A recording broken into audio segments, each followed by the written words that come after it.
Hard Times by Charles Dickens.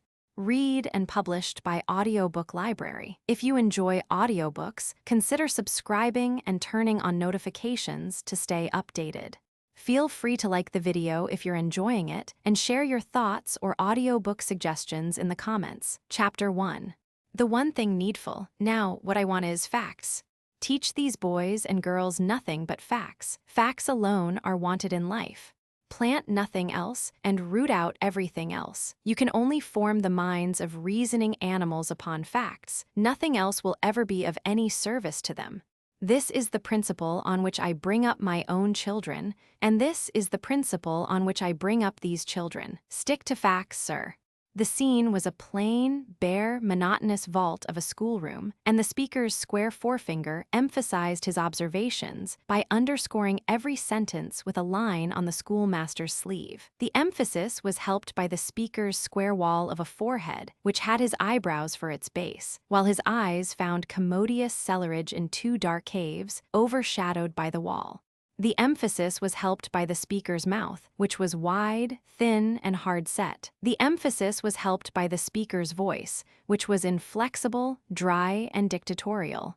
The emphasis was helped by the speaker's hair, which bristled on the skirts of his bald head, a plantation of furs to keep the wind from its shining surface, all covered with knobs, like the crust of a plum pie, as if the head had scarcely warehouse room for the hard facts stored inside. The speaker's obstinate carriage, square coat, square legs, square shoulders, nay, his very neckcloth, trained to take him by the throat with an unaccommodating grasp, like a stubborn fact as it was, all help the emphasis. In this life, we want nothing but facts, sir. Nothing but facts. The speaker, and the schoolmaster, and the third grown person present, all backed a little, and swept with their eyes the inclined plane of little vessels, then and there arranged in order, ready to have imperial gallons of facts poured into them until they were full to the brim. Chapter 2. Murdering the Innocents. Thomas Gradgrind, sir, a man of realities. A man of facts and calculations. A man who proceeds upon the principle that 2 and 2 are 4, and nothing over, and who is not to be talked into allowing for anything over. Thomas Gradgrind, sir, peremptorily Thomas Gradgrind, with a rule and a pair of scales, and the multiplication table always in his pocket, sir, ready to weigh and measure any parcel of human nature, and tell you exactly what it comes to. It is a mere question of figures, a case of simple arithmetic. You might hope to get some other nonsensical belief into the head of George Gradgrind, or Augustus Gradgrind, or John Gradgrind, or Joseph Gradgrind, all supposititious, non-existent persons, but into the head of Thomas Gradgrind. No, sir. In such terms, Mr. Gradgrind always mentally introduced himself, whether to his private circle of acquaintance or to the public in general. In such terms, no doubt, substituting the words boys and girls for sir, Thomas Gradgrind now presented Thomas Gradgrind to the little pitchers before him, who were to be filled so full of facts. Indeed, as he eagerly sparkled at them from the cellarage before mentioned, he seemed a kind of cannon loaded to the muzzle with facts, and prepared to blow them clean out of the regions of childhood at one discharge. He seemed a galvanizing apparatus, too, charged with a grim mechanical substitute for the tender young imaginations that were to be stormed away. "Girl number 20, said Mr. Gradgrind, squarely pointing with his square forefinger. I don't know that girl. Who is that girl? Sissy Jupe, sir, explained number 20, blushing, standing up and curtsying. Sissy is not a name, said Mr. Gradgrind. Don't call yourself Sissy, call yourself Cecilia.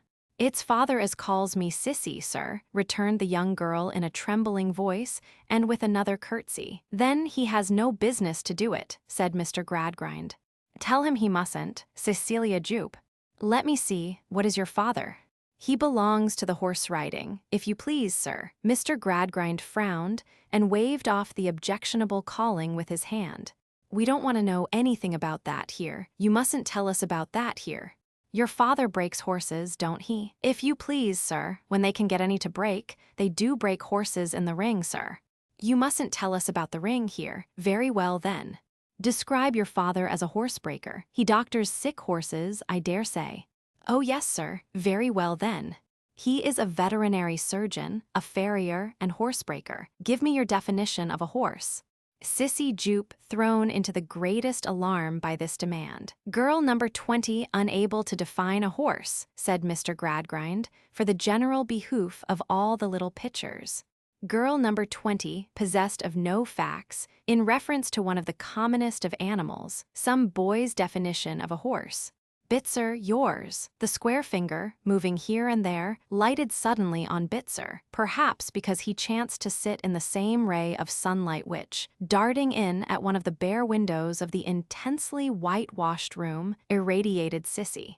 For the boys and girls sat on the face of the inclined plane in two compact bodies, divided up the center by a narrow interval, and Sissy, being at the corner of a row on the sunny side, came in for the beginning of a sunbeam, of which Bitzer, being at the corner of a row on the other side, a few rows in advance, caught the end. His cold eyes would hardly have been eyes, but for the short ends of lashes which, by bringing them into immediate contrast with something paler than themselves, expressed their form. His short-cropped hair might have been a mere continuation of the sandy freckles on his forehead and face. His skin was so unwholesomely deficient in the natural tinge that he looked as though, if he were cut, he would bleed white. "Bitzer," said Thomas Gradgrind. "Your definition of a horse, quadruped, graminivorous, 40 teeth, namely 24 grinders, 4 eye teeth, and 12 incisive.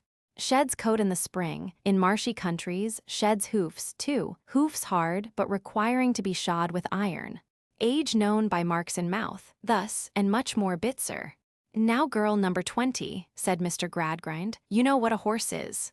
She curtsied again, and would have blushed deeper, if she could have blushed deeper than she had blushed all this time. Bitzer, after rapidly blinking at Thomas Gradgrind with both eyes at once, and so catching the light upon his quivering ends of lashes that they looked like the antennae of busy insects, put his knuckles to his freckled forehead, and sat down again.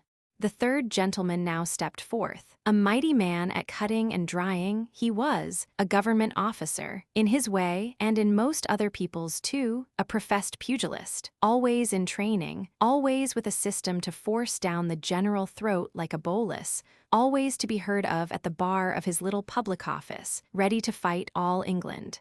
To continue in fistic phraseology, he had a genius for coming up to the scratch, wherever and whatever it was, and proving himself an ugly customer. He would go in and damage any subject whatever with his right, follow up with his left, stop, exchange, counter, bore his opponent. He always fought all England to the ropes, and fall upon him neatly. He was certain to knock the wind out of common sense, and render that unlucky adversary deaf to the call of time. And he had it in charge from high authority to bring about the great public office millennium, when commissioners should reign upon earth. "Very well," said this gentleman, briskly smiling and folding his arms, "that's a horse. Now, let me ask you girls and boys, would you paper a room with representations of horses?" After a pause, one half of the children cried in chorus, "Yes, sir." Upon which the other half, seeing in the gentleman's face that yes was wrong, cried out in chorus, "No, sir," as the custom is in these examinations. "Of course no, why wouldn't you?" A pause. One corpulent slow boy, with a wheezy manner of breathing, ventured the answer, because he wouldn't paper a room at all, but would paint it. "You must paper it," said the gentleman, rather warmly. "You must paper it," said Thomas Gradgrind, "whether you like it or not. Don't tell us you wouldn't paper it." "What do you mean, boy?" "I'll explain to you then," said the gentleman, after another and a dismal pause, "why you wouldn't paper a room with representations of horses. Do you ever see horses walking up and down the sides of rooms in reality? In fact, do you?" "Yes, sir," from one half. "No, sir," from the other. "Of course no," said the gentleman, with an indignant look at the wrong half. "Why, then, you are not to see anywhere what you don't see in fact. You are not to have anywhere what you don't have in fact. What is called taste is only another name for fact." Thomas Gradgrind nodded his approbation. "This is a new principle, a discovery, a great discovery," said the gentleman. "Now, I'll try you again. Suppose you were going to carpet a room. Would you use a carpet having a representation of flowers upon it?" there being a general conviction by this time that "no, sir," was always the right answer to this gentleman. The chorus of "no" was very strong. Only a few feeble stragglers said yes, among them Sissy Jupe. "Girl number 20, said the gentleman, smiling in the calm strength of knowledge. Sissy blushed and stood up. "So you would carpet your room, or your husband's room, if you were a grown woman and had a husband, with representations of flowers, would you?" said the gentleman. "Why would you?" "If you please, sir, I am very fond of flowers," returned the girl. "And is that why you would put tables and chairs upon them, and have people walking over them with heavy boots?" "It wouldn't hurt them, sir. They wouldn't crush and wither, if you please, sir. They would be the pictures of what was very pretty and pleasant, and I would fancy—" "Aye, but you mustn't fancy," cried the gentleman, quite elated by coming so happily to his point. "That's it, you are never to fancy." "You are not, Cecilia Jupe," Thomas Gradgrind solemnly repeated, "to do anything of that kind." "Fact, said the gentleman. "In fact, repeated Thomas Gradgrind.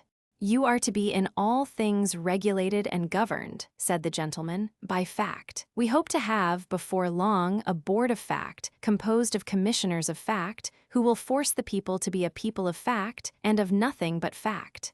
You must discard the word fancy altogether. You have nothing to do with it. You are not to have, in any object of use or ornament, what would be a contradiction in fact. You don't walk upon flowers in fact. You cannot be allowed to walk upon flowers in carpets.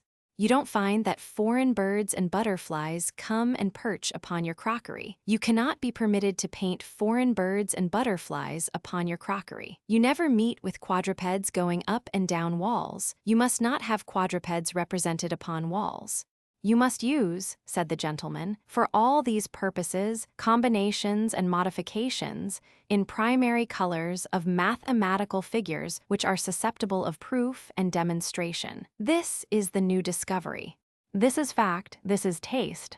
The girl curtsied and sat down. She was very young, and she looked as if she were frightened by the matter-of-fact prospect the world afforded.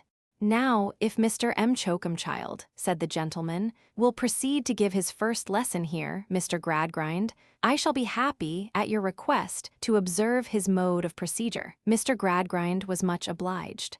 "Mr. Coketown, we only wait for you." So, Mr. Coketown began in his best manner.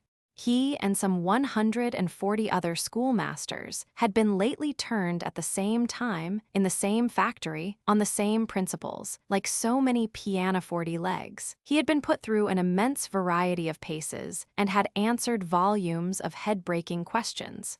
Orthography, etymology, syntax and prosody, biography, astronomy, geography, and general cosmography, the sciences of compound proportion, algebra, land surveying and leveling, vocal music, and drawing from models, were all at the ends of his 10 chilled fingers. He had worked his stony way into Her Majesty's most honorable Privy Council's Schedule B, and had taken the bloom off the higher branches of mathematics and physical science, French, German, Latin, and Greek.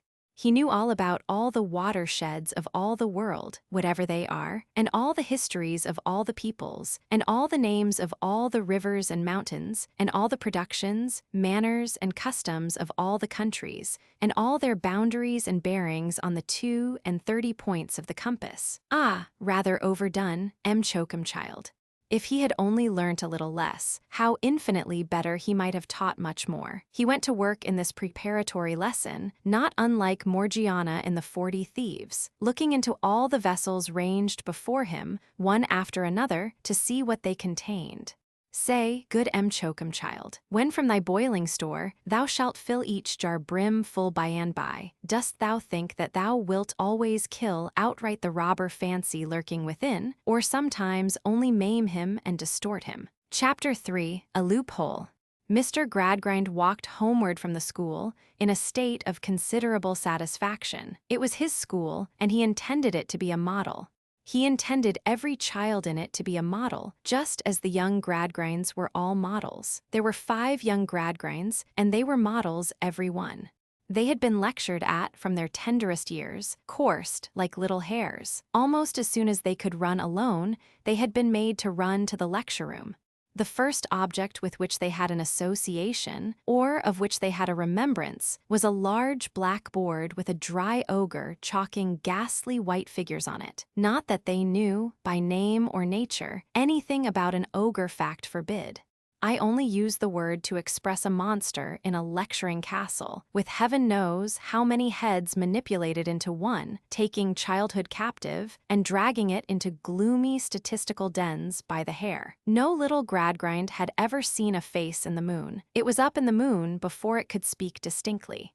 No little Gradgrind had ever learnt the silly jingle, twinkle, twinkle, little star. How I wonder what you are. No little Gradgrind had ever known wonder on the subject, each little Gradgrind having at 5 years old dissected the Great Bear like a Professor Owen, and driven Charles's Wain like a locomotive engine driver. No little Gradgrind had ever associated a cow in a field with that famous cow with the crumpled horn who tossed the dog who worried the cat who killed the rat who ate the malt, or with that yet more famous cow who swallowed Tom Thumb. It had never heard of those celebrities, and had only been introduced to a cow as a graminivorous ruminating quadruped with several stomachs. To his matter-of-fact home, which was called Stone Lodge, Mr. Gradgrind directed his steps. He had virtually retired from the wholesale hardware trade before he built Stone Lodge, and was now looking about for a suitable opportunity of making an arithmetical figure in Parliament. Stone Lodge was situated on a moor within a mile or two of a great town, called Coketown in the present faithful guidebook. A very regular feature on the face of the country, Stone Lodge was, not the least disguise toned down or shaded off that uncompromising fact in the landscape. A great square house, with a heavy portico darkening the principal windows, as its master's heavy brows overshadowed his eyes. A calculated, cast-up, balanced, and proved house. 6 windows on this side of the door, 6 on that side, a total of 12 in this wing, a total of 12 in the other wing, 24 carried over to the back wings. A lawn and garden and an infant avenue, all ruled straight like a botanical account book. Gas and ventilation, drainage and water service, all of the primest quality. Iron clamps and girders, fireproof from top to bottom, mechanical lifts for the housemaids, with all their brushes and brooms, everything that heart could desire. Everything, well, I suppose so. The little Gradgrinds had cabinets in various departments of science, too. Their father walked on in a hopeful and satisfied frame of mind. He was an affectionate father, after his manner, but he would probably have described himself, if he had been put, like Sissy Jupe, upon a definition, as an eminently practical father. He had a particular pride in the phrase eminently practical, which was considered to have a special application to him. Whatsoever the public meeting held in Coketown, and whatsoever the subject of such meeting, some Coketowner was sure to seize the occasion of alluding to his eminently practical friend Gradgrind. This always pleased the eminently practical friend. He knew it to be his due, but his due was acceptable. He had reached the neutral ground upon the outskirts of the town, which was neither town nor country, and yet was either spoiled, when his ears were invaded by the sound of music. The clashing and banging band attached to the horse-riding establishment, which had there set up its rest in a wooden pavilion, was in full bray. A flag, floating from the summit of the temple, proclaimed to mankind that it was Sleary's horse riding, which claimed their suffrages. Sleary himself, a stout modern statue with a money box at its elbow, in an ecclesiastical niche of early Gothic architecture, took the money. Miss Josephine Sleary, as some very long and very narrow strips of printed bill announced, was then inaugurating the entertainments with her graceful equestrian Tyrolean flower act. Among the other pleasing, but always strictly moral wonders, which must be seen to be believed, Signor Jupe was that afternoon to elucidate the diverting accomplishments of his highly trained performing dog Merrylegs. He was also to exhibit his astounding feat of throwing 75 hundredweight in rapid succession, backhanded over his head, thus forming a fountain of solid iron in midair, a feat never before attempted in this or any other country, and which having elicited such rapturous plaudits from enthusiastic throngs, it cannot be withdrawn. The same Signor Jupe was to enliven the varied performances at frequent intervals with his chaste Shakespearean quips and retorts. Lastly, he was to wind them up by appearing in his favorite character of Mr. William Button, of Tooley Street, in the highly novel and laughable hippocomedietta of the tailor's Journey to Brentford. Thomas Gradgrind took no heed of these trivialities, of course, but passed on as a practical man ought to pass on, either brushing the noisy insects from his thoughts or consigning them to the house of correction. But the turning of the road took him by the back of the booth, and at the back of the booth a number of children were congregated in a number of stealthy attitudes, striving to peep in at the hidden glories of the place. This brought him to a stop. "Now, to think of these vagabonds," said he, attracting the young rabble from a model school, a space of stunted grass and dry rubbish being between him and the young rabble. He took his eyeglass out of his waistcoat to look for any child he knew by name and might order off. Phenomenon almost incredible though distinctly seen. What did he then behold but his own metallurgical Louisa, peeping with all her might through a hole in a deal board, and his own mathematical Thomas abasing himself on the ground to catch but a hoof of the graceful equestrian Tyrolean flower act. Dumb with amazement, Mr. Gradgrind crossed to the spot where his family was thus disgraced, laid his hand upon each erring child, and said, "Louisa." Thomas both rose, red and disconcerted. But Louisa looked at her father with more boldness than Thomas did. Indeed, Thomas did not look at him, but gave himself up to be taken home like a machine. "In the name of wonder, idleness, and folly," said Mr. Gradgrind, leading each away by a hand, "what do you do here?" "Wanted to see what it was like," returned Louisa, shortly. "What it was like? Yes, father." There was an air of jaded sullenness in them both, and particularly in the girl. Yet, struggling through the dissatisfaction of her face, there was a light with nothing to rest upon, a fire with nothing to burn, a starved imagination keeping life in itself somehow, which brightened its expression, not with the brightness natural to cheerful youth, but with uncertain, eager, doubtful flashes, which had something painful in them, analogous to the changes on a blind face groping its way. She was a child now, of 15 or 16, but at no distant day would seem to become a woman all at once. Her father thought so as he looked at her. She was pretty, would have been self-willed, he thought in his eminently practical way. But for her bringing up. "Thomas, though I have the fact before me, I find it difficult to believe that you, with your education and resources, should have brought your sister to a scene like this." "I brought him, father," said Louisa quickly. "I asked him to come." "I am sorry to hear it. I am very sorry indeed to hear it."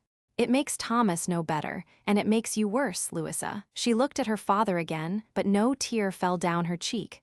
"You, Thomas, and you, to whom the circle of the sciences is open, Thomas and you, who may be said to be replete with facts, Thomas and you, who have been trained to mathematical exactness, Thomas and you, here," cried Mr. Gradgrind. "In this degraded position, I am amazed."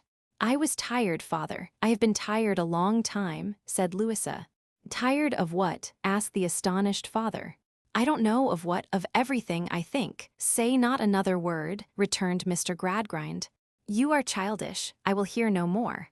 He did not speak again until they had walked some half a mile in silence, when he gravely broke out with, "What would your best friends say, Louisa? Do you attach no value to their good opinion?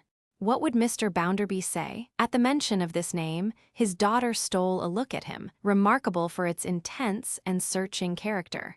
He saw nothing of it, for before he looked at her, she had again cast down her eyes. "What," he repeated presently, "would Mr. Bounderby say?" All the way to Stone Lodge, as with grave indignation he led the two delinquents home, he repeated at intervals, "What would Mr. Bounderby say?" as if Mr. Bounderby had been Mrs. Grundy. Chapter 4. Mr. Bounderby. Not being Mrs. Grundy, who was Mr. Bounderby? Why, Mr. Bounderby was as near being Mr. Gradgrind's bosom friend as a man perfectly devoid of sentiment can approach that spiritual relationship towards another man perfectly devoid of sentiment. So near was Mr. Bounderby, or, if the reader should prefer it, so far off. He was a rich man, banker, merchant, manufacturer, and what not. A big, loud man, with a stare and a metallic laugh. A man made out of a coarse material, which seemed to have been stretched to make so much of him. a man with a great puffed head and forehead, swelled veins in his temples, and such a strained skin to his face that it seemed to hold his eyes open and lift his eyebrows up. A man with a pervading appearance on him of being inflated like a balloon and ready to start. A man who could never sufficiently vaunt himself a self-made man. A man who was always proclaiming, through that brassy speaking trumpet of a voice of his old ignorance and his old poverty. A man who was the bully of humility. A year or two younger than his eminently practical friend, Mr. Bounderby looked older. His 7 or 8 and 40 might have had the 7 or 8 added to it again, without surprising anybody. He had not much hair. One might have fancied he had talked it off, and that what was left, all standing up in disorder, was in that condition from being constantly blown about by his windy boastfulness. In the formal drawing-room of Stone Lodge, standing on the hearth-rug, warming himself before the fire, Mr. Bounderby delivered some observations to Mrs. Gradgrind on the circumstance of its being his birthday. He stood before the fire, partly because it was a cool spring afternoon, though the sun shone, partly because the shade of Stone Lodge was always haunted by the ghost of damp mortar, partly because he thus took up a commanding position, from which to subdue Mrs. Gradgrind. I hadn't a shoe to my foot. As to a stocking, I didn't know such a thing by name. I passed the day in a ditch and the night in a pigsty. That's the way I spent my 10th birthday.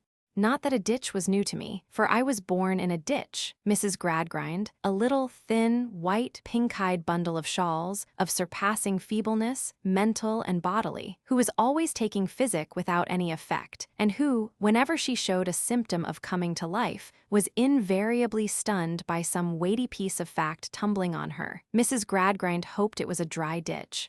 "No, as wet as a sop. A foot of water in it," said Mr. Bounderby. "Enough to give a baby cold," Mrs. Gradgrind considered. "Cold? I was born with inflammation of the lungs, and of everything else, I believe, that was capable of inflammation," returned Mr. Bounderby. "For years, ma'am, I was one of the most miserable little wretches ever seen. I was so sickly that I was always moaning and groaning.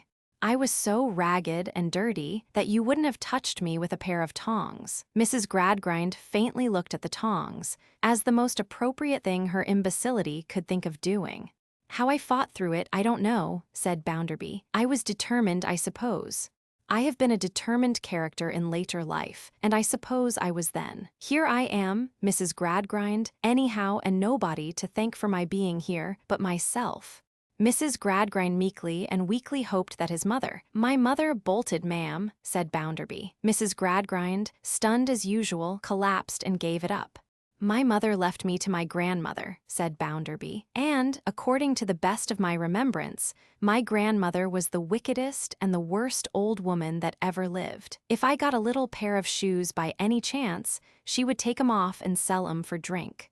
Why, I have known that grandmother of mine lie in her bed and drink her 14 glasses of liquor before breakfast." Mrs. Gradgrind, weakly smiling, and giving no other sign of vitality, looked, as she always did, like an indifferently executed transparency of a small female figure, without enough light behind it. "She kept a chandler's shop," pursued Bounderby, "and kept me in an egg box. That was the cod of my infancy, an old egg box. As soon as I was big enough to run away, of course I ran away. Then I became a young vagabond, and instead of one old woman knocking me about and starving me, everybody of all ages knocked me about and starved me. They were right, they had no business to do anything else. I was a nuisance, an encumbrance, and a pest. I know that very well." His pride in having at any time of his life achieved such a great social distinction as to be a nuisance, an encumbrance, and a pest was only to be satisfied by 3 sonorous repetitions of the boast. "I was to pull through it, I suppose, Mrs. Gradgrind. Whether I was to do it or not, ma'am, I did it. I pulled through it, though nobody threw me out a rope. Vagabond, errand boy, vagabond, laborer, porter, clerk, chief manager, small partner, Josiah Bounderby of Coketown.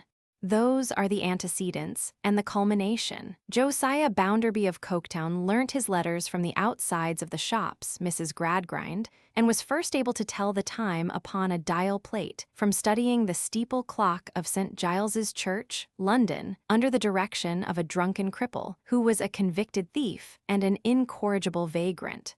Tell Josiah Bounderby of Coketown of your district schools and your model schools and your training schools and your whole kettle of fish of schools.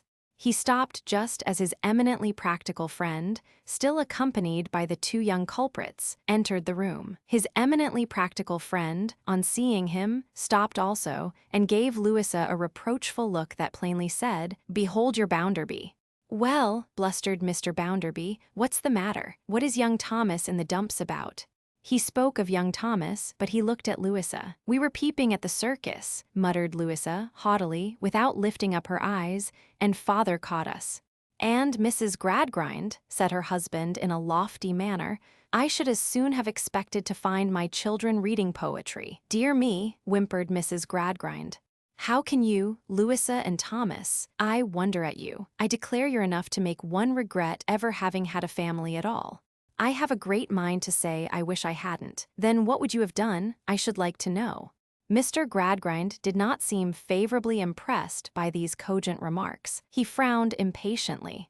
"As if, with my head in its present throbbing state, you couldn't go and look at the shells and minerals and things provided for you, instead of circuses," said Mrs. Gradgrind. "You know, as well as I do, no young people have circus masters, or keep circuses in cabinets, or attend lectures about circuses. What can you possibly want to know of circuses, then? I am sure you have enough to do, if that's what you want. With my head in its present state, I couldn't remember the mere names of half the facts you have got to attend to. That's the reason." Pouted Louisa. "Don't tell me that's the reason, because it can't be nothing of the sort," said Mrs. Gradgrind. "Go and be something logical directly." Mrs. Gradgrind was not a scientific character, and usually dismissed her children to their studies with this general injunction to choose their pursuit. In truth, Mrs. Gradgrind's stock of facts in general was woefully defective, but Mr. Gradgrind, in raising her to her high matrimonial position, had been influenced by two reasons. Firstly, she was most satisfactory as a question of figures, and secondly, she had no nonsense about her. By nonsense, he meant fancy, and truly it is probable she was as free from any alloy of that nature as any human being not arrived at the perfection of an absolute idiot ever was. The simple circumstance of being left alone with her husband and Mr. Bounderby was sufficient to stun this admirable lady again, without collision between herself and any other fact. So she once more died away, and nobody minded her. "Bounderby," said Mr. Gradgrind, drawing a chair to the fireside, "you are always so interested in my young people, particularly in Louisa, that I make no apology for saying to you, I am very much vexed by this discovery. I have systematically devoted myself, as you know, to the education of the reason of my family. The reason is, as you know, the only faculty to which education should be addressed. And yet, Bounderby, it would appear from this unexpected circumstance of today, though in itself a trifling one, as if something had crept into Thomas's and Louisa's minds which is, or rather, which is not, I don't know that I can express myself better than by saying, which has never been intended to be developed, and in which their reason has no part. There certainly is no reason in looking with interest at a parcel of vagabonds," returned Bounderby.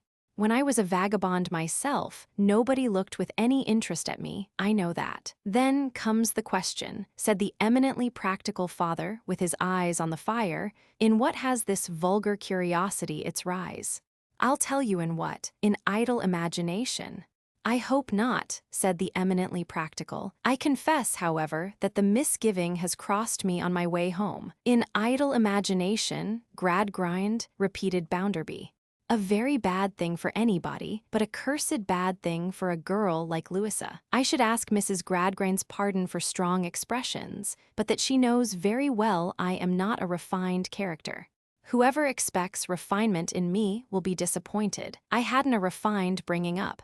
"Whether," said Gradgrind, pondering with his hands in his pockets and his cavernous eyes on the fire, "whether any instructor or servant can have suggested anything, whether Louisa or Thomas can have been reading anything, whether, in spite of all precautions, any idle storybook can have got into the house, because, in minds that have been practically formed by rule and line, from the cradle upwards, this is so curious, so incomprehensible."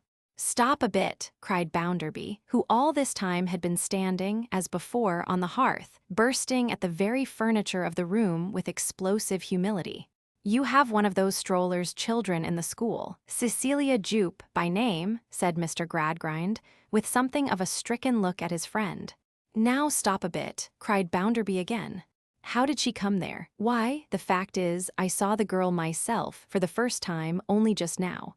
She specially applied here at the house to be admitted, as not regularly belonging to our town, and yes, you are right, Bounderby, you are right. Now, stop a bit," cried Bounderby once more. "Louisa saw her when she came." "Louisa certainly did see her, for she mentioned the application to me, but Louisa saw her, I have no doubt, in Mrs. Gradgrind's presence." "Pray, Mrs. Gradgrind," said Bounderby, "what passed?" "Oh, my poor health," returned Mrs. Gradgrind. "The girl wanted to come to the school, and Mr. Gradgrind wanted girls to come to the school, and Louisa and Thomas both said that the girl wanted to come, and that Mr. Gradgrind wanted girls to come, and how was it possible to contradict them when such was the fact?" "Now I tell you what, Gradgrind," said Mr. Bounderby. "Turn this girl to the right about, and there's an end of it. I am much of your opinion." "Do it at once," said Bounderby, "has always been my motto from a child. When I thought I would run away from my egg box and my grandmother, I did it at once. Do you the same, do this at once." "Are you walking?" asked his friend. "I have the father's address." "Perhaps you would not mind walking to town with me?" "Not the least in the world," said Mr. Bounderby, "as long as you do it at once."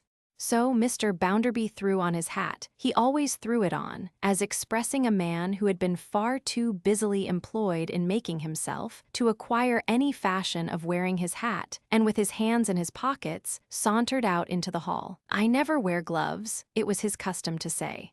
"I didn't climb up the ladder in them. Shouldn't be so high up if I had." Being left to saunter in the hall a minute or two while Mr. Gradgrind went upstairs for the address, he opened the door of the children's study and looked into that serene floor-clothed apartment, which, notwithstanding its bookcases and its cabinets and its variety of learned and philosophical appliances, had much of the genial aspect of a room devoted to hair-cutting. Louisa languidly leaned upon the window looking out, without looking at anything, while young Thomas stood sniffing revengefully at the fire. Adam Smith and Malthus, two younger Gradgrinds, were out at lecture in custody, and little Jane, after manufacturing a good deal of moist pipe clay on her face with slate pencil and tears, had fallen asleep over vulgar fractions. "It's all right now, Louisa. It's all right, young Thomas," said Mr. Bounderby. "You won't do so any more. I'll answer for its being all over with father." "Well, Louisa, that's worth a kiss, isn't it?" "You can take one, Mr. Bounderby," returned Louisa, when she had coldly paused and slowly walked across the room and ungraciously raised her cheek towards him with her face turned away. "Always my pet, ain't you, Louisa?" said Mr. Bounderby. "Goodbye, Louisa." He went his way, but she stood on the same spot, rubbing the cheek he had kissed with her handkerchief until it was burning red. She was still doing this 5 minutes afterwards. "What are you about, Lou?" her brother sulkily remonstrated. "You'll rub a hole in your face. You may cut the piece out with your penknife if you like, Tom." "I wouldn't cry." Chapter 5, The Keynote. Coketown, to which Messrs. Bounderby and Gradgrind now walked, was a triumph of fact. It had no greater taint of fancy in it than Mrs. Gradgrind herself. Let us strike the keynote, Coketown, before pursuing our tune. It was a town of red brick, or of brick that would have been red if the smoke and ashes had allowed it. But as matters stood, it was a town of unnatural red and black like the painted face of a savage. It was a town of machinery and tall chimneys, out of which interminable serpents of smoke trailed themselves for ever and never got uncoiled.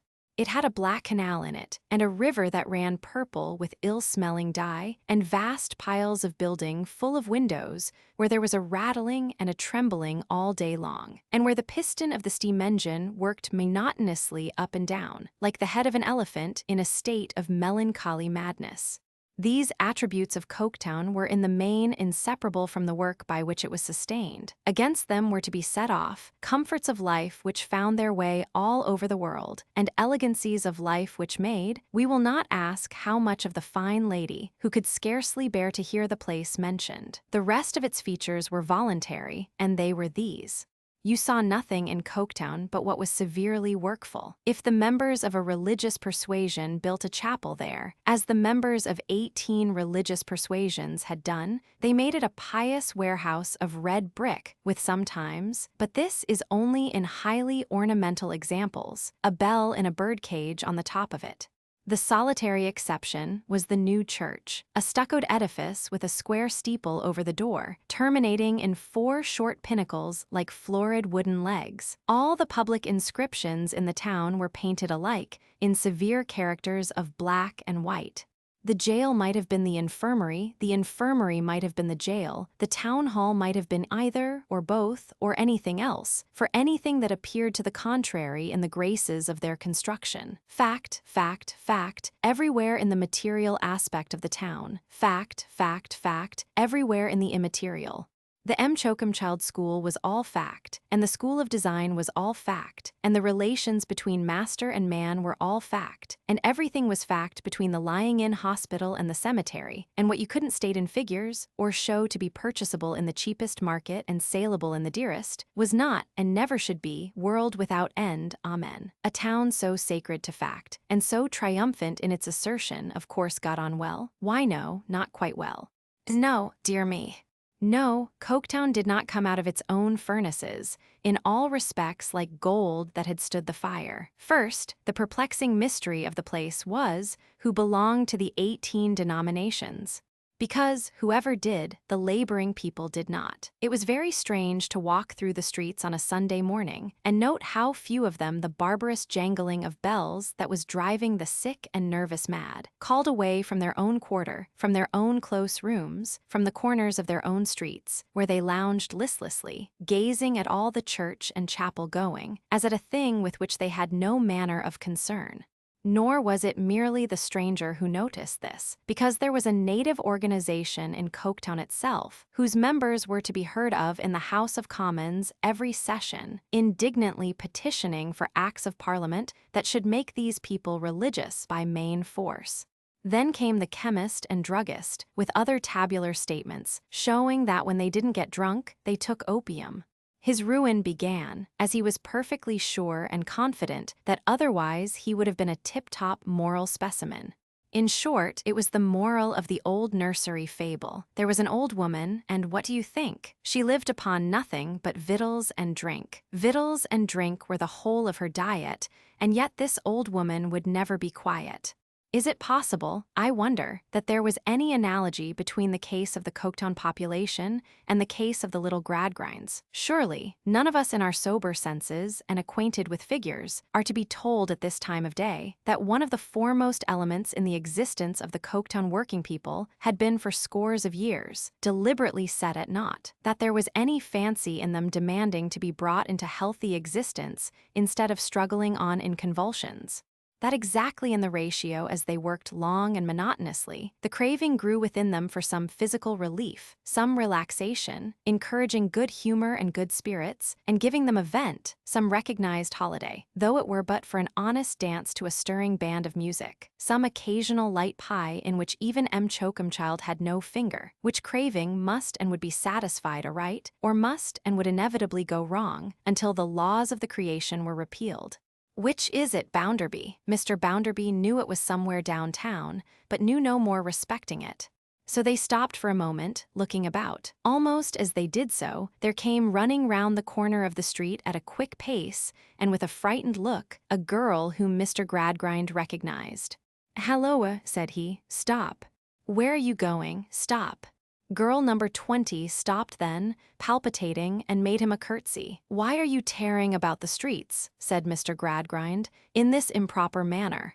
I was run after, sir," the girl panted, "and I wanted to get away." "Run after?" repeated Mr. Gradgrind. Who would run after you? The question was unexpectedly and suddenly answered for her by the colorless boy, Bitzer, who came round the corner with such blind speed and so little anticipating a stoppage on the pavement that he brought himself up against Mr. Gradgrind's waistcoat and rebounded into the road. "What do you mean, boy?" said Mr. Gradgrind. "What are you doing? How dare you dash against everybody in this manner?" Bitzer picked up his cap, which the concussion had knocked off, and backing and knuckling his forehead, pleaded that it was an accident. "Was this boy running after you, Jupe?" asked Mr. Gradgrind. "Yes, sir," said the girl reluctantly. "No, I wasn't, sir," cried Bitzer, "not till she run away from me. But the horse riders never mind what they say, sir. They're famous for it. You know the horse riders are famous for never minding what they say," addressing Sissy. "It's as well known in the town as, please, sir, as the multiplication table isn't known to the horse riders." Bitzer tried Mr. Bounderby with this. "He frightened me so," said the girl, "with his cruel faces." "Oh," cried Bitzer. "Oh, ain't you one of the rest? Ain't you a horse rider? I never looked at her, sir. I asked her if she would know how to define a horse tomorrow, and offered to tell her again, and she ran away, and I ran after her, sir, that she might know how to answer when she was asked. You wouldn't have thought of saying such mischief if you hadn't been a horse rider." "Her calling seems to be pretty well known among 'em," observed Mr. Bounderby. "You'd have had the whole school peeping in a row in a week." "Truly, I think so," returned his friend. "Bitzer, turn you about and take yourself home. Jupe, stay here a moment. Let me hear of your running in this manner any more, boy, and you will hear of me through the master of the school.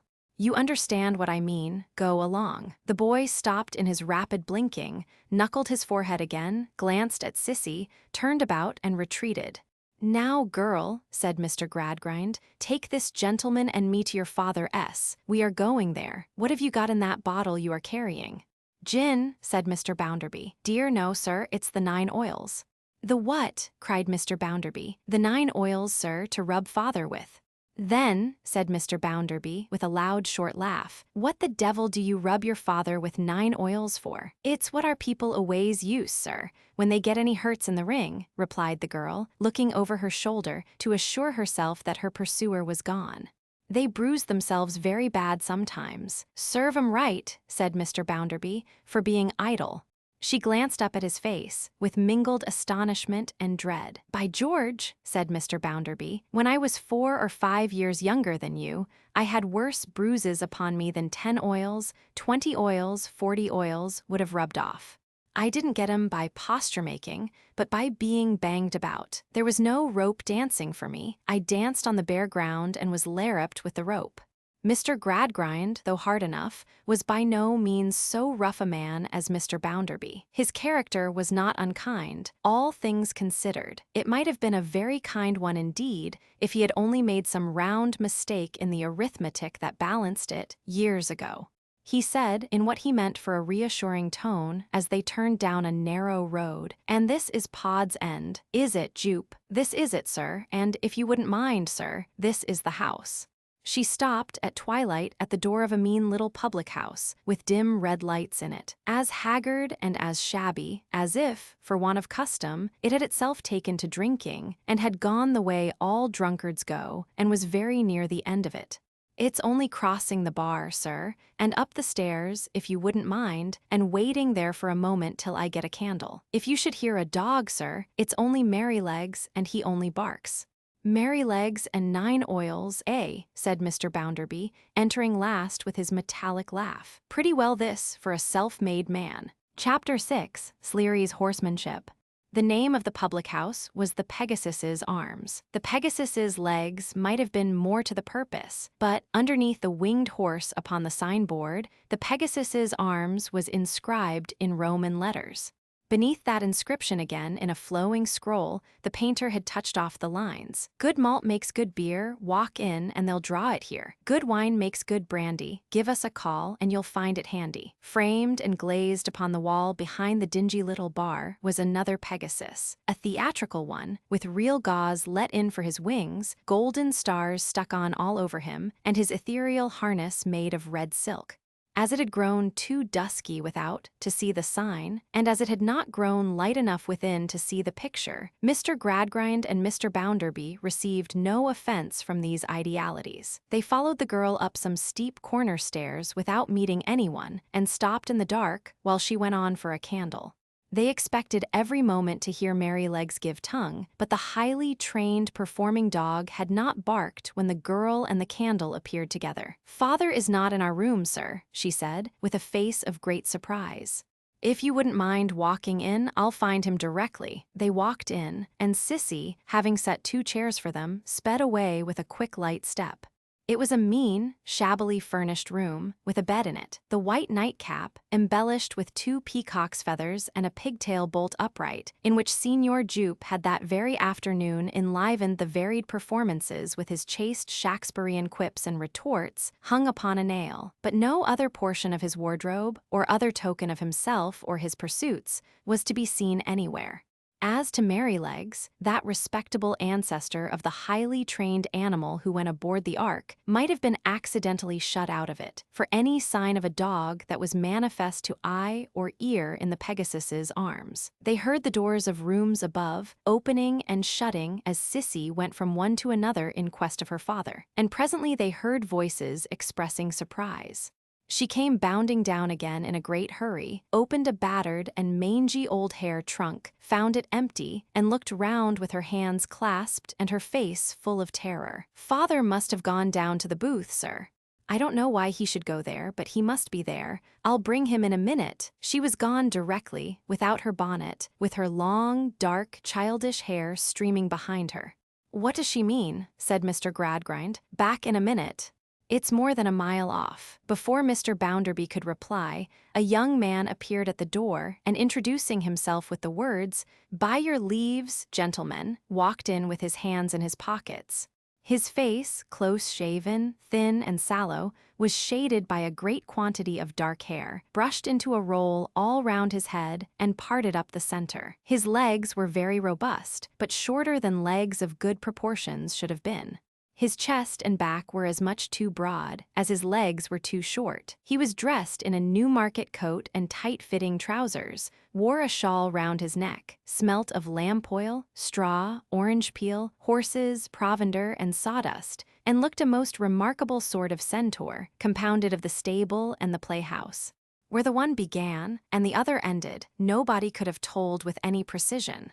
Made up with curls, wreaths, wings, white bismuth, and carmine, this hopeful young person soared into so pleasing a Cupid as to constitute the chief delight of the maternal part of the spectators. But in private, where his characteristics were a precocious cutaway coat and an extremely gruff voice, he became of the turfy. "By your leaves, gentlemen," said Mr. E.W.B. Childers, glancing round the room. "It was you, I believe, that were wishing to see Jupe." "It was," said Mr. Gradgrind. "His daughter has gone to fetch him, but I can't wait. Therefore, if you please, I will leave a message for him with you." "You see, my friend," Mr. Bounderby put in, "we are the kind of people who know the value of time, and you are the kind of people who don't know the value of time." "I have not," retorted Mr. Childers, after surveying him from head to foot, "the honor of knowing you, but if you mean that you can make more money of your time than I can of mine, I should judge from your appearance that you are about right. And when you have made it, you can keep it too, I should think," said Cupid. "Kidderminster, stow that," said Mr. Childers. Master Kidderminster was Cupid's mortal name. "What does he come here cheeking us for then?" cried Master Kidderminster, showing a very irascible temperament. "If you want to cheek us, pay your ochre at the doors and take it out." "Kidderminster," said Mr. Childers, raising his voice, "stow that. Sir," to Mr. Gradgrind, "I was addressing myself to you. You may or you may not be aware, for perhaps you have not been much in the audience, that Jupe has missed his tip very often lately." What has he missed? Asked Mr. Gradgrind, glancing at the potent Bounderby for assistance. Missed his tip. Offered at the Garters 4 times last night, and never done 'em once, said Master Kidderminster. Missed his tip at the Banners, too, and was loose in his ponging.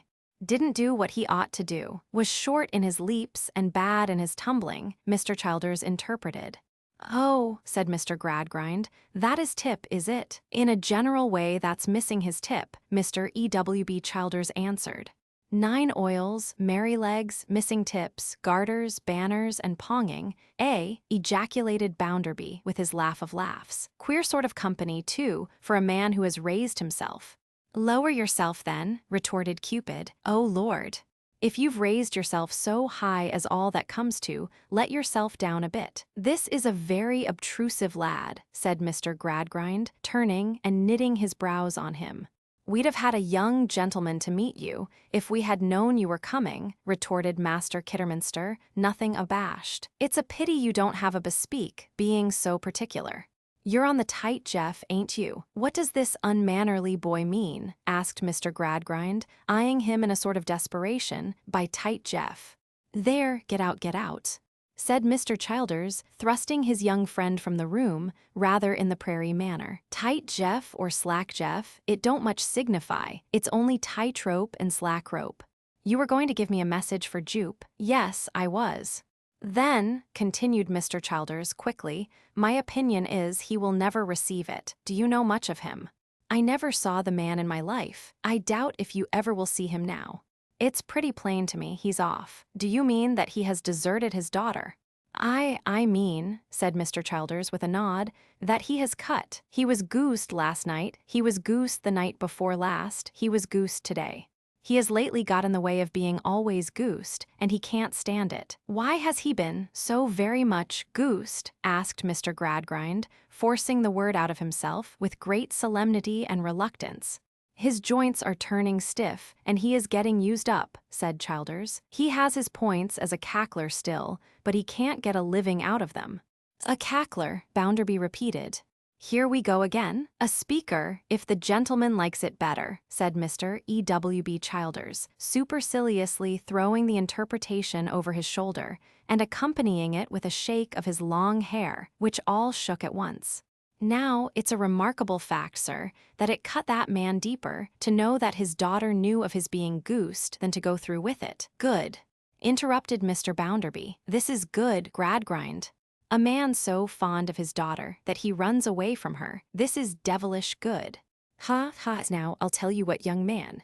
I haven't always occupied my present station of life. I know what these things are.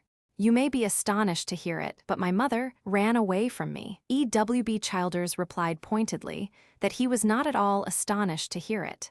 Very well, said Bounderby. I was born in a ditch, and my mother ran away from me.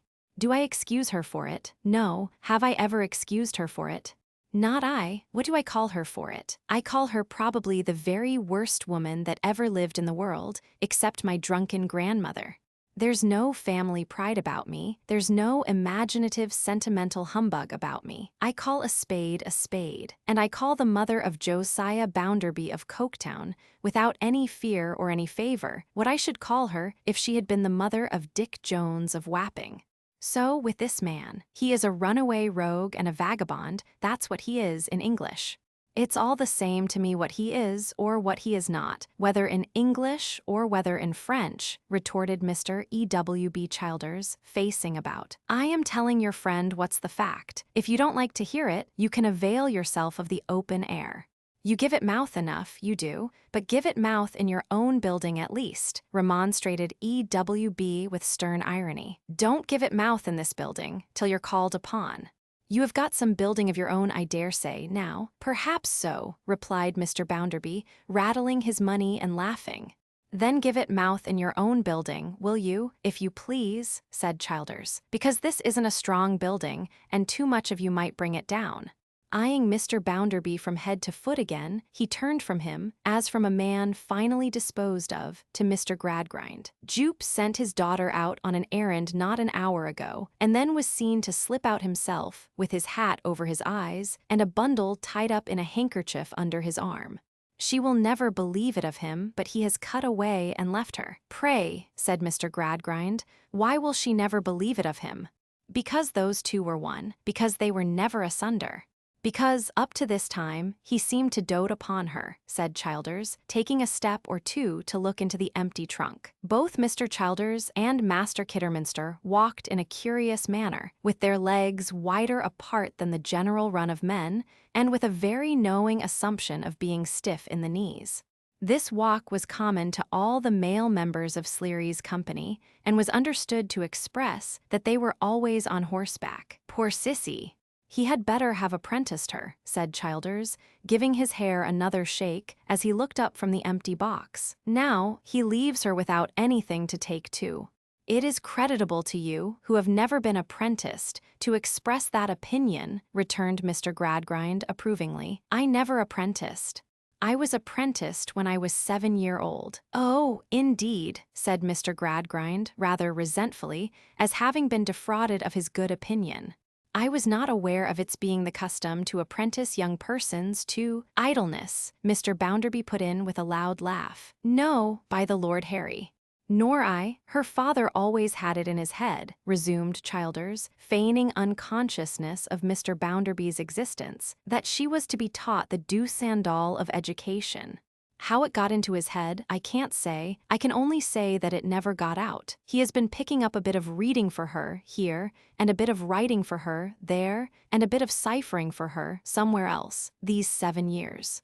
Mr. E.W.B. Childers took one of his hands out of his pockets, stroked his face and chin, and looked, with a good deal of doubt and a little hope, at Mr. Gradgrind. From the first, he had sought to conciliate that gentleman for the sake of the deserted girl. When Sissy got into the school here, he pursued, her father was as pleased as Punch. I couldn't altogether make out why myself, as we were not stationary here, being but comers and goers anywhere. I suppose, however, he had this move in his mind. He was always half-cracked, and then considered her provided for. If you should happen to have looked in tonight, for the purpose of telling him that you were going to do her any little service, said Mr. Childers, stroking his face again, and repeating his look, it would be very fortunate and well-timed. Very fortunate and well-timed. On the contrary, returned Mr. Gradgrind, I came to tell him that her connections made her not an object for the school, and that she must not attend any more.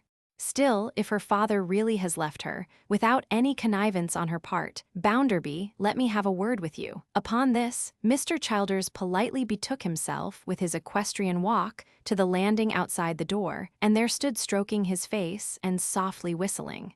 While thus engaged, he overheard such phrases in Mr. Bounderby's voice as no, I say no, I advise you not.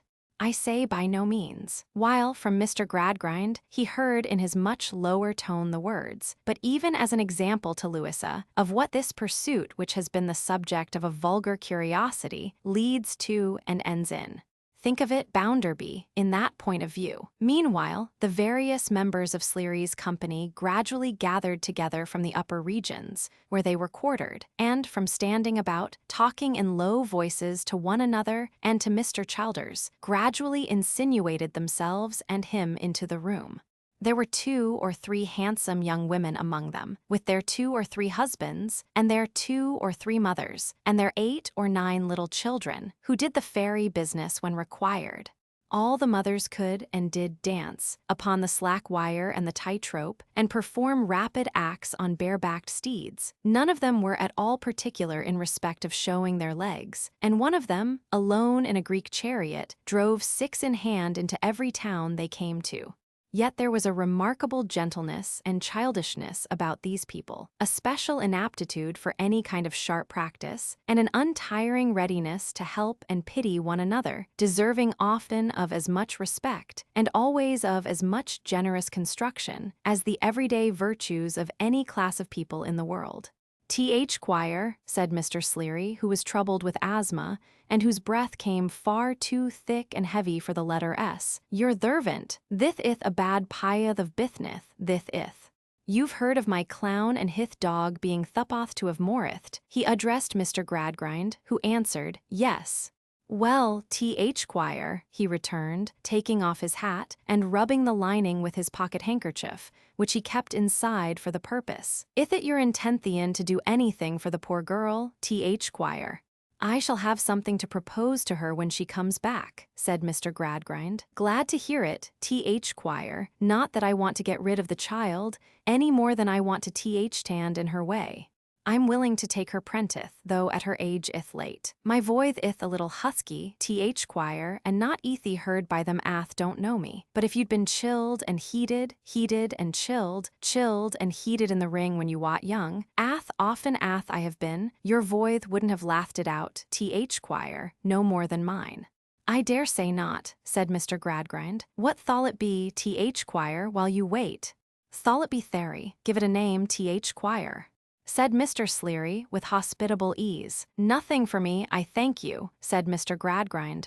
Don't they nothing, th Quire, what doth your friends they?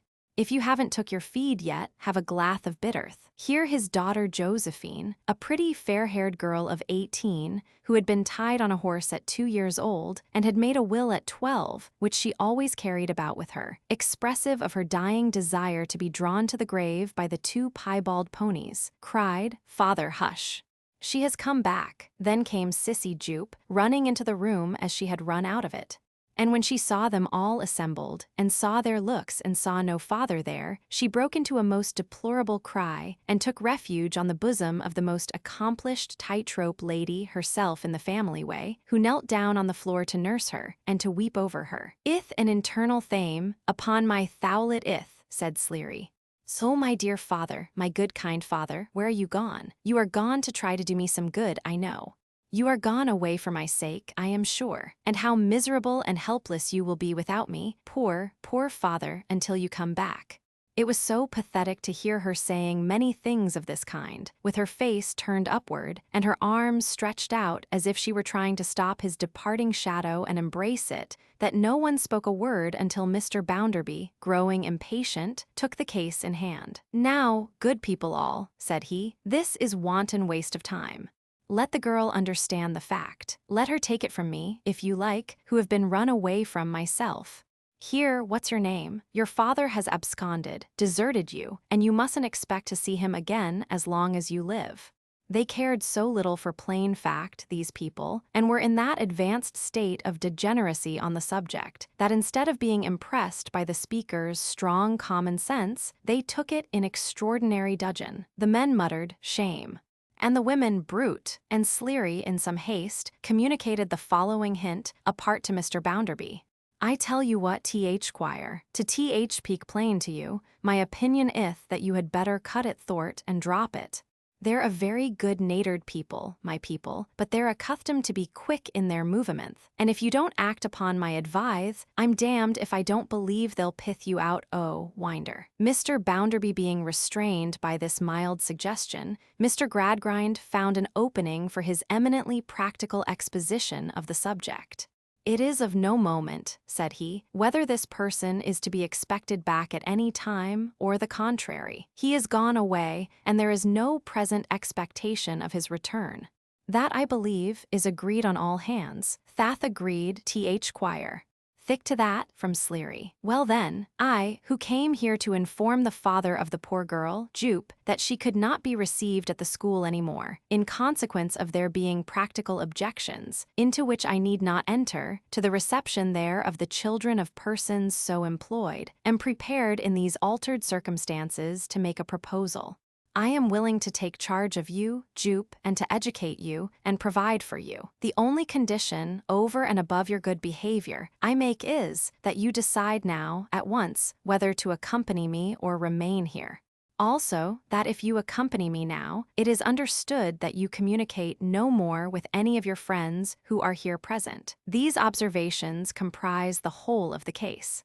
At the same time, said Sleary, I must put in my word th Quire, though that both sides of the banner may be equally seen. If you like the Thilia to be prenticed, you know the nature of the work and you know your companions.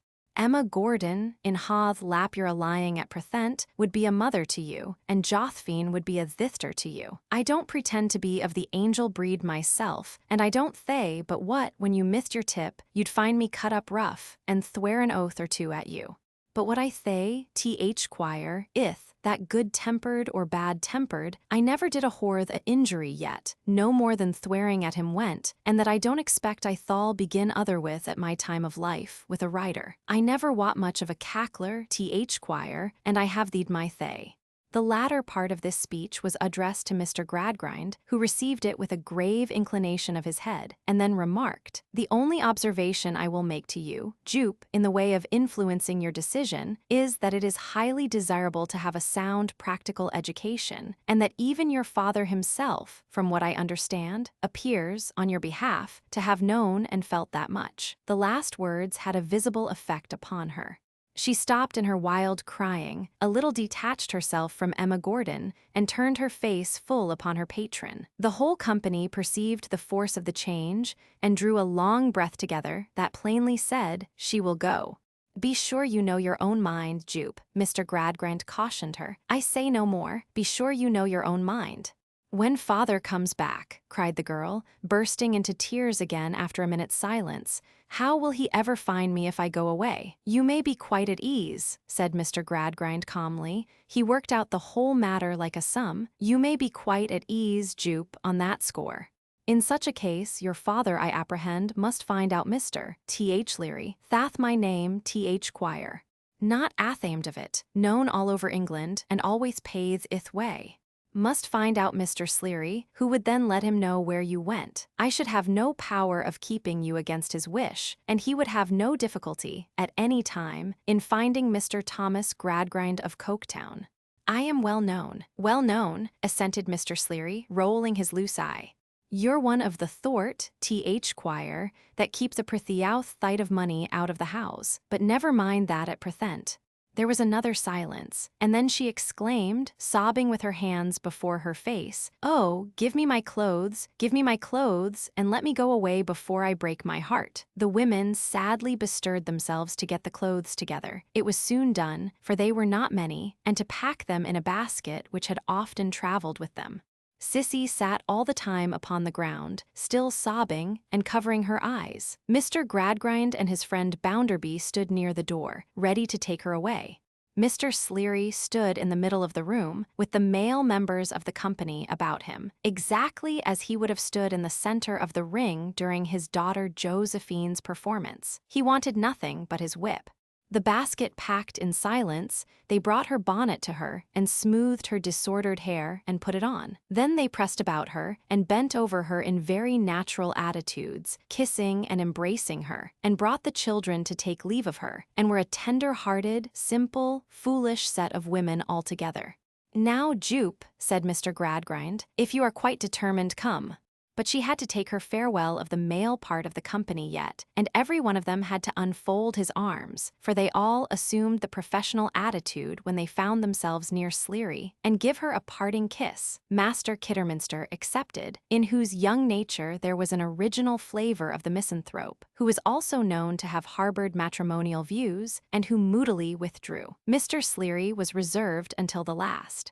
Opening his arms wide, he took her by both her hands and would have sprung her up and down, after the riding master manner of congratulating young ladies on their dismounting from a rapid act. But there was no rebound in Sissy, and she only stood before him crying. "Goodbye, my dear," said Sleary.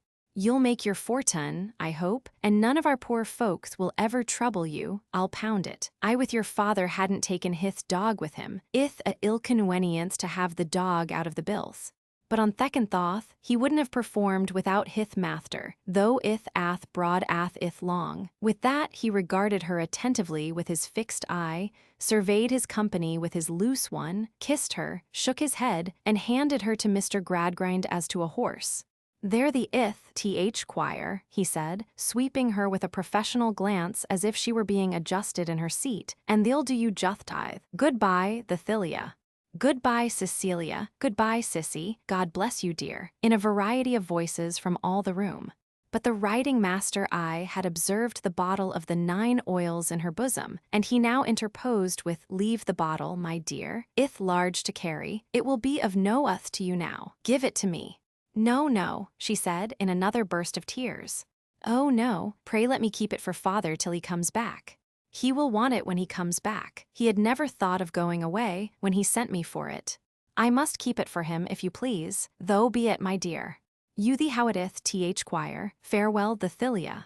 My last words to you ith thith, th stick to the termth of your engagement, be obedient to the th choir, and forget us. But if, when you're grown up and married and well off, you come upon any writing ever, don't be hard upon it, don't be cross with it, give it a bethbeak if you can, and think you might do worth. People must be amuthed, th choir tomhow, continued Sleary, rendered more pursy than ever by so much talking. They can't be always a-working, nor yet they can't be always a-learning. Make the best of uth, not the worst. I've got my living out of the writing all my life, I know, but I consider that I lay down the philosophy of the subject when I say to you, th choir, make the best of uth, not the worst. The Sleary philosophy was propounded as they went downstairs, and the fixed eye of philosophy, and its rolling eye, too, soon lost the 3 figures and the basket in the darkness of the street. Chapter 7. Mrs. Sparsit. Mr. Bounderby being a bachelor, an elderly lady presided over his establishment in consideration of a certain annual stipend. Mrs. Sparsit was this lady's name, and she was a prominent figure in attendance on Mr. Bounderby's car, as it rolled along in triumph with the bully of humility inside.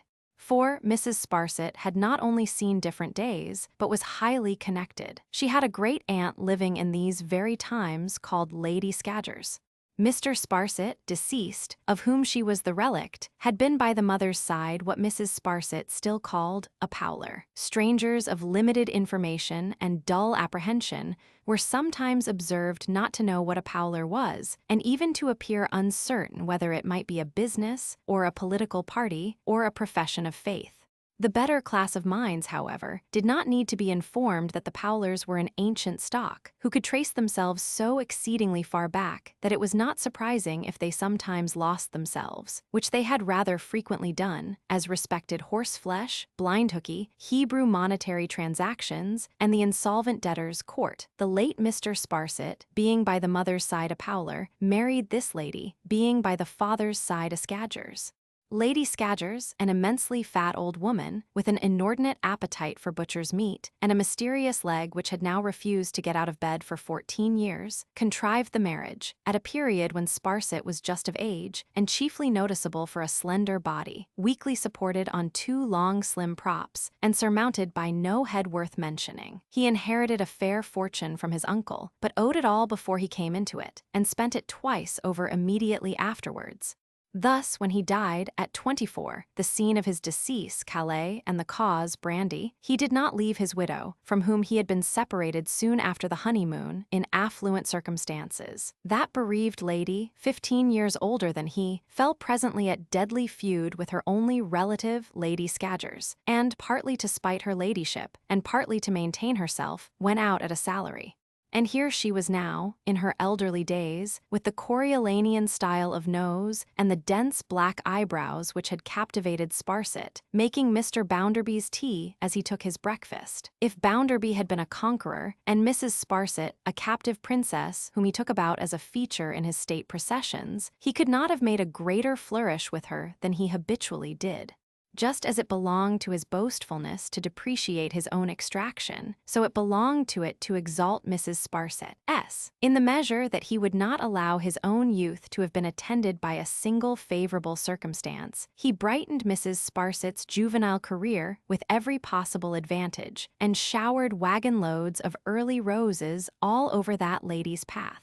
"And yet, sir," he would say, "how does it turn out after all? Why, here she is at 100 a year, I give her 100, which she is pleased to term handsome, keeping the house of Josiah Bounderby of Coketown." Nay, he made this foil of his so very widely known, that third parties took it up, and handled it on some occasions with considerable briskness. It was one of the most exasperating attributes of Bounderby, that he not only sang his own praises, but stimulated other men to sing them. There was a moral infection of claptrap in him. Strangers, modest enough elsewhere, started up at dinners in Coketown and boasted, in quite a rampant way, of Bounderby.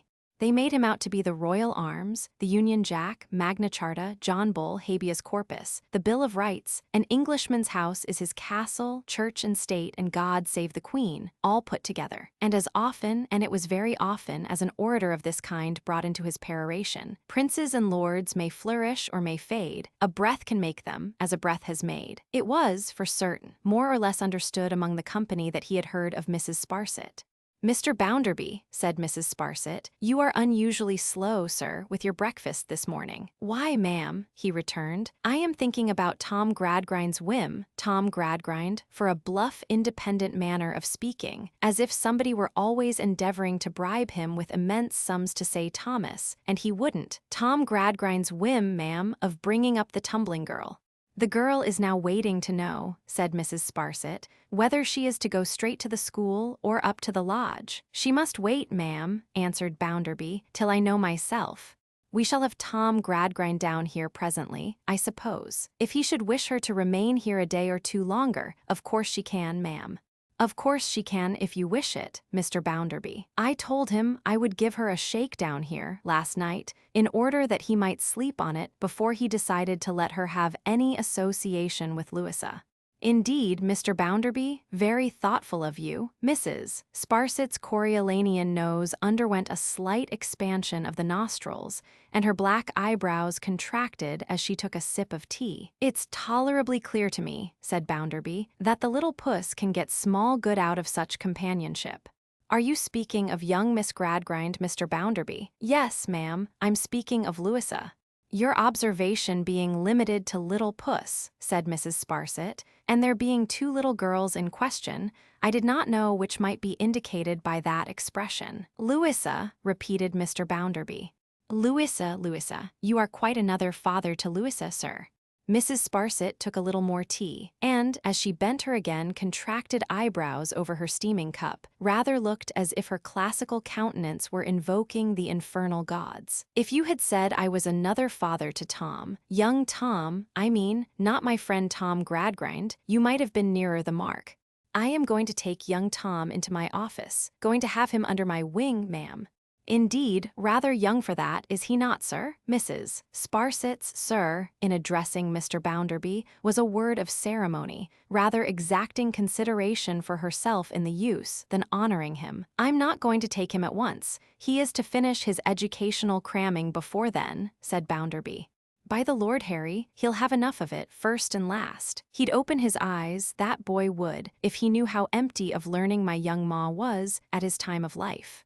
Which, by the by, he probably did know, for he had heard of it often enough. But it's extraordinary the difficulty I have on scores of such subjects, in speaking to anyone on equal terms. Here, for example, I have been speaking to you this morning about tumblers. Why, what do you know about tumblers? At the time when, to have been a tumbler in the mud of the streets would have been a godsend to me, a prize in the lottery to me, you were at the Italian Opera. You were coming out of the Italian Opera, ma'am, in white satin and jewels, a blaze of splendor, when I hadn't a penny to buy a link to light you. "I certainly, sir," returned Mrs. Sparsit, with a dignity serenely mournful, "was familiar with the Italian opera at a very early age." "Egad, ma'am, so was I," said Bounderby, "with the wrong side of it. A hard bed the pavement of its arcade used to make, I assure you. People like you, ma'am, accustomed from infancy to lie on down feathers, have no idea how hard a paving stone is without trying it. No, no, it's of no use my talking to you about tumblers. I should speak of foreign dancers, and the West End of London, and Mayfair, and lords and ladies and honorables." "I trust, sir," rejoined Mrs. Sparsit, with decent resignation, "it is not necessary that you should do anything of that kind. I hope I have learnt how to accommodate myself to the changes of life. If I have acquired an interest in hearing of your instructive experiences, and can scarcely hear enough of them, I claim no merit for that, since I believe it is a general sentiment." "Well, ma'am," said her patron, "perhaps some people may be pleased to say that they do like to hear, in his own unpolished way, what Josiah Bounderby of Coketown has gone through." but you must confess that you were born in the lap of luxury, yourself. Come, ma'am, you know you were born in the lap of luxury. I do not, sir, returned Mrs. Sparsit with a shake of her head. Deny it. Mr. Bounderby was obliged to get up from table and stand with his back to the fire, looking at her. She was such an enhancement of his position. And you were in crack society, devilish high society, he said, warming his legs. It is true, sir, returned Mrs. Sparsit, with an affectation of humility the very opposite of his, and therefore in no danger of jostling it. You were in the tip-top fashion, and all the rest of it, said Mr. Bounderby. Yes, sir, returned Mrs. Sparsit, with a kind of social widowhood upon her. It is unquestionably true. Mr. Bounderby, bending himself at the knees, literally embraced his legs in his great satisfaction and laughed aloud. Mr. and Miss Gradgrind being then announced, he received the former with a shake of the hand and the latter with a kiss. "Can Jupe be sent here, Bounderby?" asked Mr. Gradgrind. "Certainly." So Jupe was sent there. On coming in, she curtsied to Mr. Bounderby and to his friend Tom Gradgrind, and also to Louisa, but in her confusion unluckily omitted Mrs. Sparsit. Observing this, the blustrous Bounderby had the following remarks to make. "Now, I tell you what, my girl, the name of that lady by the teapot is Mrs. Sparsit. That lady acts as mistress of this house, and she is a highly connected lady. Consequently, if ever you come again into any room in this house, you will make a short stay in it if you don't behave towards that lady in your most respectful manner. Now, I don't care a button what you do to me, because I don't affect to be anybody. So far from having high connections, I have no connections at all, and I come of the scum of the earth.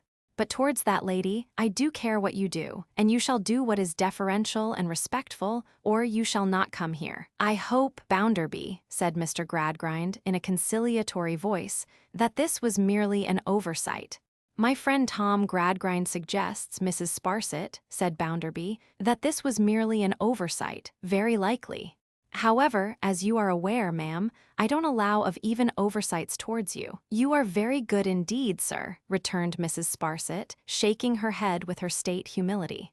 "It is not worth speaking of." Sissy, who all this time had been faintly excusing herself with tears in her eyes, was now waved over by the master of the house to Mr. Gradgrind. She stood looking intently at him, and Louisa stood coldly by, with her eyes upon the ground, while he proceeded thus. "Jupe, I have made up my mind to take you into my house, and when you are not in attendance at the school, to employ you about Mrs. Gradgrind, who is rather an invalid. I have explained to Miss Louisa, this is Miss Louisa, the miserable but natural end of your late career, and you are to expressly understand that the whole of that subject is past, and is not to be referred to any more. From this time you begin your history. You are, at present, ignorant, I know." "Yes, sir, very," she answered, curtsying. "I shall have the satisfaction of causing you to be strictly educated, and you will be a living proof to all who come into communication with you of the advantages of the training you will receive. You will be reclaimed and formed. You have been in the habit now of reading to your father, and those people I found you among, I dare say," said Mr. Gradgrind, beckoning her nearer to him before he said so, and dropping his voice. "Only to father and Merrylegs, sir. At least I mean to father, when Merrylegs was always there." "Never mind Merrylegs, Jupe," said Mr. Gradgrind, with a passing frown. "I don't ask about him. I understand you to have been in the habit of reading to your father." "Oh, yes, sir, thousands of times. They were the happiest, of all the happy times we had together, sir." It was only now when her sorrow broke out that Louisa looked at her. "And what," asked Mr. Gradgrind in a still lower voice, "did you read to your father, Jupe?" "About the fairies, sir, and the dwarf, and the hunchback, and the genies," she sobbed out, "and about—" "Hush," said Mr. Gradgrind, "that is enough. Never breathe a word of such destructive nonsense any more. Bounderby, this is a case for rigid training, and I shall observe it with interest." "Well," returned Mr. Bounderby, "I have given you my opinion already, and I shouldn't do as you do. But very well, very well. Since you are bent upon it, very well." So, Mr. Gradgrind and his daughter took Cecilia Jupe off with them to Stone Lodge, and on the way Louisa never spoke one word, good or bad. and Mr. Bounderby went about his daily pursuits, and Mrs. Sparsit got behind her eyebrows and meditated in the gloom of that retreat all the evening. Chapter 8, Never Wonder. Let us strike the keynote again before pursuing the tune. When she was half a dozen years younger, Louisa had been overheard to begin a conversation with her brother one day by saying, "Tom, I wonder," upon which Mr. Gradgrind, who was the person overhearing, stepped forth into the light and said, "Louisa, never wonder." Herein lay the spring of the mechanical art and mystery of educating the reason without stooping to the cultivation of the sentiments and affections. Never wonder. By means of addition, subtraction, multiplication, and division, settle everything somehow and never wonder. "Bring to me," says Choakumchild, "yonder baby just able to walk, and I will engage that it shall never wonder." Now, besides very many babies just able to walk, there happened to be in Coketown a considerable population of babies who had been walking against time towards the infinite world, 20, 30, 40, 50 years and more. Still, although they differed in every other particular, conceivable and inconceivable, especially inconceivable, they were pretty well united on the point that these unlucky infants were never to wonder. Body number 1 said they must take everything on trust. Body number 2 said they must take everything on political economy. Body number 3 wrote leaden little books for them, showing how the good grown-up baby invariably got to the savings bank, and the bad grown-up baby invariably got transported. Body number 4, under dreary pretenses of being droll, when it was very melancholy indeed, made the shallowest pretenses of concealing pitfalls of knowledge, into which it was the duty of these babies to be smuggled and inveigled. But all the bodies agreed that they were never to wonder. There was a library in Coketown, to which general access was easy. Mr. Gradgrind greatly tormented his mind about what the people read in this library, a point whereon little rivers of tabular statements periodically flowed into the howling ocean of tabular statements, which no diver ever got to any depth in and came up sane. It was a disheartening circumstance, but a melancholy fact that even these readers persisted in wondering. They wondered about human nature, human passions, human hopes and fears, the struggles, triumphs and defeats, the cares and joys and sorrows, the lives and deaths of common men and women. They sometimes, after 15 hours' work, sat down to read mere fables about men and women, more or less like themselves, and about children, more or less like their own. They took Defoe to their bosoms, instead of Euclid, and seemed to be on the whole more comforted by Goldsmith than by Cocker. Mr. Gradgrind was forever working, in print and out of print, at this eccentric sum, and he never could make out how it yielded this unaccountable product. "I am sick of my life, Lou. I hate it altogether, and I hate everybody except you," said the unnatural young Thomas Gradgrind in the hair-cutting chamber at twilight. "You don't hate Sissy, Tom." "I hate to be obliged to call her Jupe, and she hates me," said Tom moodily. "No, she does not, Tom, I am sure. She must," said Tom. "She must just hate and detest the whole set out of us. They'll bother her head off, I think, before they have done with her. Already she's getting as pale as wax, and as heavy as I am." Young Thomas expressed these sentiments sitting astride of a chair before the fire, with his arms on the back, and his sulky face on his arms. His sister sat in the darker corner by the fireside, now looking at him, now looking at the bright sparks as they dropped upon the hearth. "As to me," said Tom, tumbling his hair all manner of ways with his sulky hands, "I am a donkey, that's what I am. I am as obstinate as one, I am more stupid than one, I get as much pleasure as one, and I should like to kick like one. Not me, I hope, Tom." "No, Lou, I wouldn't hurt you. I made an exception of you at first. I don't know what this jolly old, jaundiced jail." Tom had paused to find a sufficiently complimentary and expressive name for the parental roof, and seemed to relieve his mind for a moment by the strong alliteration of this one, "would be without you." "Indeed, Tom, do you really and truly say so?" "Why, of course I do. What's the use of talking about it?" returned Tom, chafing his face on his coat sleeve, as if to mortify his flesh and have it in unison with his spirit. Because, Tom, said his sister, after silently watching the sparks a while, as I get older and nearer growing up, I often sit wondering here and think how unfortunate it is for me that I can't reconcile you to home better than I am able to do. I don't know what other girls know. I can't play to you or sing to you. I can't talk to you so as to lighten your mind, for I never see any amusing sights or read any amusing books that it would be a pleasure or a relief to you to talk about when you are tired. Well, no more do I. I am as bad as you in that respect, and I am a mule too, which you're not. If father was determined to make me either a prig or a mule, and I am not a prig, why, it stands to reason I must be a mule. And so I am, said Tom, desperately. It's a great pity, said Louisa, after another pause, and speaking thoughtfully out of her dark corner. It's a great pity, Tom. It's very unfortunate for both of us. Oh, Hugh, said Tom, you are a girl, Lou, and a girl comes out of it better than a boy does. I don't miss anything in you. You are the only pleasure I have. You can brighten even this place, and you can always lead me as you like. You are a dear brother, Tom, and while you think I can do such things, I don't so much mind knowing better. Though I do know better, Tom, and am very sorry for it. She came and kissed him and went back into her corner again. I wish I could collect all the facts we hear so much about, said Tom, spitefully setting his teeth, and all the figures and all the people who found them out, and I wish I could put 1,000 barrels of gunpowder under them and blow them all up together. However, when I go to live with old Bounderby, I'll have my revenge. Your revenge, Tom. I mean, I'll enjoy myself a little and go about and see something and hear something.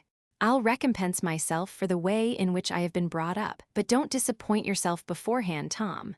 Mr. Bounderby thinks as father thinks, and is a great deal rougher and not half so kind. Oh, said Tom, laughing, I don't mind that. I shall very well know how to manage and smooth old Bounderby. Their shadows were defined upon the wall, but those of the high presses in the room were all blended together on the wall and on the ceiling, as if the brother and sister were overhung by a dark cavern. Or a fanciful imagination, if such treason could have been there, might have made it out to be the shadow of their subject, and of its lowering association with their future. What is your great mode of smoothing and managing, Tom? Is it a secret? Oh, said Tom, if it is a secret, it's not far off. It's you. You are his little pet, you are his favorite. He'll do anything for you. When he says to me what I don't like, I shall say to him, my sister Lou will be hurt and disappointed, Mr. Bounderby. She always used to tell me she was sure you would be easier with me than this. That'll bring him about, or nothing will. After waiting for some answering remark and getting none, Tom wearily relapsed into the present time, and twined himself yawning round and about the rails of his chair, and rumpled his head more and more, until he suddenly looked up and asked, Have you gone to sleep, Lou? No, Tom. I am looking at the fire. You seem to find more to look at in it than ever I could find, said Tom. Another of the advantages, I suppose, of being a girl. Tom, inquired his sister, slowly, and in a curious tone, as if she were reading what she asked in the fire, and it was not quite plainly written there. Do you look forward with any satisfaction to this change to Mr. Bounderby S.? Why, there's one thing to be said of it, returned Tom, pushing his chair from him and standing up. It will be getting away from home. There is one thing to be said of it, Louisa repeated in her former curious tone. It will be getting away from home. Yes, not but what I shall be very unwilling, both to leave you, Lou, and to leave you here. But I must go, you know, whether I like it or not, and I had better go where I can take with me some advantage of your influence than where I should lose it altogether, don't you see? Yes, Tom. The answer was so long in coming, though there was no indecision in it, that Tom went and leaned on the back of her chair to contemplate the fire which so engrossed her, from her point of view, and see what he could make of it. Except that it is a fire, said Tom, it looks to me as stupid and blank as everything else looks. What do you see in it? Not a circus. I don't see anything in it, Tom, particularly, but since I have been looking at it, I have been wondering about you and me, grown up. Wondering again, said Tom. I have such unmanageable thoughts, returned his sister, that they will wonder. "Then I beg of you, Louisa," said Mrs. Gradgrind, who had opened the door without being heard, "to do nothing of that description, for goodness' sake, you inconsiderate girl, or I shall never hear the last of it from your father." Louisa denied Tom's participation in the offense, but her mother stopped her with the conclusive answer, "Louisa, don't tell me in my state of health, for unless you had been encouraged, it is morally and physically impossible that you could have done it." "I was encouraged by nothing, mother, but by looking at the red sparks dropping out of the fire and whitening and dying. It made me think, after all, how short my life would be, and how little I could hope to do in it." "Nonsense," said Mrs. Gradgrind, rendered almost energetic. "Nonsense. Don't stand there and tell me such stuff, Louisa, to my face, when you know very well that if it was ever to reach your father's ears, I should never hear the last of it. After all the trouble that has been taken with you. After the lectures you have attended, and the experiments you have seen, after I have heard you myself, when the whole of my right side has been benumbed, going on with your master about combustion, and calcination, and calorification, and I may say every kind of ation that could drive a poor invalid distracted, to hear you talking in this absurd way about sparks and ashes." "I wish," whimpered Mrs. Gradgrind, taking a chair, and discharging her strongest point before succumbing under these mere shadows of facts. "Yes, I really do wish that I had never had a family, and then you would have known what it was to do without me." Chapter 9, Sissy's Progress.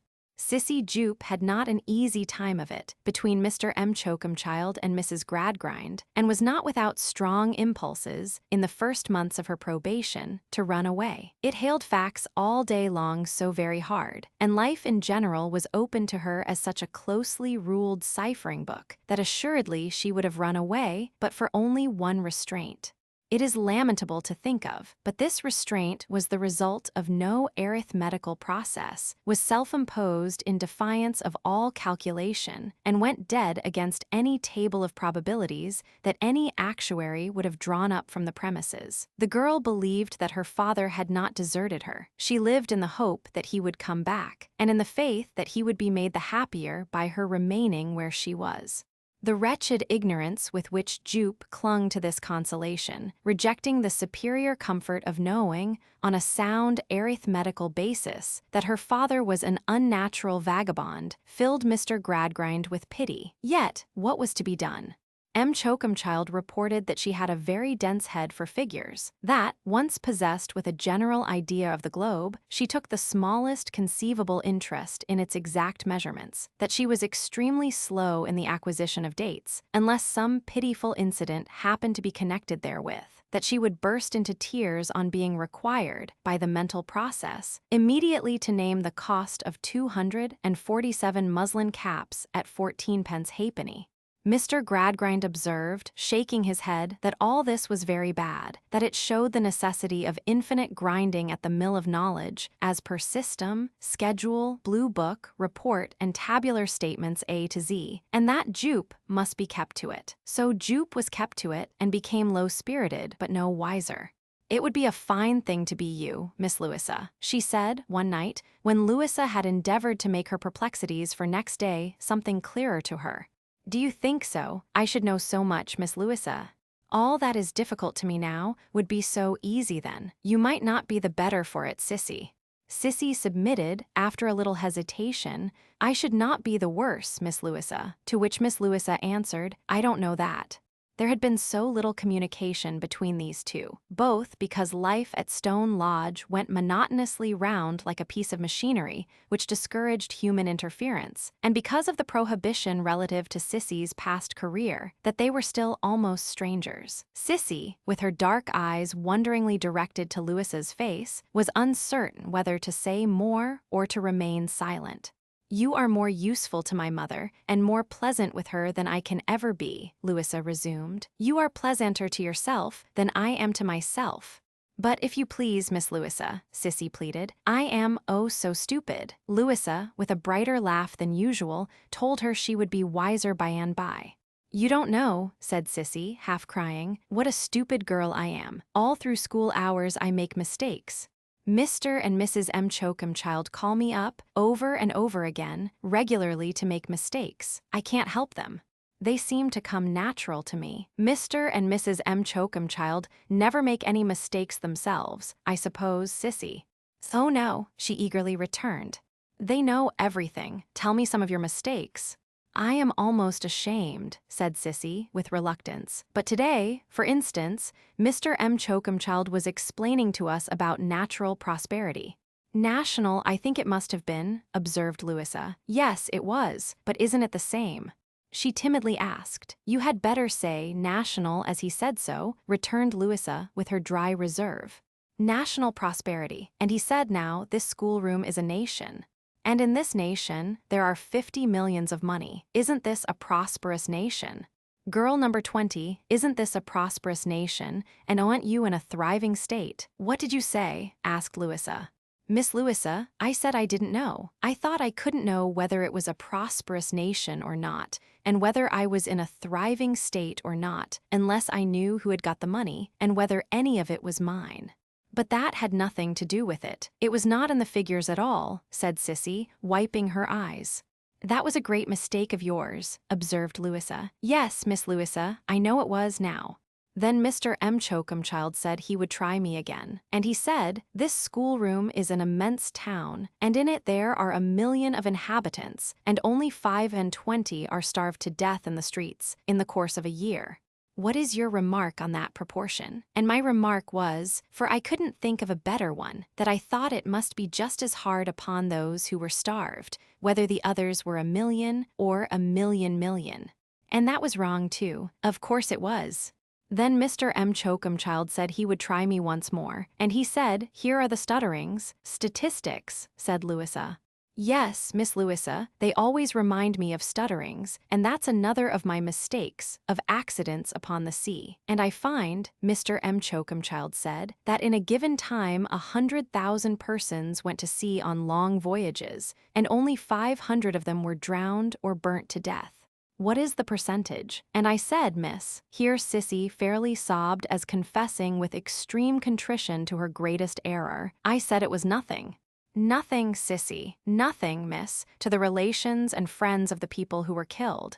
I shall never learn, said Sissy. And the worst of all is that although my poor father wished me so much to learn, and although I am so anxious to learn, because he wished me to, I am afraid I don't like it. Louisa stood looking at the pretty modest head as it drooped abashed before her until it was raised again to glance at her face. Then she asked, Did your father know so much himself that he wished you to be well taught too, Sissy? Sissy hesitated before replying, and so plainly showed her sense that they were entering on forbidden ground that Louisa added, No one hears us, and if anyone did, I am sure no harm could be found in such an innocent question. No, Miss Louisa, answered Sissy, upon this encouragement, shaking her head. Father knows very little indeed. It's as much as he can do to write, and it's more than people in general can do to read his writing, though it's plain to me. Your mother, father says she was quite a scholar. She died when I was born. She was, Sissy made the terrible communication nervously, she was a dancer. Did your father love her? Louisa asked these questions with a strong, wild, wandering interest peculiar to her, an interest gone astray like a banished creature and hiding in solitary places. Oh yes, as dearly as he loves me. Father loved me, first, for her sake. He carried me about with him when I was quite a baby. We have never been asunder from that time, yet he leaves you now, Sissy. Only for my good. Nobody understands him as I do. Nobody knows him as I do. When he left me for my good, he never would have left me for his own. I know he was almost broken-hearted with the trial. He will not be happy for a single minute till he comes back. Tell me more about him, said Louisa. I will never ask you again. Where did you live? We traveled about the country and had no fixed place to live in. Father's Sissy whispered the awful word, a clown. To make the people laugh, said Louisa with a nod of intelligence. Yes, but they wouldn't laugh sometimes, and then father cried. Lately, they very often wouldn't laugh, and he used to come home despairing.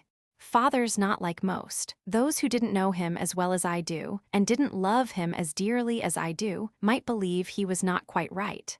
Sometimes they played tricks upon him, but they never knew how he felt them and shrunk up when he was alone with me. He was far, far timider than they thought. And you were his comfort through everything, she nodded, with the tears rolling down her face. I hope so, and father said I was. It was because he grew so scared and trembling, and because he felt himself to be a poor, weak, ignorant, helpless man, those used to be his words, that he wanted me so much to know a great deal and be different from him. I used to read to him to cheer his courage, and he was very fond of that. They were wrong books, I am never to speak of them here, but we didn't know there was any harm in them. And he liked them, said Louisa, with a searching gaze on Sissy all this time. Oh, very much. They kept him, many times, from what did him real harm, and often of a night, he used to forget all his troubles in wondering whether the Sultan would let the lady go on with the story, or would have her head cut off before it was finished. And your father was always kind, to the last? Asked Louisa, contravening the great principle, and wondering very much. Always, returned Sissy, clasping her hands. Kinder and kinder than I can tell. He was angry only one night, and that was not to me but Merrylegs, she whispered the awful fact, is his performing dog. Why was he angry with the dog? Louisa demanded. Father, soon after they came home from performing, told Merrylegs to jump up on the backs of the two chairs and stand across them, which is one of his tricks. He looked at father and didn't do it at once. Everything of father's had gone wrong that night, and he hadn't pleased the public at all. He cried out that the very dog knew he was failing and had no compassion on him. Then he beat the dog, and I was frightened and said, Father, pray don't hurt the creature who is so fond of you. Oh, heaven forgive you, father, stop. And he stopped, and the dog was bloody, and father lay down crying on the floor with the dog in his arms, and the dog licked his face. Louisa saw that she was sobbing, and going to her, kissed her, took her hand, and sat down beside her. Finish by telling me how your father left you, Sissy. Now that I have asked you so much, tell me the end. The blame, if there is any blame, is mine, not yours. Dear Miss Louisa, said Sissy, covering her eyes and sobbing yet, I came home from the school that afternoon and found poor father just come home too from the booth, and he sat rocking himself over the fire as if he was in pain. And I said, have you hurt yourself, father? As he did sometimes, like they all did, and he said, a little, my darling. And when I came to stoop down and look up at his face, I saw that he was crying. The more I spoke to him, the more he hid his face, and at first he shook all over and said nothing but my darling and my love. Here Tom came lounging in and stared at the two with a coolness not particularly savoring of interest in anything but himself, and not much of that at present. I am asking Sissy a few questions, Tom, observed his sister. You have no occasion to go away, but don't interrupt us for a moment, Tom dear. Oh, very well, returned Tom. Only father has brought old Bounderby home, and I want you to come into the drawing room, because if you come, there's a good chance of old Bounderby's asking me to dinner, and if you don't, there's none. I'll come directly. I'll wait for you, said Tom, to make sure. Sissy resumed in a lower voice. At last poor father said that he had given no satisfaction again, and never did give any satisfaction now, and that he was a shame and disgrace, and I should have done better without him all along. I said all the affectionate things to him that came into my heart, and presently he was quiet, and I sat down by him, and told him all about the school and everything that had been said and done there. When I had no more left to tell, he put his arms round my neck and kissed me a great many times. Then he asked me to fetch some of the stuff he used, for the little hurt he had had, and to get it at the best place, which was at the other end of town from there. And then, after kissing me again, he let me go. When I had gone downstairs, I turned back that I might be a little bit more company to him yet, and looked in at the door and said, Father dear, shall I take Merrylegs? Then the thought must have come upon him, poor father, of going away to try something for my sake, for when I came back he was gone. I say, look sharp for old Bounderby, Lou. Tom remonstrated, there's no more to tell, Miss Louisa. I keep the 9 oils ready for him, and I know he will come back. Every letter that I see in Mr. Gradgrind's hand takes my breath away and blinds my eyes, for I think it comes from father or from Mr. Sleary about father. Mr. Sleary promised to write as soon as ever father should be heard of, and I trust to him to keep his word. Do look sharp for old Bounderby, Lou, said Tom, with an impatient whistle. He'll be off if you don't look sharp. After this, whenever Sissy dropped a curtsy to Mr. Gradgrind in the presence of his family, and said in a faltering way, "I beg your pardon, sir, for being troublesome, but have you had any letter yet about me?" Louisa would suspend the occupation of the moment, whatever it was, and look for the reply as earnestly as Sissy did. And when Mr. Gradgrind regularly answered, "No, Jupe, nothing of the sort," the trembling of Sissy's lip would be repeated in Louisa's face, and her eyes would follow Sissy with compassion to the door. Mr. Gradgrind usually improved these occasions by remarking, when she was gone, that if Jupe had been properly trained from an early age, she would have remonstrated to herself on sound principles the baselessness of these fantastic hopes. Yet it did seem, though not to him, for he saw nothing of it, as if fantastic hope could take as strong a hold as fact. This observation must be limited exclusively to his daughter. As to Tom, he was becoming that not unprecedented triumph of calculation which is usually at work on number 1. As to Mrs. Gradgrind, if she said anything on the subject, she would come a little way out of her wrappers, like a feminine dormouse, and say, "Good gracious, bless me, how my poor head is vexed and worried by that girl Jupe's so perseveringly asking, over and over again, about her tiresome letters. Upon my word and honor, I seem to be fated, and destined, and ordained, to live in the midst of things that I am never to hear the last of. It really is a most extraordinary circumstance, that it appears as if I never was to hear the last of anything." At about this point, Mr. Gradgrind's eye would fall upon her, and under the influence of that wintry piece of fact, she would become torpid again. Chapter 10. Stephen Blackpool. I entertain a weak idea that the English people are as hard-worked as any people upon whom the sun shines. I acknowledge to this ridiculous idiosyncrasy as a reason why I would give them a little more play. In the hardest working part of Coketown, in the innermost fortifications of that ugly citadel, where nature was as strongly bricked out as killing airs and gases were bricked in, at the heart of the labyrinth of narrow courts upon courts, and close streets upon streets, which had come into existence piecemeal, every piece in a violent hurry for some one man's purpose, and the whole an unnatural family, shouldering and trampling, and pressing one another to death.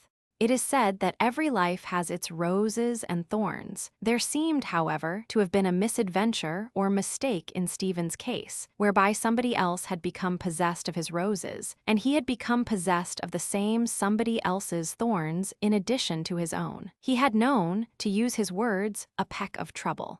He was usually called Old Stephen, in a kind of rough homage to the fact. A rather stooping man, with a knitted brow, a pondering expression of face, and a hard-looking head sufficiently capacious, on which his iron-gray hair lay long and thin, Old Stephen might have passed for a particularly intelligent man in his condition. Yet he was not. He took no place among those remarkable hands, who, piecing together their broken intervals of leisure through many years, had mastered difficult sciences and acquired a knowledge of most unlikely things. He held no station among the hands who could make speeches and carry on debates. Thousands of his compeers could talk much better than he, at any time. He was a good power-loom weaver and a man of perfect integrity. What more he was, or what else he had in him, if anything, let him show for himself. The lights in the great factories, which looked, when they were illuminated, like fairy palaces, or the travelers by express train said so, were all extinguished, and the bells had rung for knocking off for the night and had ceased again, and the hands, men and women, boy and girl, were clattering home. Old Stephen was standing in the street, with the old sensation upon him which the stoppage of the machinery always produced, the sensation of its having worked and stopped in his own head. "Yet I don't see Rachel still," said he. It was a wet night, and many groups of young women passed him, with their shawls drawn over their bare heads and held close under their chins to keep the rain out. He knew Rachel well, for a glance at any one of these groups was sufficient to show him that she was not there. At last, there were no more to come, and then he turned away, saying in a tone of disappointment, "Why then, missed her." But he had not gone the length of 3 streets, when he saw another of the shawled figures in advance of him, at which he looked so keenly that perhaps its mere shadow indistinctly reflected on the wet pavement. If he could have seen it without the figure itself moving along from lamp to lamp, brightening and fading as it went, would have been enough to tell him who was there. Making his pace at once much quicker and much softer, he darted on until he was very near this figure, then fell into his former walk and called Rachel. She turned, being then in the brightness of a lamp, and raising her hood a little, showed a quiet oval face, dark and rather delicate, irradiated by a pair of very gentle eyes, and further set off by the perfect order of her shining black hair. It was not a face in its first bloom. She was a woman 35 years of age. "Ah, lad, tease thou," when she had said this, with a smile which would have been quite expressed, though nothing of her had been seen but her pleasant eyes, she replaced her hood again, and they went on together. "I thought thou wast ahin me, Rachel." "No. Early tea-night, lass. Times I'm a little early, Stephen, times a little late. I'm never to be counted on, going home, nor going t'other way neither. Tea seems to me, Rachel." "No, Stephen." He looked at her with some disappointment in his face, but with a respectful and patient conviction that she must be right in whatever she did. The expression was not lost upon her. She laid her hand lightly on his arm a moment as if to thank him for it. "We are such true friends, lad, and such old friends, and getting to be such old folk now." "No, Rachel, thou'rt as young as ever thou wast. One of us would be puzzled how to get old, Stephen, without t'other getting so too, both being alive," she answered, laughing. "But anyways, we're such old friends, and hide a word of honest truth fro, one another would be a sin and a pity. T''s better not to walk too much together. Times, yes. 'Twould be hard, indeed, if 'twas not to be at all," she said, with a cheerfulness she sought to communicate to him. "T''s hard anyways, Rachel. Try to think not, and 'twill seem better. I've tried a long time, and t'ant got better, but thou'rt right, T might mak folk talk even of thee. Thou hast been that to me, Rachel, through so many year. Thou hast done me so much good, and heartened of me in that cheering way, that thy word is a law to me. Ah, lass, and a bright good law. Better than some real ones. Never fret about them, Stephen," she answered quickly, and not without an anxious glance at his face. "Let the laws be." "Yes," he said, with a slow nod or two. "Let 'em be, let everything be. Let all sorts alone. T''s a muddle, and that's a." "Always a muddle," said Rachel, with another gentle touch upon his arm, as if to recall him out of the thoughtfulness in which he was biting the long ends of his loose neckerchief as he walked along. The touch had its instantaneous effect. He let them fall, turned a smiling face upon her, and said, as he broke into a good-humored laugh, "Aye, Rachel, lass, allus a muddle. That's where I stick. I come to the muddle many times an agen, and I never get beyond it." They had walked some distance, and were near their own homes. The woman S was the first reached. It was in one of the many small streets for which the favorite undertaker, who turned a hansom some out of the one poor ghastly pomp of the neighborhood, kept a black ladder, in order that those who had done their daily groping up and down the narrow stairs might slide out of this working world by the windows. She stopped at the corner, and putting her hand in his, wished him good night. "Good night, dear lass, good night." She went, with her neat figure and her sober, womanly step, down the dark street, and he stood looking after her until she turned into one of the small houses. There was not a flutter of her coarse shawl, perhaps, but had its interest in this man's eyes, not a tone of her voice, but had its echo in his innermost heart. When she was lost to his view, he pursued his homeward way, glancing up sometimes at the sky, where the clouds were sailing fast and wildly. But they were broken now, and the rain had ceased, and the moon shone, looking down the high chimneys of Coketown on the deep furnaces below, and casting titanic shadows of the steam engines at rest upon the walls where they were lodged. The man seemed to have brightened with the night as he went on. His home, in such another street as the first, saving that it was narrower, was over a little shop. How it came to pass that any people found it worth their while to sell or buy the wretched little toys, mixed up in its window with cheap newspapers, and pork, there was a leg to be raffled for tomorrow night, matters not here. He took his end of candle from a shelf, lighted it at another end of candle on the counter, without disturbing the mistress of the shop who was asleep in her little room, and went upstairs into his lodging. It was a room not unacquainted with the black ladder under various tenants, but as neat, at present, as such a room could be. A few books and writings were on an old bureau in a corner. The furniture was decent and sufficient, and though the atmosphere was tainted, the room was clean. Going to the hearth to set the candle down upon a round, three-legged table standing there, he stumbled against something. As he recoiled, looking down at it, it raised itself up into the form of a woman in a sitting attitude. "Heaven's mercy, woman!" he cried, falling farther off from the figure. "Hast thou come back again?" Such a woman, a disabled, drunken creature, barely able to preserve her sitting posture by steadying herself with one begrimed hand on the floor, while the other was so purposeless in trying to push away her tangled hair from her face that it only blinded her the more with the dirt upon it.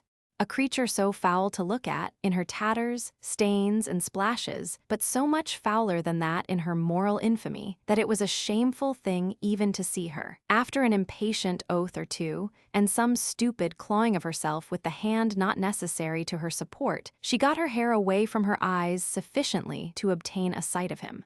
Then she sat swaying her body to and fro, and making gestures with her unnerved arm, which seemed intended as the accompaniment to a fit of laughter, though her face was stolid and drowsy. Lad. What yar there?" Some hoarse sounds meant for this came mockingly out of her at last, and her head dropped forward on her breast. "Back agin," she screeched after some minutes, as if he had that moment said it. "Yes, and back agin ever and ever so often. Back, yes, back. Why not?" Roused by the unmeaning violence with which she cried it out, she scrambled up and stood supporting herself with her shoulders against the wall, dangling in one hand by the string a dunghill fragment of a bonnet, and trying to look scornfully at him. "I'll sell thee off again, and I'll sell thee off again, and I'll sell thee off a score of times," she cried, with something between a furious menace and an effort at a defiant dance. "Come awa' from th bed." He was sitting on the side of it, with his face hidden in his hands.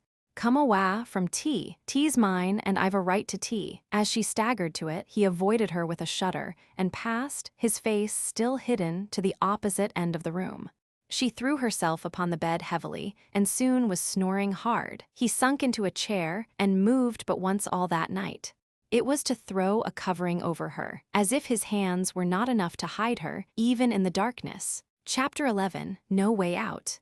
The fairy palaces burst into illumination, before pale morning showed the monstrous serpents of smoke trailing themselves over Coketown, a clattering of clogs upon the pavement, a rapid ringing of bells, and all the melancholy mad elephants, polished and oiled up for the day's monotony, were at their heavy exercise again. Stephen bent over his loom, quiet, watchful, and steady. A special contrast, as every man was in the forest of looms where Stephen worked, to the crashing, smashing, tearing piece of mechanism at which he labored. Never fear, good people of an anxious turn of mind, that art will consign nature to oblivion. Set anywhere, side by side, the work of God and the work of man, and the former, even though it be a troop of hands of very small account, will gain in dignity from the comparison. So many hundred hands in this mill, so many hundred horse steam power. It is known, to the force of a single pound weight, what the engine will do, but not all the calculators of the national debt can tell me the capacity for good or evil, for love or hatred, for patriotism or discontent, for the decomposition of virtue into vice, or the reverse, at any single moment in the soul of one of these its quiet servants, with the composed faces and the regulated actions. There is no mystery in it. There is an unfathomable mystery in the meanest of them, forever. Supposing we were to reverse our arithmetic for material objects, and to govern these awful unknown quantities by other means. The day grew strong and showed itself outside, even against the flaming lights within. The lights were turned out and the work went on. The rain fell, and the smoke serpents, submissive to the curse of all that tribe, trailed themselves upon the earth. In the waste yard outside, the steam from the escape pipe, the litter of barrels and old iron, the shining heaps of coals, the ashes everywhere, were shrouded in a veil of mist and rain. The work went on until the noon bell rang. More clattering upon the pavements, the looms and wheels and hands all out of gear for an hour. Stephen came out of the hot mill into the damp wind and cold, wet streets, haggard and worn. He turned from his own class and his own quarter, taking nothing but a little bread as he walked along, towards the hill on which his principal employer lived, in a red house with black outside shutters, green inside blinds, a black street door, up 2 white steps, Bounderby in letters very like himself upon a brazen plate, and a round brazen door handle underneath it, like a brazen full stop. Mr. Bounderby was at his lunch, so Stephen had expected. Would his servant say that one of the hands begged leave to speak to him? Message in return, requiring name of such hand. Stephen Blackpool, there was nothing troublesome against Stephen Blackpool. Yes, he might come in. Stephen Blackpool in the parlor. Mr. Bounderby, whom he just knew by sight, at lunch on chop and sherry. Mrs. Sparsit netting at the fireside, in a side-saddle attitude, with one foot in a cotton stirrup. It was a part, at once of Mrs. Sparsit's dignity and service, not to lunch. She supervised the meal officially, but implied that in her own stately person she considered lunch a weakness. "Now, Stephen," said Mr. Bounderby, "what's the matter with you?" Stephen made a bow, not a servile one. "These hands will never do that." "Lord bless you, sir, you'll never catch them at that if they have been with you 20 years, and, as a complimentary toilet for Mrs. Sparsit, tucked his neckerchief ends into his waistcoat. "Now, you know," said Mr. Bounderby, taking some sherry, "we have never had any difficulty with you, and you have never been one of the unreasonable ones. You don't expect to be set up in a coach and six, and to be fed on turtle soup and venison, with a gold spoon, as a good many of 'em do." Mr. Bounderby always represented this to be the sole, immediate, and direct object of any hand who was not entirely satisfied. "And therefore, I know already that you have not come here to make a complaint. Now you know I am certain of that beforehand. No, sir, sure I ha not come for nout oth kind." Mr. Bounderby seemed agreeably surprised, notwithstanding his previous strong conviction. "Very well," he returned.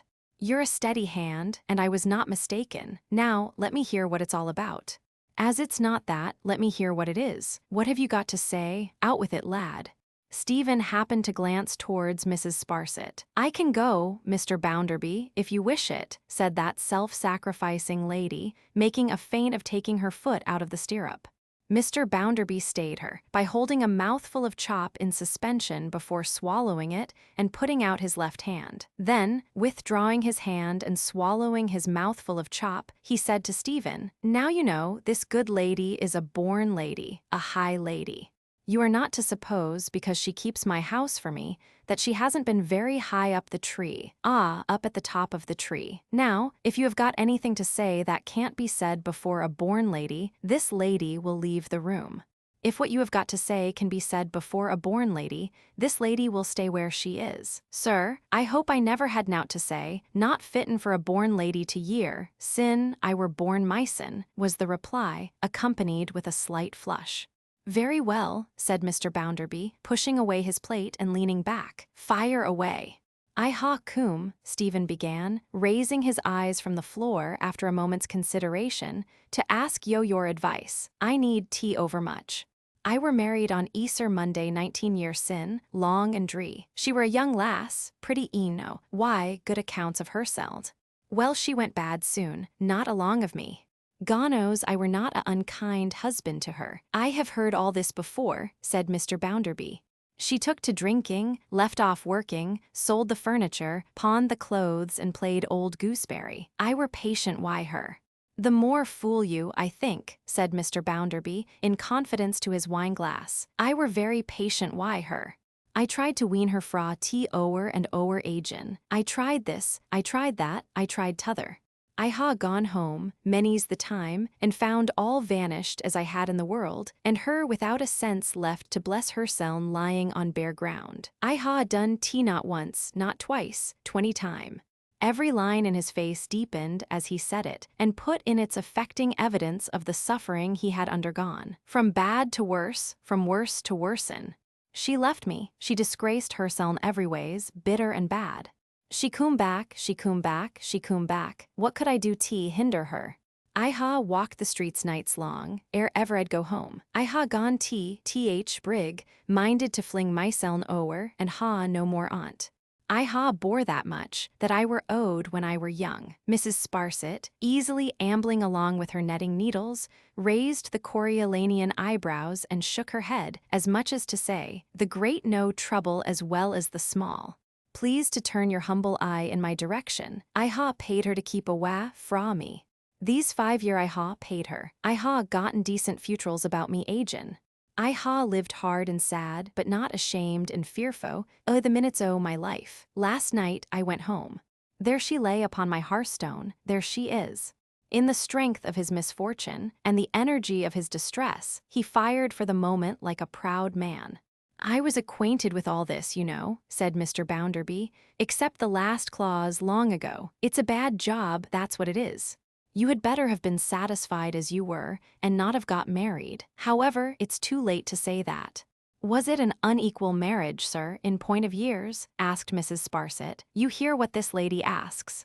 Was it an unequal marriage in point of years, this unlucky job of yours? Said Mr. Bounderby. Not e'en so. I were 21 myseln, she were 29 but. Indeed, sir, said Mrs. Sparsit to her chief, with great placidity. I inferred, from its being so miserable a marriage, that it was probably an unequal one in point of years. Mr. Bounderby looked very hard at the good lady in a sidelong way that had an odd sheepishness about it. He fortified himself with a little more sherry. Well, why don't you go on? He then asked, turning rather irritably on Stephen Blackpool. I ha come to ask yo, sir, how I am to be ridded o' this woman. Stephen infused a yet deeper gravity into the mixed expression of his attentive face. Mrs. Sparsit uttered a gentle ejaculation, as having received a moral shock. What do you mean? Said Bounderby, getting up to lean his back against the chimney-piece. What are you talking about? You took her for better for worse. I mun be ridden o' her. I cannot bear tea naw more. I ha lived under tea so long for that. I ha hadden the pity and comforting words o' th, best lass living or dead. Haply, but for her, I should ha gone battering mad. He wishes to be free, to marry the female of whom he speaks, I fear, sir, observed Mrs. Sparsit in an undertone, and much dejected by the immorality of the people. I do. The lady says what's right, I do. I were a-coming to tea. I ha read ith papers that great folk fair fa I wishes no hurt, are not bonded together for better for worse so fast, but that they can be set free fro their misfortunate marriages, and marry o'er agen. When they do not agree, for that their tempers is ill-sorted, they has rooms o' one kind and another in their houses, above a bit, and they can live asunders. We folk ha only one room, and we can't. When that won't do, they ha gout and other cash, and they can say this for yo and that for me, and they can go their separate ways. We can't. Spite o' all that, they can be set free for smaller wrongs than mine. So, I mun be ridden o' this woman, and I want tea know how. Know how, returned Mr. Bounderby. If I do her any hurt, sir, there's a law to punish me. Of course there is. If I flee from her, there's a law to punish me. Of course there is. If I marry to you, their dear lass, there's a law to punish me. Of course there is. If I was to live her and not marry her, saying such a thing could be, which it never could or would, and her so good, there's a law to punish me, in every innocent child belonging to me. Of course there is. Now, a God's name, said Stephen Blackpool, show me the law to help me. There's a sanctity in this relation of life, said Mr. Bounderby, and it must be kept up. No, do not say that, sir. T'an't kept up that way.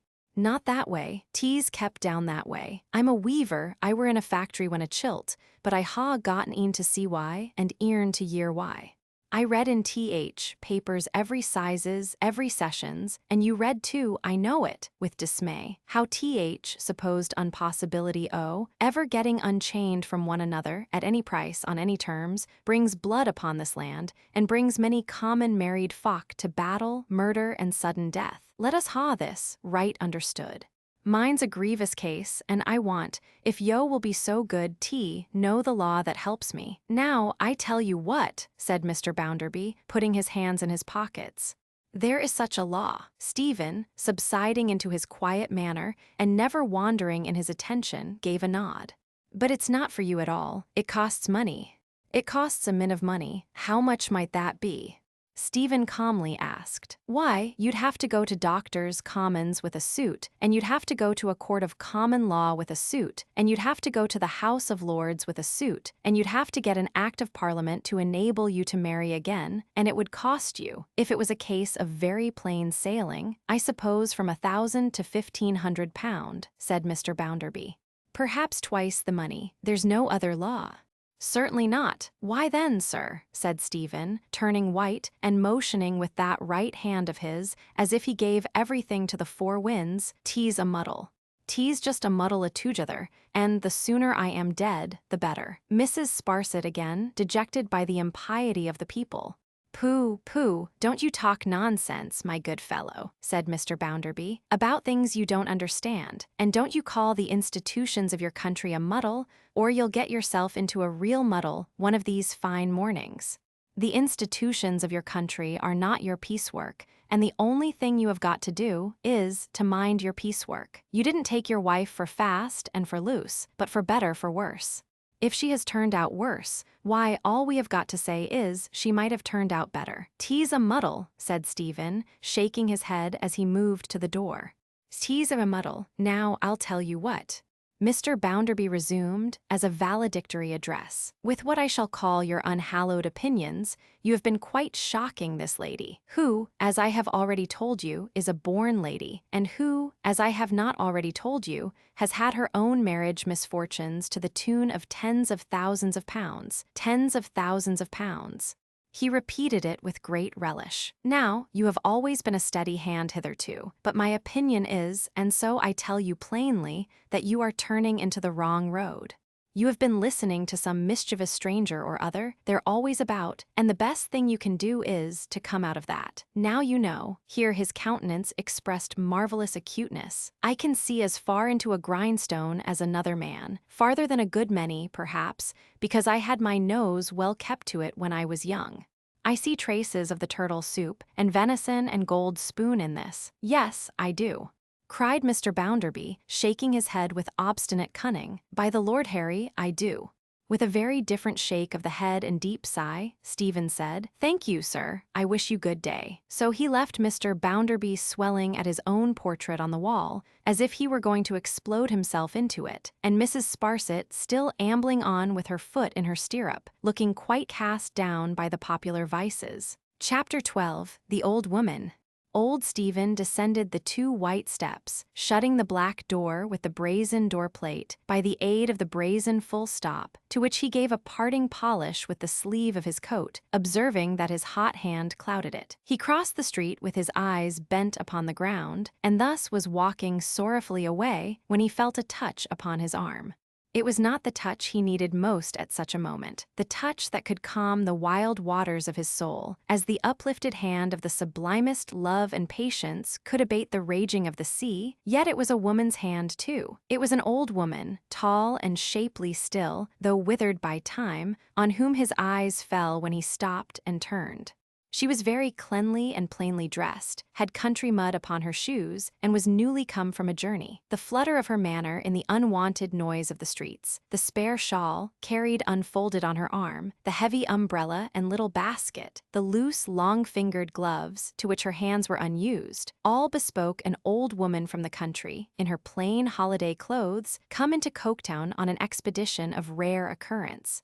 Remarking this at a glance, with the quick observation of his class, Stephen Blackpool bent his attentive face. His face, which, like the faces of many of his order, by dint of long working with eyes and hands in the midst of a prodigious noise, had acquired the concentrated look with which we are familiar in the countenances of the deaf, the better to hear what she asked him. "Pray, sir," said the old woman, "did I see you come out of that gentleman's house?" pointing back to Mr. Bounderby's. "I believe it was you, unless I have had the bad luck to mistake the person in following." "Yes, missus," returned Stephen, "it were me." "Have you? You'll excuse an old woman's curiosity. Have you seen the gentleman?" "Yes, Mrs." "And how did he look, sir? Was he portly, bold, outspoken, and hearty?" As she straightened her own figure and held up her head in adapting her action to her words, the idea crossed Stephen that he had seen this old woman before and had not quite liked her. "Oh, yes," he returned, observing her more attentively. "He were all that." "And healthy," said the old woman, "as the fresh wind." "Yes," returned Stephen. "He were eatin' and drinking, as large and as loud as a hummo-bee." "Thank you," said the old woman with infinite content. "Thank you." He certainly never had seen this old woman before, yet there was a vague remembrance in his mind, as if he had more than once dreamed of some old woman like her. She walked along at his side, and, gently accommodating himself to her humor, he said Coketown was a busy place, was it not? To which she answered, sure, dreadful busy. Then he said, she came from the country, he saw, to which she answered in the affirmative. "By Parliamentary, this morning. I came 40 mile by Parliamentary this morning, and I'm going back the same 40 mile this afternoon. I walked 9 mile to the station this morning, and if I find nobody on the road to give me a lift, I shall walk the 9 mile back tonight. That's pretty well, sir, at my age," said the chatty old woman, her eye brightening with exultation. "'Deed tease.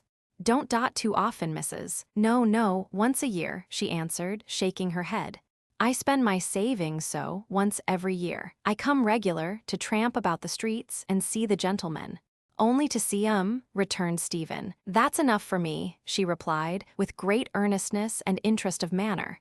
"I ask no more. I have been standing about on this side of the way to see that gentleman," turning her head back towards Mr. Bounderby's again, "come out.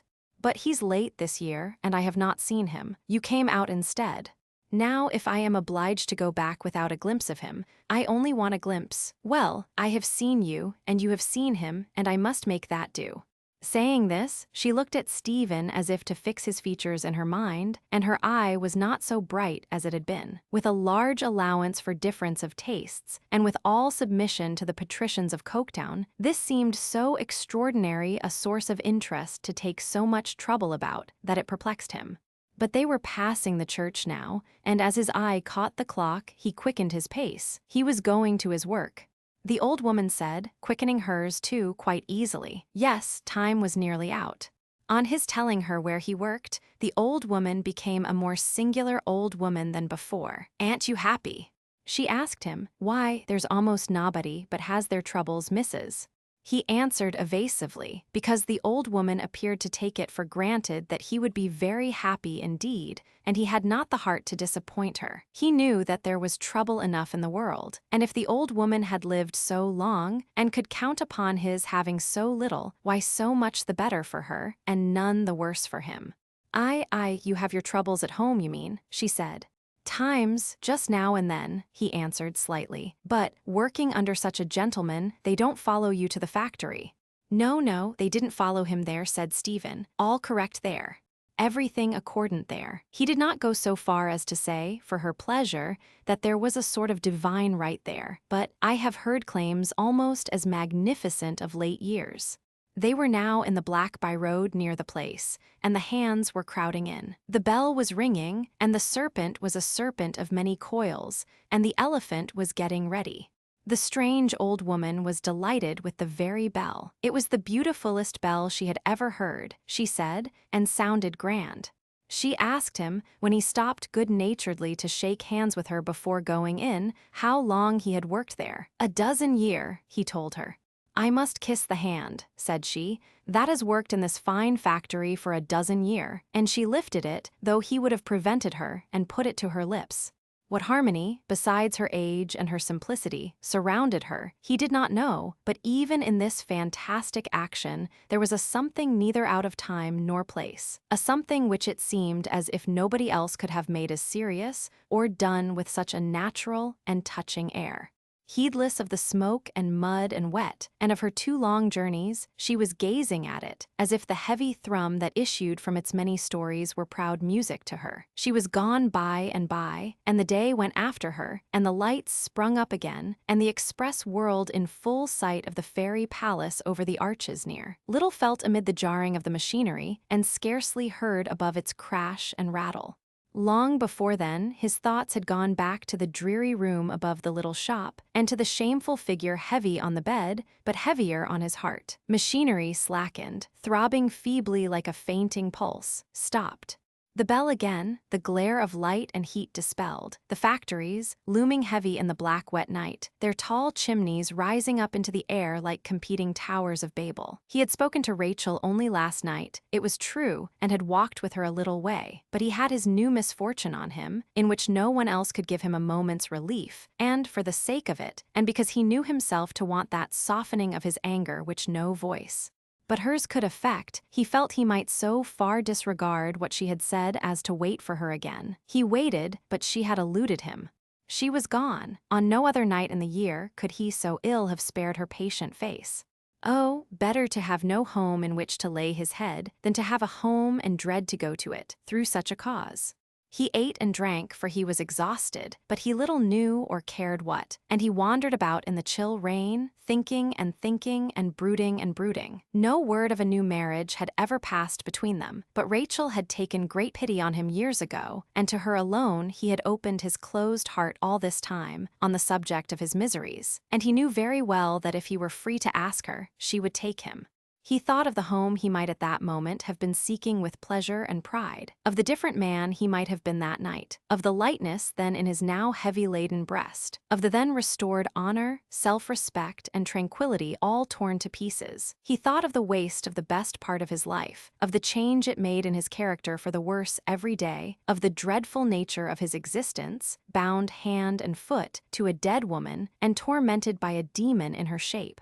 He thought of Rachel, how young when they were first brought together in these circumstances, how mature now, how soon to grow old. He thought of the number of girls and women she had seen marry, how many homes with children in them she had seen grow up around her, how she had contentedly pursued her own lone, quiet path for him, and how he had sometimes seen a shade of melancholy on her blessed face that smote him with remorse and despair. He set the picture of her up beside the infamous image of last night, and thought, could it be, that the whole earthly course of one so gentle, good, and self-denying was subjugate to such a wretch as that? Filled with these thoughts, so filled that he had an unwholesome sense of growing larger, of being placed in some new and diseased relation towards the objects among which he passed, of seeing the iris round every misty light turn red. He went home for shelter. Chapter 13. Rachel. A candle faintly burned in the window, to which the black ladder had often been raised for the sliding away of all that was most precious in this world to a striving wife and a brood of hungry babies. And Stephen added to his other thoughts the stern reflection, that of all the casualties of this existence upon earth, not one was dealt out with so unequal a hand as death. The inequality of birth was nothing to it. For say that the child of a king and the child of a weaver were born tonight in the same moment. What was that disparity to the death of any human creature who was serviceable to, or beloved by, another, while this abandoned woman lived on? From the outside of his home, he gloomily passed to the inside, with suspended breath and with a slow footstep. He went up to his door, opened it, and so into the room. Quiet and peace were there. Rachel was there, sitting by the bed. She turned her head, and the light of her face shone in upon the midnight of his mind. She sat by the bed, watching and tending his wife. That is to say, he saw that someone lay there, and he knew too well it must be she. But Rachel's hands had put a curtain up, so that she was screened from his eyes. Her disgraceful garments were removed, and some of Rachel's were in the room. Everything was in its place and order as he had always kept it. The little fire was newly trimmed, and the hearth was freshly swept. It appeared to him that he saw all this in Rachel's face, and looked at nothing besides. While looking at it, it was shut out from his view by the softened tears that filled his eyes, but not before he had seen how earnestly she looked at him, and how her own eyes were filled too. She turned again towards the bed, and satisfying herself that all was quiet there, spoke in a low, calm, cheerful voice. "I am glad you have come at last, Stephen. You are very late. I ha been walking up and down." "I thought so, but 'tis too bad a night for that. The rain falls very heavy, and the wind has risen. The wind, true. It was blowing hard. Hark to the thundering in the chimney, and the surging noise. To have been out in such a wind, and not to have known it was blowing. I have been here once before, today, Stephen. Landlady came round for me at dinner time. There was some one here that needed looking to, she said. Indeed she was right. All wandering and lost, Stephen, wounded too and bruised." He slowly moved to a chair and sat down, drooping his head before her. "I came to do what little I could, Stephen. First, for that she worked with me when we were girls both, and for that you courted her and married her when I was her friend." He laid his furrowed forehead on his hand, with a low groan. "And next, for that I know your heart, and am right sure and certain that 'tis far too merciful to let her die, or even so much as suffer, for want of aid. Thou knowest who said, 'Let him who is without sin among you cast the first stone at her.' There have been plenty to do that. Thou art not the man to cast the last stone, Stephen, when she is brought so low. Oh, Rachel, Rachel! Thou hast been a cruel sufferer, heaven reward thee," she said, in compassionate accents. "I am thy poor friend, with all my heart and mind." The wounds of which she had spoken seemed to be about the neck of the self-made outcast. She dressed them now, still without showing her. She steeped a piece of linen in a basin, into which she poured some liquid from a bottle, and laid it with a gentle hand upon the sore. The three-legged table had been drawn close to the bedside, and on it there were 2 bottles. This was one. It was not so far off, but that Stephen, following her hands with his eyes, could read what was printed on it in large letters. He turned of a deadly hue, and a sudden horror seemed to fall upon him. "I will stay here, Stephen," said Rachel, quietly resuming her seat, "till the bells go 3. 'Tis to be done again at 3, and then she may be left till morning. But thy rest agen tomorrow's work, my dear. I slept sound last night. I can wake many nights when I am put to it. 'Tis thou who art in need of rest, so white and tired. Try to sleep in the chair there, while I watch. Thou hadst no sleep last night, I can well believe. Tomorrow's work is far harder for thee than for me." He heard the thundering and surging out of doors, and it seemed to him as if his late angry mood were going about trying to get at him. She had cast it out, she would keep it out. He trusted to her to defend him from himself. "She don't know me, Stephen. She just drowsily mutters and stares.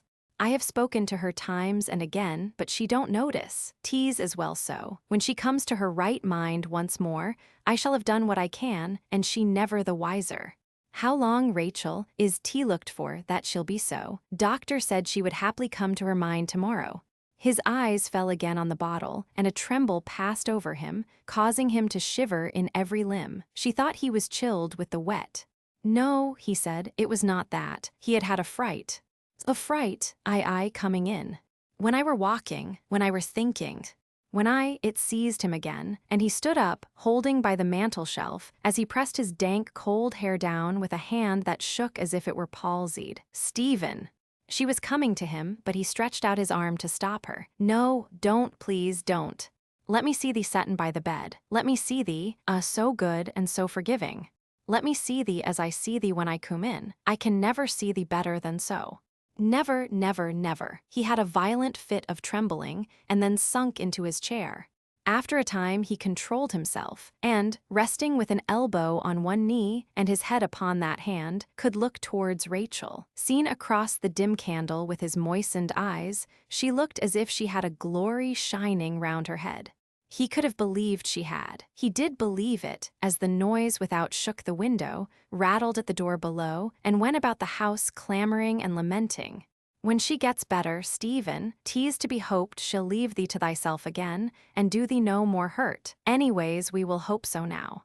And now I shall keep silence, for I want thee to sleep." He closed his eyes, more to please her than to rest his weary head. But by slow degrees, as he listened to the great noise of the wind, he ceased to hear it, or it changed into the working of his loom, or even into the voices of the day, his own included, saying what had been really said.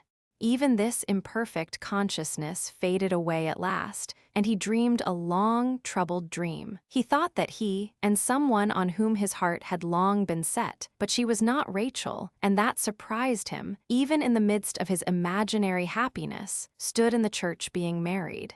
While the ceremony was performing, and while he recognized among the witnesses some whom he knew to be living, and many whom he knew to be dead, darkness came on, succeeded by the shining of a tremendous light. It broke from one line in the table of commandments at the altar, and illuminated the building with the words. They were sounded through the church, too, as if there were voices in the fiery letters. Upon this, the whole appearance before him and around him changed, and nothing was left as it had been but himself and the clergyman. They stood in the daylight before a crowd so vast that if all the people in the world could have been brought together into one space, they could not have looked, he thought, more numerous. And they all abhorred him, and there was not one pitying or friendly eye among the millions that were fastened on his face. He stood on a raised stage, under his own loom, and looking up at the shape the loom took, and hearing the burial service distinctly read, he knew that he was there to suffer death.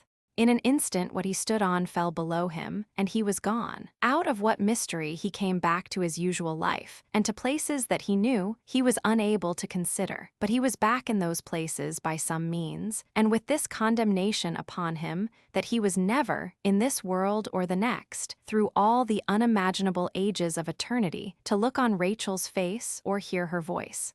Wandering to and fro, unceasingly, without hope, and in search of he knew not what, he only knew that he was doomed to seek it. He was the subject of a nameless, horrible dread, a mortal fear of one particular shape which everything took. Whatsoever he looked at, grew into that form sooner or later. The object of his miserable existence was to prevent its recognition by anyone among the various people he encountered. Hopeless labor. If he led them out of rooms where it was, if he shut up drawers and closets where it stood, if he drew the curious from places where he knew it to be secreted, and got them out into the streets, the very chimneys of the mills assumed that shape, and round them was the printed word. The wind was blowing again, the rain was beating on the housetops, and the larger spaces through which he had strayed contracted to the four walls of his room. Saving that the fire had died out, it was as his eyes had closed upon it. Rachel seemed to have fallen into a doze in the chair by the bed. She sat wrapped in her shawl, perfectly still. The table stood in the same place, close by the bedside, and on it, in its real proportions and appearance, was the shape so often repeated. He thought he saw the curtain move. He looked again, and he was sure it moved. He saw a hand come forth and grope about a little. Then the curtain moved more perceptibly, and the woman in the bed put it back and sat up. With her woeful eyes, so haggard and wild, so heavy and large, she looked all round the room and past the corner where he slept in his chair. Her eyes returned to that corner, and she put her hand over them as a shade while she looked into it. Again they went all round the room, scarcely heeding Rachel if at all, and returned to that corner. He thought, as she once more shaded them, not so much looking at him, as looking for him with a brutish instinct that he was there, that no single trace was left in those debauched features, or in the mind that went along with them, of the woman he had married 18 years before. But that he had seen her come to this by inches, he never could have believed her to be the same. All this time, as if a spell were on him, he was motionless and powerless, except to watch her. Stupidly dozing, or communing with her incapable self about nothing, she sat for a little while with her hands at her ears, and her head resting on them. Presently, she resumed her staring round the room. And now, for the first time, her eyes stopped at the table with the bottles on it. Straightway she turned her eyes back to his corner, with the defiance of last night, and moving very cautiously and softly, stretched out her greedy hand.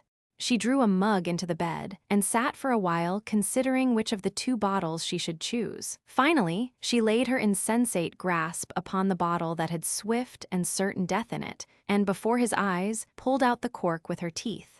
Dream or reality, he had no voice, nor had he power to stir. If this be real, and her allotted time be not yet come, wake, Rachel, wake. She thought of that too. She looked at Rachel, and very slowly, very cautiously, poured out the contents. The draught was at her lips. A moment, and she would be past all help. Let the whole world wake and come about her with its utmost power. But in that moment, Rachel started up with a suppressed cry. The creature struggled, struck her, seized her by the hair, but Rachel had the cup. Stephen broke out of his chair. "Rachel, am I whackin' or dreamin' this dreadful night? 'Tis all well, Stephen. I have been asleep myself. 'Tis near 3. Hush, I hear the bells." The wind brought the sounds of the church clock to the window. They listened, and it struck 3. Stephen looked at her, saw how pale she was, noted the disorder of her hair and the red marks of fingers on her forehead, and felt assured that his senses of sight and hearing had been awake. She held the cup in her hand even now. "I thought it must be near 3, she said, calmly pouring from the cup into the basin and steeping the linen as before. "I am thankful I stayed. 'Tis done now when I have put this on." There, and now she's quiet again. "The few drops in the basin I'll pour away, for 'tis bad stuff to leave about, though ever so little of it." As she spoke, she drained the basin into the ashes of the fire and broke the bottle on the hearth. She had nothing to do, then, but to cover herself with her shawl before going out into the wind and rain. "Thou'lt let me walk thee at this hour, Rachel?" "No, Stephen, 'tis but a minute, and I'm home." "Thou'rt not fearful," he said it in a low voice as they went out at the door, "to leave me alone her?" As she looked at him, saying, "Stephen," he went down on his knee before her, on the poor mean stairs, and put an end of her shawl to his lips. "Thou art an angel. Bless thee, bless thee. I am, as I have told thee, Stephen, thy poor friend. Angels are not like me. Between them and a working woman fou of faults, there is a deep gulf set.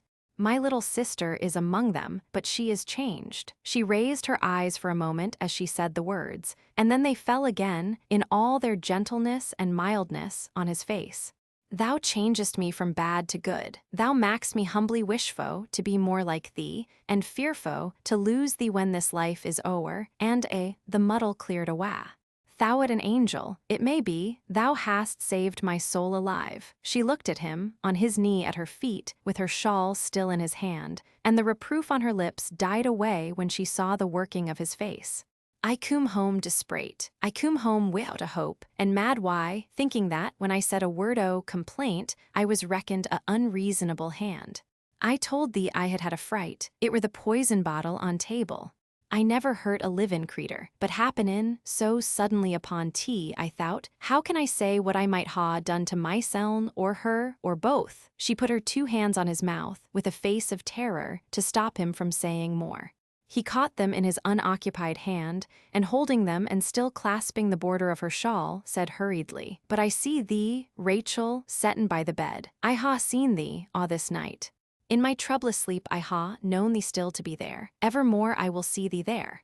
I never more will see her or think o' her, but thou shalt be beside her. I never more will see or think o' anything that angers me, but thou, so much better than me, shalt be by side on't. And so I will try look time, and so I will try trust time, when thou and me at last shall walk together far awa, beyond the deep gulf, in country where thy little sister is." He kissed the border of her shawl again, and let her go. She bade him good night in a broken voice, and went out into the street. The wind blew from the quarter where the day would soon appear, and still blew strongly. It had cleared the sky before it, and the rain had spent itself or traveled elsewhere, and the stars were bright. He stood bareheaded in the road, watching her quick disappearance. As the shining stars were to the heavy candle in the window, so was Rachel, in the rugged fancy of this man, to the common experiences of his life. Chapter 14. The Great Manufacturer. Time went on in Coketown like its own machinery. So much material wrought up, so much fuel consumed, so many powers worn out, so much money made. But, less inexorable than iron, steel, and brass, it brought its varying seasons even into that wilderness of smoke and brick, and made the only stand that ever was made in the place against its direful uniformity. "Louisa is becoming," said Mr. Gradgrind, "almost a young woman." Time, with his innumerable horsepower, worked away, not minding what anybody said, and presently turned out young Thomas a foot taller than when his father had last taken particular notice of him. Thomas is becoming, said Mr. Gradgrind, almost a young man. Time passed Thomas on in the mill while his father was thinking about it, and there he stood in a long-tailed coat and a stiff shirt collar. Really, said Mr. Gradgrind, the period has arrived when Thomas ought to go to Bounderby. Time, sticking to him, passed him on into Bounderby's bank, made him an inmate of Bounderby's house, necessitated the purchase of his first razor, and exercised him diligently in his calculations relative to number 1. The same great manufacturer, always with an immense variety of work on hand, in every stage of development, passed Sissy onward in his mill, and worked her up into a very pretty article indeed. I fear, Jupe, said Mr. Gradgrind, that your continuance at the school any longer would be useless. I am afraid it would, sir, Sissy answered with a curtsy. I cannot disguise from you, Jupe, said Mr. Gradgrind, knitting his brow, that the result of your probation there has disappointed me, has greatly disappointed me. You have not acquired, under Mr. and Mrs. M. Choakumchild, anything like that amount of exact knowledge which I looked for. You are extremely deficient in your facts. Your acquaintance with figures is very limited. You are altogether backward and below the mark. I am sorry, sir, she returned, but I know it is quite true, yet I have tried hard, sir. Yes, said Mr. Gradgrind, yes, I believe you have tried hard. I have observed you, and I can find no fault in that respect. Thank you, sir.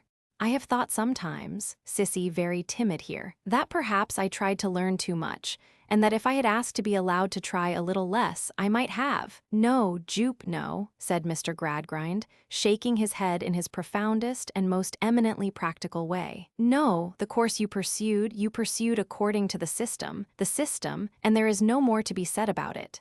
I can only suppose that the circumstances of your early life were too unfavorable to the development of your reasoning powers, and that we began too late. Still, as I have said already, I am disappointed. I wish I could have made a better acknowledgment, sir, of your kindness to a poor forlorn girl who had no claim upon you, and of your protection of her. Don't shed tears, said Mr. Gradgrind. Don't shed tears, I don't complain of you.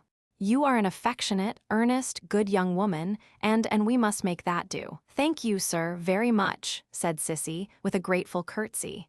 You are useful to Mrs. Gradgrind, and, in a generally pervading way, you are serviceable in the family also. So I understand from Miss Louisa, and, indeed, so I have observed myself. I therefore hope, said Mr. Gradgrind, that you can make yourself happy in those relations. I should have nothing to wish, sir, if— I understand you, said Mr. Gradgrind. You still refer to your father. I have heard from Miss Louisa that you still preserve that bottle. Well, if your training in the science of arriving at exact results had been more successful, you would have been wiser on these points. I will say no more. He really liked Sissy too well to have a contempt for her. Otherwise, he held her calculating powers in such very slight estimation that he must have fallen upon that conclusion. Somehow or other, he had become possessed by an idea that there was something in this girl which could hardly be set forth in a tabular form. Her capacity of definition might be easily stated at a very low figure, her mathematical knowledge at nothing. Yet he was not sure that if he had been required, for example, to tick her off into columns in a parliamentary return, he would have quite known how to divide her. In some stages of his manufacture of the human fabric, the processes of time are very rapid. Young Thomas and Sissy being both at such a stage of their working up, these changes were effected in a year or two, while Mr. Gradgrind himself seemed stationary in his course and underwent no alteration. Except one, which was apart from his necessary progress through the mill. Time hustled him into a little noisy and rather dirty machinery in a bycomer, and made him Member of Parliament for Coketown, one of the respected members for ounce weights and measures, one of the representatives of the multiplication table, one of the deaf honourable gentlemen, dumb honourable gentlemen, blind honourable gentlemen, lame honourable gentlemen, dead honourable gentlemen, to every other consideration. Else wherefore live we in a Christian land, 1800 and odd years after our master? All this while, Louisa had been passing on, so quiet and reserved, and so much given to watching the bright ashes at twilight as they fell into the grate, and became extinct, that from the period when her father had said she was almost a young woman, which seemed but yesterday, she had scarcely attracted his notice again, when he found her quite a young woman. Quite a young woman, said Mr. Gradgrind, musing. Dear me. Soon after this discovery, he became more thoughtful than usual for several days, and seemed much engrossed by one subject. On a certain night, when he was going out, and Louisa came to bid him good-bye before his departure, as he was not to be home until late and she would not see him again until the morning, he held her in his arms, looking at her in his kindest manner, and said, My dear Louisa, you are a woman. She answered with the old, quick, searching look of the night when she was found at the circus, then cast down her eyes. Yes, father. My dear, said Mr. Gradgrind, I must speak with you alone and seriously. Come to me in my room after breakfast tomorrow, will you? Yes, father. Your hands are rather cold, Louisa. Are you not well? Quite well, fathers. And cheerful. She looked at him again and smiled in her peculiar manner. I am as cheerful, father, as I usually am or usually have been. That's well, said Mr. Gradgrind. So he kissed her and went away, and Louisa returned to the serene apartment of the hair-cutting character, and leaning her elbow on her hand, looked again at the short-lived sparks that so soon subsided into ashes. Are you there, Lou? Said her brother, looking in at the door. He was quite a young gentleman of pleasure now, and not quite a prepossessing one. Dear Tom, she answered, rising and embracing him, how long it is since you have been to see me. Why, I have been otherwise engaged, Lou, in the evenings, and in the daytime old Bounderby has been keeping me at it rather. But I touch him up with you when he comes it too strong, and so we preserve an understanding. I say, has father said anything particular to you today or yesterday, Lou? No, Tom, but he told me tonight that he wished to do so in the morning. Ah, that's what I mean, said Tom. Do you know where he is tonight? With a very deep expression. No, then I'll tell you. He's with old Bounderby. They are having a regular confab together up at the bank. Why at the bank, do you think? Well, I'll tell you again. To keep Mrs. Sparsit's ears as far off as possible, I expect. With her hand upon her brother's shoulder, Louisa still stood looking at the fire. Her brother glanced at her face with greater interest than usual, and, encircling her waist with his arm, drew her coaxingly to him. You are very fond of me, aren't you, Lou? Indeed I am, Tom, though you do let such long intervals go by without coming to see me. Well, sister of mine, said Tom, when you say that, you are near my thoughts. We might be so much oftener together, mightn't we? Always together, almost, mightn't we? It would do me a great deal of good if you were to make up your mind to I know what, Lou. It would be a splendid thing for me. It would be uncommonly jolly. Her thoughtfulness baffled his cunning scrutiny. He could make nothing of her face. He pressed her in his arm and kissed her cheek. She returned the kiss but still looked at the fire. I say, Lou, I thought I'd come and just hint to you what was going on, though I supposed you'd most likely guess, even if you didn't know. I can't stay, because I'm engaged to some fellows tonight. You won't forget how fond you are of me. No, dear Tom, I won't forget. That's a capital girl, said Tom. Goodbye, Lou. She gave him an affectionate good night and went out with him to the door, whence the fires of Coketown could be seen, making the distance lurid. She stood there, looking steadfastly towards them, and listening to his departing steps. They retreated quickly, as glad to get away from Stone Lodge, and she stood there yet when he was gone and all was quiet. It seemed as if, first in her own fire within the house, and then in the fiery haze without, she tried to discover what kind of woof old Time, that greatest and longest established spinner of all, would weave from the threads he had already spun into a woman. But his factory is a secret place, his work is noiseless, and his hands are mutes. Chapter 15, Father and Daughter. Although Mr. Gradgrind did not take after Bluebeard, his room was quite a blue chamber in its abundance of blue books. Whatever they could prove, which is usually anything you like, they proved there, in an army constantly strengthening by the arrival of new recruits. In that charmed apartment, the most complicated social questions were cast up, got into exact totals, and finally settled, if those concerned could only have been brought to know it. To this observatory, then, a stern room with a deadly statistical clock in it, which measured every second with a beat like a rap upon a coffin lid, Louisa repaired on the appointed morning. A window looked towards Coketown, and when she sat down near her father's table, she saw the high chimneys and the long tracks of smoke looming in the heavy distance gloomily. "My dear Louisa," said her father, "I prepared you last night to give me your serious attention in the conversation we are now going to have together. You have been so well trained, and you do, I am happy to say, so much justice to the education you have received, that I have perfect confidence in your good sense. You are not impulsive, you are not romantic, you are accustomed to view everything from the strong, dispassionate ground of reason and calculation. From that ground alone, I know you will view and consider what I am going to communicate." He waited, as if he would have been glad that she said something, but she said never a word. "Louisa, my dear, you are the subject of a proposal of marriage that has been made to me." Again he waited, and again she answered not one word. This so far surprised him as to induce him gently to repeat, "A proposal of marriage, my dear," to which she returned, without any visible emotion whatever, "I hear you, father. I am attending, I assure you." "Well," said Mr. Gradgrind, breaking into a smile, after being for the moment at a loss, "you are even more dispassionate than I expected, Louisa. Or, perhaps, you are not unprepared for the announcement I have it in charge to make." "I cannot say that, father, until I hear it. Prepared or unprepared, I wish to hear it all from you. I wish to hear you state it to me, father." Strange to relate, Mr. Gradgrind was not so collected at this moment as his daughter was. He took a paper knife in his hand, turned it over, laid it down, took it up again, and even then had to look along the blade of it, considering how to go on. "What you say, my dear Louisa, is perfectly reasonable. I have undertaken then to let you know that, in short, that Mr. Bounderby has informed me that he has long watched your progress with particular interest and pleasure, and has long hoped that the time might ultimately arrive when he should offer you his hand in marriage.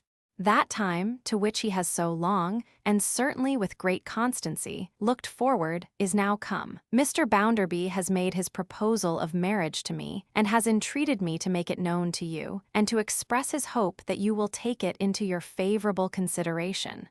Silence between them, the deadly statistical clock very hollow, the distant smoke very black and heavy. "Father," said Louisa, "do you think I love Mr. Bounderby?" Mr. Gradgrind was extremely discomfited by this unexpected question. "Well, my child," he returned, "I really cannot take upon myself to say." "Father," pursued Louisa in exactly the same voice as before, "do you ask me to love Mr. Bounderby?" "My dear Louisa, no, no, I ask nothing." "Father," she still pursued, "does Mr. Bounderby ask me to love him?" "Really, my dear," said Mr. Gradgrind, "it is difficult to answer your question, difficult to answer it, yes or no, father." "Certainly, my dear, because," here was something to demonstrate, and it set him up again, "because the reply depends so materially, Louisa, on the sense in which we use the expression. Now, Mr. Bounderby does not do you the injustice, and does not do himself the injustice, of pretending to anything fanciful, fantastic, or, I am using synonymous terms, sentimental. Mr. Bounderby would have seen you grow up under his eyes to very little purpose, if he could so far forget what is due to your good sense, not to say to his, as to address you from any such ground. Therefore, perhaps the expression itself, I merely suggest this to you, my dear, may be a little misplaced. What would you advise me to use in its stead, father?" "Why, my dear Louisa," said Mr. Gradgrind, completely recovered by this time, "I would advise you, since you ask me to consider this question, as you have been accustomed to consider every other question, simply as one of tangible fact. The ignorant and the giddy may embarrass such subjects with irrelevant fancies and other absurdities that have no existence, properly viewed, really no existence, but it is no compliment to you to say that you know better. Now, what are the facts of this case? You are, we will say in round numbers, 20 years of age. Mr. Bounderby is, we will say in round numbers, 50. There is some disparity in your respective years, but in your means and positions there is none. On the contrary, there is a great suitability. Then the question arises, is this one disparity sufficient to operate as a bar to such a marriage? In considering this question, it is not unimportant to take into account the statistics of marriage, so far as they have yet been obtained, in England and Wales. I find, on reference to the figures, that a large proportion of these marriages are contracted between parties of very unequal ages, and that the elder of these contracting parties is, in rather more than 3/4 of these instances, the bridegroom. It is remarkable as showing the wide prevalence of this law that among the natives of the British possessions in India, also in a considerable part of China, and among the Kamaks of Tartary, the best means of computation yet furnished us by travelers yield similar results. The disparity I have mentioned, therefore, almost ceases to be disparity, and virtually all but disappears. "What do you recommend, father?" asked Louisa, her reserved composure not in the least affected by these gratifying results. "That I should substitute for the term I used just now, for the misplaced expression." "Louisa," returned her father, "it appears to me that nothing can be plainer. Confining yourself rigidly to fact, the question of fact you state to yourself is, does Mr. Bounderby ask me to marry him?" "Yes, he does. The sole remaining question then is, shall I marry him?" "I think nothing can be plainer than that. Shall I marry him?" repeated Louisa with great deliberation. "Precisely. And it is satisfactory to me, as your father, my dear Louisa, to know that you do not come to the consideration of that question with the previous habits of mind and habits of life that belong to many young women." "No, father," she returned, "I do not." "I now leave you to judge for yourself," said Mr. Gradgrind. "I have stated the case, as such cases are usually stated among practical minds. I have stated it, as the case of your mother and myself was stated in its time. The rest, my dear Louisa, is for you to decide." From the beginning, she had sat looking at him fixedly. As he now leaned back in his chair and bent his deep-set eyes upon her in his turn, perhaps he might have seen one wavering moment in her when she was impelled to throw herself upon his breast and give him the pent-up confidences of her heart. The barriers were too many and too high for such a leap. With his unbending, utilitarian, matter-of-fact face, he hardened her again, and the moment shot away into the plumbless depths of the past to mingle with all the lost opportunities that are drowned there. Removing her eyes from him, she sat so long looking silently towards the town that he said, at length, "Are you consulting the chimneys of the Coketown works, Louisa? There seems to be nothing there but languid and monotonous smoke." "Yet when the night comes, fire bursts out, father," she answered, turning quickly. "Of course I know that, Louisa. I do not see the application of the remark." To do him justice, he did not at all. She passed it away with a slight motion of her hand, and concentrating her attention upon him again, said, "Father, I have often thought that life is very short." This was so distinctly one of his subjects that he interposed. "It is short, no doubt, my dear. Still, the average duration of human life is proved to have increased of late years. The calculations of various life assurance and annuity offices, among other figures which cannot go wrong, have established the fact." "I speak of my own life, father." "Oh, indeed? Still," said Mr. Gradgrind, "I need not point out to you, Louisa, that it is governed by the laws which govern lives in the aggregate. While it lasts, I would wish to do the little I can, and the little I am fit for. What does it matter?" Mr. Gradgrind seemed rather at a loss to understand the last 4 words, replying, "How, matter? What matter, my dear? Mr. Bounderby," she went on in a steady, straight way, without regarding this, "asks me to marry him. The question I have to ask myself is, shall I marry him? That is so, father, is it not? You have told me so, father, have you not?" "Certainly, my dear, let it be so. Since Mr. Bounderby likes to take me thus, I am satisfied to accept his proposal. Tell him, father, as soon as you please, that this was my answer. Repeat it, word for word, if you can, because I should wish him to know what I said." "It is quite right, my dear," retorted her father approvingly, "to be exact. I will observe your very proper request. Have you any wish in reference to the period of your marriage, my child?" "None, father. What does it matter?" Mr. Gradgrind had drawn his chair a little nearer to her and taken her hand, but her repetition of these words seemed to strike with some little discord on his ear. He paused to look at her, and, still holding her hand, said, "Louisa, I have not considered it essential to ask you one question, because the possibility implied in it appeared to me to be too remote, but perhaps I ought to do so. You have never entertained in secret any other proposal." "Father," she returned, almost scornfully, "what other proposal can have been made to me? Whom have I seen? Where have I been? What are my heart's experiences?" "My dear Louisa," returned Mr. Gradgrind, reassured and satisfied, "you correct me justly. I merely wish to discharge my duty." "What do I know, father," said Louisa in her quiet manner, "of tastes and fancies, of aspirations and affections, of all that part of my nature in which such light things might have been nourished? What escape have I had from problems that could be demonstrated, and realities that could be grasped?" As she said it, she unconsciously closed her hand, as if upon a solid object, and slowly opened it as though she were releasing dust or ash. "My dear," assented her eminently practical parent, "quite true, quite true." "Why, father," she pursued, "what a strange question to ask me. The baby preference that even I have heard of as common among children has never had its innocent resting place in my breast. You have been so careful of me that I never had a child's heart. You have trained me so well that I never dreamed a child's dream. You have dealt so wisely with me, father, from my cradle to this hour, that I never had a child's belief or a child's fear." Mr. Gradgrind was quite moved by his success, and by this testimony to it. "My dear Louisa," said he, "you abundantly repay my care. Kiss me, my dear girl."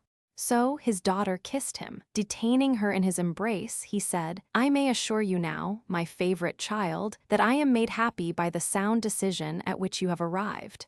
Mr. Bounderby is a very remarkable man, and what little disparity can be said to exist between you, if any, is more than counterbalanced by the tone your mind has acquired. It has always been my object so to educate you, as that you might, while still in your early youth, be, if I may so express myself, almost any age. Kiss me once more, Louisa. Now, let us go and find your mother." Accordingly, they went down to the drawing-room, where the esteemed lady, with no nonsense about her, was recumbent as usual, while Sissy worked beside her. She gave some feeble signs of returning animation when they entered, and presently the faint transparency was presented in a sitting attitude. "Mrs. Gradgrind," said her husband, who had waited for the achievement of this feat with some impatience, "allow me to present to you Mrs. Bounderby." "Oh," said Mrs. Gradgrind, "so you have settled it. Well, I'm sure I hope your health may be good, Louisa, for if your head begins to split as soon as you are married, which was the case with mine, I cannot consider that you are to be envied, though I have no doubt you think you are, as all girls do. However, I give you joy, my dear, and I hope you may now turn all your illogical studies to good account. I am sure I do.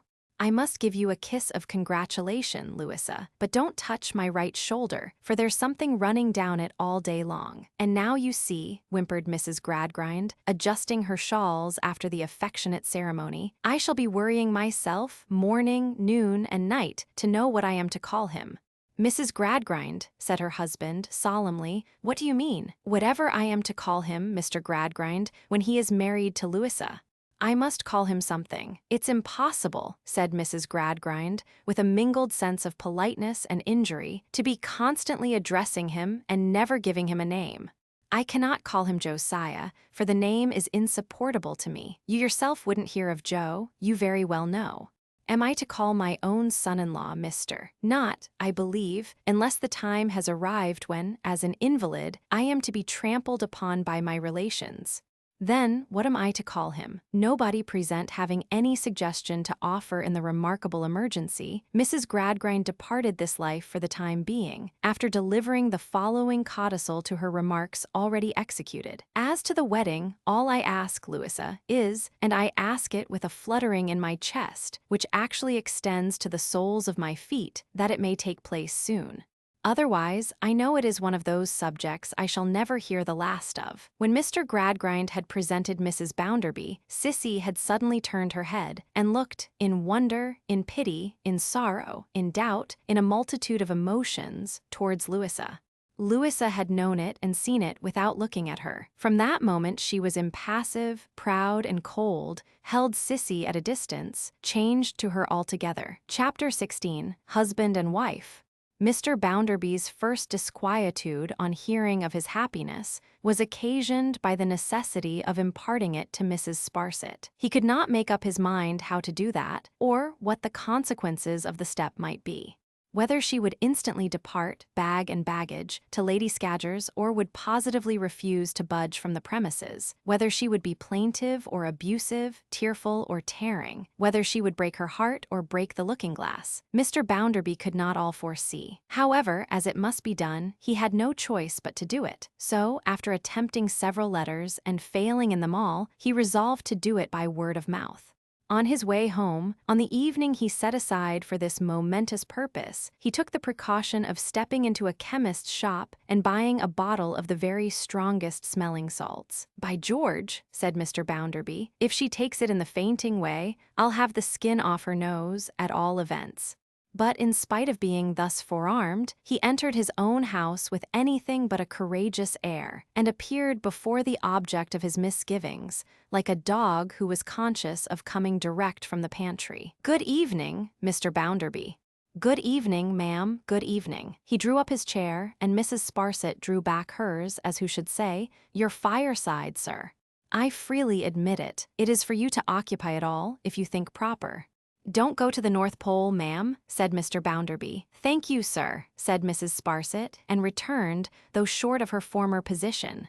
Mr. Bounderby sat looking at her, as, with the points of a stiff, sharp pair of scissors, she picked out holes for some inscrutable ornamental purpose in a piece of cambric, an operation which, taken in connection with the bushy eyebrows and the Roman nose, suggested with some liveliness the idea of a hawk engaged upon the eyes of a tough little bird. She was so steadfastly occupied that many minutes elapsed before she looked up from her work. When she did so, Mr. Bounderby bespoke her attention with a hitch of his head. "Mrs. Sparsit, ma'am," said Mr. Bounderby, putting his hands in his pockets and assuring himself with his right hand that the cork of the little bottle was ready for use, "I have no occasion to say to you that you are not only a lady born and bred, but a devilish sensible woman." "Sir," returned the lady, "this is indeed not the first time that you have honored me with similar expressions of your good opinion." "Mrs. Sparsit, ma'am," said Mr. Bounderby, "I am going to astonish you." "Yes, sir," returned Mrs. Sparsit, interrogatively, and in the most tranquil manner possible. She generally wore mittens, and she now laid down her work and smoothed those mittens. "I am going, ma'am," said Bounderby, "to marry Tom Gradgrind's daughter." "Yes, sir," returned Mrs. Sparsit. "I hope you may be happy, Mr. Bounderby." "Oh, indeed I hope you may be happy, sir." And she said it with such great condescension as well as with such great compassion for him that Bounderby, far more disconcerted than if she had thrown her workbox at the mirror or swooned on the hearthrug, corked up the smelling salts tight in his pocket and thought, "Now confound this woman, who could have even guessed that she would take it in this way." "Well, ma'am," returned Bounderby, with some resentment in his tone, which was clearly lowered, though in spite of himself, "I am obliged to you. I hope I shall be." "Do you, sir?" said Mrs. Sparsit, with great affability. "But naturally you do. Of course you do." A very awkward pause on Mr. Bounderby's part succeeded. Mrs. Sparsit sedately resumed her work and occasionally gave a small cough, which sounded like the cough of conscious strength and forbearance. "Well, ma'am," resumed Bounderby, "under these circumstances, I imagine it would not be agreeable to a character like yours to remain here, though you would be very welcome here." "Oh, dear no, sir, I could on no account think of that." Mrs. Sparsit shook her head, still in her highly superior manner, and a little changed the small cough, coughing now, as if the spirit of prophecy rose within her, but had better be coughed down. "However, ma'am," said Bounderby, "there are apartments at the bank where a born and bred lady as keeper of the place would be rather a catch than otherwise, and if the same terms— I beg your pardon, sir." You were so good as to promise that you would always substitute the phrase annual compliment. "Well, ma'am, annual compliment. If the same annual compliment would be acceptable there, why, I see nothing to part us unless you do." "Sir," returned Mrs. Sparsit, The proposal is like yourself, and if the position I shall assume at the bank is one that I could occupy without descending lower in the social scale, why, of course it is," said Bounderby. "If it was not, ma'am, you don't suppose that I should offer it to a lady who has moved in the society you have moved in. Not that I care for such society, you know, but you do. Mr. Bounderby, you are very considerate. You'll have your own private apartments, and you'll have your coals and your candles and all the rest of it, and you'll have your maid to attend upon you, and you'll have your light porter to protect you, and you'll be what I take the liberty of considering precious comfortable," said Bounderby. "Sir," rejoined Mrs. Sparsit, "say no more. In yielding up my trust here, I shall not be freed from the necessity of eating the bread of dependence." She might have said the sweetbread, for that delicate article in a savory brown sauce was her favorite supper, and I would rather receive it from your hand than from any other. Therefore, sir, I accept your offer gratefully, and with many sincere acknowledgments for past favors. And I hope, sir," said Mrs. Sparsit, concluding in an impressively compassionate manner, "I fondly hope that Miss Gradgrind may be all you desire and deserve."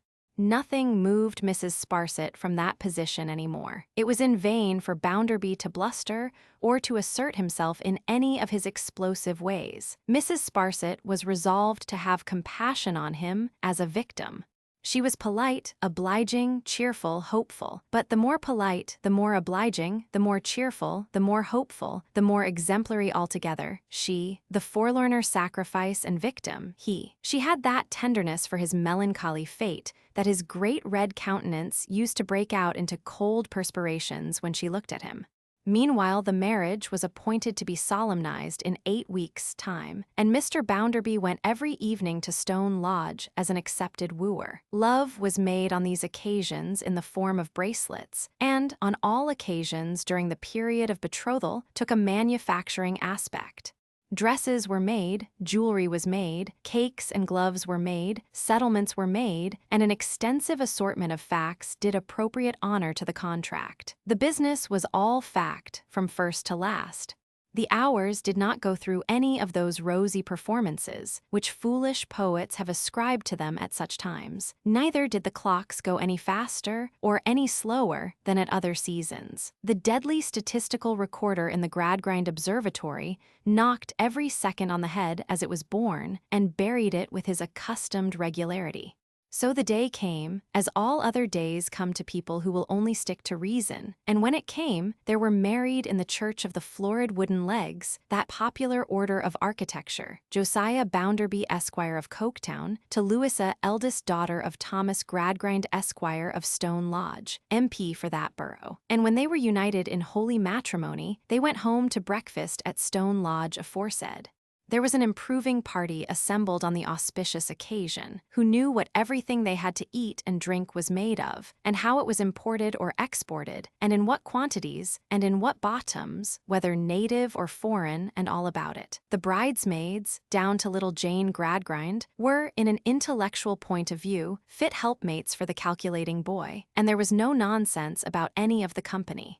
After breakfast, the bridegroom addressed them in the following terms: "Ladies and gentlemen, I am Josiah Bounderby of Coketown. If you want a speech this morning, my friend and father-in-law, Tom Gradgrind, is a member of Parliament, and you know where to get it. I am not your man. However, if I feel a little independent when I look around this table today and reflect how little I thought of marrying Tom Gradgrind's daughter when I was a ragged street boy, who never washed his face unless it was at a pump, and that not oftener than once a fortnight, I hope I may be excused. So, I hope you like my feeling independent. If you don't, I can't help it. I do feel independent. Now I have mentioned, and you have mentioned, that I am this day married to Tom Gradgrind's daughter. I am very glad to be so. It has long been my wish to be so. I have watched her bringing up, and I believe she is worthy of me. At the same time, not to deceive you, I believe I am worthy of her. So, I thank you on both our parts for the good will you have shown towards us, and the best wish I can give the unmarried part of the present company is this: I hope every bachelor may find as good a wife as I have found. and I hope every spinster may find as good a husband as my wife has found. Shortly after which oration, as they were going on a nuptial trip to Lyon, in order that Mr. Bounderby might take the opportunity of seeing how the hands got on in those parts, and whether they, too, required to be fed with gold spoons, the happy pair departed for the railroad. The bride, in passing downstairs, dressed for her journey, found Tom waiting for her, flushed, either with his feelings or the vinous part of the breakfast. "What a game girl you are, to be such a first-rate sister, Lou," whispered Tom. She clung to him as she should have clung to some far better nature that day, and was a little shaken in her reserved composure for the first time. "Old Bounderby's quite ready," said Tom. "Time's up. Goodbye, I shall be on the lookout for you when you come back. I say, my dear Lou, and it uncommonly jolly now." Chapter 17, Effects in the Bank. A sunny midsummer day. There was such a thing sometimes, even in Coketown. Seen from a distance in such weather, Coketown lay shrouded in a haze of its own, which appeared impervious to the sun's rays. You only knew the town was there, because you knew there could have been no such sulky blotch upon the prospect without a town. A blur of soot and smoke, now confusedly tending this way, now that way, now aspiring to the vault of heaven, now murkily creeping along the earth as the wind rose and fell or changed its quarter. A dense, formless jumble, with sheets of cross light in it that showed nothing but masses of darkness. Coketown in the distance was suggestive of itself, though not a brick of it could be seen. The wonder was it was there at all. It had been ruined so often that it was amazing how it had borne so many shocks. Surely there never was such fragile chinaware as that of which the millers of Coketown were made. Handle them never so lightly, and they fell to pieces with such ease that you might suspect them of having been flawed before. They were ruined when they were required to send laboring children to school. They were ruined when inspectors were appointed to look into their works. They were ruined when such inspectors considered it doubtful whether they were quite justified in chopping people up with their machinery. They were utterly undone when it was hinted that perhaps they need not always make quite so much smoke. Besides Mr. Bounderby's gold spoon, which was generally received in Coketown, another prevalent fiction was very popular there. It took the form of a threat.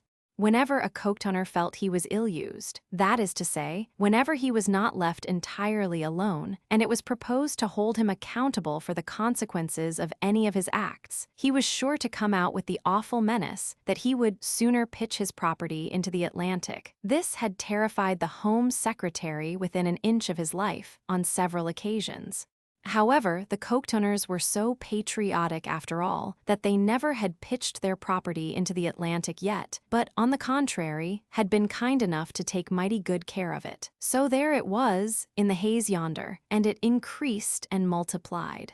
The streets were hot and dusty on the summer day, and the sun was so bright that it even shone through the heavy vapor drooping over Coketown and could not be looked at steadily. Stokers emerged from low underground doorways into factory yards and sat on steps and posts and palings, wiping their swarthy visages and contemplating coals. The whole town seemed to be frying in oil. There was a stifling smell of hot oil everywhere. The steam engines shone with it, the dresses of the hands were soiled with it, the mills throughout their many stories oozed and trickled it. The atmosphere of those fairy palaces was like the breath of the simoom, and their inhabitants, wasting with heat, twalled languidly in the desert. But no temperature made the melancholy mad elephants more mad or more sane. Their wearisome heads went up and down at the same rate, in hot weather and cold, wet weather and dry, fair weather and foul. The measured motion of their shadows on the walls was the substitute Coketown had to show for the shadows of rustling woods, while, for the summer hum of insects, it could offer, all the year round, from the dawn of Monday to the night of Saturday, the whir of shafts and wheels. Drowsily they whirred all through this sunny day, making the passenger more sleepy and more hot as he passed the humming walls of the mills. Sunblinds and sprinklings of water a little cooled the main streets and the shops, but the mills and the courts and alleys baked at a fierce heat. Down upon the river that was black and thick with dye, some Coketown boys who were at large, a rare sight there, rowed a crazy boat which made a spumous track upon the water as it jogged along, while every dip of an oar stirred up vile smells. But the sun itself, however beneficent generally, was less kind to Coketown than hard frost, and rarely looked intently into any of its closer regions without engendering more death than life. So does the eye of heaven itself become an evil eye, when incapable or sordid hands are interposed between it and the things it looks upon to bless. Mrs. Sparsit sat in her afternoon apartment at the bank, on the shadier side of the Frying Street. Office hours were over, and at that period of the day, in warm weather, she usually embellished with her genteel presence a managerial boardroom over the public office. Her own private sitting room was a story higher, at the window of which post of observation she was ready, every morning, to greet Mr. Bounderby, as he came across the road, with the sympathizing recognition appropriate to a victim. He had been married now a year, and Mrs. Sparsit had never released him from her determined pity a moment. The bank offered no violence to the wholesome monotony of the town. It was another red brick house, with black outside shutters, green inside blinds, a black street door up 2 white steps, a brazen door plate, and a brazen door handle full stop. It was a size larger than Mr. Bounderby's house, as other houses were from a size to half a dozen sizes smaller. In all other particulars, it was strictly according to pattern. Mrs. Sparsit was conscious that by coming in the evening tide among the desks and writing implements, she shed a feminine, not to say also aristocratic, grace upon the office. Seated with her needlework or netting apparatus, at the window, she had a self-laudatory sense of correcting, by her ladylike deportment, the rude business aspect of the place. With this impression of her interesting character upon her, Mrs. Sparsit considered herself, in some sort, the bank fairy. The townspeople who, in their passing and repassing, saw her there, regarded her as the bank dragon keeping watch over the treasures of the mine. What those treasures were, Mrs. Sparsit knew as little as they did. Gold and silver coin, precious paper, secrets that if divulged would bring vague destruction upon vague persons. Generally, however, people whom she disliked, were the chief items in her ideal catalogue thereof. For the rest, she knew that after office hours, she reigned supreme over all the office furniture, and over a locked-up iron room with 3 locks, against the door of which strong chamber the light porter laid his head every night, on a truckle bed that disappeared at cockcrow. Further, she was lady paramount over certain vaults in the basement, sharply spiked off from communication with the predatory world, and over the relics of the current day's work, consisting of blots of ink, worn-out pens, fragments of wafers, and scraps of paper torn so small that nothing interesting could ever be deciphered on them when Mrs. Sparsit tried.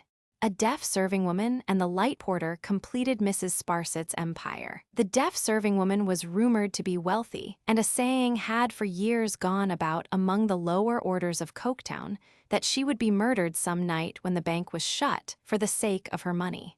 It was generally considered, indeed, that she had been due some time and ought to have fallen long ago, but she had kept her life and her situation with an ill-conditioned tenacity that occasioned much offense and disappointment. Mrs. Sparsit's tea was just set for her on a pert little table, with its tripod of legs in an attitude, which she insinuated after office hours, into the company of the stern, leathern-topped, long-board table that bestrode the middle of the room.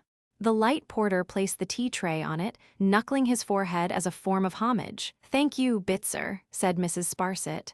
"Thank you, ma'am," returned the light porter. He was a very light porter indeed, as light as in the days when he blinkingly defined a horse for girl number 20.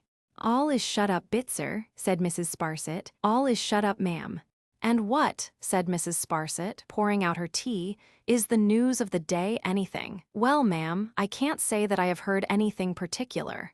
Our people are a bad lot, ma'am, but that is no news, unfortunately." "What are the restless wretches doing now?" asked Mrs. Sparsit.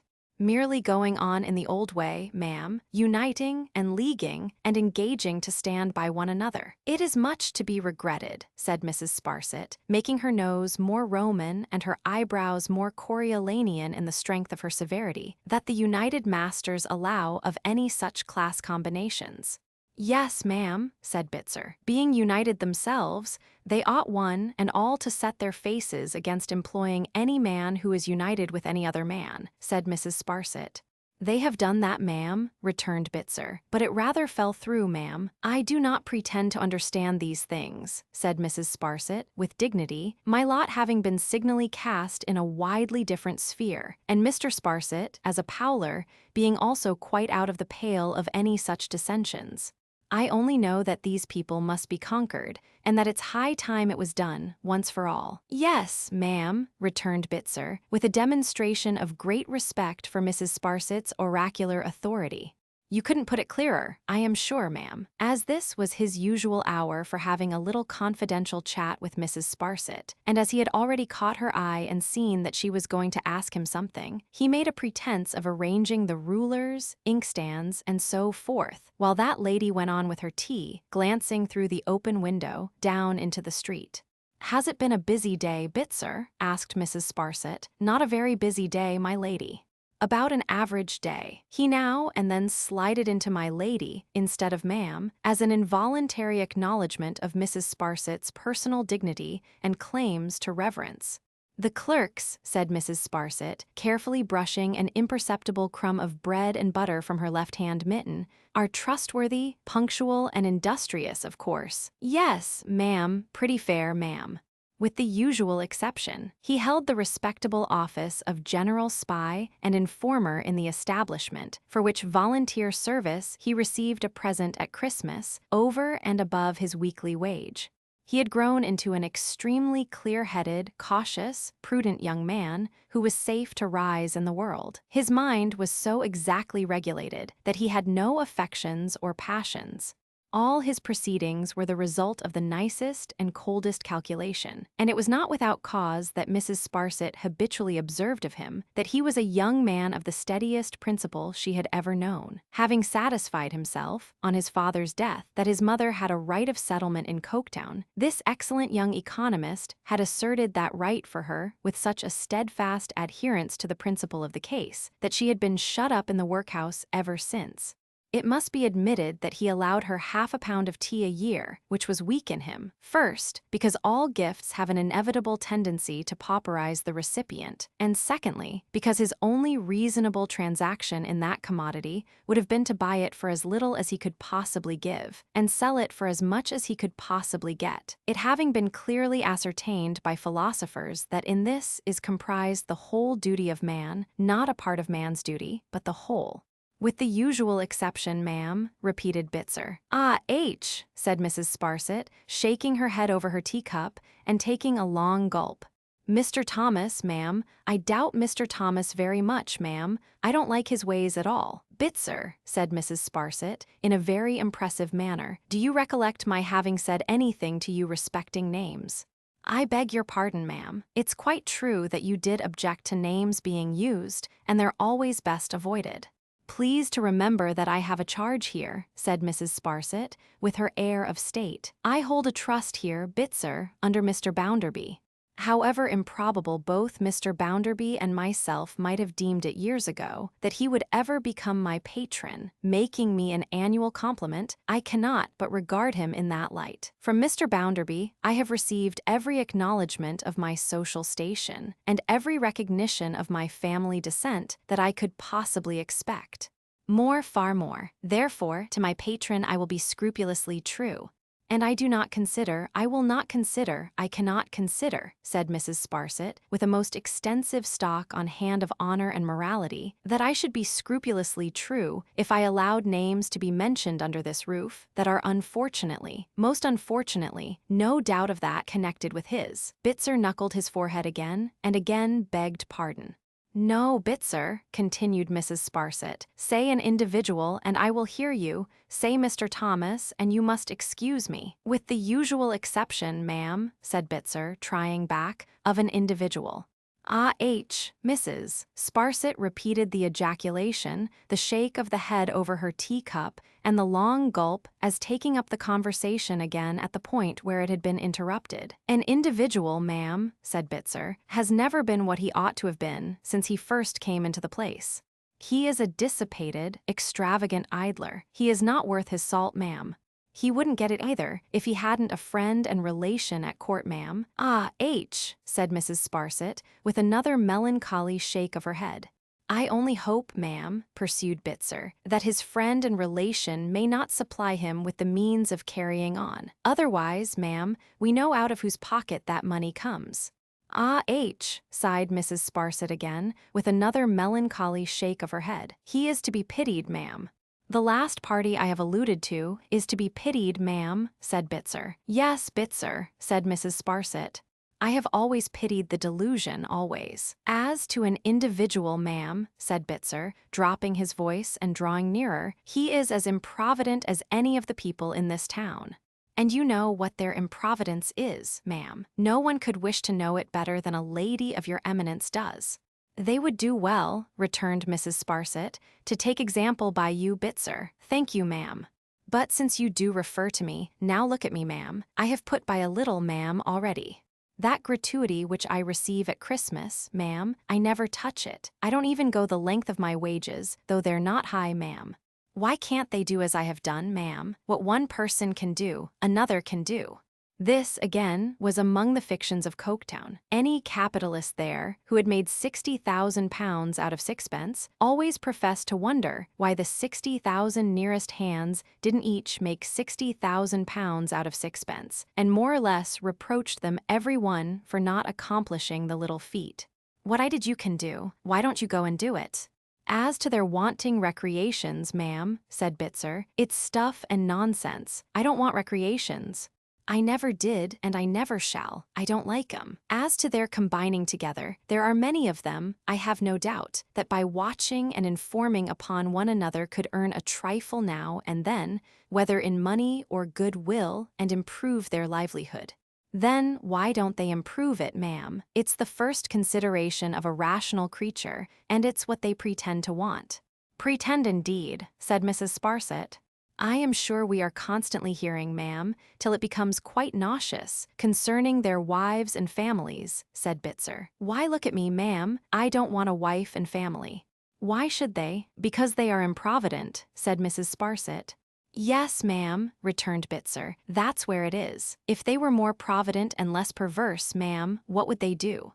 They would say, 'While my hat covers my family,' or 'While my bonnet covers my family,' as the case might be, ma'am, I have only one to feed, and that's the person I most like to feed." "To be sure," assented Mrs. Sparsit, eating muffin.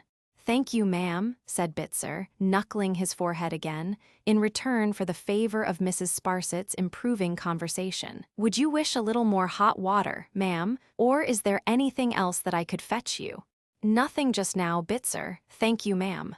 "I shouldn't wish to disturb you at your meals, ma'am, particularly tea, knowing your partiality for it," said Bitzer, craning a little to look over into the street from where he stood. "But there's a gentleman been looking up here for a minute or so, ma'am, and he has come across as if he was going to knock. That is his knock, ma'am, no doubt." He stepped to the window, and looking out and drawing in his head again, confirmed himself with, "Yes, ma'am. Would you wish the gentleman to be shown in, ma'am?" "I don't know who it can be," said Mrs. Sparsit, wiping her mouth and arranging her mittens. "A stranger, ma'am, evidently." "What a stranger can want at the bank at this time of the evening, unless he comes upon some business for which he is too late, I don't know," said Mrs. Sparsit, "but I hold a charge in this establishment from Mr. Bounderby, and I will never shrink from it. If to see him is any part of the duty I have accepted, I will see him. Use your own discretion, Bitzer." Here the visitor, all unconscious of Mrs. Sparsit's magnanimous words, repeated his knock so loudly that the light porter hastened down to open the door, while Mrs. Sparsit took the precaution of concealing her little table, with all its appliances upon it, in a cupboard, and then decamped upstairs, that she might appear, if needful, with the greater dignity. "If you please, ma'am, the gentleman would wish to see you," said Bitzer, with his light eye at Mrs. Sparsit's keyhole. So, Mrs. Sparsit, who had improved the interval by touching up her cap, took her classical features downstairs again, and entered the boardroom in the manner of a Roman matron going outside the city walls to treat with an invading general. The visitor, having strolled to the window, and being then engaged in looking carelessly out, was as unmoved by this impressive entry as man could possibly be. He stood whistling to himself with all imaginable coolness, with his hat still on, and a certain air of exhaustion upon him, in part arising from excessive summer, and in part from excessive gentility. For it was to be seen with half an eye that he was a thorough gentleman, made to the model of the time, weary of everything, and putting no more faith in anything than Lucifer. "I believe, sir," quoth Mrs. Sparsit, "you wish to see me." "I beg your pardon," he said, turning and removing his hat. "Pray excuse me." "Humph," thought Mrs. Sparsit, as she made a stately bend. 35, good-looking, good figure, good teeth, good voice, good breeding, well-dressed, dark hair, bold eyes, all which Mrs. Sparsit observed in her womanly way, like the sultan who put his head in the pail of water, merely in dipping down and coming up again. "Please to be seated, sir," said Mrs. Sparsit. "Thank you." "Allow me." He placed a chair for her, but remained himself carelessly lounging against the table.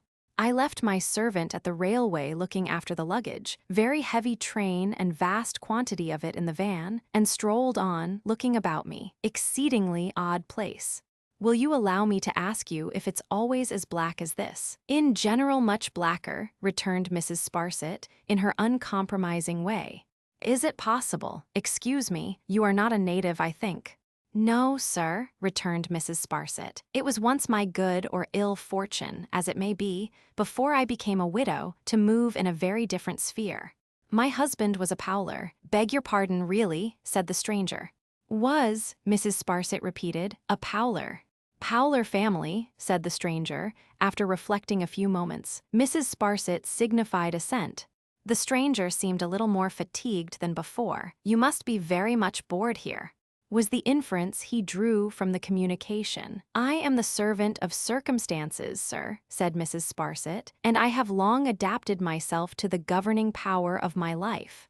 "Very philosophical," returned the stranger, "and very exemplary and laudable," and it seemed to be scarcely worth his while to finish the sentence, so he played with his watch-chain wearily. "May I be permitted to ask, sir," said Mrs. Sparsit, "to what I am indebted for the favor of—" "Assuredly," said the stranger. "Much obliged to you for reminding me. I am the bearer of a letter of introduction to Mr. Bounderby, the banker." Walking through this extraordinarily black town, while they were getting dinner ready at the hotel, I asked a fellow whom I met, one of the working people, who appeared to have been taking a shower bath of something fluffy, which I assumed to be the raw material. Mrs. Sparsit inclined her head. "Raw material, where Mr. Bounderby, the banker, might reside." Upon which, misled no doubt by the word banker, he directed me to the bank. Fact being, I presume, that Mr. Bounderby the banker does not reside in the edifice, in which I have the honor of offering this explanation. "No, sir," returned Mrs. Sparsit, "he does not, thank you." I had no intention of delivering my letter at the present moment, nor have I but strolling on to the bank to kill time, and having the good fortune to observe at the window, towards which he languidly waved his hand, then slightly bowed, a lady of a very superior and agreeable appearance, I considered that I could not do better than take the liberty of asking that lady where Mr. Bounderby the banker does live, which I accordingly venture, with all suitable apologies, to do. The inattention and indolence of his manner were sufficiently relieved, to Mrs. Sparsit's thinking, by a certain gallantry at ease, which offered her homage too. Here he was, for instance, at this moment, all but sitting on the table, and yet lazily bending over her, as if he acknowledged an attraction in her that made her charming, in her way. "Banks, I know, are always suspicious, and officially must be," said the stranger, whose lightness and smoothness of speech were pleasant likewise, suggesting matter far more sensible and humorous than it ever contained, which was perhaps a shrewd device of the founder of this numerous sect, whosoever may have been that great man. "Therefore I may observe that my letter, here it is from the member for this place, Gradgrind, whom I have had the pleasure of knowing in London." "Thousand thanks," said the stranger. "Of course you know the banker well." "Yes, sir," rejoined Mrs. Sparsit. "In my dependent relation towards him, I have known him 10 years. Quite an eternity. I think he married Gradgrind's daughter." "Yes," said Mrs. Sparsit, suddenly compressing her mouth, "he had that honor. The lady is quite a philosopher, I am told." "Indeed, sir," said Mrs. Sparsit, "is she." "Excuse my impertinent curiosity," pursued the stranger, fluttering over Mrs. Sparsit's eyebrows with a propitiatory air, "but you know the family and know the world. I am about to know the family and may have much to do with them. Is the lady so very alarming? Her father gives her such a portentously hard-headed reputation that I have a burning desire to know. Is she absolutely unapproachable, repellently and stunningly clever? I see by your meaning smile you think not. You have poured balm into my anxious soul." As to age, now 45 and 30, Mrs. Sparsit laughed outright. "A chit," said she, "not 20 when she was married." "I give you my honor, Mrs. Powler," returned the stranger, detaching himself from the table, "that I never was so astonished in my life." It really did seem to impress him, to the utmost extent of his capacity of being impressed. He looked at his informant for full a quarter of a minute, and appeared to have the surprise in his mind all the time. "I assure you, Mrs. Powler," he then said, much exhausted, "that the father's manner prepared me for a grim and stony maturity. I am obliged to you, of all things, for correcting so absurd a mistake. Pray excuse my intrusion." "Many thanks, good day." He bowed himself out, and Mrs. Sparsit, hiding in the window curtain, saw him languishing down the street on the shady side of the way, observed of all the town. "What do you think of the gentleman, Bitzer?" she asked the light porter when he came to take away. "Spends a deal of money on his dress, ma'am." "It must be admitted," said Mrs. Sparsit, "that it's very tasteful." "Yes, ma'am," returned Bitzer, "if that's worth the money." "Besides which, ma'am," resumed Bitzer, while he was polishing the table, "he looks to me as if he gamed." "It's immoral to game," said Mrs. Sparsit. "It's ridiculous, ma'am," said Bitzer, "because the chances are against the players." Whether it was that the heat prevented Mrs. Sparsit from working, or whether it was that her hand was out, she did no work that night. She sat at the window when the sun began to sink behind the smoke. She sat there when the smoke was burning red, when the color faded from it, when darkness seemed to rise slowly out of the ground and creep upward, upward, up to the housetops, up the church steeple, up to the summits of the factory chimneys, up to the sky. Not until the light porter announced that her nocturnal sweetbread was ready did Mrs. Sparsit arouse herself from her reverie and convey her dense black eyebrows, by that time creased with meditation, as if they needed ironing out upstairs. "Oh, you fool," said Mrs. Sparsit, when she was alone at her supper. Whom she meant, she did not say, but she could scarcely have meant the sweetbread. Chapter 18. Mr. James Harthouse. The Gradgrind party wanted assistance in cutting the throats of the Graces. They went about recruiting, and where could they enlist recruits more hopefully than among the fine gentlemen who, having found out everything to be worth nothing, were equally ready for anything. Moreover, the healthy spirits who had mounted to this sublime height were attractive to many of the Gradgrind school. They liked fine gentlemen. They pretended that they did not, but they did. They became exhausted in imitation of them, and they yaw-yawed in their speech like them, and they served out, with an enervated air, the little moldy rations of political economy on which they regaled their disciples. There never before was seen on earth such a wonderful hybrid race as was thus produced. Among the fine gentlemen not regularly belonging to the Gradgrind school, there was one of a good family and a better appearance, with a happy turn of humor which had told immensely with the House of Commons on the occasion of his entertaining it with his, and the Board of Directors, view of a railway accident in which the most careful officers ever known, employed by the most liberal managers ever heard of, assisted by the finest mechanical contrivances ever devised. And the honorable member had so tickled the House, which has a delicate sense of humor, by putting the cap on the cow, that it became impatient of any serious reference to the coroner's inquest, and brought the railway off with cheers and laughter. To whom this honorable and jocular member fraternally said one day, "Jem, there's a good opening among the hard fact fellows, and they want men. I wonder you don't go in for statistics." Jem, rather taken by the novelty of the idea and very hard up for a change, was as ready to go in for statistics as for anything else. So he went in.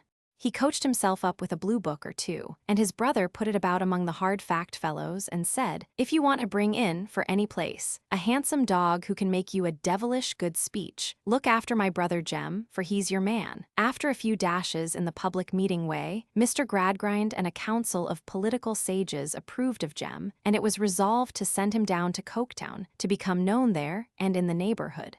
Hence the letter Jem had last night shown to Mrs. Sparsit, which Mr. Bounderby now held in his hand, superscribed, Josiah Bounderby, Esquire, Banker, Coketown, specially to introduce James Harthouse, Esquire. Thomas Gradgrind. Within an hour of the receipt of this dispatch and Mr. James Harthouse's card, Mr. Bounderby put on his hat and went down to the hotel. There he found Mr. James Harthouse looking out of window, in a state of mind so disconsolate that he was already half disposed to go in for something else. "My name, sir," said his visitor, "is Josiah Bounderby of Coketown."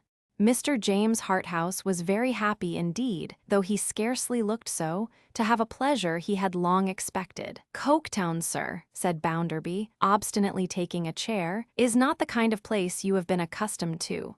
Therefore, if you will allow me, or whether you will or not, for I am a plain man, I'll tell you something about it before we go any further." Mr. Harthouse would be charmed. "Don't be too sure of that," said Bounderby. "I don't promise it. First of all, you see our smoke. That's meat and drink to us. It's the healthiest thing in the world in all respects, and particularly for the lungs. If you are one of those who want us to consume it, I differ from you. We are not going to wear the bottoms of our boilers out any faster than we wear 'em out now, for all the humbugging sentiment in Great Britain and Ireland. By way of going in to the fullest extent," Mr. Harthouse rejoined, "Mr. Bounderby, I assure you I am entirely and completely of your way of thinking." "On conviction, I am glad to hear it," said Bounderby. "Now, you have heard a lot of talk about the work in our mills, no doubt. You have, very good. I'll state the fact of it to you. It's the pleasantest work there is, and it's the lightest work there is, and it's the best paid work there is. More than that, we couldn't improve the mills themselves, unless we laid down Turkey carpets on the floors, which we're not going to do." Mr. Bounderby perfectly right. "Lastly," said Bounderby, "as to our hands. There's not a hand in this town, sir, man, woman, or child, but has one ultimate object in life. That object is to be fed on turtle soup and venison with a gold spoon. Now they're not a-going, none of 'em, ever to be fed on turtle soup and venison with a gold spoon. And now you know the place." Mr. Harthouse professed himself in the highest degree instructed and refreshed by this condensed epitome of the whole Coketown question. "Why, you see," replied Mr. Bounderby, "it suits my disposition to have a full understanding with a man, particularly with a public man, when I make his acquaintance. I have only one thing more to say to you, Mr. Harthouse, before assuring you of the pleasure with which I shall respond, to the utmost of my poor ability, to my friend Tom Gradgrind's letter of introduction. You are a man of family. Don't you deceive yourself by supposing for a moment that I am a man of family. I am a bit of dirty riffraff, and a genuine scrap of tag, rag, and bobtail. If anything could have exalted Jem's interest in Mr. Bounderby, it would have been this very circumstance. Or, so he told him. "So now," said Bounderby, "we may shake hands on equal terms. I say equal terms, because although I know what I am, and the exact depth of the gutter I have lifted myself out of, better than any man does, I am as proud as you are. I am just as proud as you are. Having now asserted my independence in a proper manner, I may come to how do you find yourself, and I hope you're pretty well." The better, Mr. Harthouse gave him to understand as they shook hands, for the salubrious air of Coketown. Mr. Bounderby received the answer with favor. "Perhaps you know," said he, "or perhaps you don't know, I married Tom Gradgrind's daughter. If you have nothing better to do than to walk up town with me, I shall be glad to introduce you to Tom Gradgrind's daughter." "Mr. Bounderby," said Jem, "you anticipate my dearest wishes." They went out without further discourse, and Mr. Bounderby piloted the new acquaintance who so strongly contrasted with him to the private red brick dwelling with the black outside shutters, the green inside blinds, and the black street door up the 2 white steps. In the drawing room of which mansion, there presently entered to them the most remarkable girl Mr. James Harthouse had ever seen. She was so constrained, and yet so careless, so reserved, and yet so watchful, so cold and proud, and yet so sensitively ashamed of her husband's braggart humility, from which she shrunk as if every example of it were a cut or a blow, that it was quite a new sensation to observe her. In face, she was no less remarkable than in manner. Her features were handsome, but their natural play was so locked up that it seemed impossible to guess at their genuine expression. Utterly indifferent, perfectly self-reliant, never at a loss, and yet never at her ease with her figure in company with them there, and her mind apparently quite alone. It was of no use going in yet a while to comprehend this girl, for she baffled all penetration. From the mistress of the house, the visitor glanced to the house itself. There was no mute sign of a woman in the room, no graceful little adornment, no fanciful little device, however trivial, anywhere expressed her influence. Cheerless and comfortless, boastfully and doggedly rich, there the room stared at its present occupants, unsoftened and unrelieved by the least trace of any womanly occupation. As Mr. Bounderby stood in the midst of his household gods, so those unrelenting divinities occupied their places around Mr. Bounderby, and they were worthy of one another and well matched. "This, sir," said Bounderby, "is my wife, Mrs. Bounderby, Tom Gradgrind's eldest daughter, Lou, Mr. James Harthouse.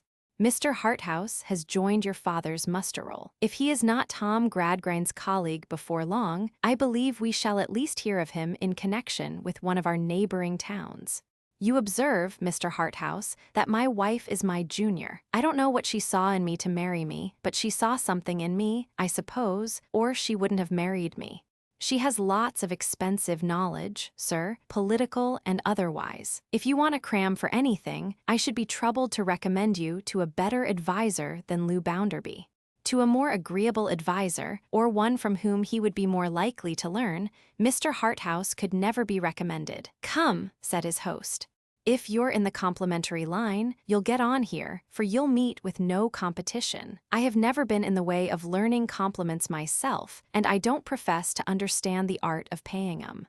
In fact, despise 'em, but your bringing up was different from mine. Mine was a real thing, by George. You're a gentleman, and I don't pretend to be one. I am Josiah Bounderby of Coketown, and that's enough for me. However, though I am not influenced by manners and station, Lou Bounderby may be. She hadn't my advantages, disadvantages you would call 'em, but I call 'em advantages, so you'll not waste your power, I dare say. Mr. Bounderby," said Jem, turning with a smile to Louisa, "is a noble animal in a comparatively natural state, quite free from the harness in which a conventional hack like myself works. You respect Mr. Bounderby very much," she quietly returned. "It is natural that you should. He was disgracefully thrown out, for a gentleman who had seen so much of the world and thought, now, how am I to take this? You are going to devote yourself, as I gather from what Mr. Bounderby has said, to the service of your country. You have made up your mind," said Louisa, still standing before him where she had first stopped, in all the singular contrariety of her self-possession, and her being obviously very ill at ease, to show the nation the way out of all its difficulties. "Mrs. Bounderby," he returned, laughing, "upon my honor, no, I will make no such pretense to you. I have seen a little, here and there, up and down. I have found it all to be very worthless, as everybody has, and as some confess they have, and some do not. And I am going in for your respected father's opinions, really because I have no choice of opinions, and may as well back them as anything else." "Have you none of your own?" asked Louisa. "I have not so much as the slightest predilection left. I assure you I attach not the least importance to any opinions. The result of the varieties of boredom I have undergone is a conviction, unless conviction is too industrious a word for the lazy sentiment I entertain on the subject, that any set of ideas will do just as much good as any other set, and just as much harm as any other set. There's an English family with a charming Italian motto. What will be, will be. It's the only truth going. This vicious assumption of honesty in dishonesty, a vice so dangerous, so deadly, and so common, seemed, he observed, a little to impress her in his favor. He followed up the advantage by saying in his pleasantest manner, a manner to which she might attach as much or as little meaning as she pleased, "The side that can prove anything in a line of units, tens, hundreds, and thousands, Mrs. Bounderby, seems to me to afford the most fun, and to give a man the best chance. I am quite as much attached to it as if I believed it. I am quite ready to go in for it, to the same extent as if I believed it. And what more could I possibly do if I did believe it?" "You are a singular politician," said Louisa. "Pardon me, I have not even that merit. We are the largest party in the state, I assure you, Mrs. Bounderby, if we all fell out of our adopted ranks and were reviewed together." Mr. Bounderby, who had been in danger of bursting in silence, interposed here with a project for postponing the family dinner till 6:30, and taking Mr. James Harthouse in the meantime on a round of visits to the voting and interesting notabilities of Coketown and its vicinity. The round of visits was made, and Mr. James Harthouse, with a discreet use of his blue coaching, came off triumphantly, though with a considerable accession of boredom. In the evening, he found the dinner table laid for 4, but they sat down only 3. It was an appropriate occasion for Mr. Bounderby to discuss the flavor of the hapworth of stewed eels he had purchased in the streets at 8 years old, and also of the inferior water, specially used for laying the dust, with which he had washed down that repast. He likewise entertained his guest over the soup and fish, with the calculation that he, Bounderby, had eaten in his youth at least 3 horses under the guise of polonies and saveloys. These recitals, Jem, in a languid manner, received with charming.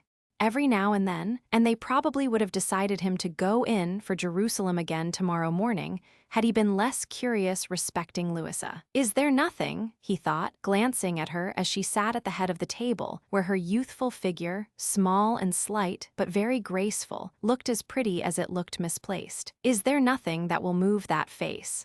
Yes, by Jupiter there was something, and here it was, in an unexpected shape. Tom appeared. She changed as the door opened and broke into a beaming smile. A beautiful smile. Mr. James Harthouse might not have thought so much of it, but that he had wondered so long at her impassive face. She put out her hand, a pretty little soft hand, and her fingers closed upon her brother S, as if she would have carried them to her lips. I, thought the visitor. This whelp is the only creature she cares for. So. The whelp was presented and took his chair. The appellation was not flattering, but not unmerited. "When I was your age, young Tom," said Bounderby, "I was punctual or I got no dinner." "When you were my age," resumed Tom, "you hadn't a wrong balance to get right and hadn't to dress afterwards." "Never mind that now," said Bounderby. "Well then," grumbled Tom.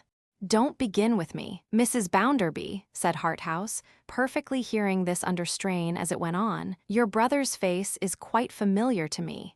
Can I have seen him abroad, or at some public school, perhaps?" "No," she resumed, quite interested. "He has never been abroad yet and was educated here, at home." "Tom, love, I am telling Mr. Harthouse that he never saw you abroad." "No such luck, sir," said Tom.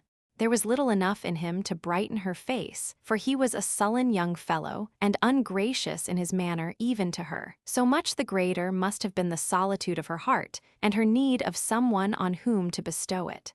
So much the more is this whelp the only creature she has ever cared for, thought Mr. James Harthouse, turning it over and over. So much the more.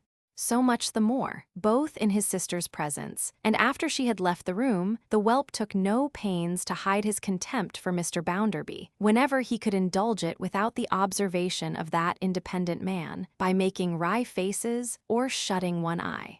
Without responding to these telegraphic communications, Mr. Harthouse encouraged him much in the course of the evening, and showed an unusual liking for him. At last, when he rose to return to his hotel, and was a little doubtful whether he knew the way by night, the whelp immediately proffered his services as guide, and turned out with him to escort him thither. Chapter 19. The Whelp.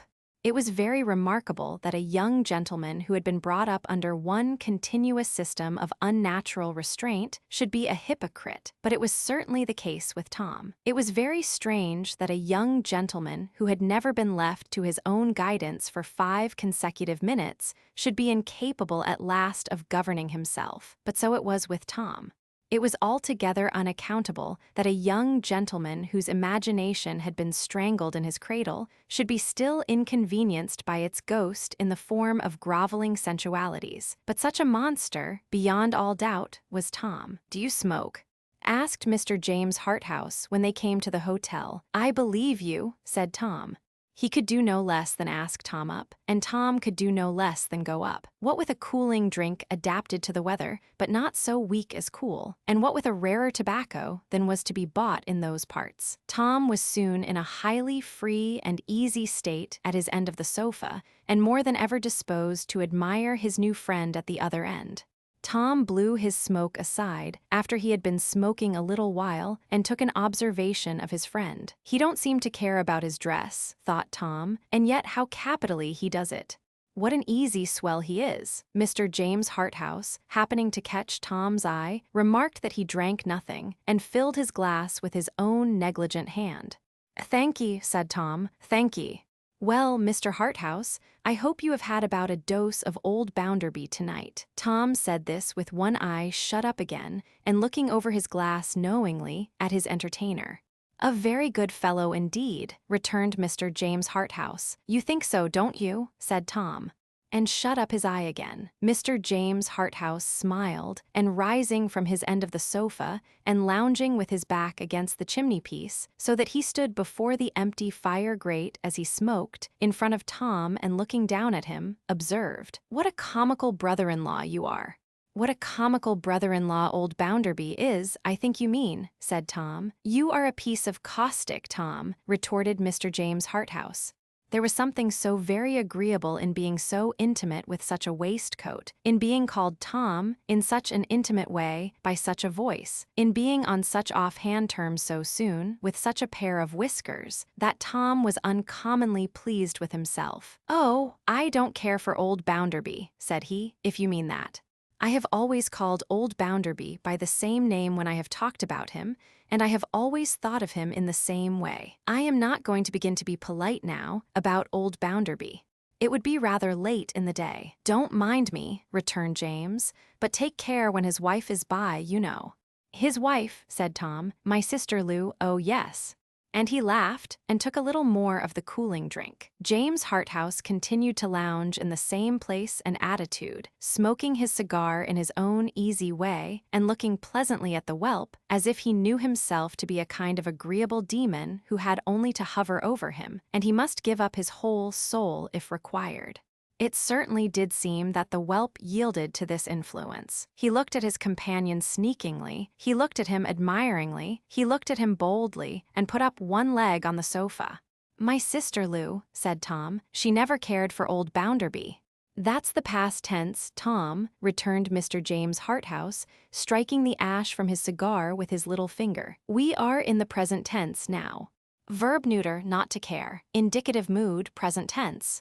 First person singular, I do not care. Second person singular, thou dost not care. Third person singular, she does not care," returned Tom. "Good. Very quaint," said his friend, "though you don't mean it." "But I do mean it," cried Tom, "upon my honor."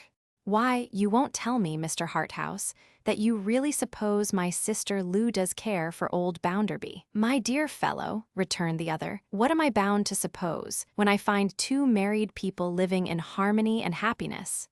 Tom had by this time got both his legs on the sofa. If his second leg had not been already there when he was called a dear fellow, he would have put it up at that great stage of the conversation. Feeling it necessary to do something then, he stretched himself out at greater length, and, reclining with the back of his head on the end of the sofa, and smoking with an infinite assumption of negligence, turned his common face, and not too sober eyes, towards the face looking down upon him so carelessly yet so potently. "You know our governor, Mr. Harthouse," said Tom, "and therefore you needn't be surprised that Lou married old Bounderby." She never had a lover, and the governor proposed old Bounderby, and she took him. Very dutiful in your interesting sister, said Mr. James Harthouse. Yes, but she wouldn't have been as dutiful, and it would not have come off as easily, returned the whelp, if it hadn't been for me. The tempter merely lifted his eyebrows, but the whelp was obliged to go on. I persuaded her, he said, with an edifying air of superiority. I was stuck into old Bounderby's bank, where I never wanted to be, and I knew I should get into scrapes there if she put old Bounderby's pipe out, so I told her my wishes, and she came into them. She would do anything for me. It was very game of her, wasn't it? It was charming, Tom. Not that it was altogether so important to her as it was to me, continued Tom coolly, because my liberty and comfort, and perhaps my getting on, depended on it, and she had no other lover, and staying at home was like staying in jail, especially when I was gone. It wasn't as if she gave up another lover for old Bounderby, but still, it was a good thing in her. Perfectly delightful. And she gets on so placidly. Oh, returned Tom with contemptuous patronage, she's a regular girl. A girl can get on anywhere. She has settled down to the life, and she don't mind. It does just as well as another. Besides, though Lou is a girl, she's not a common sort of girl. She can shut herself up within herself and think, as I have often known her sit and watch the fire for an hour at a stretch. Aye, has resources of her own, said Harthouse, smoking quietly. Not so much of that as you may suppose, returned Tom, for our governor had her crammed with all sorts of dry bones and sawdust. It's his system. Formed his daughter on his own model, suggested Harthouse. His daughter, and everybody else. Why, he formed me that way, said Tom. Impossible. He did, though, said Tom, shaking his head. I mean to say, Mr. Harthouse, that when I first left home and went to old Bounderby's, I was as flat as a warming pan and knew no more about life than any oyster does. Come, Tom, I can hardly believe that. A joke's a joke. Upon my soul, said the whelp, I am serious, I am indeed. He smoked with great gravity and dignity for a little while, and then added, in a highly complacent tone, Oh, I have picked up a little since. I don't deny that. But I have done it myself, no thanks to the governor, and your intelligent sister.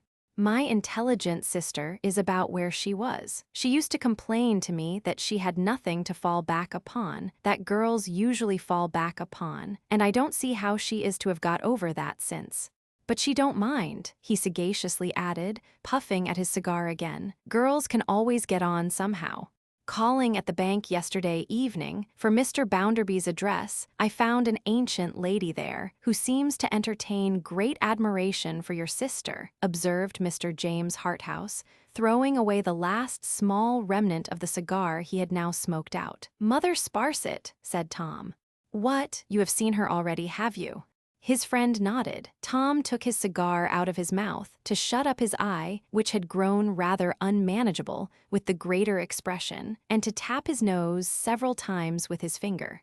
Mother Sparsit's feeling for Lou is more than admiration, I should think, said Tom. Say affection and devotion. Mother Sparsit never set her cap at Bounderby when he was a bachelor. Oh no. These were the last words spoken by the whelp, before a giddy drowsiness came upon him, followed by complete oblivion. He was roused from the latter state by an uneasy dream of being stirred up with a boot, and also of a voice saying, Come, it's late. Be off. Well, he said, scrambling from the sofa, I must take my leave of you, though. I say, yours is very good tobacco. But it's too mild. Yes, it's too mild, returned his entertainer. It's ridiculously mild, said Tom. Where's the door? Good night. He had another odd dream of being taken by a waiter through a mist, which, after giving him some trouble and difficulty, resolved itself into the main street, in which he stood alone. He then walked home pretty easily, though not yet free from an impression of the presence and influence of his new friend, as if he were lounging somewhere in the air, in the same negligent attitude, regarding him with the same look. The whelp went home and went to bed.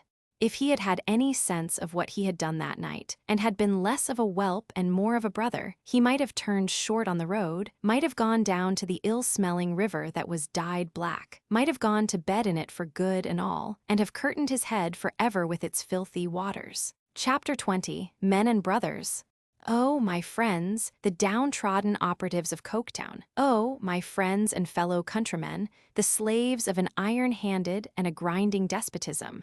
Oh, my friends and fellow sufferers and fellow workmen and fellowmen, I tell you that the hour is come when we must rally round one another as one united power and crumble into dust the oppressors that too long have battened upon the plunder of our families, upon the sweat of our brows, upon the labor of our hands, upon the strength of our sinews, upon the God-created glorious rights of humanity, and upon the holy and eternal privileges of brotherhood.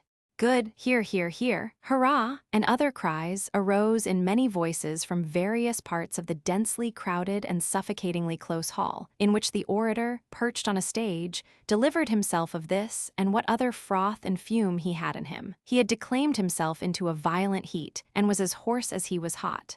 By dint of roaring at the top of his voice under a flaring gaslight, clenching his fists, knitting his brows, setting his teeth, and pounding with his arms, he had taken so much out of himself by this time that he was brought to a stop and called for a glass of water. As he stood there, trying to quench his fiery face with his drink of water, the comparison between the orator and the crowd of attentive faces turned towards him was extremely to his disadvantage. Judging him by nature's evidence, he was above the mass in very little but the stage on which he stood. In many great respects, he was essentially below them. He was not so honest, he was not so manly, he was not so good-humored. He substituted cunning for their simplicity, and passion for their safe, solid sense. An ill-made, high-shouldered man, with lowering brows, and his features crushed into an habitually sour expression, he contrasted most unfavorably, even in his mongrel dress, with the great body of his hearers in their plain working clothes. Strange as it always is to consider any assembly in the act of submissively resigning itself to the dreariness of some complacent person, lord or commoner, whom three-fourths of it could, by no human means, raise out of the slough of inanity to their own intellectual level, it was particularly strange, and it was even particularly affecting, to see this crowd of earnest faces, whose honesty in the main no competent observer free from bias could doubt, so agitated by such a leader. Good. Hear, hear, hurrah. The eagerness both of attention and intention exhibited in all the countenances made them a most impressive sight. There was no carelessness, no languor, no idle curiosity, none of the many shades of indifference to be seen in all other assemblies, visible for one moment there. That every man felt his condition to be, somehow or other, worse than it might be, that every man considered it incumbent on him to join the rest, towards the making of it better, that every man felt his only hope to be in his allying himself to the comrades by whom he was surrounded, and that in this belief, right or wrong, unhappily wrong then, the whole of that crowd were gravely, deeply, faithfully in earnest. The orator, having refreshed himself, wiped his corrugated forehead from left to right several times with his handkerchief folded into a pad, and concentrated all his revived forces in a sneer of great disdain and bitterness. But oh, my friends and brothers! Oh, men and Englishmen, the downtrodden operatives of Coketown! The assembly was divided at this point. There were some groans and hisses, but the general sense of honor was much too strong for the condemnation of a man unheard. Be sure you're right, Slackbridge. Put him up. Let's hear him. Such things were said on many sides. Finally, one strong voice called out, "Is the man here?"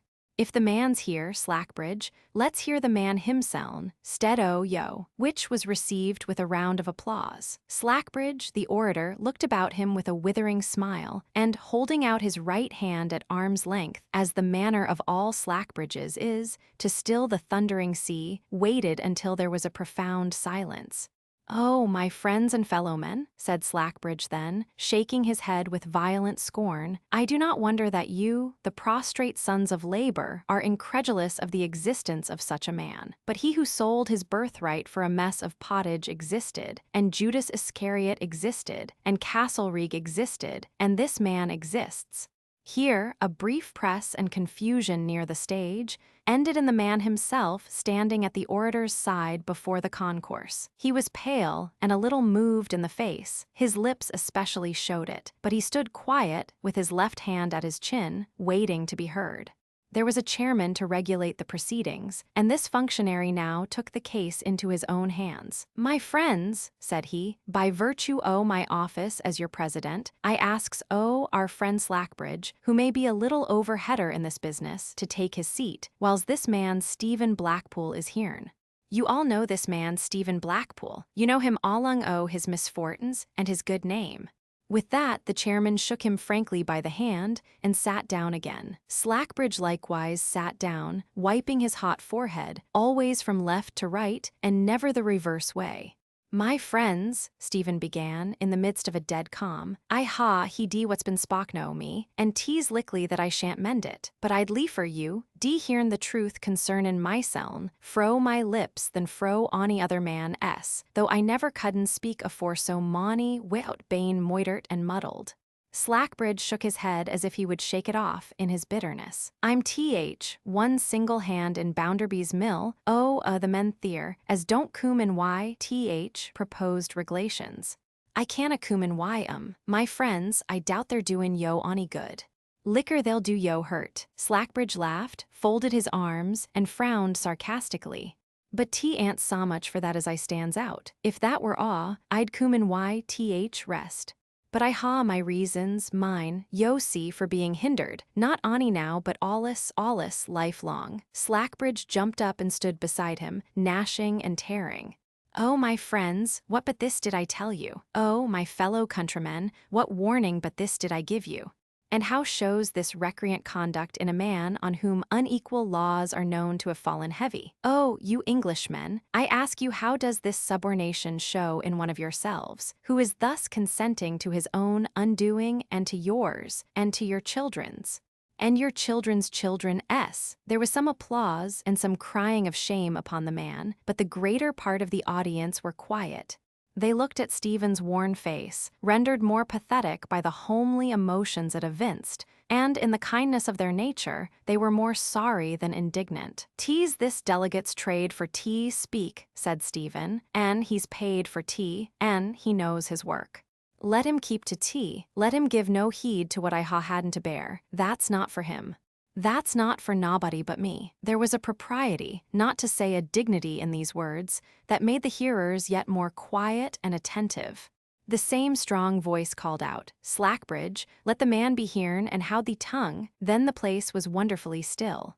"My brothers," said Stephen, whose low voice was distinctly heard, "and my fellow workmen, for that yo are to me, though not, as I knows on, to this delegate here, I ha but a word to sen, and I could sen naw more if I was to speak till strike o' day. I know weel, what's afore me. I know weel that yo or resolve to ha naw more ado why, a man who is not why, yo in this matter.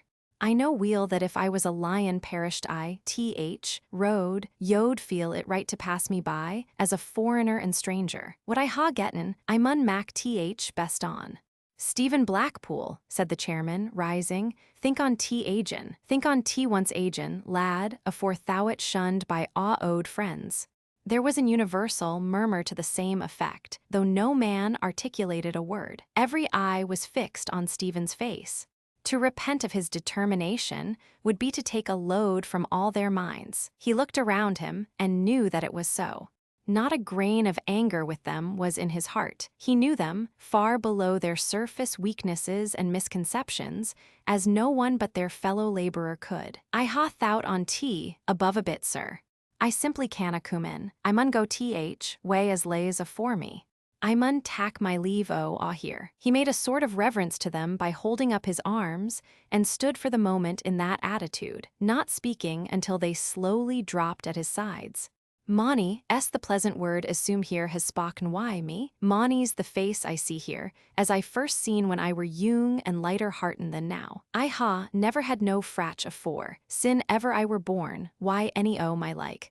Gonos I ha none now that's my mackin. Yo'll ca me traitor, and that yo I mean say," addressing Slackbridge, "but tea's easier to ca than mac out. So let be." He had moved away a pace or two to come down from the platform, when he remembered something he had not said and returned again. Haply, he said, turning his furrowed face slowly about, that he might as it were individually address the whole audience, those both near and distant. Haply, when this question has been taken up and discussed, there'll be a threat to turn out if I'm let to work among yo. I hope I shall die ere ever such a time cooms, and I shall work solitary among yo unless it cooms. Truly, I mun do tea, my friends, not to brave yo, but to live.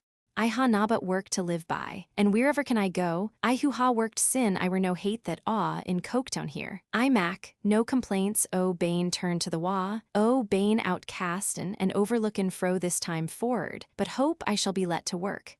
If there is any right for me at awe, my friends, I think 'tis that. Not a word was spoken.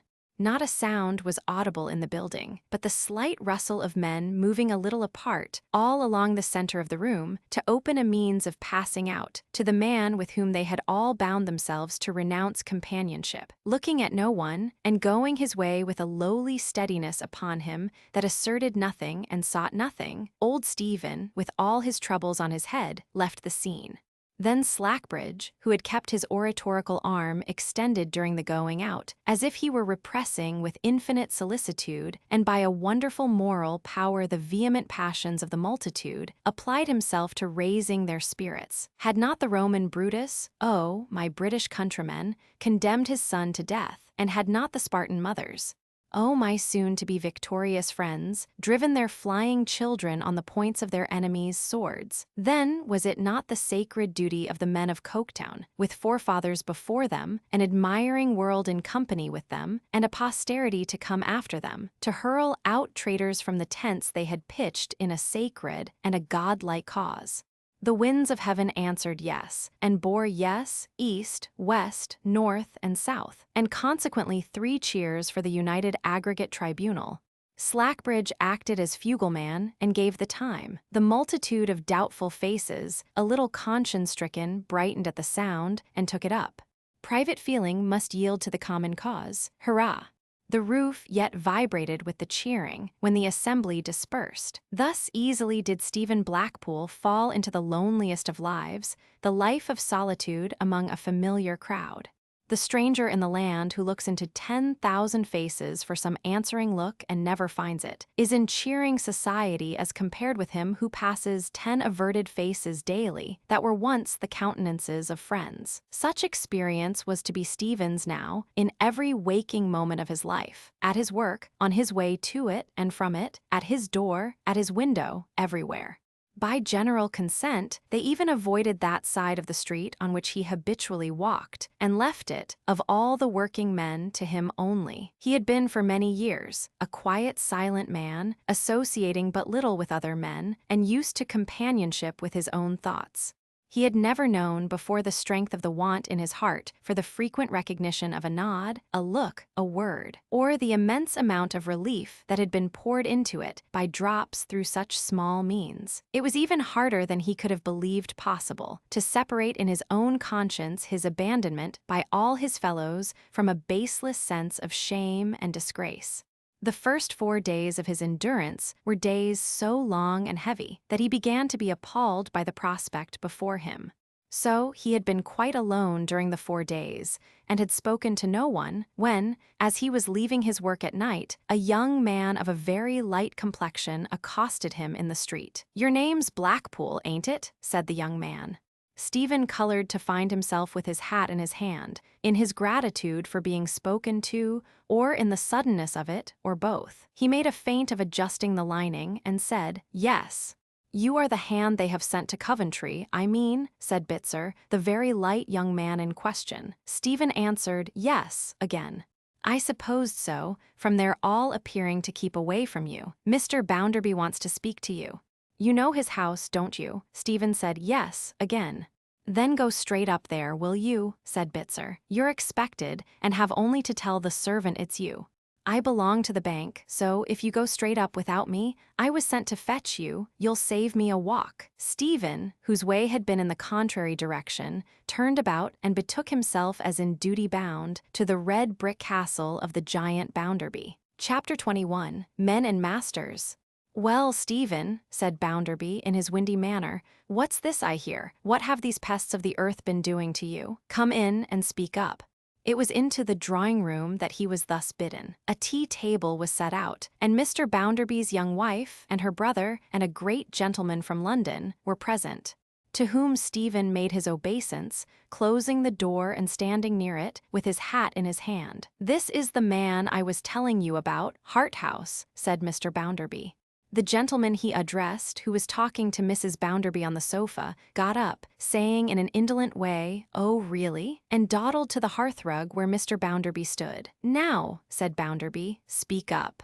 After the 4 days he had passed, this address fell rudely and discordantly on Stephen's ear. Besides being a rough handling of his wounded mind, it seemed to assume that he really was the self-interested deserter he had been called. "What were it, sir?" said Stephen, "as yo were pleased to want why me?" "Why, I have told you," returned Bounderby. "Speak up like a man, since you are a man, and tell us about yourself and this combination." "Why, your pardon, sir," said Stephen Blackpool, "I ha'n out to sen about it."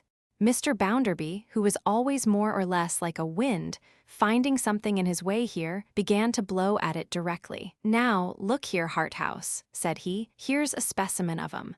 When this man was here once before, I warned this man against the mischievous strangers who are always about, and who ought to be hanged wherever they are found, and I told this man that he was going in the wrong direction. Now, would you believe it, that although they have put this mark upon him, he is such a slave to them still, that he's afraid to open his lips about them. I said as I had nowt to send, sir, not as I was fearful, open in my lips. You said, "Ah, I know what you said. More than that, I know what you mean, you see. Not always the same thing, by the Lord Harry. Quite different things. You had better tell us at once that that fellow Slackbridge is not in the town, stirring up the people to mutiny, and that he is not a regular qualified leader of the people. That is, a most confounded scoundrel. You had better tell us so at once. You can't deceive me. You want to tell us so. Why don't you?" "I'm as sewery as yo, sir, when the people's leaders is bad," said Stephen, shaking his head. "They tax such as offers. Haply, 'tis na the smayest o' their misfortunes when they can get no better." The wind began to get boisterous. "Now, you'll think this pretty well, Harthouse," said Mr. Bounderby. "You'll think this tolerably strong. You'll say, upon my soul this is a tidy specimen of what my friends have to deal with. But this is nothing, sir.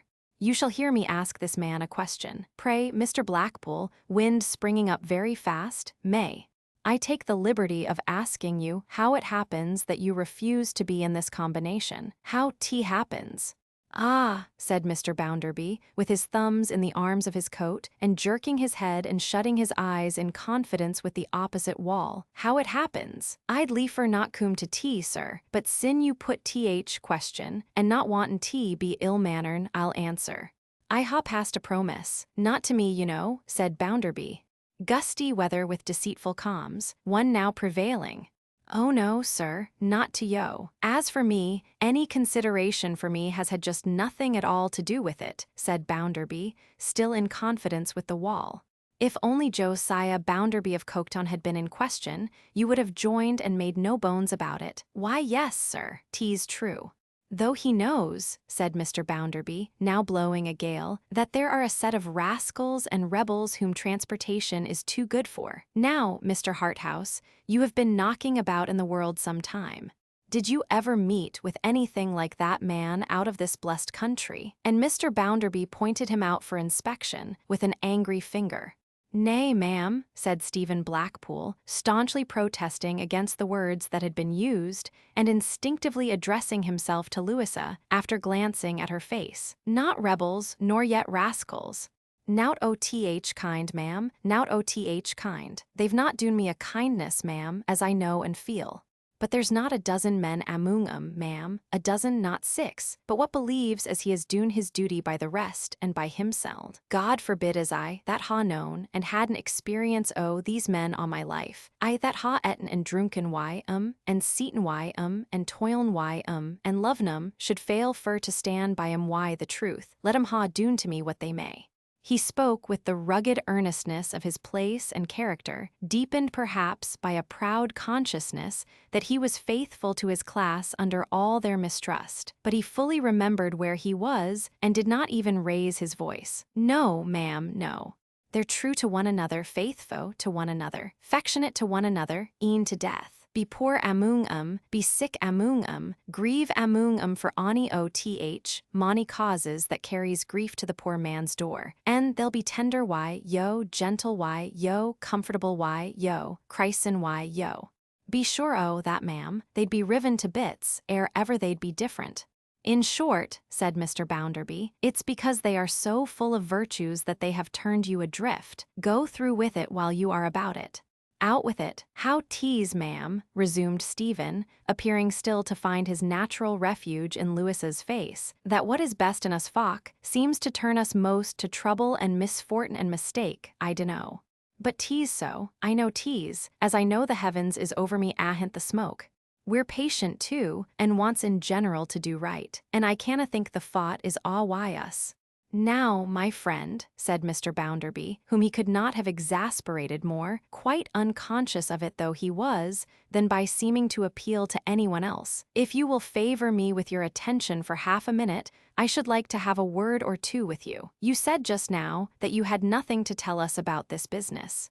You are quite sure of that before we go any further. Sir, I am sure on tea. Here's a gentleman from London present. Mr. Bounderby made a backhanded point at Mr. James Harthouse with his thumb, a Parliament gentleman.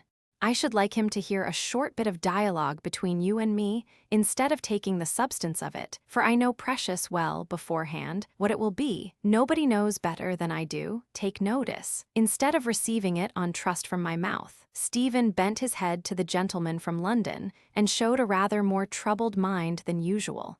He turned his eyes involuntarily to his former refuge, but at a look from that quarter, expressive though instantaneous, he settled them on Mr. Bounderby's face. Now, what do you complain of? Asked Mr. Bounderby.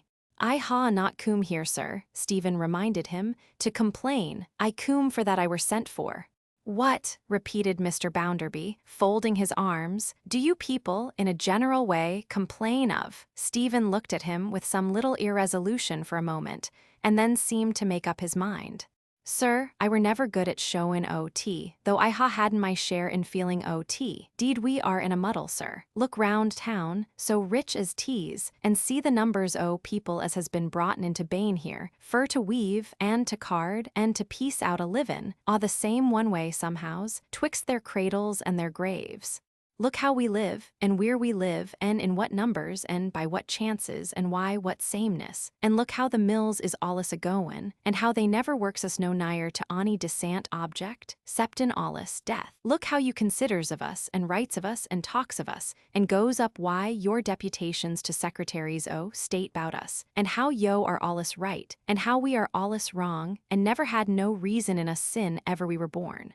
Look how this ha growin' and growin', sir, bigger and bigger, broader and broader, harder and harder, fro year to year, fro generation unto generation. Who can look on tea, sir, and fairly tell a man tea's not a muddle?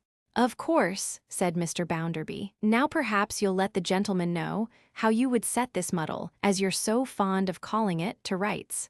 I donno, sir. I canna be expectin' to tea. Tea's not me as should be lookin' to for that, sir. Tea's them as is put ower me, and ower all the rest of us. What do they tack upon themselves, sir, if not to dot? I'll tell you something towards it, at any rate, returned Mr. Bounderby. We will make an example of 6 Slackbridges. We'll indict the blackguards for felony, and get 'em shipped off to penal settlements. Stephen gravely shook his head. Don't tell me we won't, man, said Mr. Bounderby, by this time blowing a hurricane, because we will, I tell you. Sir, returned Stephen, with the quiet confidence of absolute certainty, if yo was tea, tack 100 Slackbridges, as there is, and the number 10 times towed, and was tea, sew 'em up in separate sacks, and sink 'em in the deepest ocean as were made ere ever dry land come to be, yo'd leave the muddle just where teas, mischievous strangers, said Stephen with an anxious smile. When ha we not hearn, I am sure, sin ever we can call to mind, O.T.H. mischievous strangers. That's now about me in this room were here afore I coom, and will be here when I am gone. Put that clock aboard a ship and pack it off to Norfolk Island, and the time will go on just the same. So tease why Slackbridge every bit. Reverting for a moment to his former refuge, he observed a cautionary movement of her eyes towards the door. Stepping back, he put his hand upon the lock. But he had not spoken out of his own will and desire, and he felt it in his heart, a noble return for his late injurious treatment, to be faithful to the last to those who had repudiated him. He stayed to finish what was in his mind. Sir, I canna, why my little learning and my common way, tell the gentleman what will better a' this, though some working men this town could, above my powers, but I can tell him what I know will never do tea. The strong hand will never do tea. Victory and triumph will never do tea. Agreeing for to mak one side unnaturally awless and forever right, and t'other side unnaturally awless and forever wrong will never do tea. Nor yet lettin alone will never do tea. Let thousands upon thousands alone, all leading the like lives and off fawn into the like muddle, and they will be as one, and yo will be as another. Why, a black unpassable world betwixt yo.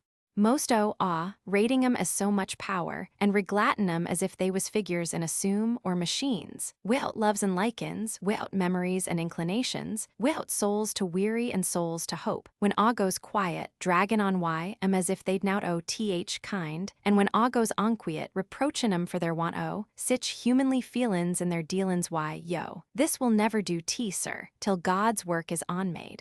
Just stop a moment, said Mr. Bounderby, excessively red in the face. I told you, the last time you were here with a grievance, that you had better turn about and come out of that.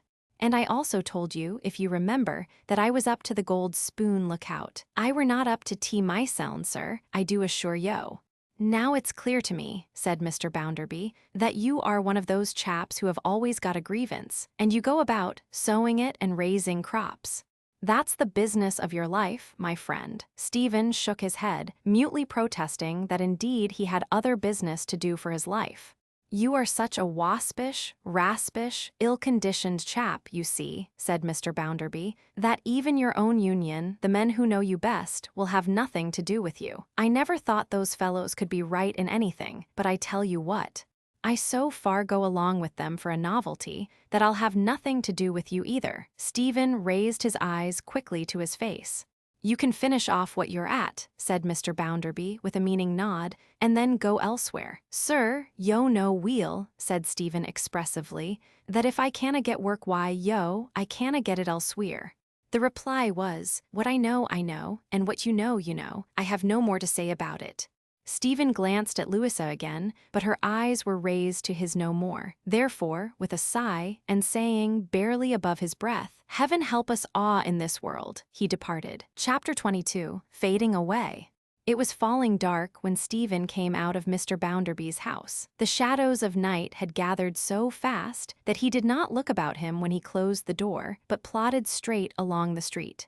Nothing was further from his thoughts than the curious old woman he had encountered on his previous visit to the same house, when he heard a step behind him that he knew, and turning, saw her in Rachel's company. He saw Rachel first, as he had heard her only.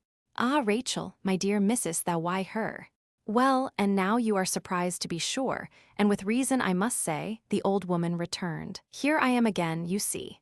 But how why Rachel? Said Stephen, falling into their step, walking between them and looking from the one to the other. Why, I come to be with this good lass pretty much as I came to be with you, said the old woman, cheerfully, taking the reply upon herself. My visiting time is later this year than usual, for I have been rather troubled with shortness of breath, and so put it off till the weather was fine and warm. For the same reason, I don't make all my journey in one day, but divide it into 2 days, and get a bed tonight at the Traveller's Coffee House down by the railroad, a nice clean house, and go back parliamentary at 6 in the morning. Well, but what has this to do with this good lass, says you? I'm going to tell you. I have heard of Mr. Bounderby being married. I read it in the paper, where it looked grand. Oh, it looked fine. The old woman dwelt on it with strange enthusiasm, and I want to see his wife. I have never seen her yet. Now, if you'll believe me, she hasn't come out of that house since noon today. So not to give her up too easily, I was waiting about, a little last bit more, when I passed close to this good lass 2 or 3 times, and her face being so friendly I spoke to her, and she spoke to me. There, said the old woman to Stephen, you can make all the rest out for yourself now, a deal shorter than I can, I dare say. Once again, Stephen had to conquer an instinctive propensity to dislike this old woman, though her manner was as honest and simple as a manner possibly could be. With a gentleness that was as natural to him as he knew it to be to Rachel, he pursued the subject that interested her in her old age. "Well, missus," said he, "I ha' seen the lady, and she were young and handsome. Why, fine dark thinkin' eyes, and a still way, Rachel, as I ha' never seen the like on." "Young and handsome, yes," cried the old woman, quite delighted. "As bonny as a rose, and what a happy wife." "Aye, missus, I suppose she be," said Stephen. But with a doubtful glance at Rachel, "Suppose she be." "She must be, she's your master's wife," returned the old woman. Stephen nodded assent, though as to master, said he, glancing again at Rachel, not master ony more. "That's a' and den, twixt him and me." "Have you left his work, Stephen?" asked Rachel, anxiously and quickly. "Why, Rachel," he replied, "whether I ha' leffen his work, or whether his work ha' leffen me, cooms th same. His work and me are parted. Tees as we'll so, better, I were thinkin' when yo coom up why me, it would ha' broughten trouble upon trouble if I had stayed theer.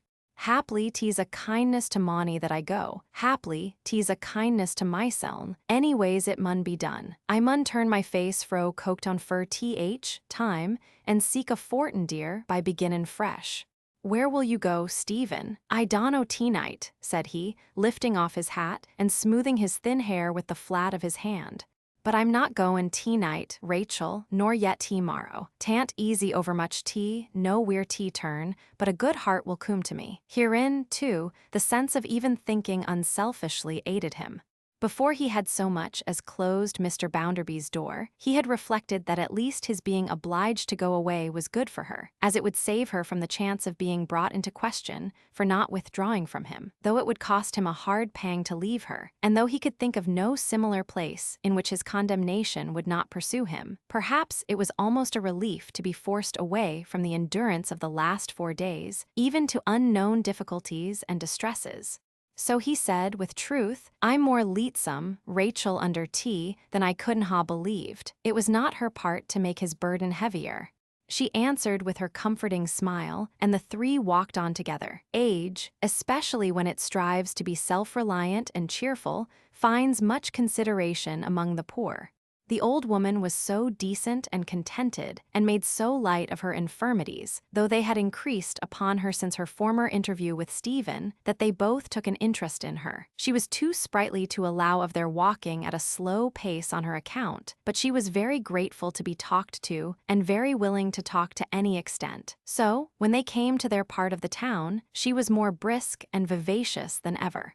"Come to my poor place, missus," said Stephen, "and tak a coop o' tea. Rachel will coom then, and arterwards I'll see thee safe tea thy traveller's lodgin'. Tea may be long, Rachel, ere ever I ha chance o' thy company agin." They complied, and the three went on to the house where he lodged.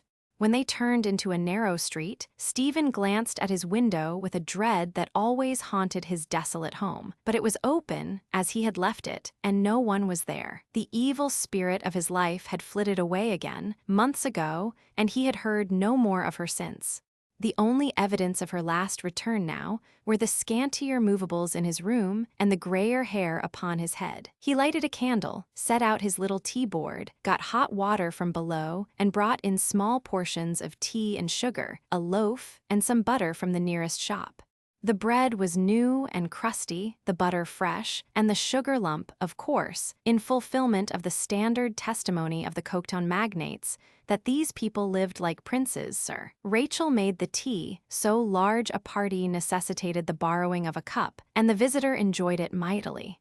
It was the first glimpse of sociality the host had had for many days. He, too, with the world a wide heath before him, enjoyed the meal, again in corroboration of the magnates, as exemplifying the utter want of calculation on the part of these people, sir. "I ha' never thought yet, missus," said Stephen. "Oh, ask in thy name." The old lady announced herself as Mrs. Pegler. "A widder, I think," said Stephen. "Oh, many long years. Mrs. Pegler's husband, one of the best on record, was already dead, by Mrs. Pegler's calculation, when Stephen was born." "'Twere a bad job, too, to lose so good a one," said Stephen. "Ony children." Mrs. Pegler's cup, rattling against her saucer as she held it, denoted some nervousness on her part. "No," she said. "Not now, not now. Dead, Stephen," Rachel softly hinted. "I'm sorry I ha spoken on tea," said Stephen. "I ought tea, hadn't in my mind as I might touch a sore place. I blame myseln." While he excused himself, the old lady's cup rattled more and more. "I had a son," she said, curiously distressed, and not by any of the usual appearances of sorrow, "and he did well, wonderfully well, but he is not to be spoken of if you please. He is," putting down her cup, she moved her hands as if she would have added by her action, "dead." Then she said aloud, "I have lost him." Stephen had not yet got the better of his having given the old lady pain, when his landlady came stumbling up the narrow stairs, and calling him to the door, whispered in his ear. Mrs. Pegler was by no means deaf, for she caught a word as it was uttered. "Bounderby," she cried in a suppressed voice, starting up from the table. "So hide me, don't let me be seen for the world. Don't let him come up till I've got away. Pray, pray." She trembled and was excessively agitated, getting behind Rachel when Rachel tried to reassure her, and not seeming to know what she was about. "But hearken, Mrs. Hearken," said Stephen, astonished. "'Tisn't Mr. Bounderby, 'tis his wife. Y'are not fearfo o' her. Yo was hey go mad about her, but an hour sin." "But are you sure it's the lady and not the gentleman?" she asked, still trembling. "Certain sure." "Well then, pray don't speak to me, nor yet take any notice of me," said the old woman. "Let me be quite to myself in this corner." Stephen nodded, looking to Rachel for an explanation, which she was quite unable to give him, took the candle, went downstairs, and in a few moments returned, lighting Louisa into the room. She was followed by the whelp. Rachel had risen and stood apart with her shawl and bonnet in her hand, when Stephen, himself profoundly astonished by this visit, put the candle on the table. Then he too stood, with his doubled hand upon the table near it, waiting to be addressed. For the first time in her life, Louisa had come into one of the dwellings of the Coketown hands. For the first time in her life, she was face to face with anything like individuality in connection with them. She knew of their existence by hundreds and by thousands. She knew what results in work a given number of them would produce in a given space of time. She knew them in crowds passing to and from their nests, like ants or beetles. But she knew from her reading infinitely more of the ways of toiling insects than of these toiling men and women.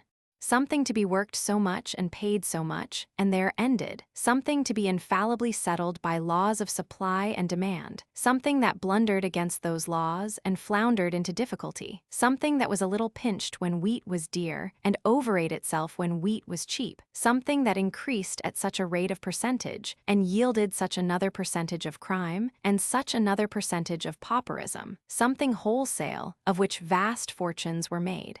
She stood for some moments looking round the room. From the few chairs, the few books, the common prints and the bed, she glanced to the two women and to Stephen. "I have come to speak to you, in consequence of what passed just now. I should like to be serviceable to you, if you will let me." "Is this your wife?" Rachel raised her eyes, and they sufficiently answered no, and dropped again. "I remember," said Louisa, reddening at her mistake. "I recollect now to have heard your domestic misfortunes spoken of, though I was not attending to the particulars at the time. It was not my meaning to ask a question that would give pain to anyone here. If I should ask any other question that may happen to have that result, give me credit, if you please, for being in ignorance how to speak to you as I ought." As Stephen had but a little while ago instinctively addressed himself to her, so she now instinctively addressed herself to Rachel. Her manner was short and abrupt, yet faltering and timid. "He has told you what has passed between himself and my husband. You would be his first resource, I think." "I have heard the end of it, young lady," said Rachel. "Did I understand that, being rejected by one employer, he would probably be rejected by all?" "I thought he said as much." "The chances are very small, young lady, next to nothing, for a man who gets a bad name among them." "What shall I understand that you mean by a bad name?" "The name of being troublesome. Then, by the prejudices of his own class, and by the prejudices of the other, he is sacrificed alike. Are the two so deeply separated in this town that there is no place whatever for an honest workman between them?" Rachel shook her head in silence.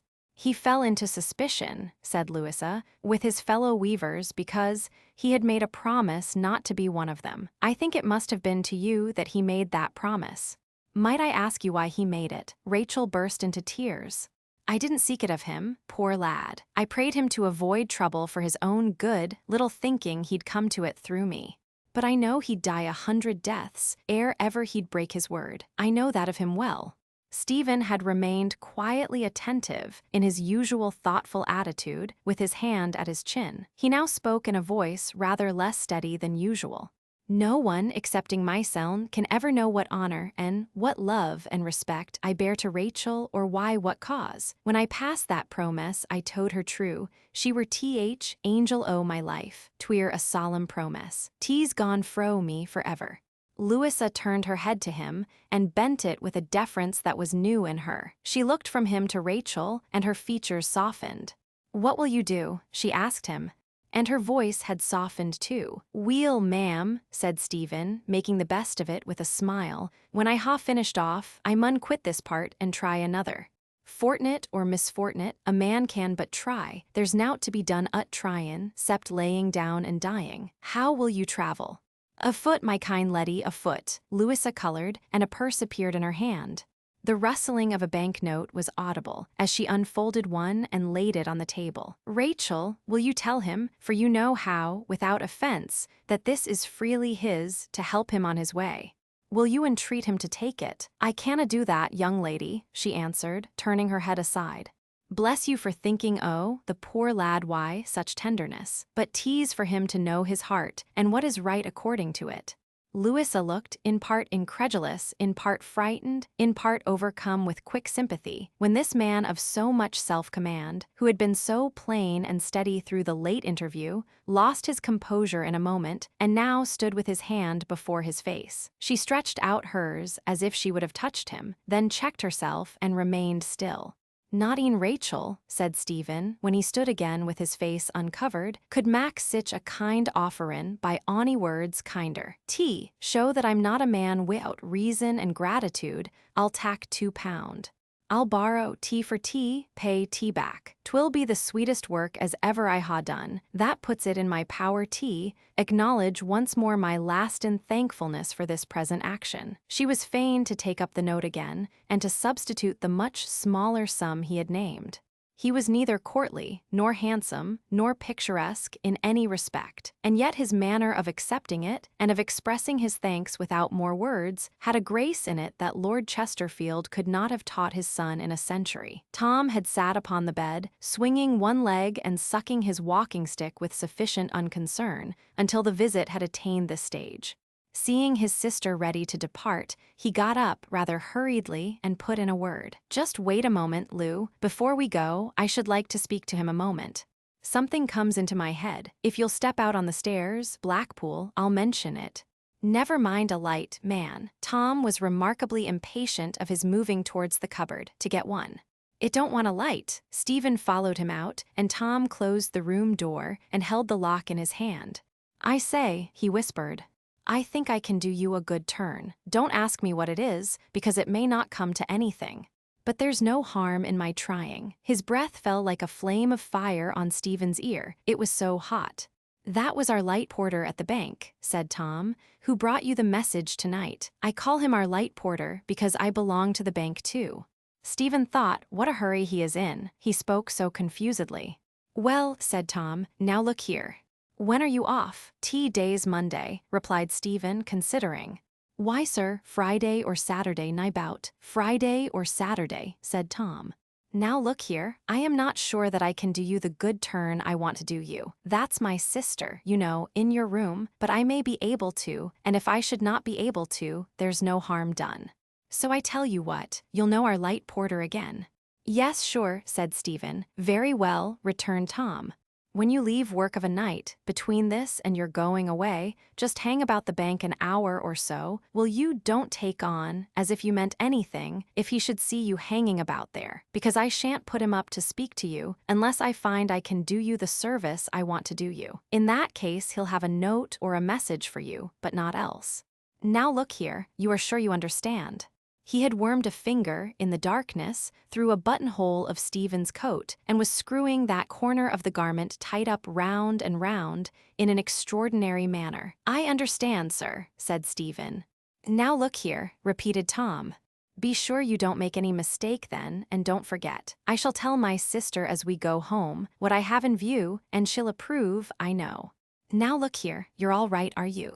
You understand all about it. Very well then, come along, Lou."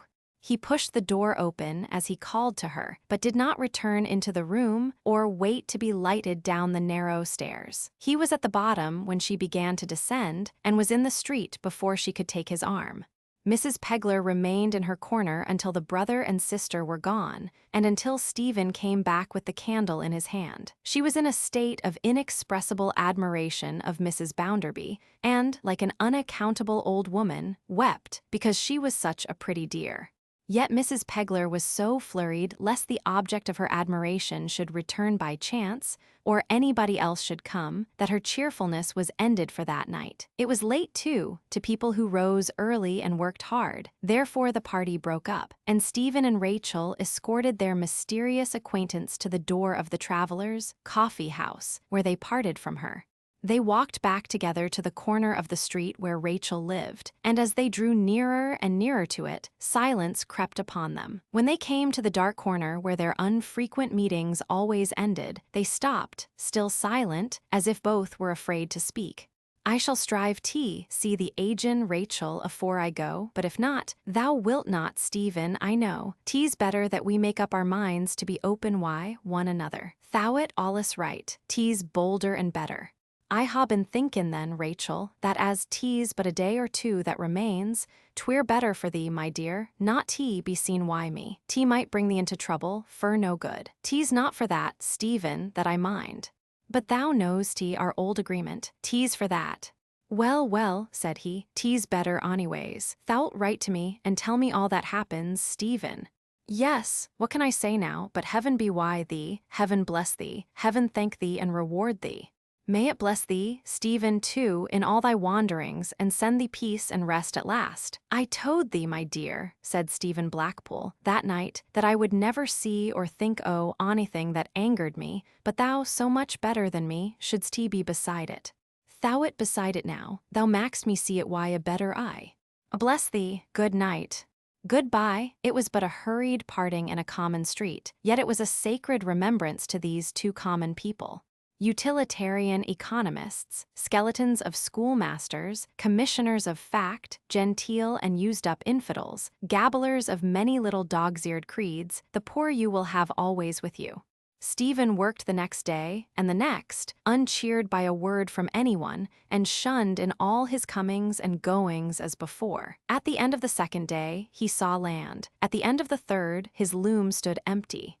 He had overstayed his hour in the street outside the bank on each of the 2 first evenings, and nothing had happened there, good or bad. That he might not be remiss in his part of the engagement, he resolved to wait full 2 hours on this third and last night.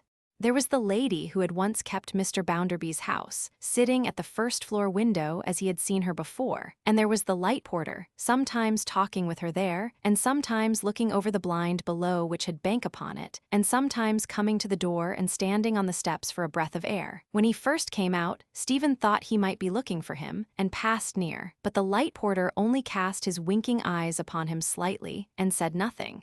2 hours were a long stretch of lounging about after a long day's labor. Stephen sat upon the step of a door, leaned against a wall under an archway, strolled up and down, listened for the church clock, stopped and watched children playing in the street.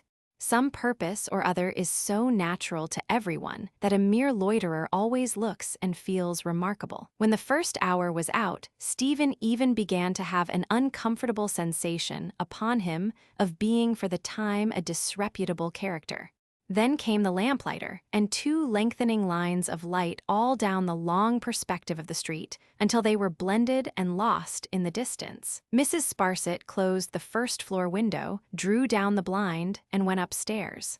Presently, a light went upstairs after her, passing first the fanlight of the door, and afterwards the 2 staircase windows, on its way up. By and by, one corner of the second-floor blind was disturbed, as if Mrs. Sparsit's eye were there. Also the other corner, as if the light porter's eye were on that side. Still, no communication was made to Stephen. Much relieved when the 2 hours were at last accomplished, he went away at a quick pace, as a recompense for so much loitering. He had only to take leave of his landlady, and lie down on his temporary bed upon the floor, for his bundle was made up for tomorrow, and all was arranged for his departure. He meant to be clear of the town very early, before the hands were in the streets. It was barely daybreak when, with a parting look round his room, mournfully wondering whether he should ever see it again, he went out. The town was as entirely deserted as if the inhabitants had abandoned it, rather than hold communication with him. Everything looked wan at that hour. Even the coming sun made but a pale waste in the sky, like a sad sea.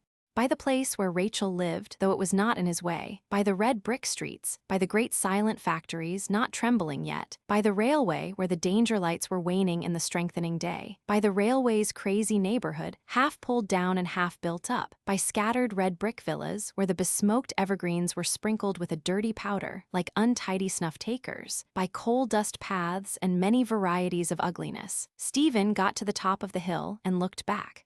Domestic fires were not yet lighted, and the high chimneys had the sky to themselves. Puffing out their poisonous volumes, they would not be long in hiding it, but for half an hour, some of the many windows were golden, which showed the Coketown people a sun eternally in eclipse through a medium of smoked glass.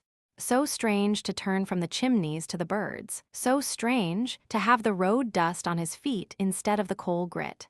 So strange to have lived to his time of life, and yet to be beginning like a boy this summer morning. With these musings in his mind, and his bundle under his arm, Stephen took his attentive face along the high road. And the trees arched over him, whispering that he left a true and loving heart behind. Chapter 23, Gunpowder. Mr. James Harthouse, going in for his adopted party, soon began to score. With the aid of a little more coaching for the political sages, a little more genteel listlessness for the general society, and a tolerable management of the assumed honesty in dishonesty, most effective and most patronized of the polite deadly sins, he speedily came to be considered of much promise. The not being troubled with earnestness was a grand point in his favor, enabling him to take to the hard-fact fellows with as good a grace as if he had been born one of the tribe, and to throw all other tribes overboard as conscious hypocrites, whom none of us believe, my dear Mrs. Bounderby, and who do not believe themselves. The only difference between us and the professors of virtue or benevolence or philanthropy, never mind the name, is that we know it is all meaningless, and say so, while they know it equally and will never say so. Why should she be shocked or warned by this reiteration? It was not so unlike her father's principles and her early training that it need startle her. Where was the great difference between the 2 schools when each chained her down to material realities and inspired her with no faith in anything else? What was there in her soul for James Harthouse to destroy, which Thomas Gradgrind had nurtured there in its state of innocence? It was even the worse for her at this pass, that in her mind, implanted there before her eminently practical father began to form it, a struggling disposition to believe in a wider and nobler humanity than she had ever heard of, constantly strove with doubts and resentments. With doubts, because the aspiration had been so laid waste in her youth. With resentments, because of the wrong that had been done her, if it were indeed a whisper of the truth. Upon a nature long accustomed to self-suppression, thus torn and divided, the Harthouse philosophy came as a relief and justification. Everything being hollow and worthless, she had missed nothing and sacrificed nothing. What did it matter, she had said to her father when he proposed her husband? What did it matter, she said still. With a scornful self-reliance, she asked herself, what did anything matter, and went on. Towards what? Step by step, onward and downward, towards some end, yet so gradually that she believed herself to remain motionless. As to Mr. Harthouse, whither he tended, he neither considered nor cared. He had no particular design or plan before him. No energetic wickedness ruffled his lassitude. He was as much amused and interested at present as it became so fine a gentleman to be, perhaps even more than it would have been consistent with his reputation to confess. Soon after his arrival, he languidly wrote to his brother, the honorable and jocular member, that the Bounderbys were great fun, and further, that the female Bounderby, instead of being the Gorgon he had expected, was young and remarkably pretty. After that, he wrote no more about them, and devoted his leisure chiefly to their house. He was very often in their house, in his flittings and visitings about the Coketown district, and was much encouraged by Mr. Bounderby. It was quite in Mr. Bounderby's gusty way to boast to all his world that he didn't care about your highly connected people, but that if his wife Tom Gradgrind's daughter did, she was welcome to their company. Mr. James Harthouse began to think it would be a new sensation if the face which changed so beautifully for the whelp would change for him. He was quick enough to observe, he had a good memory, and did not forget a word of the brother's revelations. He interwove them with everything he saw of the sister, and he began to understand her. To be sure, the better and profounder part of her character was not within his scope of perception, for in natures, as in seas, depth answers unto depth, but he soon began to read the rest with a student's eye. This country, gradually softening towards the neighborhood of Mr. Bounderby's retreat, there mellowed into a rustic landscape, golden with heath, and snowy with hawthorn in the spring of the year, and tremulous with leaves and their shadows all the summer time. These accidents did sometimes happen in the best regulated families of Coketown, but the bankrupts had no connection whatever with the improvident classes. It afforded Mr. Bounderby supreme satisfaction to install himself in this snug little estate, and with demonstrative humility to grow cabbages in the flower garden. He delighted to live, barrack fashion, among the elegant furniture, and he bullied the very pictures with his origin. "Why, sir," he would say to a visitor, "I am told that Nickets, the late owner, gave £700 for that sea-beach. Now, to be plain with you, if I ever, in the whole course of my life, take 7 looks at it, at £100 a look, it will be as much as I shall do. No, by George. I don't forget that I am Josiah Bounderby of Coketown. For years upon years, the only pictures in my possession, or that I could have got into my possession, by any means, unless I stole 'em, were the engravings of a man shaving himself in a boot, on the blacking bottles that I was overjoyed to use in cleaning boots with, and that I sold when they were empty for a farthing apiece, and glad to get it." Then he would address Mr. Harthouse in the same style. "Harthouse, you have a couple of horses down here. Bring half a dozen more if you like, and we'll find room for 'em. There's stabling in this place for a dozen horses, and unless Nickets is belied, he kept the full number. A round dozen of 'em, sir. When that man was a boy, he went to Westminster School. Went to Westminster School as a king's scholar, when I was principally living on garbage and sleeping in market baskets. Why, if I wanted to keep a dozen horses, which I don't, for one's enough for me, I couldn't bear to see 'em in their stalls here, and think what my own lodging used to be. I couldn't look at 'em, sir, and not order 'em out, yet so things come round. You see this place, you know what sort of a place it is. You are aware that there's not a completer place of its size in this kingdom or elsewhere. I don't care where, and here, got into the middle of it, like a maggot into a nut, is Josiah Bounderby." It was among the leafy shadows of this retirement, in the long, sultry summer days, that Mr. Harthouse began to prove the face which had set him wondering when he first saw it, and to try if it would change for him. "Mrs. Bounderby, I esteem it a most fortunate accident that I find you alone here. I have for some time had a particular wish to speak to you." It was not by any wonderful accident that he found her, the time of day being that at which she was always alone, and the place being her favorite resort. It was an opening in a dark wood, where some felled trees lay, and where she would sit watching the fallen leaves of last year, as she had watched the falling ashes at home. He sat down beside her, with a glance at her face. "Your brother, my young friend Tom," her color brightened, and she turned to him with a look of interest. I never in my life, he thought, saw anything so remarkable and so captivating as the lighting of those features. His face betrayed his thoughts, perhaps without betraying him, for it might have been according to its instructions so to do. Pardon me, the expression of your sisterly interest is so beautiful. Tom should be so proud of it. I know this is inexcusable, but I am so compelled to admire. Being so impulsive, she said composedly. Mrs. Bounderby, no, you know I make no pretense with you. You know I am a sordid piece of human nature, ready to sell myself at any time for any reasonable sum, and altogether incapable of any Arcadian proceeding whatever. I am waiting, she returned, for your further reference to my brother. You are rigid with me, and I deserve it. I am as worthless a dog as you will find, except that I am not false, not false. But you surprised and started me from my subject, which was your brother. I have an interest in him. Have you an interest in anything, Mr. Harthouse? She asked, half incredulously and half gratefully. If you had asked me when I first came here, I should have said no. I must say now, even at the hazard of appearing to make a pretense, and of justly awakening your incredulity. Yes. She made a slight movement, as if she were trying to speak, but could not find voice. At length she said, Mr. Harthouse, I give you credit for being interested in my brother. Thank you, I claim to deserve it.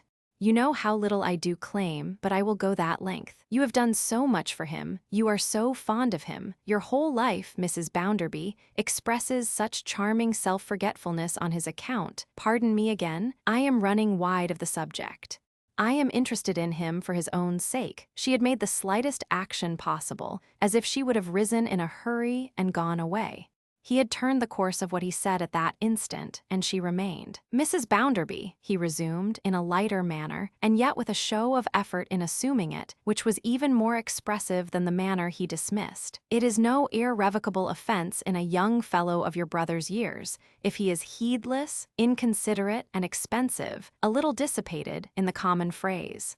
Is he? Yes. Allow me to be frank. Do you think he games at all?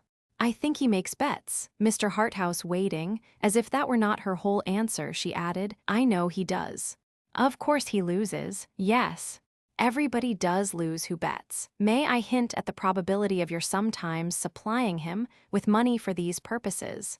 She sat looking down, but at this question raised her eyes searchingly and a little resentfully. Acquit me of impertinent curiosity, my dear Mrs. Bounderby. I think Tom may be gradually falling into trouble, and I wish to stretch out a helping hand to him from the depths of my wicked experience. Shall I say again, for his sake, is that necessary? She seemed to try to answer, but nothing came of it. Candidly to confess everything that has occurred to me, said James Harthouse, again gliding with the same appearance of effort into his more airy manner. I will confide to you my doubt whether he has had many advantages, whether, forgive my plainness, whether any great amount of confidence is likely to have been established between himself and his most worthy father. I do not, said Louisa, flushing with her own great remembrance in that wise, think it likely. Or, between himself and, I may trust to your perfect understanding of my meaning, I am sure, and his highly esteemed brother-in-law. She flushed deeper and deeper, and was burning red when she replied in a fainter voice, I do not think that likely, either. Mrs. Bounderby, said Harthouse, after a short silence, may there be a better confidence between yourself and me. Tom has borrowed a considerable sum of you. You will understand, Mr. Harthouse, she returned, after some indecision. She had been more or less uncertain and troubled throughout the conversation, and yet had in the main preserved her self-contained manner. You will understand that if I tell you what you press to know, it is not by way of complaint or regret. I would never complain of anything, and what I have done I do not in the least regret. So spirited, too, thought James Harthouse. When I married, I found that my brother was even at that time heavily in debt. Heavily for him, I mean. Heavily enough to oblige me to sell some trinkets. They were no sacrifice. I sold them very willingly. I attached no value to them. They were quite worthless to me. Either she saw in his face that he knew, or she only feared in her conscience that he knew, that she spoke of some of her husband's gifts. She stopped and reddened again. If he had not known it before, he would have known it then, though he had been a much duller man than he was. Since then, I have given my brother, at various times, what money I could spare. In short, what money I have had. Confiding in you at all, on the faith of the interest you profess for him, I will not do so by halves. Since you have been in the habit of visiting here, he has wanted in one sum as much as £100. I have not been able to give it to him. I have felt uneasy for the consequences of his being so involved, but I have kept these secrets until now, when I trust them to your honor. I have held no confidence with anyone, because you anticipated my reason just now. She abruptly broke off. He was a ready man, and he saw and seized an opportunity here of presenting her own image to her, slightly disguised as her brother. Mrs. Bounderby, though a graceless person of the world worldly, I feel the utmost interest, I assure you, in what you tell me. I cannot possibly be hard upon your brother. I understand and share the wise consideration with which you regard his errors. With all possible respect both for Mr. Gradgrind and for Mr. Bounderby, I think I perceive that he has not been fortunate in his training. Bred at a disadvantage towards the society in which he has his part to play, he rushes into these extremes for himself, from opposite extremes that have long been forced, with the very best intentions, we have no doubt, upon him. Mr. Bounderby's fine, bluff English independence, though a most charming characteristic, does not, as we have agreed, invite confidence. If I might venture to remark that it is the least in the world deficient in that delicacy to which a youth mistaken, a character misconceived, and abilities misdirected, would turn for relief and guidance, I should express what it presents to my own view. As she sat looking straight before her, across the changing lights upon the grass into the darkness of the wood beyond, he saw in her face her application of his very distinctly uttered words. All allowance, he continued, must be made. I have one great fault to find with Tom, however, which I cannot forgive, and for which I take him heavily to account. Louisa turned her eyes to his face and asked him what fault was that. Perhaps, he returned, I have said enough. Perhaps it would have been better, on the whole, if no allusion to it had escaped me. You alarm me, Mr. Harthouse. Pray let me know it, to relieve you from needless apprehension, and as this confidence regarding your brother, which I prize I am sure above all possible things, has been established between us, I obey. I cannot forgive him for not being more sensible in every word, look, and act of his life, of the affection of his best friend, of the devotion of his best friend, of her unselfishness, of her sacrifice. The return he makes her, within my observation, is a very poor one. What she has done for him demands his constant love and gratitude, not his ill humor and caprice. Careless fellow as I am not so indifferent, Mrs. Bounderby, as to be regardless of this vice in your brother, or inclined to consider it a venial offense. The wood floated before her, for her eyes were suffused with tears. They rose from a deep well, long concealed, and her heart was filled with acute pain that found no relief in them. In a word, it is to correct your brother in this, Mrs. Bounderby, that I must aspire. My better knowledge of his circumstances, and my direction and advice in extricating them, rather valuable, I hope, as coming from a scapegrace on a much larger scale, will give me some influence over him, and all I gain I shall certainly use towards this end. I have said enough, and more than enough. I seem to be protesting that I am a sort of good fellow, when, upon my honor, I have not the least intention to make any protestation to that effect, and openly announce that I am nothing of the sort. Yonder, among the trees, he added, having lifted up his eyes and looked about, for he had watched her closely until now, is your brother himself, no doubt just come down. As he seems to be loitering in this direction, it may be as well, perhaps, to walk towards him and throw ourselves in his way. He has been very silent and doleful of late. Perhaps his brotherly conscience is touched, if there are such things as consciences. Though, upon my honor, I hear of them much too often to believe in them. He assisted her to rise, and she took his arm, and they advanced to meet the whelp. He was idly beating the branches as he lounged along, or he stooped viciously to rip the moss from the trees with his stick. He was startled when they came upon him while he was engaged in this latter pastime, and his color changed. "Halloa," he stammered, "I didn't know you were here." "Whose name, Tom," said Mr. Harthouse, putting his hand upon his shoulder and turning him, so that they all three walked towards the house together. "Have you been carving on the trees?" "Whose name?" returned Tom. "Oh, you mean what girl's name? You have a suspicious appearance of inscribing some fair creatures on the bark, Tom." "Not much of that, Mr. Harthouse, unless some fair creature with a slashing fortune at her own disposal would take a fancy to me. Or she might be as ugly as she was rich, without any fear of losing me. I'd carve her name as often as she liked. I am afraid you are mercenary, Tom." "Mercenary," repeated Tom. "Who is not mercenary? Ask my sister." "Have you so proved it to be a failing of mine, Tom?" said Louisa, showing no other sense of his discontent and ill nature. "You know whether the cap fits you, Lou," returned her brother sulkily. "If it does, you can wear it." "Tom is misanthropical today, as all bored people are now and then," said Mr. Harthouse. "Don't believe him, Mrs. Bounderby. He knows much better. I shall disclose some of his opinions of you, privately expressed to me, unless he relents a little." "At all events, Mr. Harthouse," said Tom, softening in his admiration of his patron, but shaking his head sullenly too, "you can't tell her that I ever praised her for being mercenary. I may have praised her for being the contrary, and I should do it again, if I had as good reason.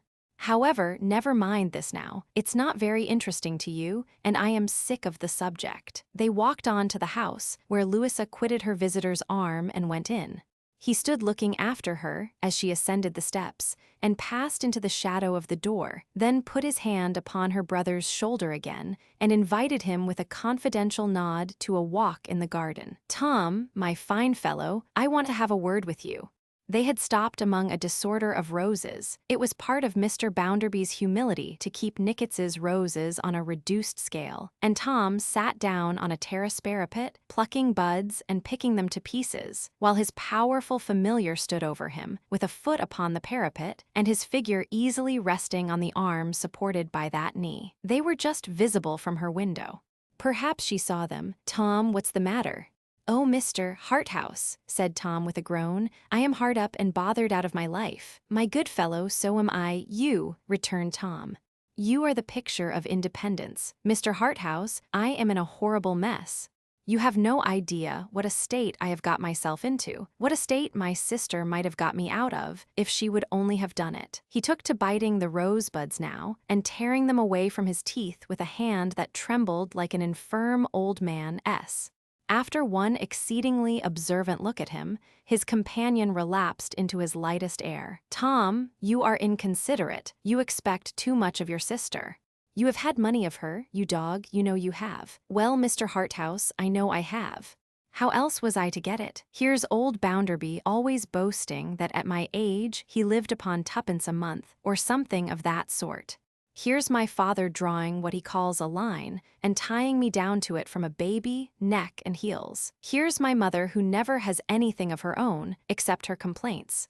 What is a fellow to do for money, and where am I to look for it, if not to my sister?" He was almost crying, and scattered the buds about by dozens. Mr. Harthouse took him persuasively by the coat. "But, my dear Tom, if your sister has not got it, Mr. Harthouse, I don't say she has got it. I may have wanted more than she was likely to have got, but then she ought to get it. She could get it. It's of no use pretending to make a secret of matters now, after what I have told you already. You know she didn't marry old Bounderby for her own sake, or for his sake, but for my sake. Then why doesn't she get what I want out of him for my sake? She is not obliged to say what she is going to do with it. She is sharp enough. She could manage to coax it out of him, if she chose. Then why doesn't she choose, when I tell her of what consequence it is? But no.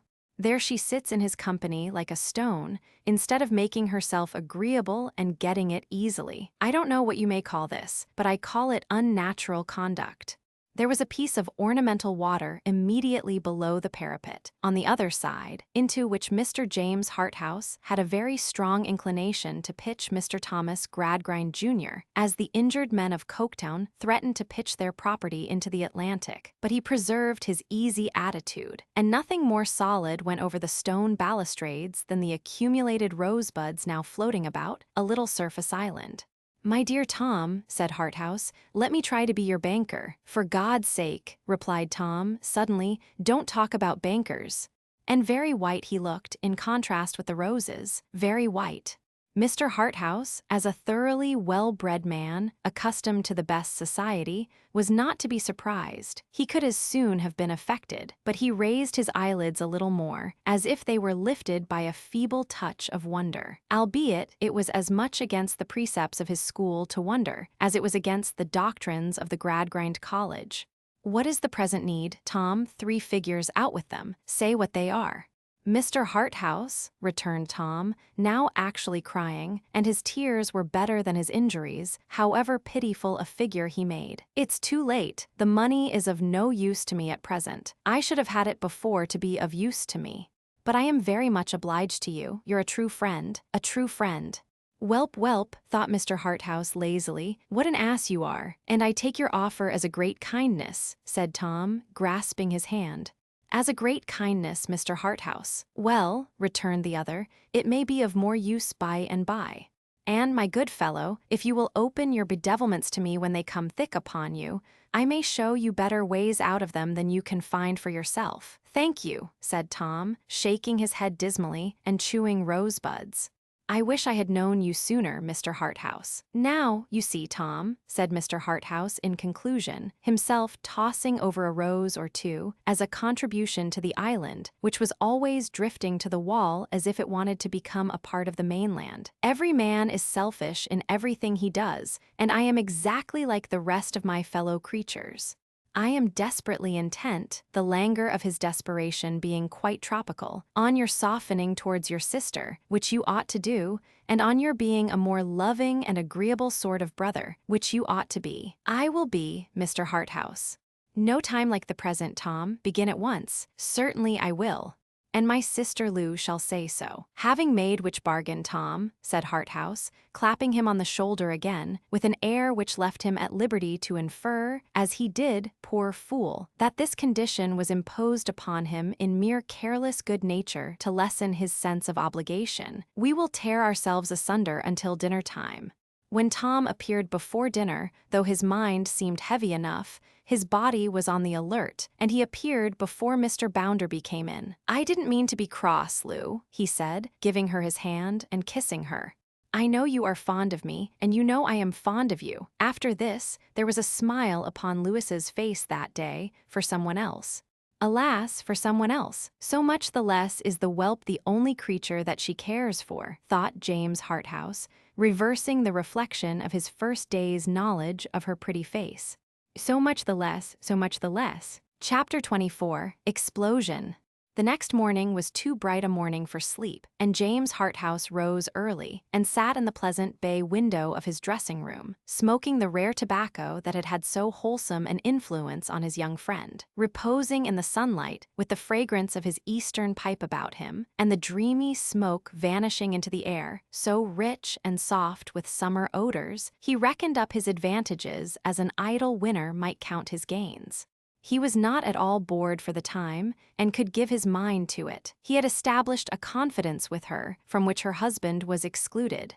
He had established a confidence with her that absolutely turned upon her indifference towards her husband, and the absence, now and at all times, of any congeniality between them. He had artfully, but plainly, assured her that he knew her heart in its last, most delicate recesses. He had come so near to her through its tenderest sentiment. He had associated himself with that feeling, and the barrier behind which she lived had melted away.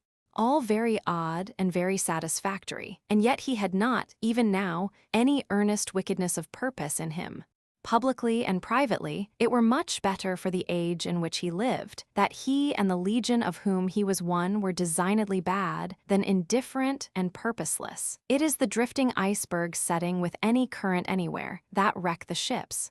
When the devil goeth about like a roaring lion, he goeth about in a shape by which few but savages and hunters are attracted. But when he is trimmed, smoothed, and varnished, according to the mode, when he is aury of vice, and aury of virtue, used up as to brimstone, and used up as to bliss, then, whether he take to the serving out of red tape, or to the kindling of red fire, he is the very devil.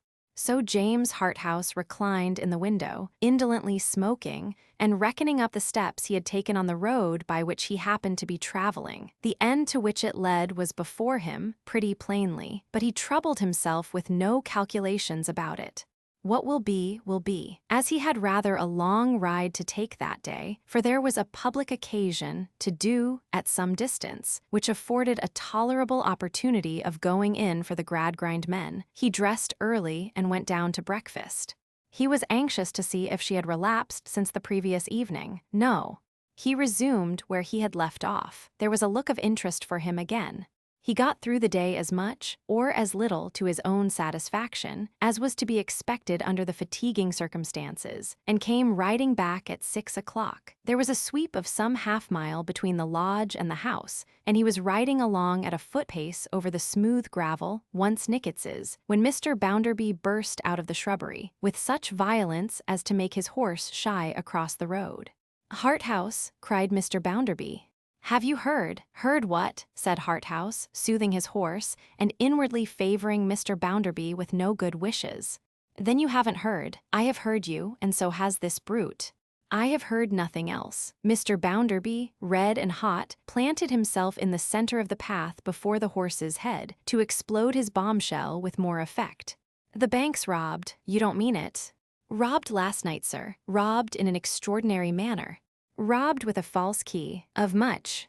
Mr. Bounderby, in his desire to make the most of it, really seemed mortified by being obliged to reply, "Why, no, not of very much, but it might have been."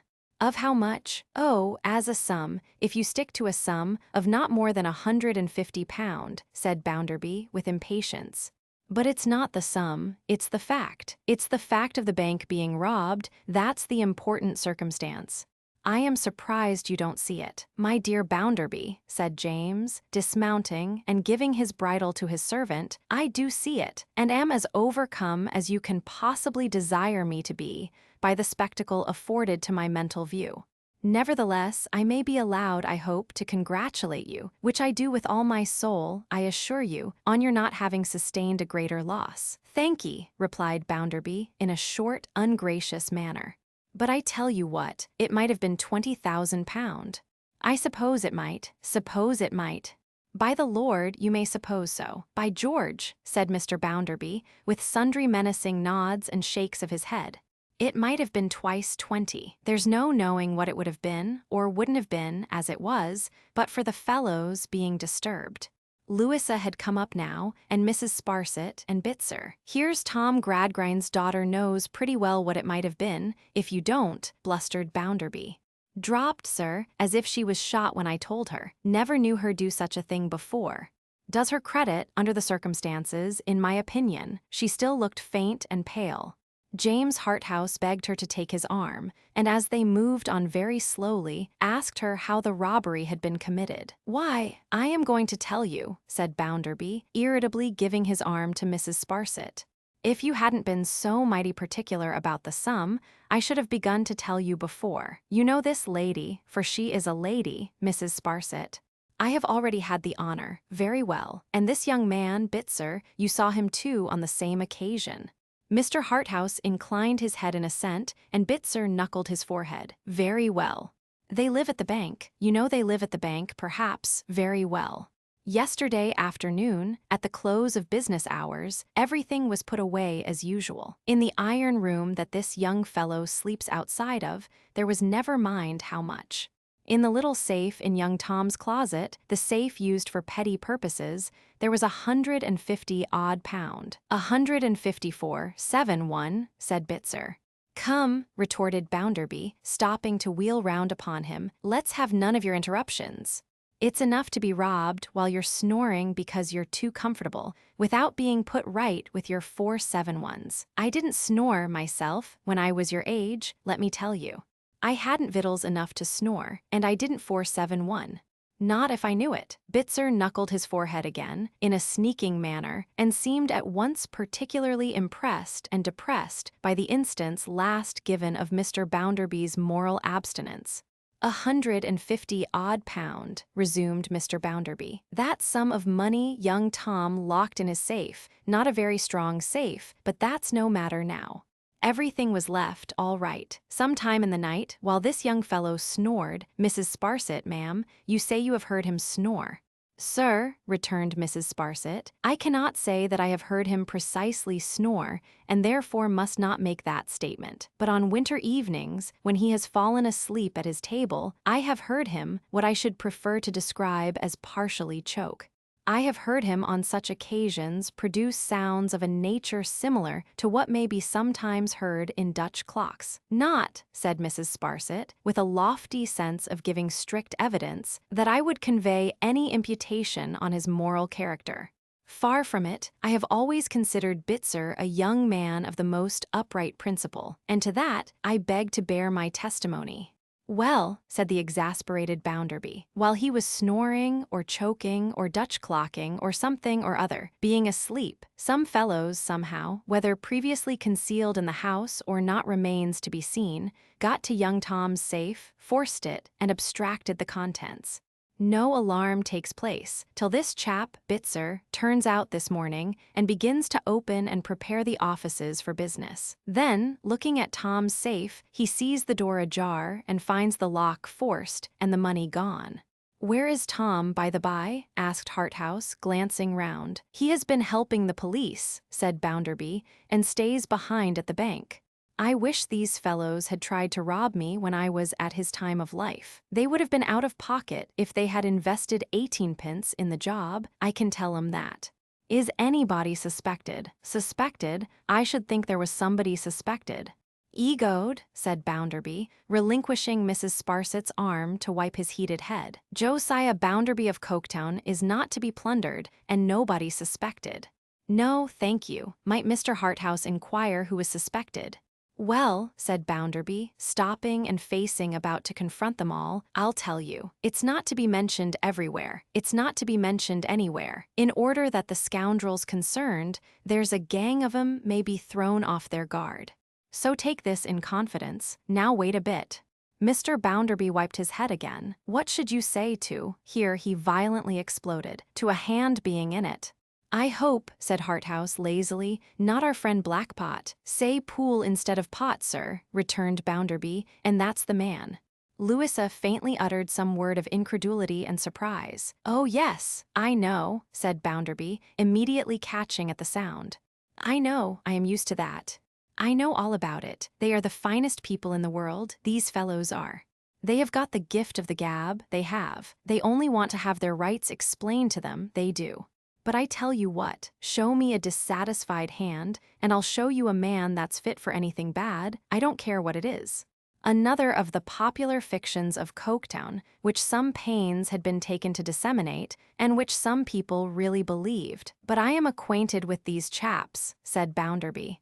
I can read 'em off like books. Mrs. Sparsit, ma'am, I appeal to you. What warning did I give that fellow, the first time he set foot in the house, when the express object of his visit was to know how he could knock religion over and floor the established church? Mrs. Sparsit, in point of high connections, you are on a level with the aristocracy. Did I say, or did I not say, to that fellow, you can't hide the truth from me. You are not the kind of fellow I like. You'll come to no good.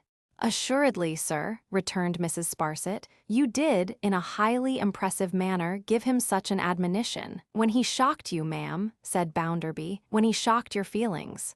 Yes, sir, returned Mrs. Sparsit, with a meek shake of her head, he certainly did so, though I do not mean to say but that my feelings may be weaker on such points, more foolish if the term is preferred, than they might have been if I had always occupied my present position. Mr. Bounderby stared with a bursting pride at Mr. Harthouse, as much as to say, I am the proprietor of this female, and she's worth your attention, I think. Then resumed his discourse. You can recall for yourself, Harthouse, what I said to him when you saw him. I didn't mince the matter with him. I am never mealy with him. I know 'em.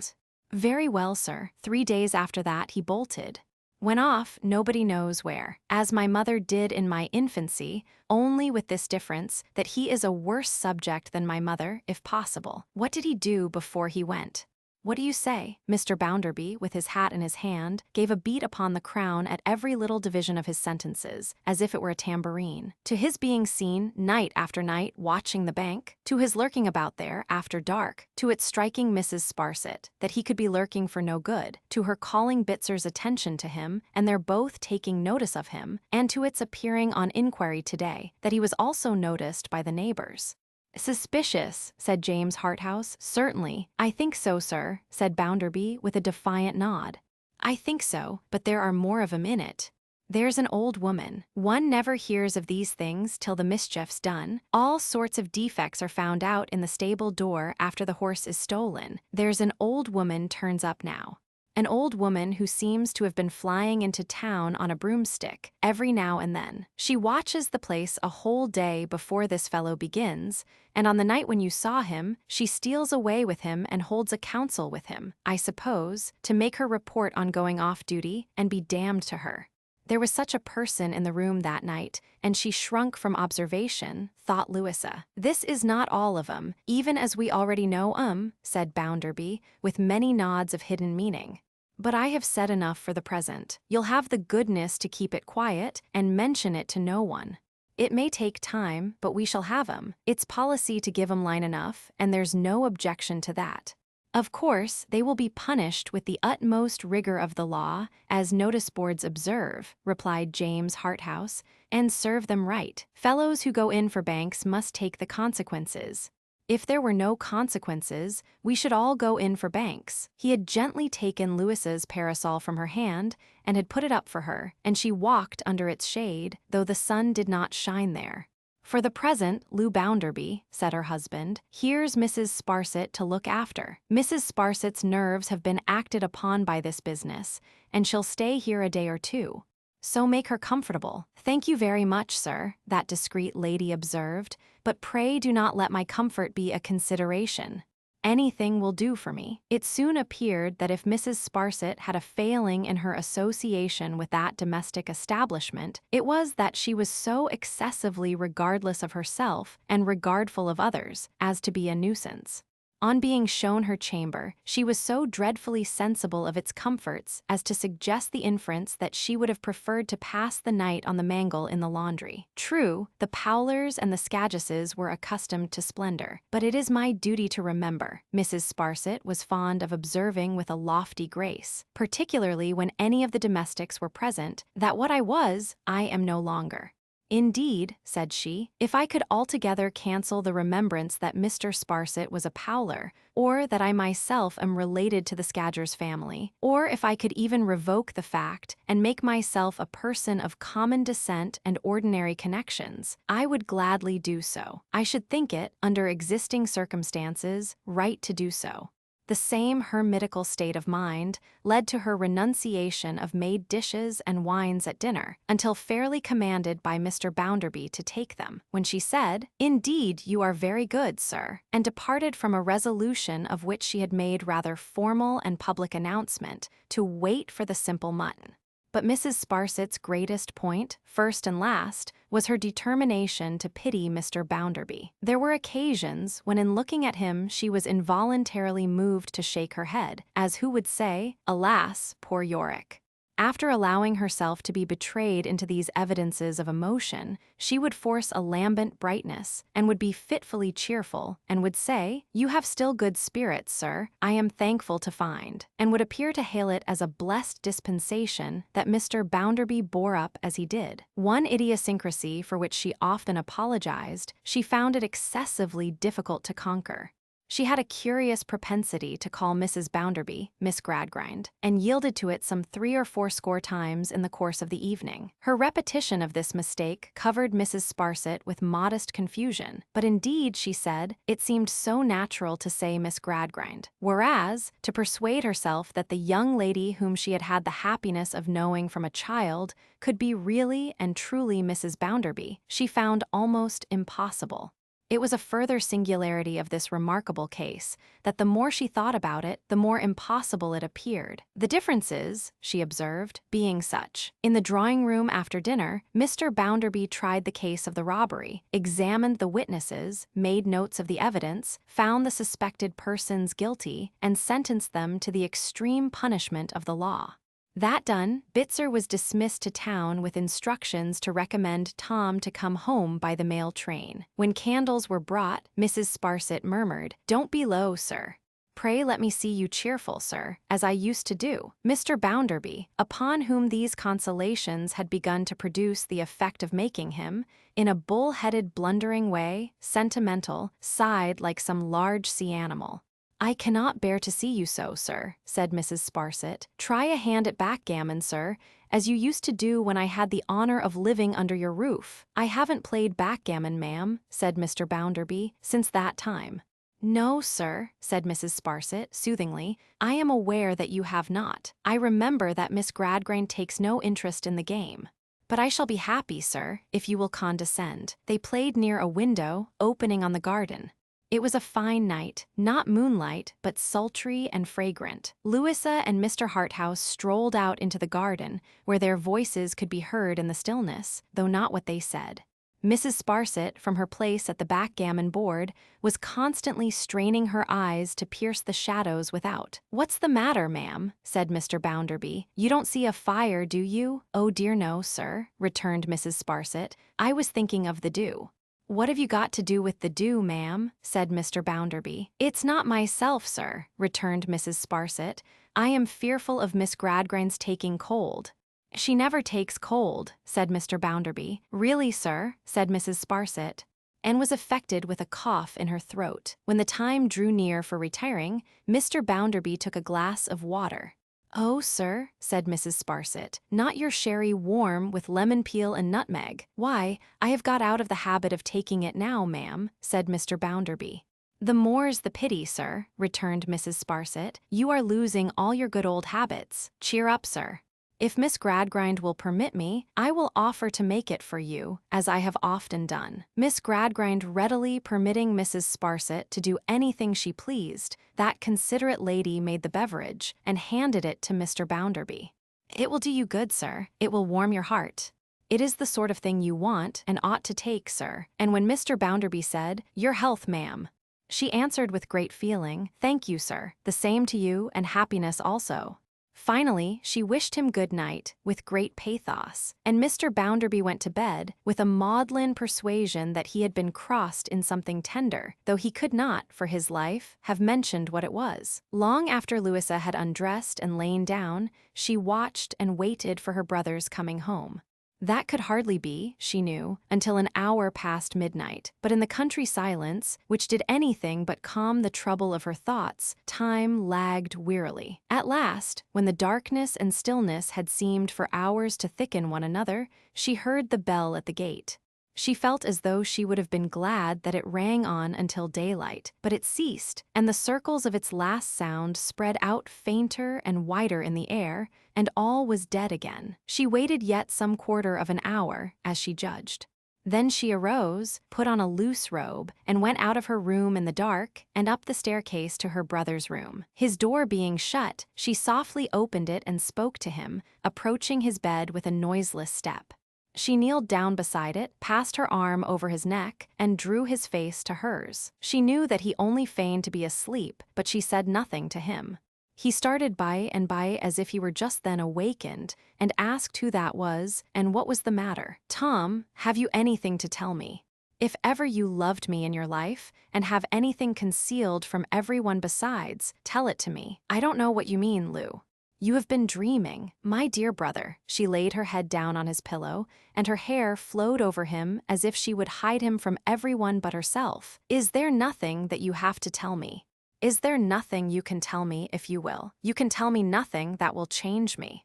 "Oh, Tom, tell me the truth. I don't know what you mean, Lou."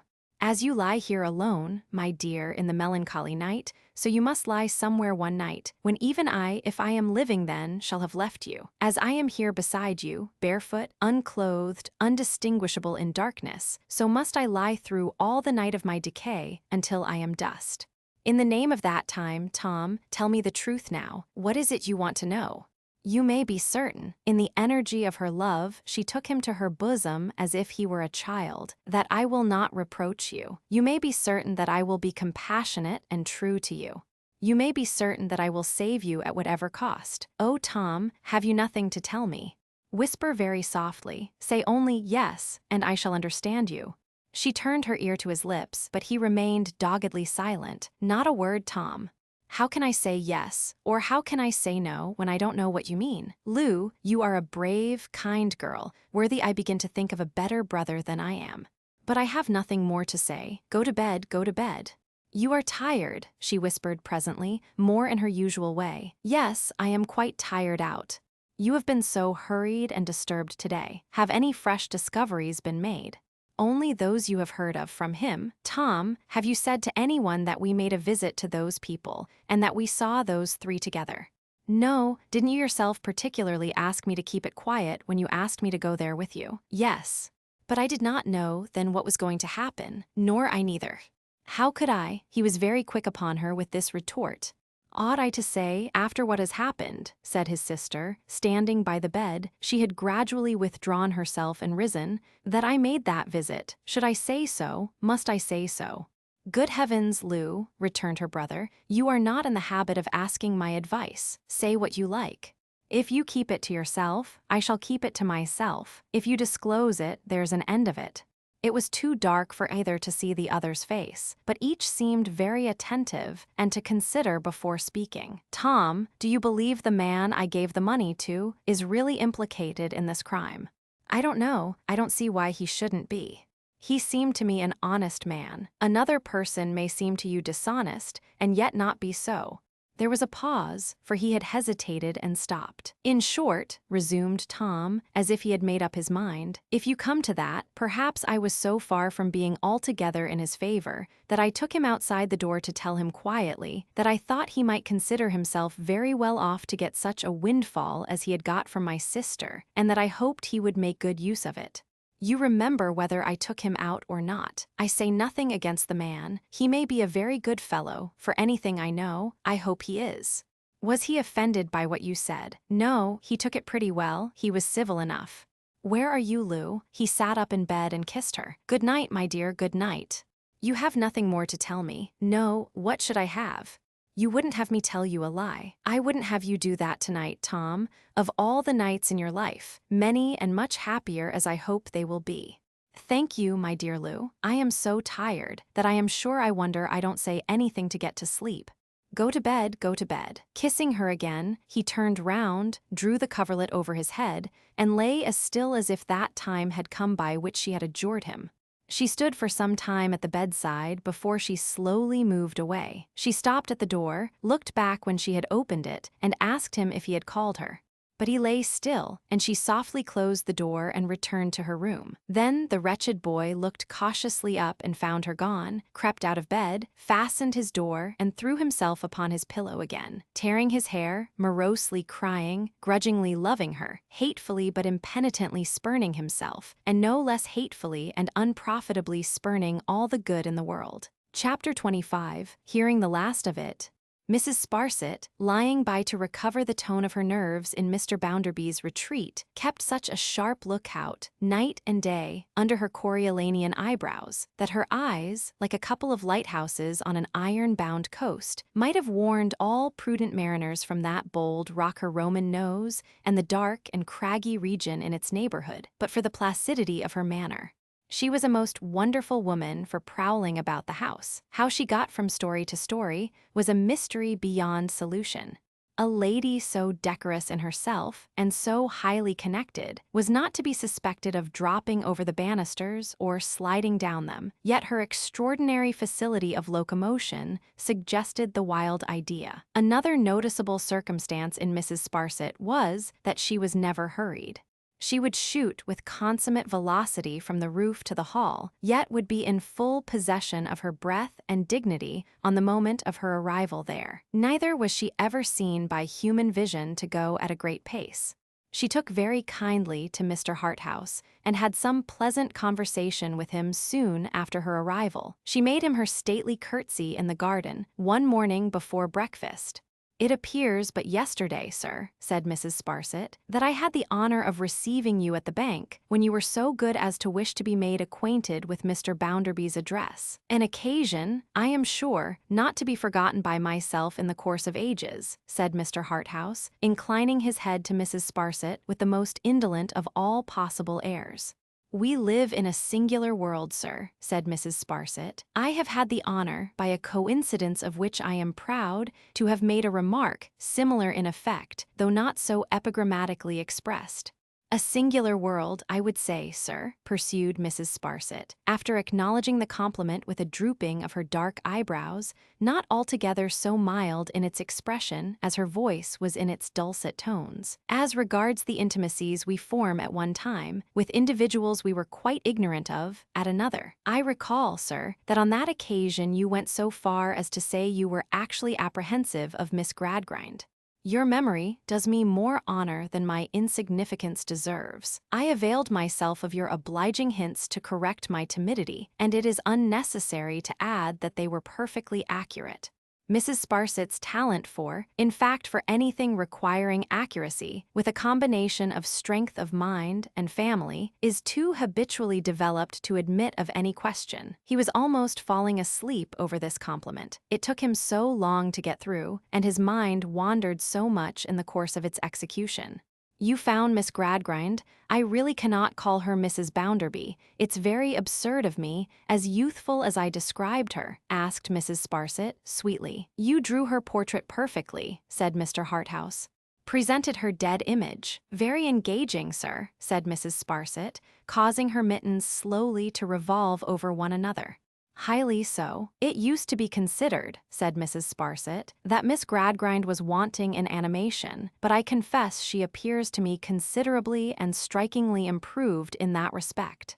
"Aye, and indeed here is Mr. Bounderby," cried Mrs. Sparsit, nodding her head a great many times, as if she had been talking and thinking of no one else. "How do you find yourself this morning, sir? Pray let us see you cheerful, sir." Now, these persistent assuagements of his misery and lightenings of his load had by this time begun to have the effect of making Mr. Bounderby softer than usual towards Mrs. Sparsit, and harder than usual to most other people from his wife downward. So, when Mrs. Sparsit said with forced lightness of heart, "You want your breakfast, sir, but I dare say Miss Gradgrind will soon be here to preside at the table," Mr. Bounderby replied. "If I waited to be taken care of by my wife, ma'am, I believe you know pretty well I should wait till doomsday, so I'll trouble you to take charge of the teapot." Mrs. Sparsit complied, and assumed her old position at table. This again made the excellent woman vastly sentimental.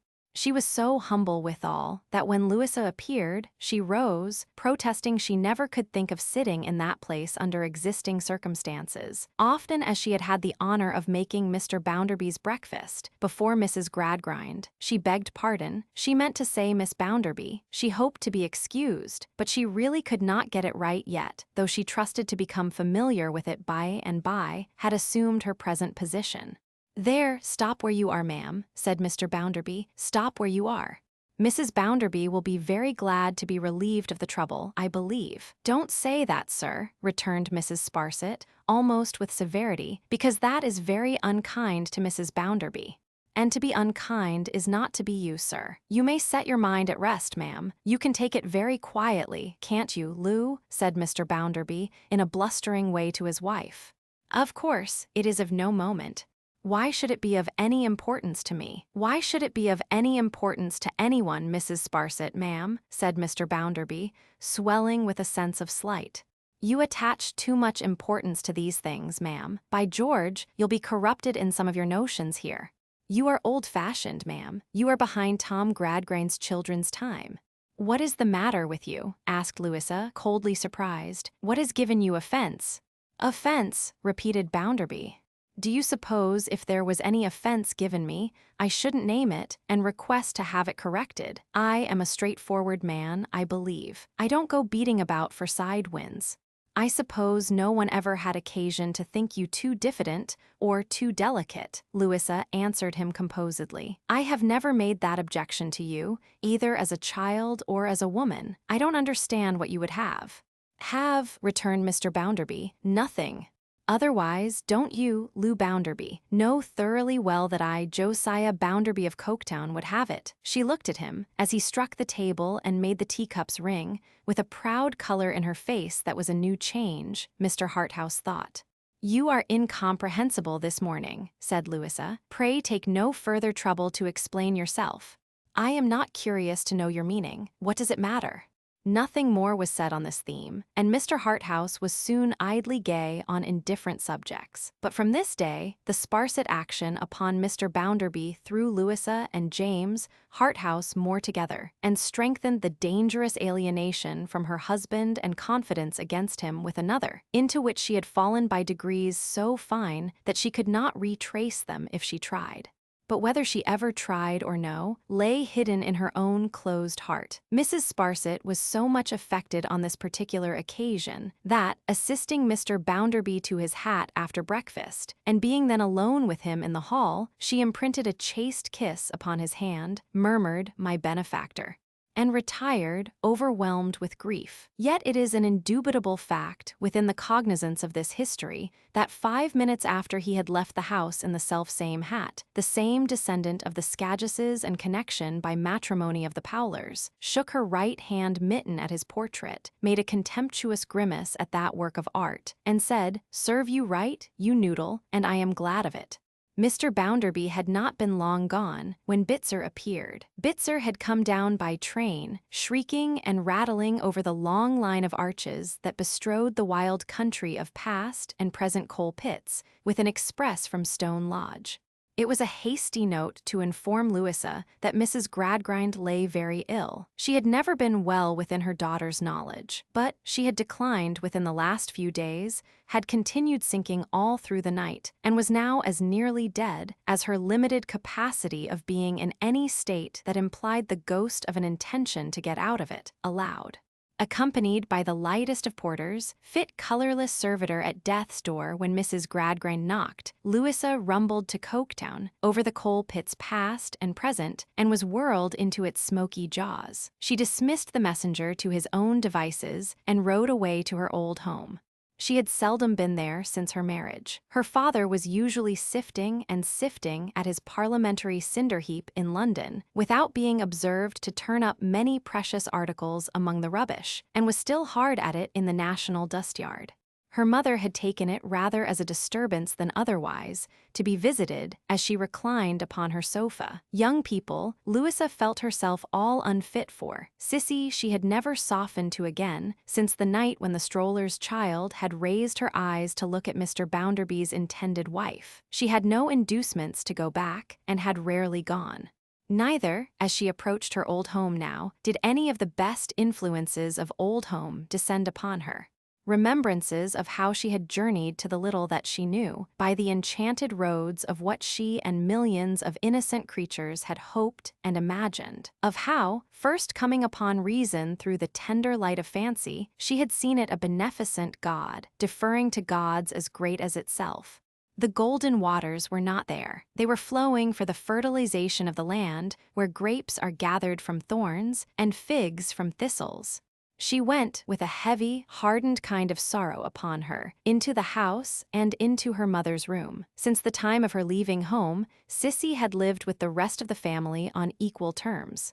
Sissy was at her mother's side, and Jane, her sister, now 10 or 12 years old, was in the room. There was great trouble before it could be made known to Mrs. Gradgrind that her eldest child was there. She reclined, propped up from mere habit, on a couch, as nearly in her old usual attitude as anything so helpless could be kept in. She had positively refused to take to her bed, on the ground that if she did, she would never hear the last of it. Her feeble voice sounded so far away in her bundle of shawls, and the sound of another voice addressing her seemed to take such a long time in getting down to her ears, that she might have been lying at the bottom of a well. The poor lady was nearer truth than she ever had been, which had much to do with it. On being told that Mrs. Bounderby was there, she replied, at cross purposes, that she had never called him by that name since he married Louisa, that pending her choice of an objectionable name, she had called him J, and that she could not at present depart from that regulation, not being yet provided with a permanent substitute. Louisa had sat by her for some minutes, and had spoken to her often, before she arrived at a clear understanding who it was. She then seemed to come to it all at once. "Well, my dear," said Mrs. Gradgrind, "and I hope you are going on satisfactorily to yourself. It was all your father's doing. He set his heart upon it. And he ought to know. I want to hear of you, mother, not of myself." "You want to hear of me, my dear. That's something new, I am sure, when anybody wants to hear of me." "Not at all well, Louisa. Very faint and giddy." "Are you in pain, dear mother?" "I think there's a pain somewhere in the room," said Mrs. Gradgrind, "but I couldn't positively say that I have got it." After this strange speech, she lay silent for some time. Louisa, holding her hand, could feel no pulse, but kissing it, could see a slight thin thread of life in fluttering motion. "You very seldom see your sister," said Mrs. Gradgrind. "She grows like you. I wish you would look at her. Sissy, bring her here." She was brought and stood with her hand in her sister's. Louisa had observed her with her arm round Sissy's neck, and she felt the difference of this approach. "Do you see the likeness, Louisa?" "Yes, mother." "I should think her like me." "But, yes, I always say so," Mrs. Gradgrind cried with unexpected quickness. "And that reminds me, I want to speak to you, my dear. Sissy, my good girl, leave us alone a minute." Louisa had relinquished the hand, had thought that her sister's was a better and brighter face than hers had ever been, had seen in it, not without a rising feeling of resentment, even in that place and at that time, something of the gentleness of the other face in the room, the sweet face with the trusting eyes, made paler than watching and sympathy made it, by the rich dark hair. Left alone with her mother, Louisa saw her lying with an awful lull upon her face, like one who was floating away upon some great water, all resistance over, content to be carried down the stream. She put the shadow of a hand to her lips again, and recalled her. "You were going to speak to me, mother, eh?" "Yes, to be sure, my dear. You know your father is almost always away now, and therefore I must write to him about it." "About what, mother? Don't be troubled. About what?" "You must remember, my dear, that whenever I have said anything, on any subject, I have never heard the last of it, and consequently, that I have long left off saying anything." "I can hear you, mother." But it was only by dint of bending down to her ear, and at the same time attentively watching the lips as they moved, that she could link such faint and broken sounds into any chain of connection. "You learnt a great deal, Louisa, and so did your brother. Ologies of all kinds from morning to night. If there is any ology left, of any description, that has not been worn to rags in this house, all I can say is, I hope I shall never hear its name. I can hear you, mother, when you have strength to go on. This, to keep her from floating away. But there is something, not an ology at all, that your father has missed or forgotten, Louisa. I don't know what it is. I have often sat with Sissy near me, and thought about it. I shall never get its name now. But your father may. It makes me restless. I want to write to him, to find out for God's sake what it is. Give me a pen, give me a pen." Even the power of restlessness was gone, except from the poor head, which could just turn from side to side. She fancied, however, that her request had been complied with, and that the pen she could not have held was in her hand. It matters little what figures of wonderful no meaning she began to trace upon her wrappers. The hand soon stopped in the midst of them. The light that had always been feeble and dim behind the weak transparency went out, and even Mrs. Gradgrind, emerged from the shadow in which man walketh and disquieteth himself in vain, took upon her the dread solemnity of the sages and patriarchs. Chapter 26. Mrs. Sparsit's Staircase. Mrs. Sparsit's nerves being slow to recover their tone, the worthy woman made a stay of some weeks in duration at Mr. Bounderby's retreat, where, notwithstanding her anchorite turn of mind, based upon her becoming consciousness of her altered station, she resigned herself with noble fortitude to lodging, as one may say, in clover, and feeding on the fat of the land. Mr. Bounderby, having got it into his explosive composition that Mrs. Sparsit was a highly superior woman, to perceive that he had that general cross upon him in his deserts, for he had not yet settled what it was, and further that Louisa would have objected to her as a frequent visitor if it had comported with his greatness that she should object to anything he chose to do, resolved not to lose sight of Mrs. Sparsit easily. Now, Mrs. Sparsit was not a poetical woman, but she took an idea in the nature of an allegorical fancy into her head. Much watching of Louisa, and much consequent observation of her impenetrable demeanor, which keenly whetted and sharpened Mrs. Sparsit's edge, must have given her, as it were, a lift in the way of inspiration. She erected in her mind a mighty staircase, with a dark pit of shame and ruin at the bottom, and down those stairs, from day to day and hour to hour, she saw Louisa coming. It became the business of Mrs. Sparsit's life to look up at her staircase and to watch Louisa coming down. Sometimes slowly, sometimes quickly, sometimes several steps at one bout, sometimes stopping, never turning back. If she had once turned back, it might have been the death of Mrs. Sparsit in spleen and grief. She had been descending steadily to the day, and on the day, when Mr. Bounderby issued the weekly invitation recorded above. Mrs. Sparsit was in good spirits, and inclined to be conversational. "And pray, sir," said she, "if I may venture to ask a question appertaining to any subject on which you show reserve, which is indeed hardy in me, for I well know you have a reason for everything you do. Have you received intelligence respecting the robbery?" "Why, ma'am, no, not yet. Under the circumstances, I didn't expect it yet. Rome wasn't built in a day, ma'am." "Very true, sir," said Mrs. Sparsit, shaking her head, "nor yet in a week, ma'am." "No, indeed, sir," returned Mrs. Sparsit, with a gentle melancholy upon her. "In a similar manner, ma'am," said Bounderby, "I can wait, you know. If Romulus and Remus could wait, Josiah Bounderby can wait. They were better off in their youth than I was, however. They had a she-wolf for a nurse. I had only a she-wolf for a grandmother. She didn't give any milk, ma'am. She gave bruises. She was a regular Alderney at that. Ah!" Mrs. Sparsit sighed and shuddered. "No, ma'am," continued Bounderby, "I have not heard anything more about it. It's in hand, though, and young Tom, who rather sticks to business at present, something new for him. He hadn't the schooling I had, is helping. My injunction is, keep it quiet, and let it seem to blow over. Do what you like under the rose, but don't give a sign of what you're about, or 100 of 'em will combine together and get this fellow who has bolted out of reach for good. Keep it quiet, and the thieves will grow in confidence by little and little, and we shall have 'em." "Very sagacious indeed, sir," said Mrs. Sparsit. "Very interesting. The old woman you mentioned, sir." "The old woman I mentioned, ma'am," said Bounderby, cutting the matter short, as it was nothing to boast about, "is not laid hold of, but she may take her oath she will be, if that is any satisfaction to her villainous old mind. In the meantime, ma'am, I am of opinion, if you ask me my opinion, that the less she is talked about, the better." The same evening, Mrs. Sparsit, in her chamber window, resting from her packing operations, looked towards her great staircase and saw Louisa still descending. She sat by Mr. Harthouse, in an alcove in the garden, talking very low. He stood leaning over her, as they whispered together, and his face almost touched her hair.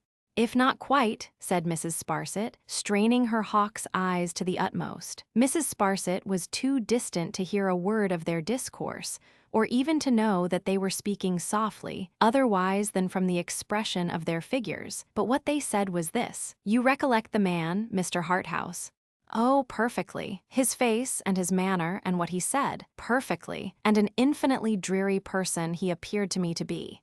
Lengthy and prosy in the extreme. It was knowing to hold forth in the humble virtue school of eloquence. But I assure you I thought at the time, my good fellow, you are overdoing this.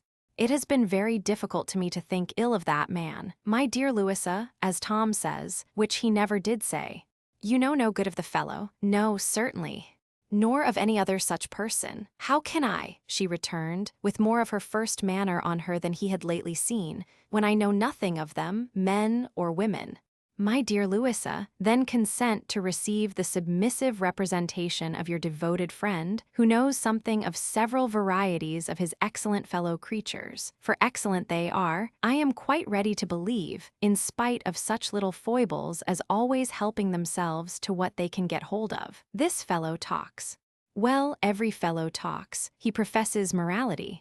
Well, all sorts of humbugs profess morality. From the House of Commons to the House of Correction, there is a general profession of morality, except among our people. It really is that exception which makes our people quite reviving. You saw and heard the case. Here was one of the fluffy classes pulled up extremely short by my esteemed friend Mr. Bounderby, who, as we know, is not possessed of that delicacy which would soften so tight a hand. The member of the fluffy classes was injured, exasperated, left the house grumbling, met somebody who proposed to him to go in for some share in this bank business, went in, put something in his pocket which had nothing in it before, and relieved his mind extremely. Really, he would have been an uncommon, instead of a common, fellow if he had not availed himself of such an opportunity. Or he may have originated it altogether, if he had the cleverness. I almost feel as though it must be bad in me, returned Louisa, after sitting thoughtful a while, to be so ready to agree with you, and to be so lightened in my heart by what you say. I only say what is reasonable, nothing worse. I have talked it over with my friend Tom more than once. Of course, I remain on terms of perfect confidence with Tom, and he is quite of my opinion, and I am quite of his. Will you walk? They strolled away, among the lanes beginning to be indistinct in the twilight, she leaning on his arm, and she little thought how she was going down, down, down, Mrs. Sparsit's staircase. Night and day, Mrs. Sparsit kept it standing. When Louisa had arrived at the bottom and disappeared in the gulf, it might fall in upon her if it would. But, until then, there it was to be, a building, before Mrs. Sparsit's eyes. And there Louisa always was upon it, and always gliding down, down, down. Mrs. Sparsit saw James Harthouse come and go. She heard of him here and there. She saw the changes of the face he had studied. She, too, remarked to a nicety how and when it clouded, how and when it cleared. She kept her black eyes wide open, with no touch of pity, with no touch of compunction, all absorbed in interest. In the interest of seeing her, ever drawing, with no hand to stay her, nearer and nearer to the bottom of this new giant staircase.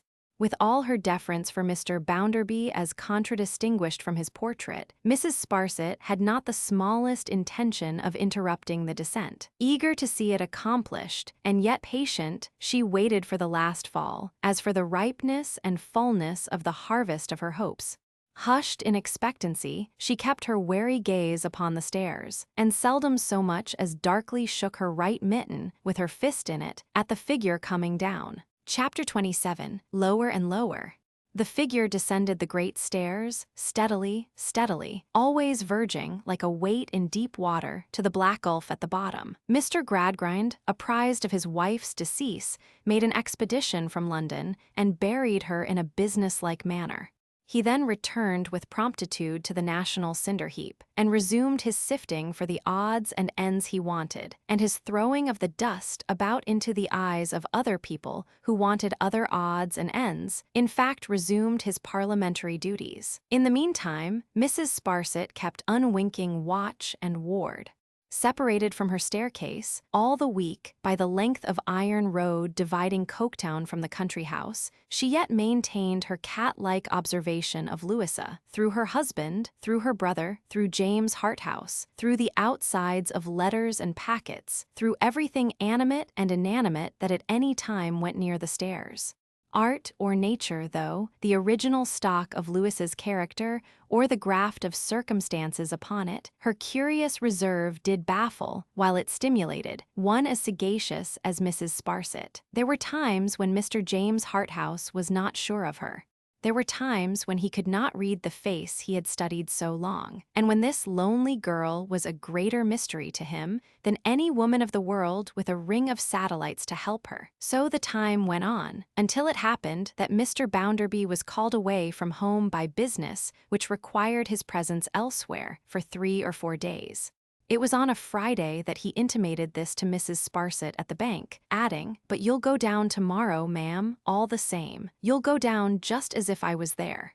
It will make no difference to you. Pray, sir, returned Mrs. Sparsit reproachfully, let me beg you not to say that.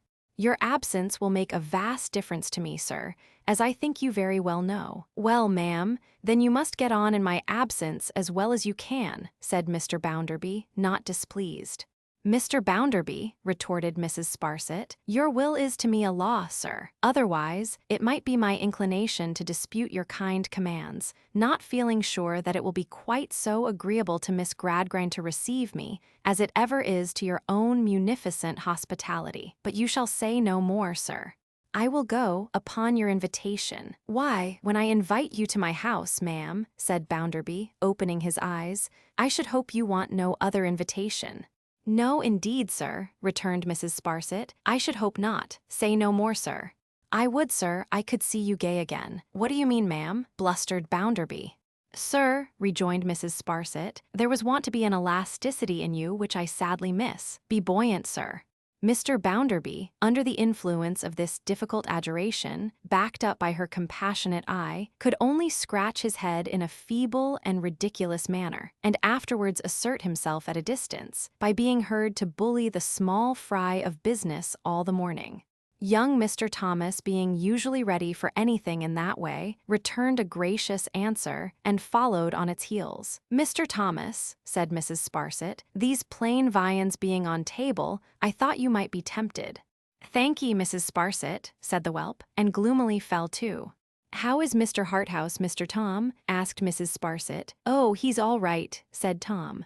Where may he be at present? Mrs. Sparsit asked in a light conversational manner, after mentally devoting the whelp to the Furies for being so uncommunicative. He is shooting in Yorkshire, said Tom. Sent Lou a basket half as big as a church yesterday. The kind of gentleman now, said Mrs. Sparsit sweetly, whom one might wager to be a good shot.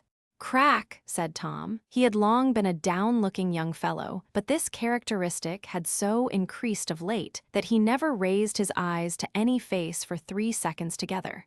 Mrs. Sparsit consequently had ample means of watching his looks, if she were so inclined. Mr. Harthouse is a great favorite of mine, said Mrs. Sparsit, as indeed he is of most people. May we expect to see him again shortly, Mr. Tom? Why, I expect to see him tomorrow, returned the whelp. Good news, cried Mrs. Sparsit blandly. I have got an appointment with him to meet him in the evening at the station here, said Tom, and I am going to dine with him afterwards, I believe. He is not coming down to the country house for a week or so, being due somewhere else. At least, he says so, but I shouldn't wonder if he was to stop here over Sunday and stray that way. Which reminds me, said Mrs. Sparsit, would you remember a message to your sister, Mr. Tom, if I was to charge you with one? Well, I'll try, returned the reluctant whelp, if it isn't a long un. It is merely my respectful compliments, said Mrs. Sparsit, and I fear I may not trouble her with my society this week, being still a little nervous, and better perhaps by my poor self. Oh, if that's all, observed Tom, it wouldn't much matter, even if I was to forget it, for Lou's not likely to think of you unless she sees you. Having paid for his entertainment with this agreeable compliment, he relapsed into a hangdog silence until there was no more India ale left, when he said, Well, Mrs. Sparsit, I must be off, and went off. Next day, Saturday, Mrs. Sparsit sat at her window all day long looking at the customers coming in and out, watching the postmen, keeping an eye on the general traffic of the street, revolving many things in her mind, but above all, keeping her attention on her staircase. Tom was in attendance and loitered about until the expected train came in. It brought no Mr. Harthouse. Tom waited until the crowd had dispersed, and the bustle was over, and then referred to a posted list of trains, and took counsel with porters. That done, he strolled away idly, stopping in the street and looking up it and down it, and lifting his hat off and putting it on again, and yawning and stretching himself, and exhibiting all the symptoms of mortal weariness to be expected in one who had still to wait until the next train should come in, an hour and 40 minutes hence. This is a device to keep him out of the way, said Mrs. Sparsit, starting from the dull office window whence she had watched him last. Harthouse is with his sister now. It was the conception of an inspired moment, and she shot off with her utmost swiftness to work it out. The station for the country house was at the opposite end of the town. The time was short, the road not easy, but she was so quick in pouncing on a disengaged coach, so quick in darting out of it, producing her money, seizing her ticket, and diving into the train, that she was borne along the arches spanning the land of coal pits past and present, as if she had been caught up in a cloud and whirled away. All the journey, immovable in the air though never left behind, plain to the dark eyes of her mind, as the electric wires which ruled a colossal strip of music paper out of the evening sky, were plain to the dark eyes of her body. Mrs. Sparsit saw her staircase, with the figure coming down, very near the bottom now. Upon the brink of the abyss, an overcast September evening, just at nightfall, saw beneath its drooping eyelids Mrs. Sparsit glide out of her carriage, pass down the wooden steps of the little station into a stony road, cross it into a green lane, and become hidden in a summer growth of leaves and branches. One or two late birds sleepily chirping in their nests, and a bat heavily crossing and recrossing her, and the reek of her own tread in the thick dust that felt like velvet, were all Mrs. Sparsit heard or saw until she very softly closed a gate. She went up to the house, keeping within the shrubbery, and went round it, peeping between the leaves at the lower windows.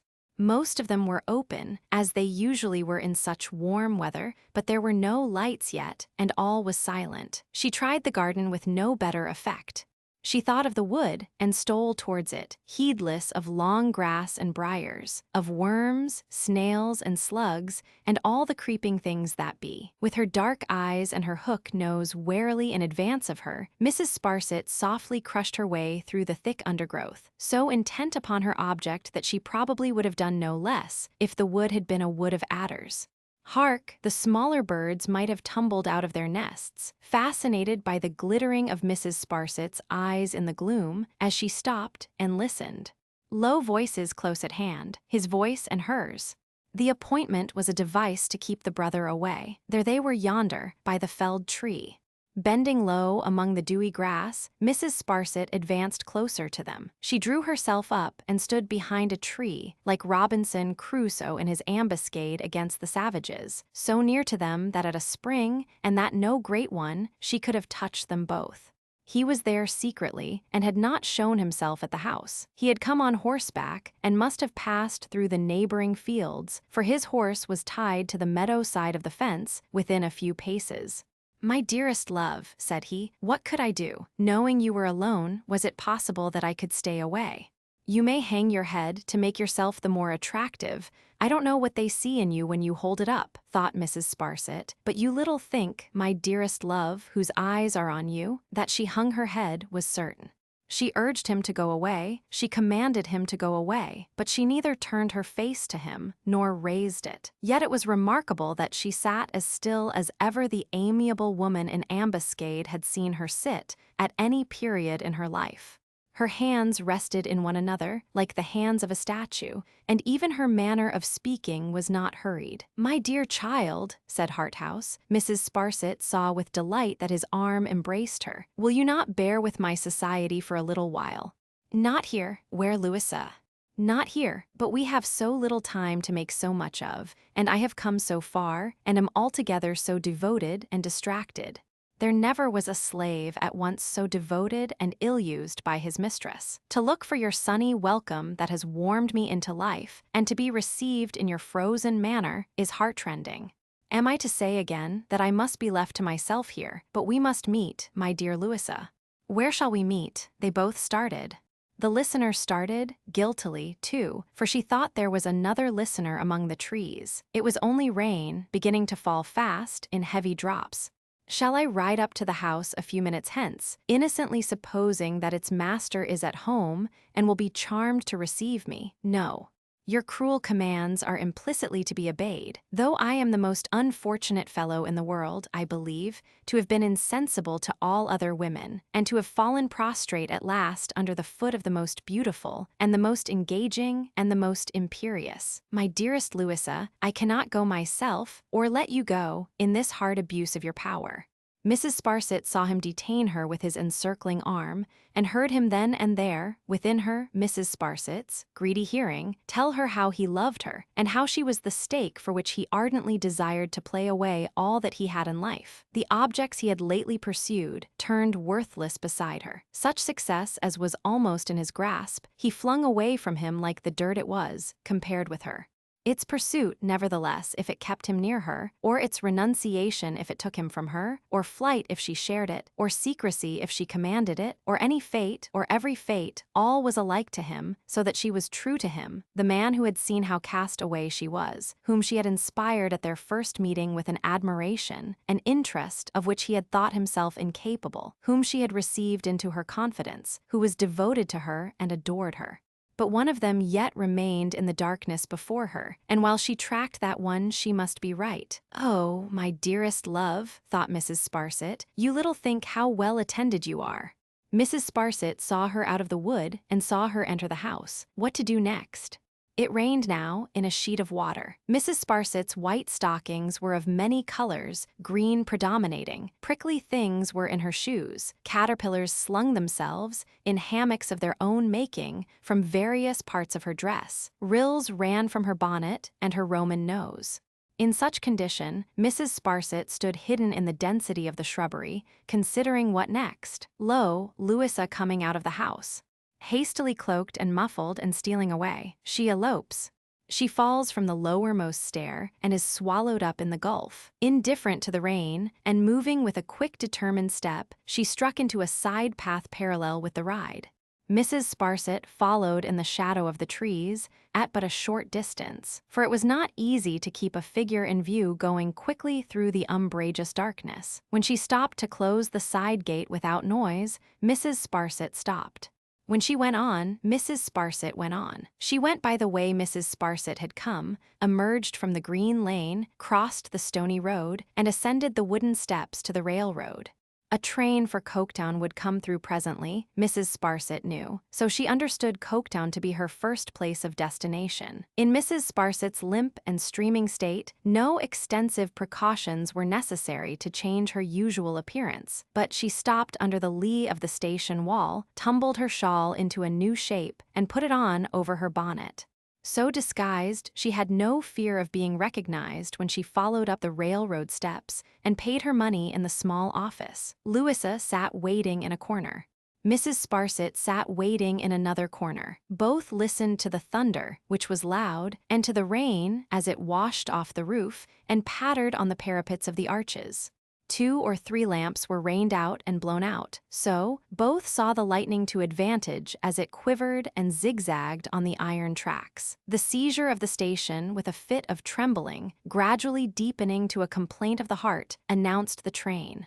Fire and steam and smoke and red light, a hiss, a crash, a bell, and a shriek. Louisa put into one carriage, Mrs. Sparsit put into another, the little station a desert speck in the thunderstorm. Though her teeth chattered in her head from wet and cold, Mrs. Sparsit exulted hugely. The figure had plunged down the precipice, and she felt herself, as it were, attending on the body. Could she, who had been so active in the getting up of the funeral triumph, do less than exult? She will be at Coketown long before him, thought Mrs. Sparsit, though his horse is never so good. Where will she wait for him? And where will they go together? Patience, we shall see. The tremendous rain occasioned infinite confusion when the train stopped at its destination. Gutters and pipes had burst, drains had overflowed, and streets were under water. In the first instant of alighting, Mrs. Sparsit turned her distracted eyes towards the waiting coaches, which were in great request. She will get into one, she considered, and will be away before I can follow in another. At all risks of being run over, I must see the number and hear the order given to the coachman. But Mrs. Sparsit was wrong in her calculation. Louisa got into no coach and was already gone. The black eyes kept upon the railroad carriage in which she had traveled settled upon it a moment too late. The door not being opened after several minutes, Mrs. Sparsit passed it and repassed it, saw nothing, looked in, and found it empty. Chapter 28. Down. The national dustmen, after entertaining one another with a great many noisy little fights among themselves, had dispersed for the present, and Mr. Gradgrind was at home for the vacation. He sat writing in the room with the deadly statistical clock, proving something no doubt, probably, in the main, that the Good Samaritan was a bad economist. The noise of the rain did not disturb him much, but it attracted his attention sufficiently to make him raise his head sometimes, as if he were rather remonstrating with the elements. When it thundered very loudly, he glanced towards Coketown, having it in his mind that some of the tall chimneys might be struck by lightning. The thunder was rolling into distance, and the rain was pouring down like a deluge when the door of his room opened. He looked round the lamp upon his table and saw, with amazement, his eldest daughter. "Louisa, father, I want to speak to you." "What is the matter? How strange you look. And good heaven," said Mr. Gradgrind, wondering more and more, "have you come here exposed to this storm?" She put her hands to her dress, as if she hardly knew. "Yes." Then she uncovered her head, and letting her cloak and hood fall where they might, stood looking at him, so colorless, so disheveled, so defiant and despairing, that he was afraid of her. "What is it? I conjure you, Louisa, tell me what is the matter." She dropped into a chair before him, and put her cold hand on his arm. "Father, you have trained me from my cradle." "Yes, Louisa, I curse the hour in which I was born to such a destiny." He looked at her in doubt and dread, vacantly repeating, "Curse the hour, curse the hour. How could you give me life, and take from me all the inappreciable things that raise it from the state of conscious death? Where are the graces of my soul? Where are the sentiments of my heart? What have you done, oh Father, what have you done, with the garden that should have bloomed once, in this great wilderness here?" She struck herself with both her hands upon her bosom. "If it had ever been here, its ashes alone would save me from the void in which my whole life sinks. I did not mean to say this, but, Father, you remember the last time we conversed in this room." He had been so wholly unprepared for what he heard now, that it was with difficulty he answered, "Yes, Louisa. What has risen to my lips now would have risen to my lips then, if you had given me a moment's help. I don't reproach you, Father. What you have never nurtured in me, you have never nurtured in yourself. But oh, if you had only done so long ago, or if you had only neglected me, what a much better and much happier creature I should have been this day." On hearing this, after all his care, he bowed his head upon his hand and groaned aloud. "Father, if you had known, when we were last together here, what even I feared while I strove against it, as it has been my task from infancy to strive against every natural prompting that has arisen in my heart. No, my poor child, would you have doomed me, at any time, to the frost and blight that have hardened and spoiled me? Would you have robbed me, for no one's enrichment, only for the greater desolation of this world, of the immaterial part of my life, the spring and summer of my belief, my refuge from what is sordid and bad in the real things around me, my school in which I should have learned to be more humble and more trusting with them, and to hope in my little sphere to make them better? Oh no, no.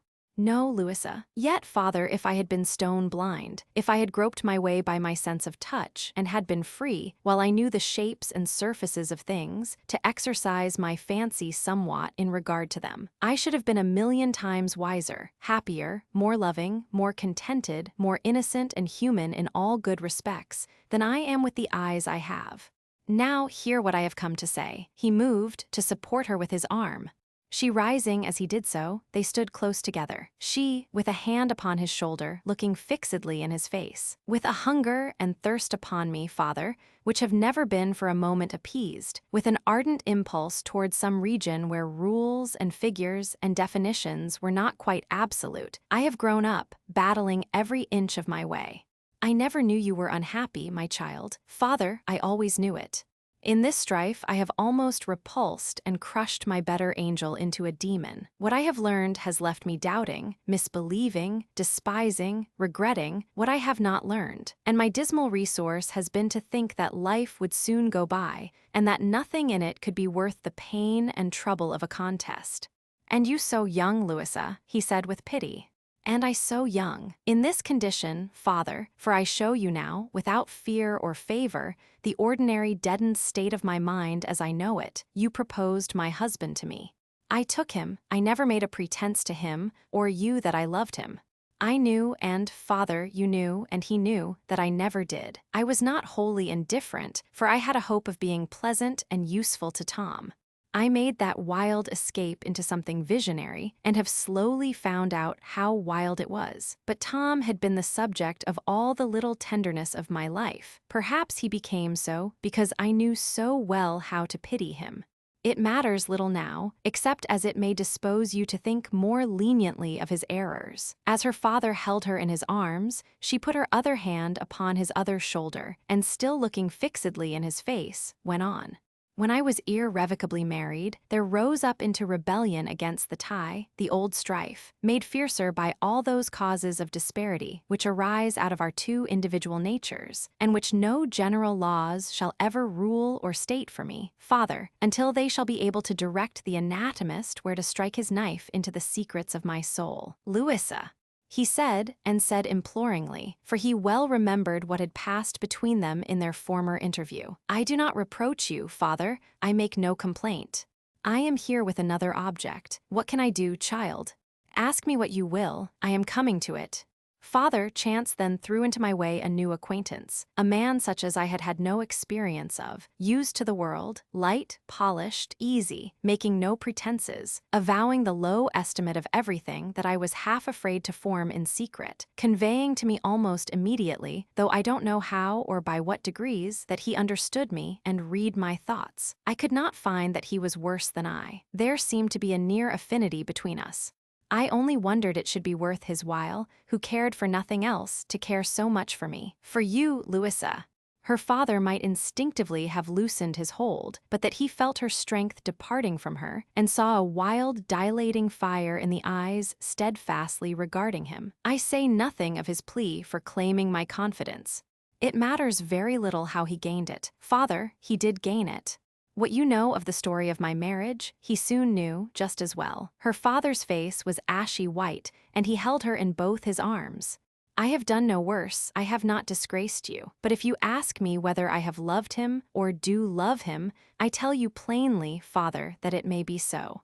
I don't know. She took her hands suddenly from his shoulders and pressed them both upon her side, while in her face, not like itself, and in her figure, drawn up, resolute to finish by a last effort what she had to say, the feelings long suppressed broke loose. This night, my husband being away, he has been with me, declaring himself my lover. This minute he expects me, for I could release myself of his presence by no other means. I do not know that I am sorry. I do not know that I am ashamed. I do not know that I am degraded in my own esteem. All that I know is, your philosophy and your teaching will not save me. Now, Father, you have brought me to this. Save me by some other means. He tightened his hold in time to prevent her sinking on the floor, but she cried out in a terrible voice, I shall die if you hold me. Let me fall upon the ground. And he laid her down there, and saw the pride of his heart and the triumph of his system, lying, an insensible heap, at his feet. Chapter 29. Another thing needful.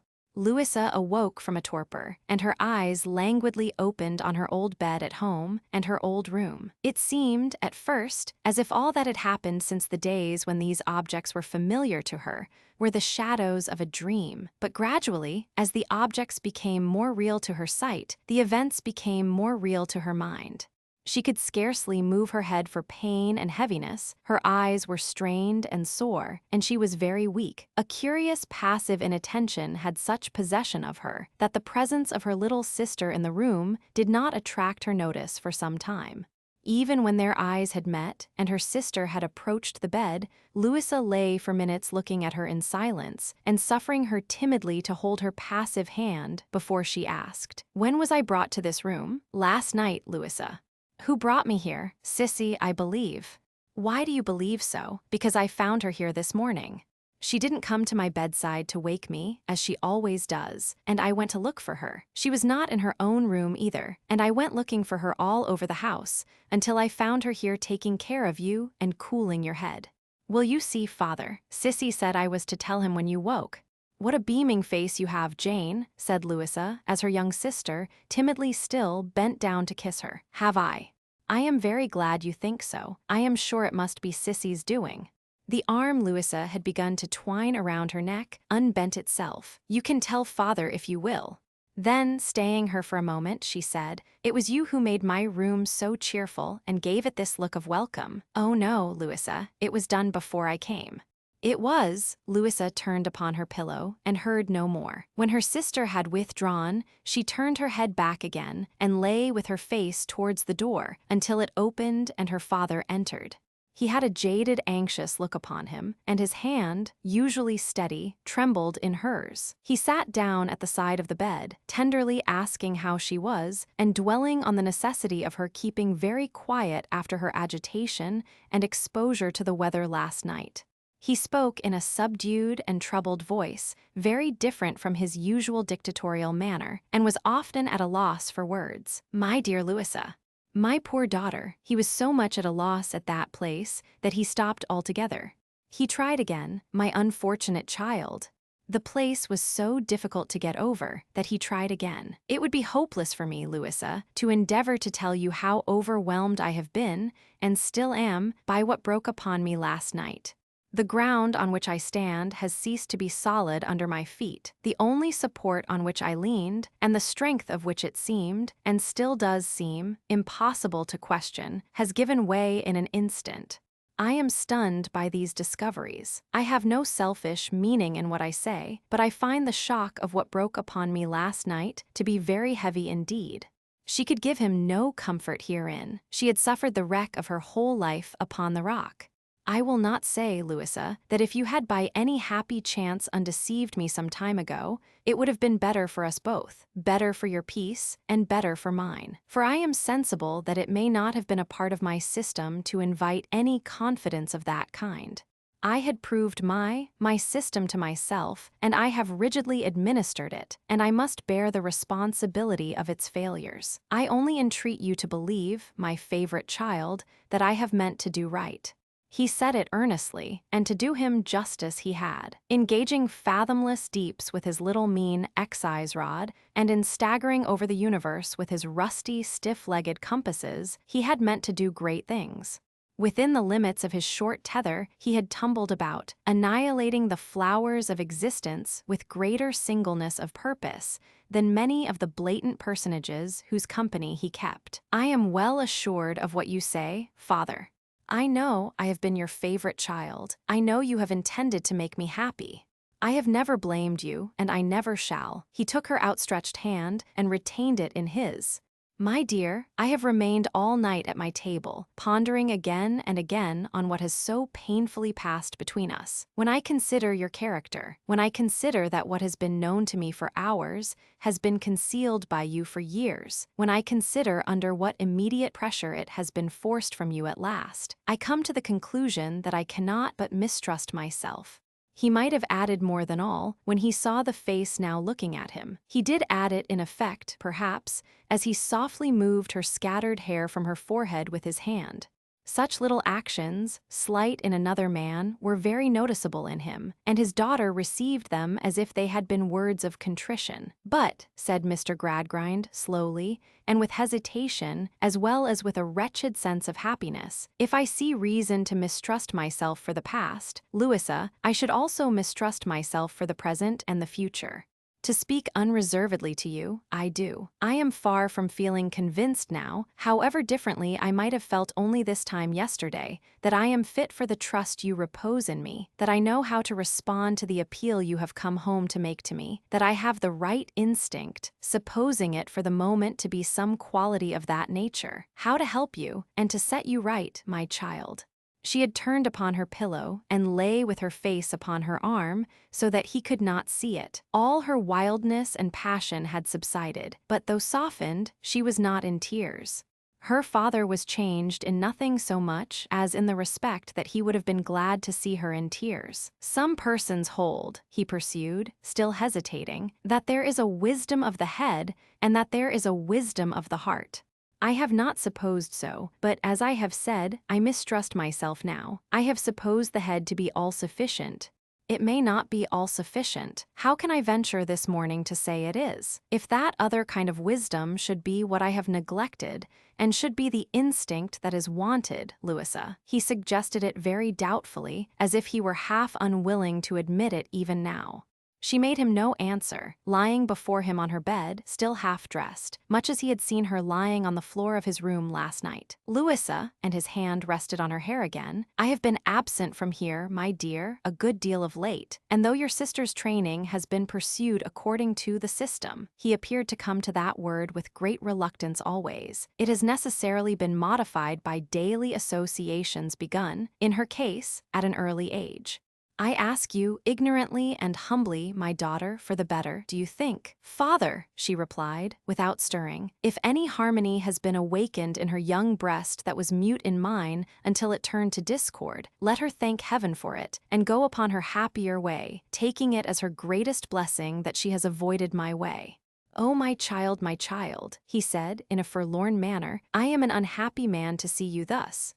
What avails it to me that you do not reproach me, if I so bitterly reproach myself?" He bent his head and spoke low to her. "Louisa, I have a misgiving that some change may have been slowly working about me in this house, by mere love and gratitude, that what the head had left undone and could not do, the heart may have been doing silently. Can it be so?" She made him no reply. "I am not too proud to believe it, Louisa. How could I be arrogant and you before me? Can it be so?" "Is it so, my dear?" He looked upon her once more, lying cast away there, and without another word went out of the room. He had not been long gone when she heard a light tread near the door and knew that someone stood beside her. She did not raise her head. A dull anger that she should be seen in her distress, and that the involuntary look she had so resented should come to this fulfillment, smoldered within her like an unwholesome fire. All closely imprisoned forces rend and destroy. The air that would be healthful to the earth, the water that would enrich it, the heat that would ripen it, tear it when caged up. So in her bosom even now, the strongest qualities she possessed, long turned upon themselves, became a heap of obduracy that rose against a friend. It was well that soft touch came upon her neck, and that she understood herself to be supposed to have fallen asleep. The sympathetic hand did not claim her resentment. Let it lie there, let it lie. It lay there, warming into life a crowd of gentler thoughts, and she rested. As she softened with the quiet and the consciousness of being so watched, some tears made their way into her eyes. The face touched hers, and she knew that there were tears upon it too, and she the cause of them. As Louisa feigned to rouse herself and sat up, Sissy retired, so that she stood placidly near the bedside. "I hope I have not disturbed you. I have come to ask if you would let me stay with you." "Why should you stay with me? My sister will miss you." "You are everything to her." "Am I?" returned Sissy, shaking her head. "I would be something to you if I might." "What?" said Louisa, almost sternly. "Whatever you want most, if I could be that. At all events, I would like to try to be as near it as I can. And however far off that may be, I will never tire of trying. Will you let me?" "My father sent you to ask me." "No, indeed," replied Sissy. "He told me that I might come in now, but he sent me away from the room this morning, or at least," she hesitated and stopped. "At least, what?" said Louisa, with her searching eyes upon her. "I thought it best myself that I should be sent away, for I felt very uncertain whether you would like to find me here. Have I always hated you so much?" "I hope not, for I have always loved you, and have always wished that you should know it. But you changed to me a little, shortly before you left home. Not that I wondered at it. You knew so much, and I knew so little, and it was so natural in many ways, going as you were among other friends, that I had nothing to complain of, and was not at all hurt." Her color rose as she said it modestly and hurriedly. Louisa understood the loving pretense, and her heart smote her. "May I try?" said Sissy, emboldened to raise her hand to the neck that was insensibly drooping towards her. Louisa, taking down the hand that would have embraced her in another moment, held it in one of hers and answered, "First, Sissy, do you know what I am? I am so proud and so hardened, so confused and troubled, so resentful and unjust to everyone and to myself, that everything is stormy, dark, and wicked to me. Does not that repel you? No. I am so unhappy, and all that should have made me otherwise is so laid waste, that if I had been bereft of sense to this hour, and instead of being as learned as you think me, had to begin to acquire the simplest truths, I could not want a guide to peace, contentment, honor, all the good of which I am quite devoid, more abjectly than I do. Does not that repel you?" No, in the innocence of her brave affection and the brimming up of her old devoted spirit, the once deserted girl shone like a beautiful light upon the darkness of the other. Louisa raised the hand that it might clasp her neck and join its fellow there. She fell upon her knees, and clinging to this stroller's child looked up at her almost with veneration. "Forgive me, pity me, help me, have compassion on my great need, and let me lay this head of mine upon a loving heart." "Oh, lay it here," cried Sissy. "Lay it here, my dears." Chapter 30, Very Ridiculous. Mr. James Harthouse passed a whole night and a day in a state of so much hurry that the world, with its best glass in his eye, would scarcely have recognized him during that insane interval as the brother gem of the honorable and jocular member. He was positively agitated. He several times spoke with an emphasis similar to the vulgar manner. He went in and went out in an unaccountable way, like a man without an object. He rode like a highwayman. In a word, he was so horribly bored by existing circumstances that he forgot to go in for boredom in the manner prescribed by the authorities. After putting his horse at Coketown through the storm, as if it were a leap, he waited up all night, from time to time ringing his bell with the greatest fury, charging the porter who kept watch with delinquency in withholding letters or messages that could not fail to have been entrusted to him, and demanding restitution on the spot. The dawn coming, the morning coming, and the day coming, and neither message nor letter coming with either, he went down to the country house. There the report was, Mr. Bounderby away and Mrs. Bounderby in town, left for town suddenly last evening. Not even known to be gone until receipt of message, importing that her return was not to be expected for the present. In these circumstances, he had nothing for it but to follow her to town. He went to the house in town, Mrs. Bounderby not there. He looked in at the bank, Mr. Bounderby away and Mrs. Sparsit away.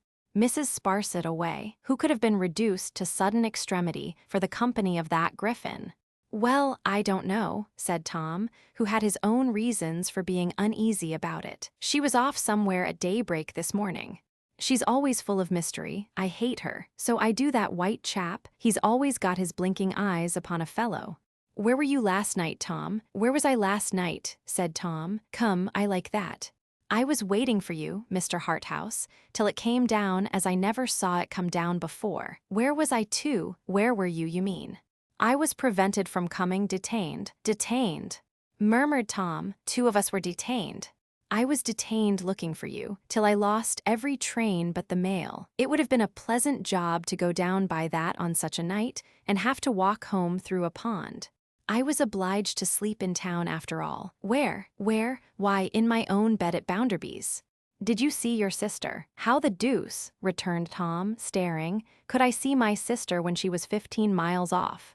Cursing these quick retorts of the young gentleman to whom he was so true a friend, Mr. Harthouse disembarrassed himself of that interview with the smallest conceivable amount of ceremony, and debated for the 100th time what all this could mean. He made only one thing clear. It was that whether she was in town or out of town, whether he had been premature with her who was so hard to comprehend, or she had lost courage, or they were discovered, or some mischance or mistake, at present incomprehensible, had occurred, he must remain to confront his fortune, whatever it was. The hotel where he was known to live when condemned to that region of blackness was the stake to which he was tied. As to all the rest, what will be, will be. So, whether I am waiting for a hostile message, or an assignation, or a penitent remonstrance, or an impromptu wrestle with my friend Bounderby in the Lancashire manner, which would seem as likely as anything else in the present state of affairs, I'll dine, said Mr. James Harthouse. Bounderby has the advantage in point of weight, and if anything of a British nature is to come off between us, it may be as well to be in training. Therefore he rang the bell, and tossing himself negligently on a sofa, ordered some dinner at 6, with a beefsteak in it, and got through the intervening time as well as he could. That was not particularly well, for he remained in the greatest perplexity, and, as the hours went on, and no kind of explanation offered itself, his perplexity augmented at compound interest. However, he took affairs as coolly as it was in human nature to do, and entertained himself with the facetious idea of the training more than once. It wouldn't be bad, he yawned at one time, to give the waiter 5 shillings and throw him. At another time it occurred to him, or a fellow of about 13 or 14 stone might be hired by the hour.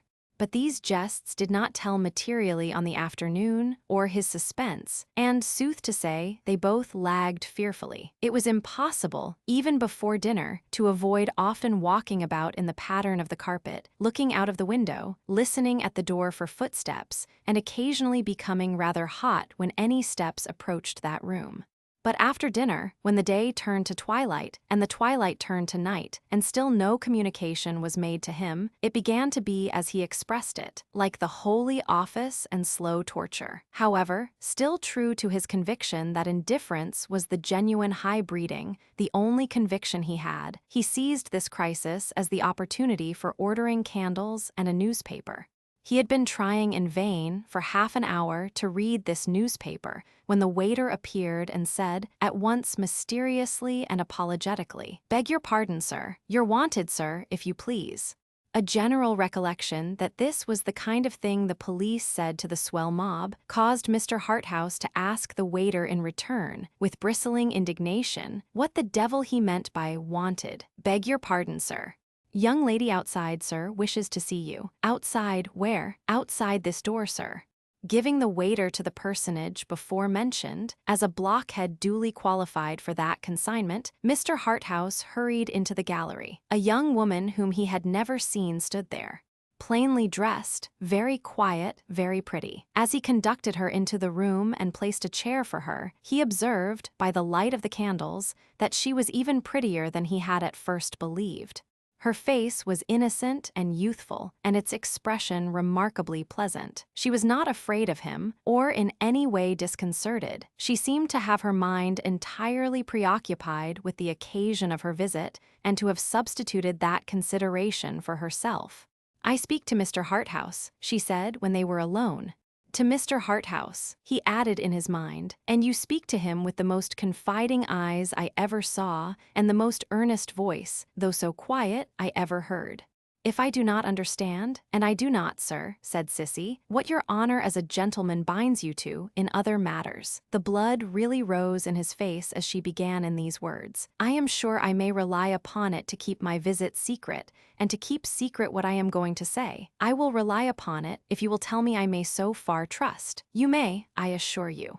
"I am young, as you see. I am alone, as you see. In coming to you, sir, I have no advice or encouragement beyond my own hope." He thought, but that is very strong, as he followed the momentary upward glance of her eyes. He thought besides, this is a very odd beginning. "I don't see where we are going." "I think," said Sissy, "you have already guessed whom I left just now."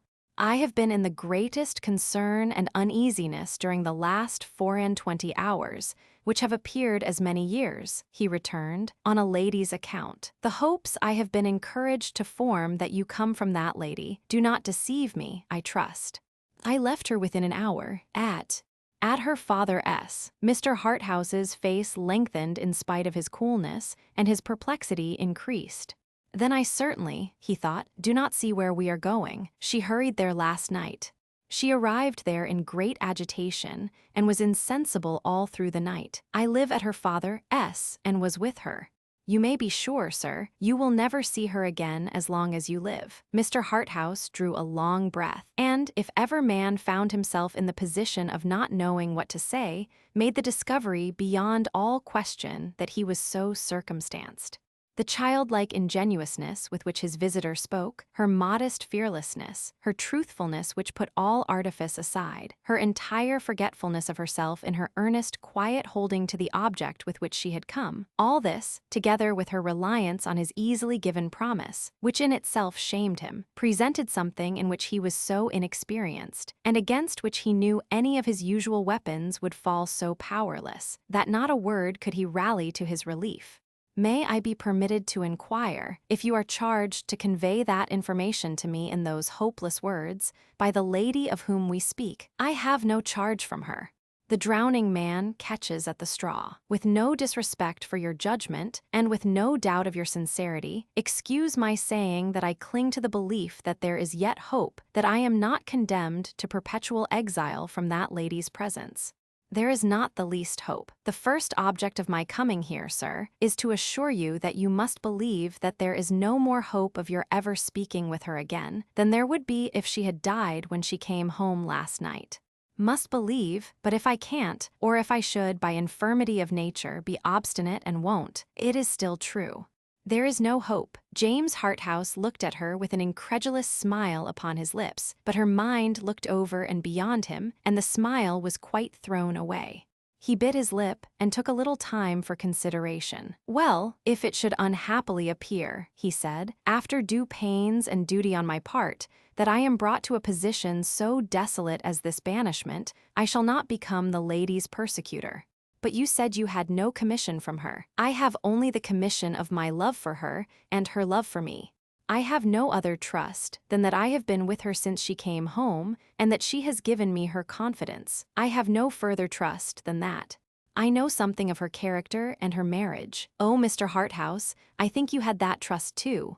He was touched in the cavity where his heart should have been, in that nest of addled eggs, where the birds of heaven would have lived if they had not been whistled away by the fervor of this reproach. "I am not a moral sort of fellow," he said, "and I never make any pretensions to the character of a moral sort of fellow. I am as immoral as need be. Whereas I find," said Mr. James Harthouse, in conclusion, "that it is really in several volumes." Though he said all this in his frivolous way, the way seemed, for that once, a conscious polishing of but an ugly surface. He was silent for a moment, and then proceeded with a more self-possessed air, though with traces of vexation and disappointment that would not be polished out. "I am solely to blame for the thing having come to this, and I cannot say," he added, rather hard up for a general peroration, "that I have any sanguine expectation of ever becoming a moral sort of fellow, or that I have any belief in any moral sort of fellow whatever." Cissy's face sufficiently showed that her appeal to him was not finished. "You spoke," he resumed, as she raised her eyes to him again, "of your first object. I may assume that there is a second to be mentioned." "Yes, will you oblige me by confiding it?" "Mr. Harthouse," returned Cissy, with a blending of gentleness and steadiness that quite defeated him, and with a simple confidence in his being bound to do what she required that held him at a singular disadvantage, "the only reparation that remains with you is to leave here immediately and finally. I am quite sure that you can mitigate in no other way the wrong and harm you have done.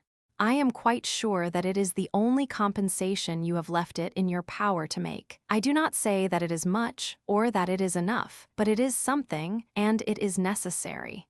Therefore, though without any other authority than I have given you, and even without the knowledge of any other person than yourself and myself, I ask you to depart from this place tonight, under an obligation never to return to it." But he could as easily have changed a clear sky by looking at it in surprise as affect her. "But do you know," he asked, quite at a loss, "the extent of what you ask? You probably are not aware that I am here on a public kind of business, preposterous enough in itself, but which I have gone in for, and sworn by, and am supposed to be devoted to in quite a desperate manner. You probably are not aware of that, but I assure you it's the fact." It had no effect on Cissy, fact or no fact. "Besides which," said Mr. Harthouse, taking a turn or two across the room dubiously, "it's so alarmingly absurd. It would make a man so ridiculous, after going in for these fellows, to back out in such an incomprehensible way." "I am quite sure," repeated Cissy, "that it is the only reparation in your power, sir. I am quite sure, or I would not have come here." He glanced at her face and walked about again. "Upon my soul, I don't know what to say. So immensely absurd." It fell to his lot, now, to stipulate for secrecy. "If I were to do such a very ridiculous thing," he said, stopping again presently, and leaning against the chimney-piece, "it could only be in the most inviolable confidence." "I will trust to you, sir," returned Cissy, "and you will trust to me." His leaning against the chimney-piece reminded him of the night with the whelp. It was the self-same chimney-piece, and somehow he felt as if he were the whelp tonight. He could make no way at all. "I suppose a man never was placed in a more ridiculous position," he said, after looking down, and looking up, and laughing and frowning and walking off and walking back again. "But I see no way out of it. What will be will be. This will be, I suppose." I must take off myself, I imagine. In short, I engaged to do it." Sissy rose. She was not surprised by the result, but she was happy in it, and her face beamed brightly. "You will permit me to say," continued Mr. James Harthouse, "that I doubt if any other ambassador or ambassadress could have addressed me with the same success. I must not only regard myself as being in a very ridiculous position, but as being vanquished at all points. Will you allow me the privilege of remembering my enemy's name?" "My name," said the ambassadress, "the only name I could possibly care to know tonight." "Sissy Jupe, pardon my curiosity at parting." "Related to the family, I am only a poor girl," returned Sissy. "I was separated from my father, he was only a stroller, and taken pity on by Mr. Gradgrind. I have lived in the house ever since." She was gone. "It wanted this to complete the defeat," said Mr. James Harthouse, sinking with a resigned air on the sofa after standing transfixed a little while. "The defeat may now be considered perfectly accomplished. Only a poor girl, only a stroller, only James Harthouse made nothing of, only James Harthouse a great pyramid of failure. The Great Pyramid put it into his head to go up the Nile. He took a pen upon the instant and wrote the following note in appropriate hieroglyphics to his brother, "Dear Jack, all up at Coketown. Bored out of the place and going in for camels. Affectionately, Jem." He rang the bell. "Send my fellow here." "Gone to bed, sir. Tell him to get up and pack up." He wrote 2 more notes, one to Mr. Bounderby, announcing his retirement from that part of the country and showing where he would be found for the next fortnight. The other, similar in effect, to Mr. Gradgrind. Almost as soon as the ink was dry upon their superscriptions, he had left the tall chimneys of Coketown behind and was in a railway carriage, tearing and glaring over the dark landscape. The moral sort of fellows might suppose that Mr. James Harthouse derived some comfortable reflections afterwards from this prompt retreat as one of his few actions that made any amends for anything, and as a token to himself that he had escaped the climax of a very bad business. But it was not so at all. A secret sense of having failed and been ridiculous, a dread of what other fellows who went in for similar sorts of things would say at his expense if they knew it, so oppressed him, that what was about the very best passage in his life was the one of all others he would not have owned to on any account, and the only one that made him ashamed of himself. Chapter 31. Very decided. The indefatigable Mrs. Sparsit, with a violent cold upon her, her voice reduced to a whisper, and her stately frame so racked by continual sneezes that it seemed in danger of dismemberment, gave chase to her patron until she found him in the metropolis, and there, majestically sweeping in upon him at his hotel in St. James's Street, exploded the combustibles with which she was charged and blew up. Mr. Bounderby's first procedure was to shake Mrs. Sparsit off, and leave her to progress as she might through various stages of suffering on the floor. He next had recourse to the administration of potent restoratives, such as screwing the patient's thumbs, smiting her hands, abundantly watering her face, and inserting salt in her mouth. When these attentions had recovered her, which they speedily did, he hustled her into a fast train without offering any other refreshment, and carried her back to Coketown more dead than alive. Regarded as a classical ruin, Mrs. Sparsit was an interesting spectacle on her arrival at her journey's end, but considered in any other light, the amount of damage she had by that time sustained was excessive, and impaired her claims to admiration. Utterly heedless of the wear and tear of her clothes and constitution, and adamant to her pathetic sneezes, Mr. Bounderby immediately crammed her into a coach and bore her off to Stone Lodge. "Now, Tom Gradgrind," said Bounderby, bursting into his father-in-law's room late at night, "here's a lady here, Mrs. Sparsit, you know Mrs. Sparsit, who has something to say to you that will strike you dumb." "You have missed my letter," exclaimed Mr. Gradgrind, surprised by the apparition. "Missed your letter, sir," bawled Bounderby. "The present time is no time for letters. No man shall talk to Josiah Bounderby of Coketown about letters, with his mind in the state it's in now. Bounderby, said Mr. Gradgrind, in a tone of temperate remonstrance, I speak of a very special letter I have written to you in reference to Louisa. Tom Gradgrind, replied Bounderby, knocking the flat of his hand several times with great vehemence on the table, I speak of a very special messenger that has come to me in reference to Louisa. Mrs. Sparsit, ma'am, stand forward. That unfortunate lady hereupon essaying to offer testimony, without any voice and with painful gestures expressive of an inflamed throat, became so aggravating and underwent so many facial contortions, that Mr. Bounderby, unable to bear it, seized her by the arm and shook her. If you can't get it out, ma'am, said Bounderby, leave me to get it out. This is not a time for a lady, however highly connected, to be totally inaudible and seemingly swallowing marbles. Tom Gradgrind, Mrs. Sparsit latterly found herself, by accident, in a situation to overhear a conversation out of doors between your daughter and your precious gentleman friend, Mr. James Harthouse. Indeed, said Mr. Gradgrind. Ah, indeed, cried Bounderby, and in that conversation, it is not necessary to repeat its tenor, Bounderby. I know what passed, you do. Perhaps, said Bounderby, staring with all his might at his so quiet and assuasive father-in-law, you know where your daughter is at the present time, undoubtedly. She is here. Here, my dear Bounderby, let me beg you to restrain these loud outbreaks on all accounts.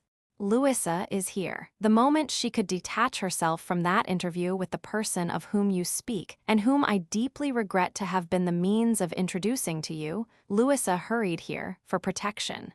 I myself had not been at home many hours when I received her here in this room. She hurried by the train to town, she ran from town to this house, through a raging storm, and presented herself before me in a state of distraction.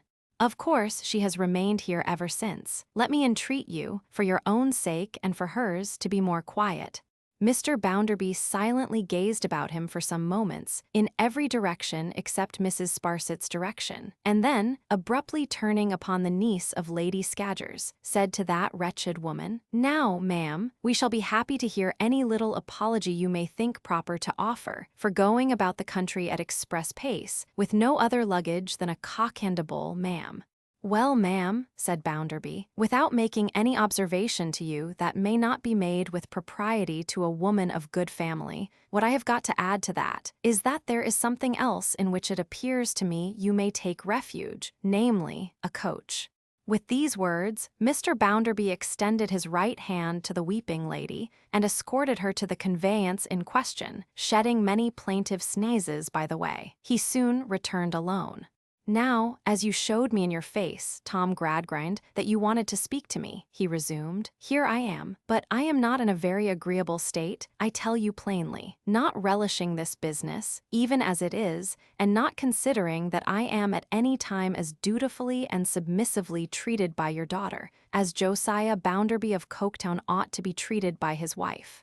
You have your opinion, I dare say, and I have mine, I know. If you mean to say anything to me tonight that goes against this candid remark, you had better let it alone. Mr. Gradgrind, it will be observed, being much softened, Mr. Bounderby took particular pains to harden himself at all points. It was his amiable nature. My dear Bounderby, Mr. Gradgrind began in reply. Now, you'll excuse me, said Bounderby, but I don't want to be too dear. That to start with. When I begin to be dear to a man, I generally find that his intention is to come over me. I am not speaking to you politely, but, as you are aware, I am not polite. If you like politeness, you know where to get it. You have your gentleman friends, you know, and they'll serve you with as much of the article as you want. I don't keep it myself. Bounderby, urged Mr. Gradgrind, we are all liable to mistakes. I thought you couldn't make 'em, interrupted Bounderby. Perhaps I thought so. But I say we are all liable to mistakes, and I should feel sensible of your delicacy and grateful for it if you would spare me these references to Harthouse. I shall not associate him in our conversation with your intimacy and encouragement. Pray do not persist in connecting him with mine.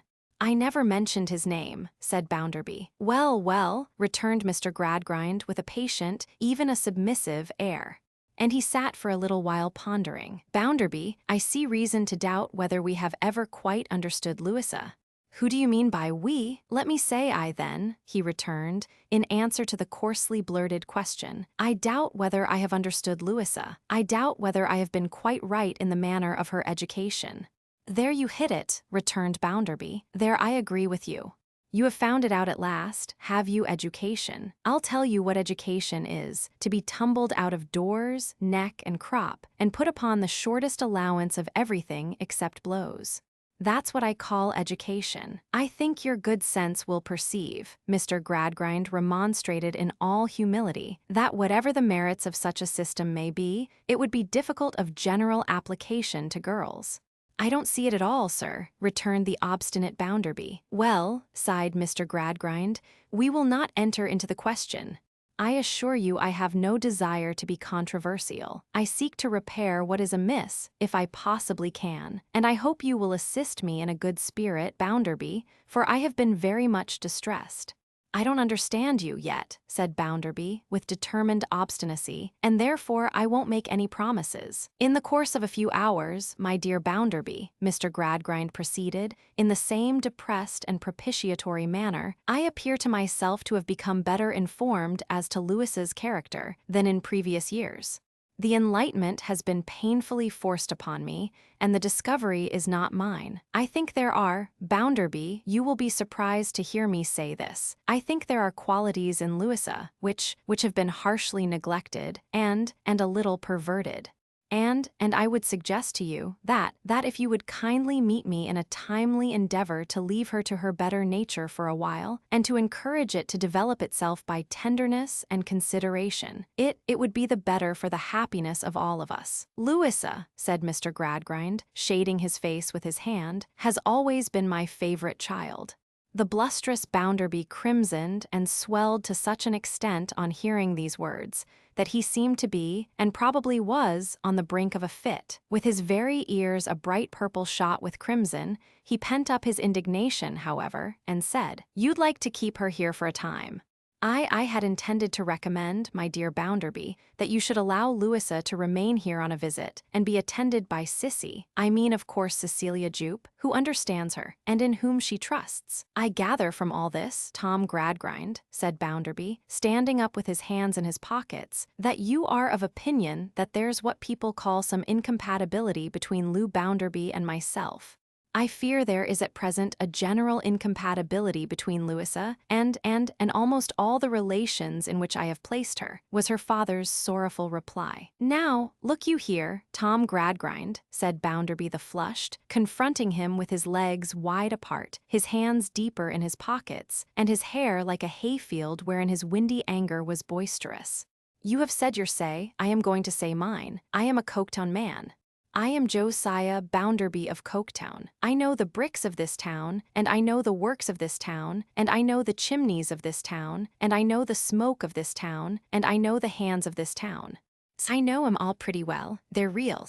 When a man tells me anything about imaginative qualities, I always tell that man, whoever he is, that I know what he means. He means turtle soup and venison, with a gold spoon, and that he wants to be set up with a coach and six. That's what your daughter wants. Since you are of opinion that she ought to have what she wants, I recommend you to provide it for her. Because, Tom Gradgrind, she will never have it from me. Bounderby, said Mr. Gradgrind, I hoped, after my entreaty, you would have taken a different tone. Just wait a bit, retorted Bounderby. You have said your say, I believe. I heard you out, hear me out if you please. Don't make yourself a spectacle of unfairness as well as inconsistency, because, although I am sorry to see Tom Gradgrind reduced to his present position, I should be doubly sorry to see him brought so low as that. Now, there's an incompatibility of some sort or another, I am given to understand by you, between your daughter and me. I'll give you to understand, in reply to that there unquestionably is an incompatibility of the first magnitude, to be summed up in this, that your daughter don't properly know her husband's merits, and is not impressed with such a sense as would become her, by George, of the honor of his alliance. That's plain speaking, I hope. Bounderby, urged Mr. Gradgrind, this is unreasonable. Is it? Said Bounderby.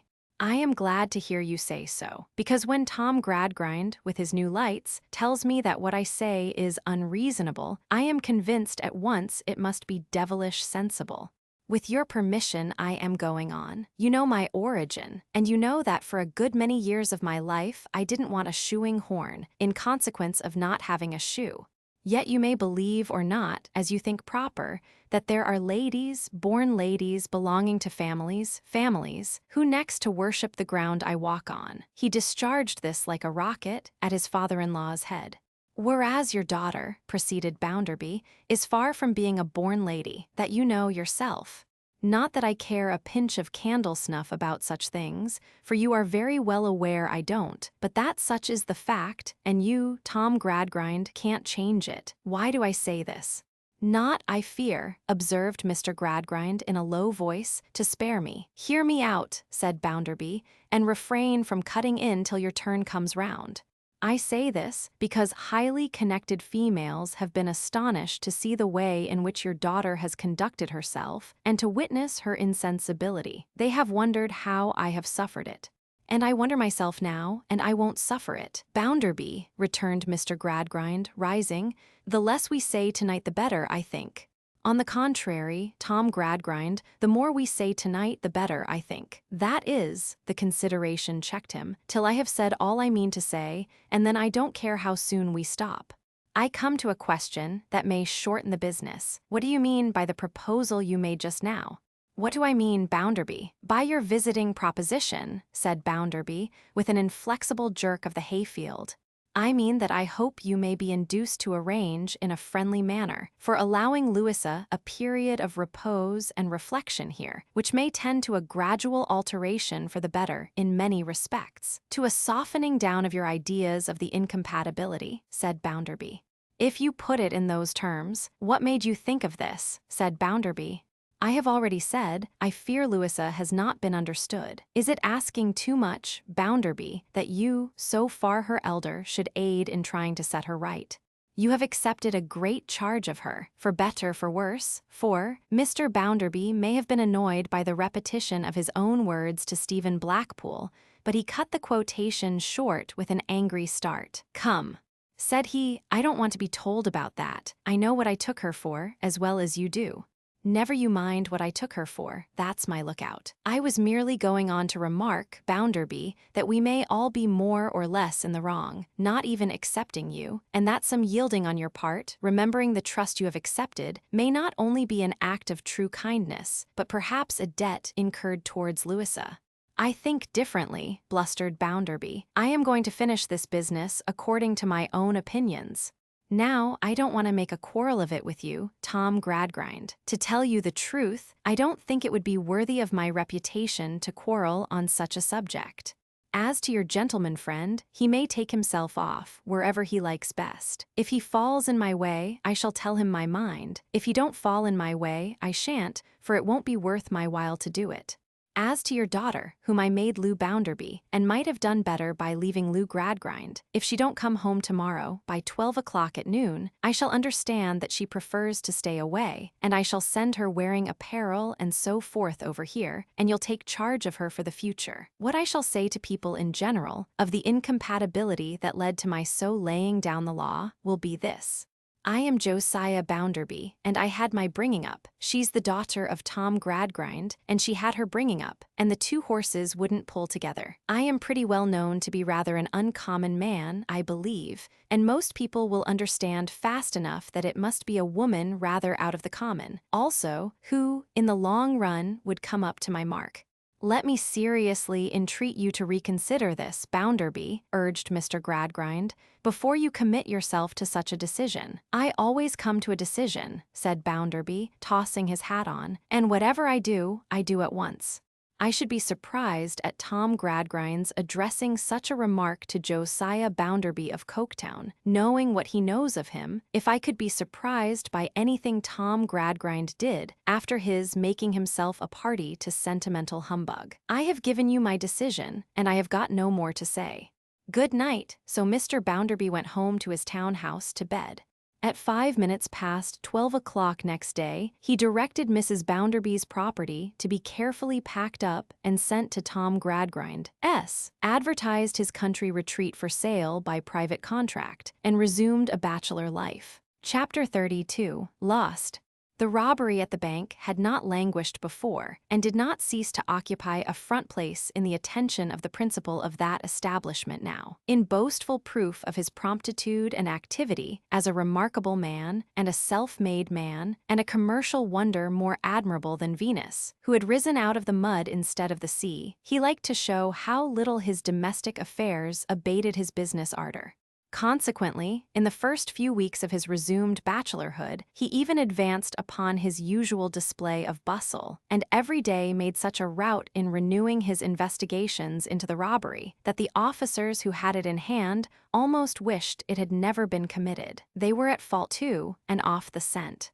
Although they had been so quiet since the first outbreak of the matter that most people really did suppose it to have been abandoned as hopeless, nothing new occurred. No implicated man or woman took untimely courage or made a self-betraying step. More remarkable yet, Stephen Blackpool could not be heard of, and the mysterious old woman remained a mystery. Things having come to this pass, and showing no latent signs of stirring beyond it, the upshot of Mr. Bounderby's investigations was that he resolved to hazard a bold burst. He drew up a placard, offering £20 reward for the apprehension of Stephen Blackpool, suspected of complicity in the robbery of Coketown Bank on such a night. He described the said Stephen Blackpool by dress, complexion, estimated height, and manner as minutely as he could. He recited how he had left the town, and in what direction he had been last seen going. He had the whole printed in great black letters on a staring broadsheet. Not the least eager of the eyes assembled were the eyes of those who could not read. These people, as they listened to the friendly voice that read aloud, there was always some such ready to help them, stared at the characters, which meant so much with a vague awe and respect that would have been half ludicrous, if any aspect of public ignorance could ever be otherwise than threatening and full of evil. Many ears and eyes were busy with a vision of the matter of these placards, among turning spindles, rattling looms, and whirling wheels for hours afterwards, and when the hands cleared out again into the streets, there were still as many readers as before. Slackbridge, the delegate, had to address his audience to that night, and Slackbridge had obtained a clean bill from the printer and had brought it in his pocket. Oh, my friends and fellow countrymen, the downtrodden operatives of Coketown, oh, my fellow brothers and fellow workmen and fellow citizens and fellow men, what a to-do was there, when Slackbridge unfolded what he called that damning document, and held it up to the gaze, and for the execration of the working man community. Oh, my fellow men, behold of what a traitor in the camp of those great spirits who are enrolled upon the holy scroll of justice and of union is appropriately capable. Oh, my prostrate friends, with the galling yoke of tyrants on your necks, and the iron foot of despotism treading down your fallen forms into the dust of the earth, upon which right glad would your oppressors be to see you creeping on your bellies all the days of your lives, like the serpent in the garden. Oh, my brothers, and shall I as a man not add, my sisters too, what do you say now of Stephen Blackpool, with a slight stoop in his shoulders, and about 5'7" in height? For you remember how he stood here before you on this platform. You remember how, face to face and foot to foot, I pursued him through all his intricate windings. You remember how he sneaked and slunk, and sidled and splitted of straws, until, with not an inch of ground to which to cling, I hurled him out from amongst us, an object for the undying finger of scorn to point at, and for the avenging fire of every free and thinking mind to scorch and scar. A plunderer, a proscribed fugitive, with a price upon his head, a fester and a wound upon the noble character of the Coketown operative. Therefore, my band of brothers in a sacred bond, to which your children and your children's children, yet unborn, have set their infant hands and seals, I propose to you on the part of the united aggregate tribunal, ever watchful for your welfare, ever zealous for your benefit, that this meeting does resolve. A few stern voices called out, "No," and a score or two hailed, with assenting cries of "Hear, hear." The caution from one man, Slackbridge, "You're overheader int, you're a goin' too fast." But these were pygmies against an army. The general assemblage subscribed to the gospel according to Slackbridge, and gave 3 cheers for him, as he sat demonstratively panting at them. These men and women were yet in the streets, passing quietly to their homes, when Sissy, who had been called away from Louisa some minutes before, returned. "Who is it?" asked Louisa. "It is Mr. Bounderby," said Sissy, timid of the name, "and your brother Mr. Tom, and a young woman who says her name is Rachel and that you know her. What do they want, Sissy dear?" "They want to see you. Rachel has been crying and seems angry." "Father," said Louisa, for he was present, "I cannot refuse to see them for a reason that will explain itself. Shall they come in here?" As he answered in the affirmative, Sissy went away to bring them. She reappeared with them directly. Tom was last, and remained standing in the obscurest part of the room, near the door. "Mrs. Bounderby," said her husband, entering with a cool nod, "I don't disturb you, I hope. This is an unseasonable hour, but here is a young woman who has been making statements which render my visit necessary. Tom Gradgrind, as your son, young Tom, refuses for some obstinate reason or other to say anything at all about those statements, good or bad. I am obliged to confront her with your daughter." "You have seen me once before, young lady," said Rachel, standing in front of Louisa. Tom coughed. "You have seen me, young lady," repeated Rachel, as she did not answer, "once before." Tom coughed again. "I have." Rachel cast her eyes proudly towards Mr. Bounderby and said, "Will you make it known, young lady, where and who was there?" "I went to the house where Stephen Blackpool lodged on the night of his discharge from his work, and I saw you there. He was there too, and an old woman who did not speak, and whom I could scarcely see, stood in a dark corner. My brother was with me." "Why couldn't you say so, young Tom?" demanded Bounderby. "I promised my sister I wouldn't," which Louisa hastily confirmed. "And besides," said the whelp bitterly, "she tells her own story so precious well, and so full, that what business had I to take it out of her mouth?" "Say, young lady, if you please," pursued Rachel, "why, in an evil hour, you ever came to Stephen S. that night." "I felt compassion for him," said Louisa, her color deepening, "and I wished to know what he was going to do, and wished to offer him assistance." "Thank you, ma'am," said Bounderby. "Much flattered and obliged. Did you offer him," asked Rachel, "a banknote?" "Yes, but he refused it, and would only take £2 in gold." Rachel cast her eyes towards Mr. Bounderby again. "Oh, certainly," said Bounderby. "If you put the question whether your ridiculous and improbable account was true or not, I am bound to say it's confirmed." "Young lady," said Rachel, "Stephen Blackpool is now named as a thief in public print all over this town, and where else? There have been a meeting tonight where he have been spoken of in the same shameful way. Stephen, the honestest lad, the truest lad, the best." Her indignation failed her, and she broke off sobbing. "I am very, very sorry," said Louisa. "Oh, young lady," returned Rachel, "I hope you may be, but I don't know.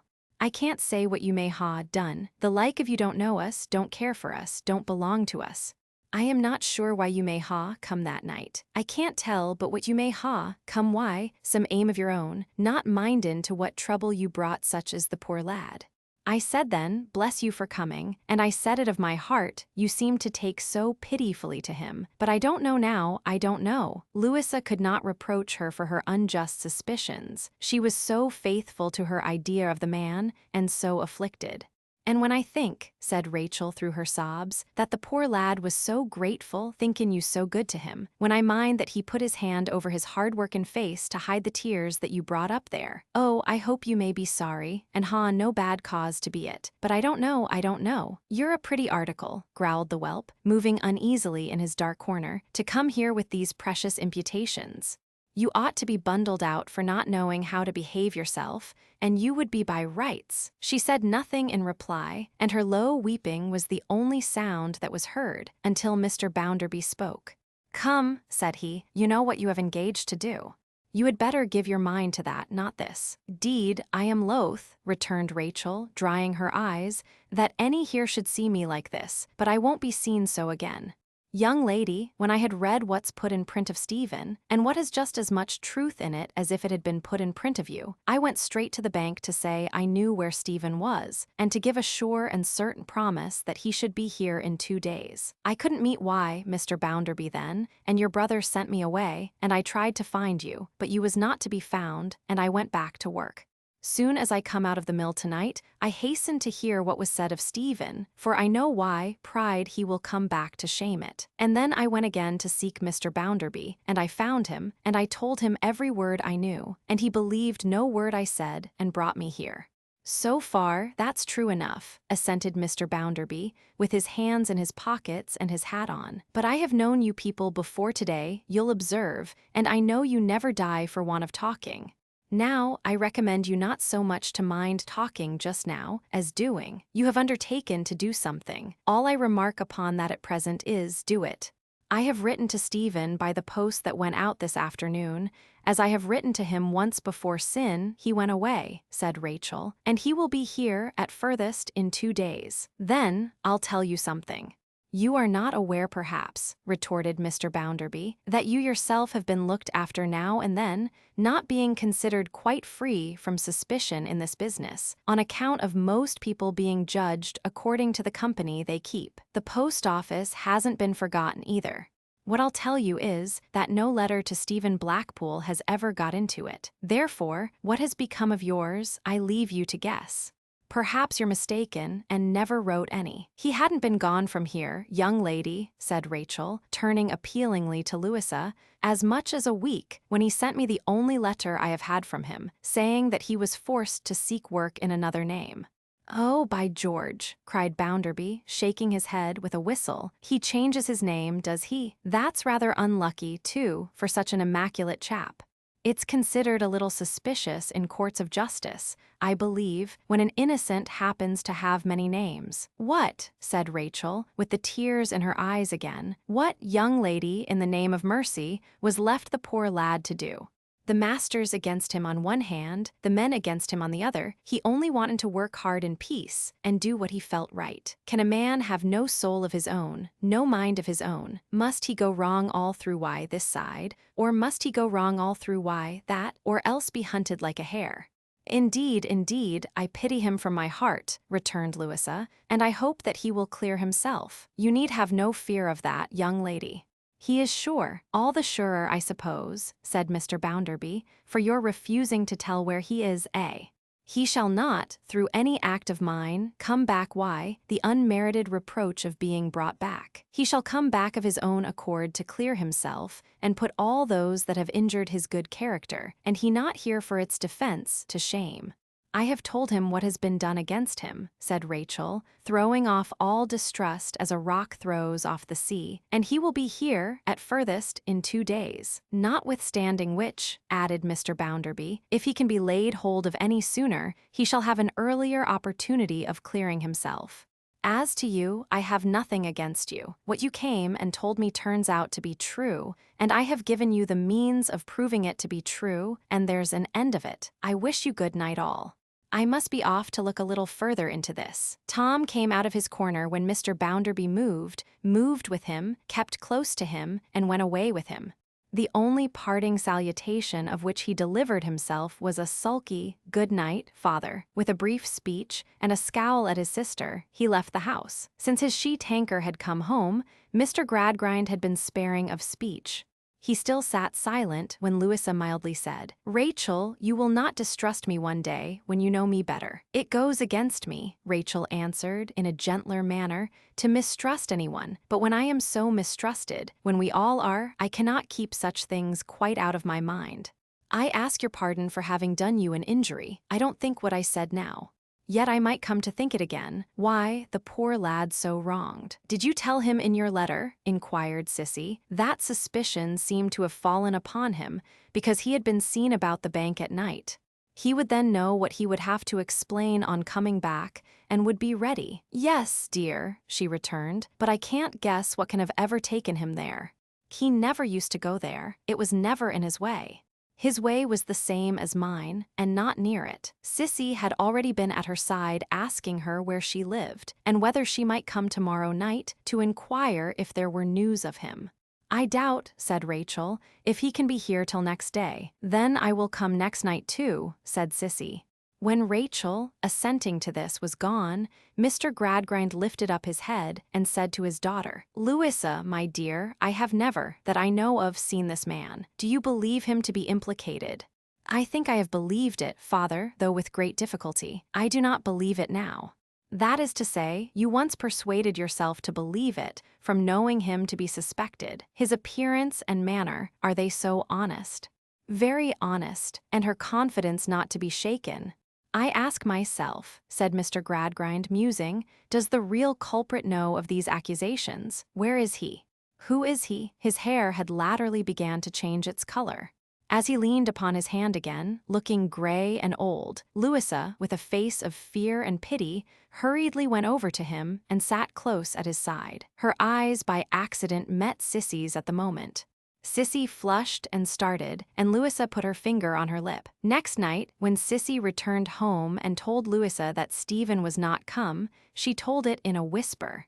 Next night again, when she came home with the same account and added that he had not been heard of, she spoke in the same low, frightened tone. From the moment of that interchange of looks, they never uttered his name or any reference to him aloud, nor ever pursued the subject of the robbery when Mr. Gradgrind spoke of it.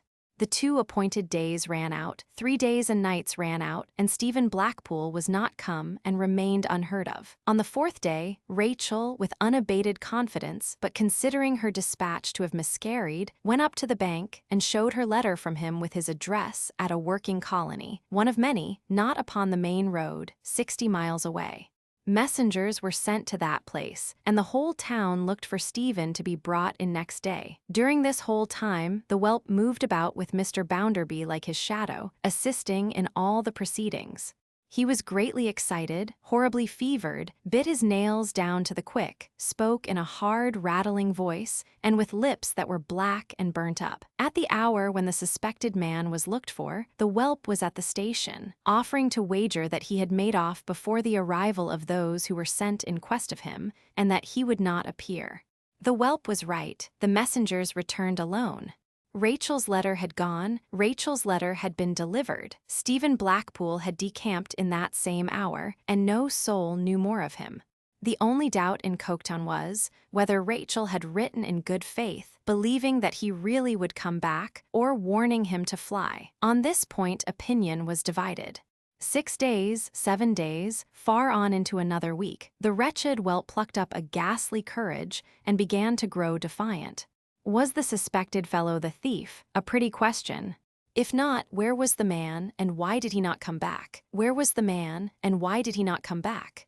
In the dead of night, the echoes of his own words, which had rolled heaven knows how far away in the daytime, came back instead, and abided by him until morning. Chapter 33. Found. Day and night again, day and night again. No Stephen Blackpool. Where was the man, and why did he not come back? Every night, Sissy went to Rachel's lodging and sat with her in her small, neat room. All day, Rachel toiled as such people must toil, whatever their anxieties. The smoke serpents were indifferent who was lost or found, who turned out bad or good. The melancholy mad elephants, like the hard-fact men, abated nothing of their set routine, whatever happened, day and night again, day and night again.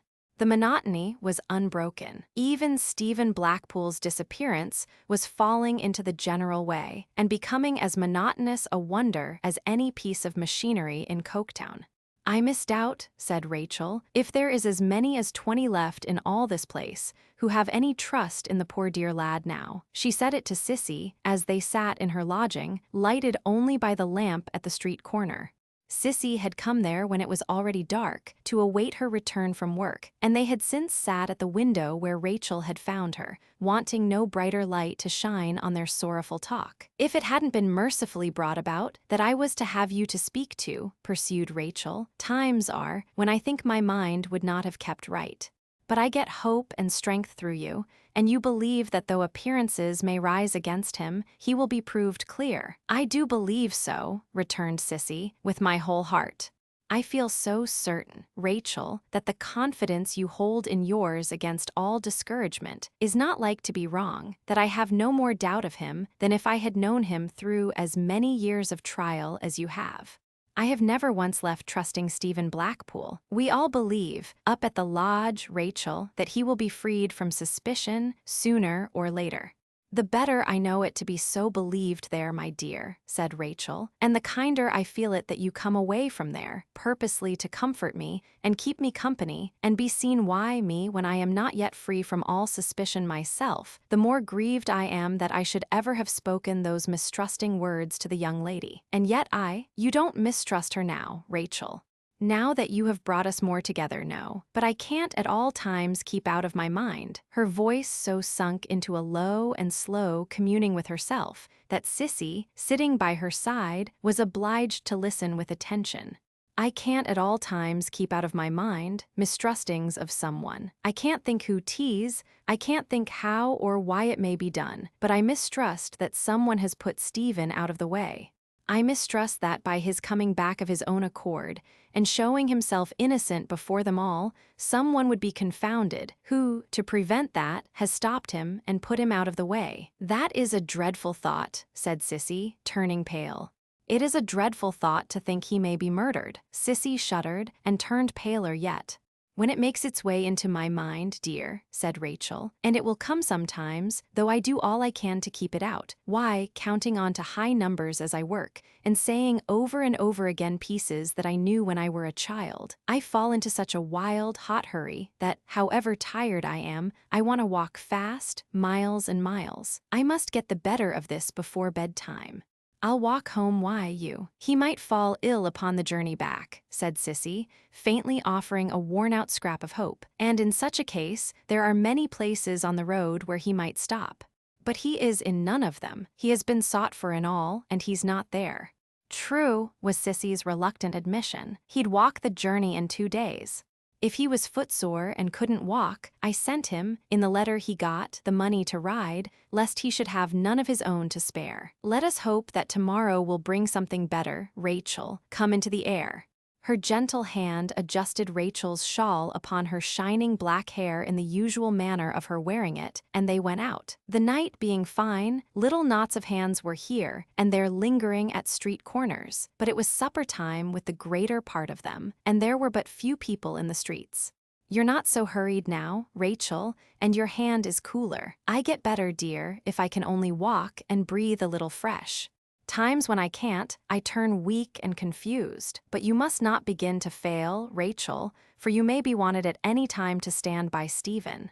Tomorrow is Saturday. If no news comes tomorrow, let us walk in the country on Sunday morning and strengthen you for another week. Will you go?" "Yes, dear." They were by this time in the street where Mr. Bounderby's house stood. The way to Sissy's destination led them past the door, and they were going straight towards it.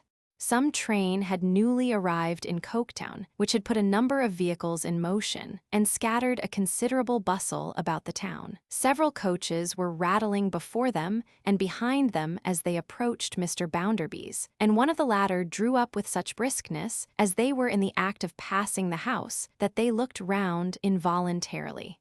The bright gaslight over Mr. Bounderby's steps showed them Mrs. Sparsit in the coach, in an ecstasy of excitement, struggling to open the door. Mrs. Sparsit, seeing them at the same moment, called to them to stop. "It's a coincidence," exclaimed Mrs. Sparsit, as she was released by the coachman. "It's a providence. Come out, ma'am." Then said Mrs. Sparsit to someone inside, "Come out, or we'll have you dragged out." Hereupon, no other than the mysterious old woman descended, whom Mrs. Sparsit incontinently collared. "Leave her alone, everybody," cried Mrs. Sparsit with great energy. "Let nobody touch her. She belongs to me. Come in, ma'am." Then said Mrs. Sparsit, reversing her former word of command, "Come in, ma'am, or we'll have you dragged in." The spectacle of a matron of classical deportment seizing an ancient woman by the throat and hauling her into a dwelling-house would have been under any circumstances sufficient temptation to all true English stragglers so blessed as to witness it, to force a way into that dwelling-house and see the matter out. Accordingly, the chance witnesses on the ground, consisting of the busiest of the neighbors to the number of some 25, closed in after Sissy and Rachel, as they closed in after Mrs. Sparsit and her prize, and the whole body made a disorderly eruption into Mr. Bounderby's dining-room, where the people behind lost not a moment's time in mounting on the chairs to get the better of the people in front. "Fetch Mr. Bounderby down," cried Mrs. Sparsit. Rachel, young woman, you know who this is. It's Mrs. Pegler, said Rachel. I should think it is, cried Mrs. Sparsit, exulting. Fetch Mr. Bounderby. Stand away, everybody. Here old Mrs. Pegler, muffling herself up and shrinking from observation, whispered a word of entreaty. Don't tell me, said Mrs. Sparsit, aloud. I have told you 20 times, coming along, that I will not leave you till I have handed you over to him myself. Mr. Bounderby now appeared, accompanied by Mr. Gradgrind and the whelp, with whom he had been holding conference upstairs. Mr. Bounderby looked more astonished than hospitable at sight of this uninvited party in his dining-room. Why, what's the matter now? Said he. Mrs. Sparsit, ma'am. Sir, explained that worthy woman, I trust it is my good fortune to produce a person you have much desired to find, stimulated by my wish to relieve your mind, sir, and connecting together such imperfect clues to the part of the country in which that person might be supposed to reside, as have been afforded by the young woman, Rachel, fortunately now present to identify. I have had the happiness to succeed, and to bring that person with me, I need not say most unwillingly on her part. It has not been, sir, without some trouble that I have effected this, but trouble in your service is to me a pleasure, and hunger, thirst, and cold a real gratification. Here Mrs. Sparsit ceased, for Mr. Bounderby's visage exhibited an extraordinary combination of all possible colors and expressions of discomfiture, as old Mrs. Pegler was disclosed to his view. Why, what do you mean by this? Was his highly unexpected demand, in great warmth. I ask you, what do you mean by this, Mrs. Sparsit, ma'am? Sir, exclaimed Mrs. Sparsit faintly. Why don't you mind your own business, ma'am? Roared Bounderby. How dare you go and poke your officious nose into my family affairs? This allusion to her favorite feature overpowered Mrs. Sparsit. She sat down stiffly in a chair, as if she were frozen, and with a fixed stare at Mr. Bounderby, slowly grated her mittens against one another, as if they were frozen too. My dear Josiah, cried Mrs. Pegler, trembling. My darling boy, I am not to blame. It's not my fault, Josiah. I told this lady over and over again that I knew she was doing what would not be agreeable to you, but she would do it. What did you let her bring you for? Couldn't you knock her cap off, or her tooth out, or scratch her, or do something or other to her? Asked Bounderby. My own boy. She threatened me that if I resisted her, I should be brought by constables, and it was better to come quietly than make that stir in such a... Mrs. Pegler glanced timidly but proudly round the walls. Such a fine house as this. Indeed, it is not my fault, my dear noble, stately boy. I have always lived quiet and secret, Josiah, my dear. I have never broken the condition once. I have never said I was your mother. I have admired you at a distance, and if I have come to town sometimes, with long times between, to take a proud peep at you, I have done it unbeknown, my love, and gone away again. Mr. Bounderby, with his hands in his pockets, walked in impatient mortification up and down at the side of the long dining table, while the spectators greedily took in every syllable of Mrs. Pegler's appeal, and at each succeeding syllable became more and more round-eyed.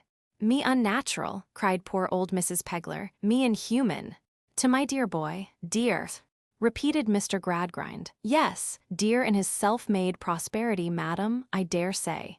Not very dear, however, when you deserted him in his infancy and left him to the brutality of a drunken grandmother. I deserted my Josiah, cried Mrs. Pegler, clasping her hands. Now, Lord forgive you, sir, for your wicked imaginations, and for your scandal against the memory of my poor mother, who died in my arms before Josiah was born.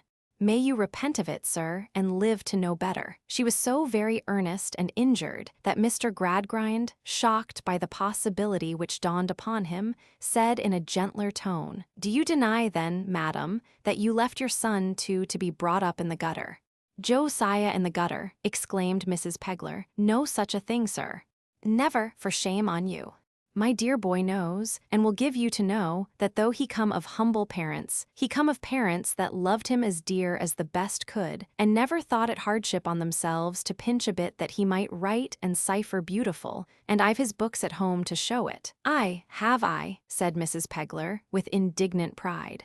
And my dear boy knows, and will give you to know, sir, that after his beloved father died, when he was 8 years old, his mother too could pinch a bit, as it was her duty and her pleasure and her pride to do it, to help him out in life and put him prentice. And a steady lad he was, and a kind master he had to lend him a hand, and well he worked his own way forward to be rich and thriving. And I'll give you to know, sir, for this my dear boy won't, that though his mother kept but a little village shop, he never forgot her, but pensionied me on £30 a year, more than I want, for I put by out of it, only making the condition that I was to keep down in my own part, and make no boasts about him, and not trouble him, and I never have, except with looking at him once a year, when he has never knowed it. And it's right, said poor old Mrs. Pegler, in affectionate championship, that I should keep down in my own part, and I have no doubts that if I was here I should do a many unbefitting things, and I am well contented, and I can keep my pride and my Josiah to myself, and I can love for love's own sake. And I am ashamed of you, sir, said Mrs. Pegler lastly, for your slanders and suspicions. And I never stood here before, nor never wanted to stand here when my dear son said no. And I shouldn't be here now, if it hadn't been for being brought here.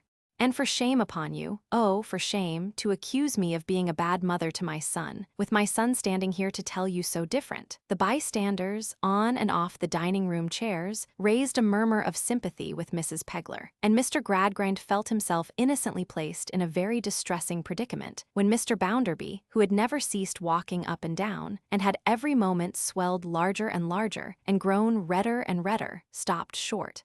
I don't exactly know, said Mr. Bounderby, how I come to be favored with the attendance of the present company, but I don't inquire. When they're quite satisfied, perhaps they'll be so good as to disperse. Whether they're satisfied or not, perhaps they'll be so good as to disperse.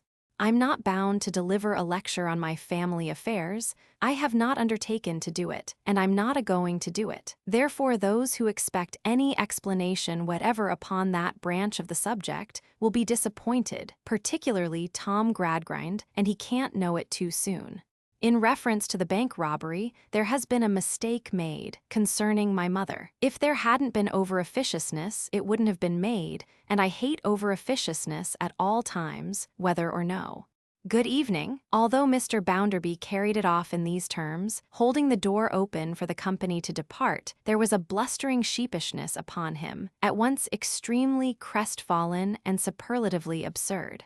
Detected as the bully of humility, who had built his windy reputation upon lies, and in his boastfulness had put the honest truth as far away from him as if he had advanced the mean claim, there is no meaner, to tack himself on to a pedigree, he cut a most ridiculous figure, with the people filing off at the door he held, who he knew would carry what had passed to the whole town, to be given to the four winds. He could not have looked a bully more shorn and forlorn if he had had his ears cropped. Even that unlucky female, Mrs. Sparsit, fallen from her pinnacle of exultation into the slough of despond, was not in so bad a plight as that remarkable man and self-made humbug, Josiah Bounderby of Coketown. Rachel and Sissy, leaving Mrs. Pegler to occupy a bed at her son S for that night, walked together to the gate of Stone Lodge, and there parted. Mr. Gradgrind joined them before they had gone very far, and spoke with much interest of Stephen Blackpool, for whom he thought this signal failure of the suspicions against Mrs. Pegler was likely to work well. As to the whelp, throughout this scene, as on all other late occasions, he had stuck close to Bounderby. He seemed to feel that as long as Bounderby could make no discovery without his knowledge, he was so far safe. He never visited his sister, and had only seen her once since she went home, that is to say on the night when he still stuck close to Bounderby, as already related. There was one dim, unformed fear lingering about his sister's mind, to which she never gave utterance, which surrounded the graceless and ungrateful boy with a dreadful mystery. The same dark possibility had presented itself in the same shapeless guise, this very day, to Sissy, when Rachel spoke of someone who would be confounded by Stephen's return, having put him out of the way. Louisa had never spoken of harboring any suspicion of her brother in connection with the robbery. She and Sissy had held no confidence on the subject, save in that one interchange of looks when the unconscious father rested his gray head on his hand. But it was understood between them, and they both knew it. This other fear was so awful that it hovered about each of them like a ghostly shadow, neither daring to think of its being near herself, far less of its being near the other. And still the forced spirit which the whelp had plucked up throve with him. If Stephen Blackpool was not the thief, let him show himself. Why didn't he, another night? Another day and night, no Stephen Blackpool. Where was the man, and why did he not come back? Chapter 34, The Starlight. The Sunday was a bright Sunday in autumn, clear and cool, when early in the morning Sissy and Rachel met to walk in the country. Sissy and Rachel helped themselves out of the smoke by the usual means, and were put down at a station about midway between the town and Mr. Bounderby's retreat. Though the green landscape was blotted here and there with heaps of coal, it was green elsewhere, and there were trees to see, and there were larks singing, though it was Sunday, and there were pleasant scents in the air, and all was overarched by a bright blue sky. In the distance one way, Coketown showed as a black mist. In another distance, hills began to rise. In a third, there was a faint change in the light of the horizon where it shone upon the far-off sea. Under their feet, the grass was fresh. Beautiful shadows of branches flickered upon it and speckled it. Hedgerows were luxuriant. Everything was at peace. Engines at pits' mouths, and lean old horses that had worn the circle of their daily labor into the ground, were alike quiet. Wheels had ceased for a short space to turn, and the great wheel of earth seemed to revolve without the shocks and noises of another time. They followed paths and tracks, however slight. Mounds where the grass was rank and high, and where brambles, dockweed, and such-like vegetation were confusedly heaped together, they always avoided, for dismal stories were told in that country of the old pits hidden beneath such indications. The sun was high when they sat down to rest. They had seen no one, near or distant, for a long time, and the solitude remained unbroken. It is so still here, Rachel, and the way is so untrodden that I think we must be the first who have been here all the summer. As Sissy said it, her eyes were attracted by another of those rotten fragments of fence upon the ground. She got up to look at it, and yet I don't know. This has not been broken very long. The wood is quite fresh where it gave way.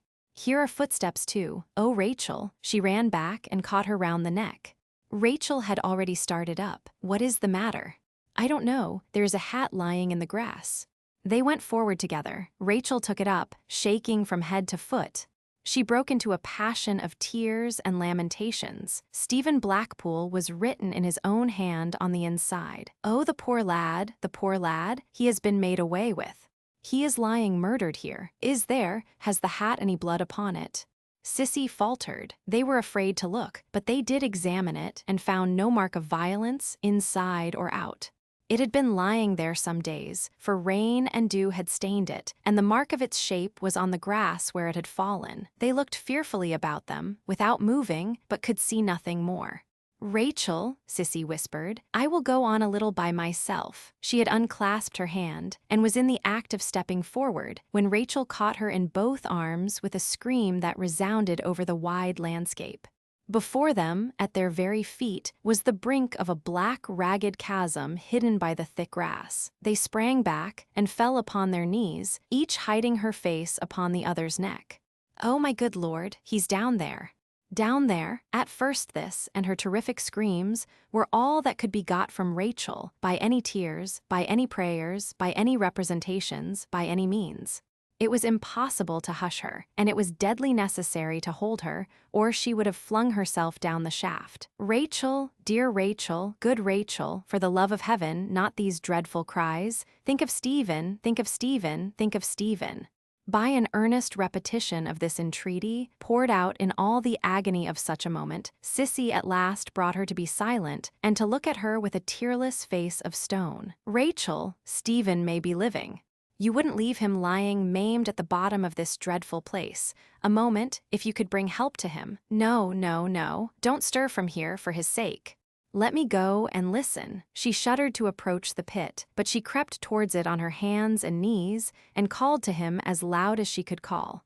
She listened, but no sound replied. She called again and listened, still no answering sound. She did this 20, 30 times. She took a little clod of earth from the broken ground where he had stumbled and threw it in.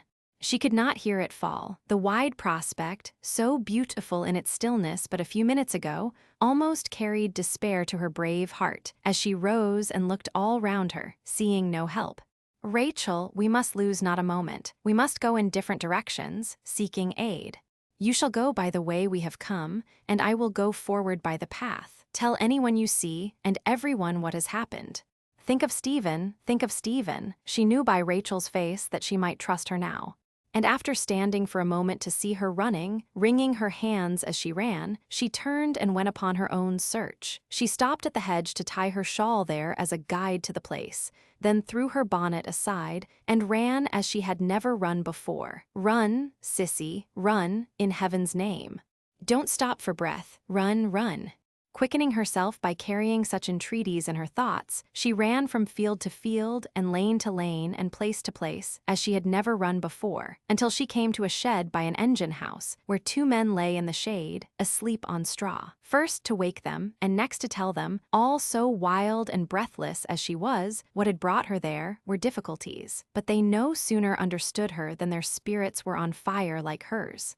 One of the men was in a drunken slumber, but on his comrade, shouting to him that a man had fallen down the old hell shaft, he started out to a pool of dirty water, put his head in it, and came back sober. With these 2 men she ran to another half a mile further, and with that one to another, while they ran elsewhere. Then a horse was found, and she got another man to ride for life or death to the railroad and send a message to Louisa, which she wrote and gave him. By this time a whole village was up, and windlasses, ropes, poles, candles, lanterns, all things necessary, were fast collecting and being brought into one place, to be carried to the old hell shaft. It seemed now hours and hours since she had left the lost man lying in the grave where he had been buried alive. She could not bear to remain away from it any longer. It was like deserting him, and she hurried swiftly back, accompanied by half a dozen laborers, including the drunken man whom the news had sobered and who was the best man of all. When they came to the old hell shaft, they found it as lonely as she had left it. The men called and listened as she had done, and examined the edge of the chasm, and settled how it had happened, and then sat down to wait until the implements they wanted should come up. Every sound of insects in the air, every stirring of the leaves, every whisper among these men, made Sissy tremble, for she thought it was a cry at the bottom of the pit. But the wind blew idly over it, and no sound arose to the surface, and they sat upon the grass, waiting and waiting. After they had waited some time, straggling people who had heard of the accident began to come up. Then the real help of implements began to arrive. In the midst of this, Rachel returned, and with her party there was a surgeon who brought some wine and medicines. But the expectation among the people that the man would be found alive was very slight indeed. There being now people enough present to impede the work, the sobered man put himself at the head of the rest, or was put there by the general consent, and made a large ring round the old hell shaft, and appointed men to keep it. Besides such volunteers as were accepted to work, only Sissy and Rachel were at first permitted within this ring. But later in the day, when the message brought an express from Coketown, Mr. Gradgrind and Louisa, and Mr. Bounderby, and the whelp were also there. The sun was 4 hours lower than when Sissy and Rachel had first sat down upon the grass, before a means of enabling 2 men to descend securely was rigged with poles and ropes. Difficulties had arisen in the construction of this machine, simple as it was. Requisites had been found wanting, and messages had had to go and return. It was 5 o'clock in the afternoon of the bright autumnal Sunday before a candle was sent down to try the air, while 3 or 4 rough faces stood crowded close together, attentively watching it, the man at the windlass lowering as they were told. The candle was brought up again, feebly burning, and then some water was cast in. Then the bucket was hooked on, and the sobered man and another got in with lights, giving the word, "Lower away." As the rope went out, tight and strained, and the windlass creaked, there was not a breath among the 100 or 200 men and women looking on. That came as it was wont to come. The signal was given, and the windlass stopped, with abundant rope to spare. Apparently so long an interval ensued with the men at the windlass standing idle, that some women shrieked that another accident had happened, but the surgeon who held the watch declared 5 minutes not to have elapsed yet, and sternly admonished them to keep silence. He had not well done speaking when the windlass was reversed and worked again. Practiced eyes knew that it did not go as heavily as it would if both workmen had been coming up, and that only one was returning. The rope came in tight and strained, and ring after ring was coiled upon the barrel of the windlass, and all eyes were fastened on the pit. The sobered man was brought up and leaped out briskly on the grass. There was an universal cry of alive or dead, and then a deep, profound hush. When he said, alive, a great shout arose and many eyes had tears in them. But he's hurt very bad, he added, as soon as he could make himself heard again. Where's doctor? He's hurt so very bad, sir, that we don't know how to get him up. They all consulted together and looked anxiously at the surgeon as he asked some questions and shook his head on receiving the replies. The sun was setting now, and the red light in the evening sky touched every face there and caused it to be distinctly seen in all its rapt suspense. The consultation ended in the men returning to the windlass and the pitman going down again, carrying the wine and some other small matters with him. Then the other man came up. In the meantime, under the surgeon's directions, some men brought a hurdle, on which others made a thick bed of spare clothes covered with loose straw, while he himself contrived some bandages and slings from shawls and handkerchiefs. As these were made, they were hung upon an arm of the pitman who had last come up, with instructions how to use them. And as he stood, shown by the light he carried, leaning his powerful loose hand upon one of the poles, and sometimes glancing down the pit, and sometimes glancing round upon the people, he was not the least conspicuous figure in the scene. It was dark now, and torches were kindled. It appeared from the little this man said to those about him, which was quickly repeated all over the circle, that the lost man had fallen upon a mass of crumbled rubbish with which the pit was half choked up, and that his fall had been further broken by some jagged earth at the side. He had come straight away from his work, on being written to, and had walked the whole journey, and was on his way to Mr. Bounderby's country house after dark, when he fell. He was crossing that dangerous country at such a dangerous time, because he was innocent of what was laid to his charge, and couldn't rest from coming the nearest way to deliver himself up. The old hell shaft, the pitman said, with a curse upon it, was worthy of its bad name to the last, for though Stephen could speak now, he believed it would soon be found to have mangled the life out of him. When all was ready, this man, still taking his last hurried charges from his comrades, and the surgeon after the windlass had begun to lower him, disappeared into the pit. The rope went out as before, the signal was made as before, and the windlass stopped. No man removed his hand from it now. Everyone waited with his grasp set and his body bent down to the work, ready to reverse and wind in. At length the signal was given, and all the ring leaned forward. For now the rope came in, tightened and strained to its utmost as it appeared, and the men turned heavily, and the windlass complained. It was scarcely endurable to look at the rope and think of its giving way. But ring after ring was coiled upon the barrel of the windlass safely, and the connecting chains appeared, and finally the bucket with the two men holding on at the sides, a sight to make the head swim and oppress the heart, and tenderly supporting between them, slung and tied within, the figure of a poor, crushed human creature. At first, none but the surgeon went close to it. He did what he could in its adjustment on the couch, but the best that he could do was to cover it. That gently done, he called to him Rachel and Sissy, and at that time the pale, worn, patient face was seen looking up at the sky, with the broken right hand lying bare on the outside of the covering garments, as if waiting to be taken by another hand. They gave him drink, moistened his face with water, and administered some drops of cordial and wine. Though he lay quite motionless looking up at the sky, he smiled and said, "Rachel." She stooped down on the grass at his side and bent over him until her eyes were between his and the sky, for he could not so much as turn them to look at her. "Rachel, my dear." She took his hand. He smiled again and said, "Don't let tea go. Thou'rt in great pain, my own dear Stephen. I ha' been, but not now. I ha' been dreadful and dree and long, my dear, but tea's o'er now. Ah, Rachel, a muddle fro." First to last, a muddle, the spectre of his old look seemed to pass as he said the word. I ha fell into th pit, my dear, as have cost we'n the knowledge o' old folk now live in, hundreds and hundreds o' men's lives, fathers, sons, brothers, dear to thousands and thousands, and keeping 'em fro want and hunger. I ha fell into a pit that ha been fire damp crueler than battle.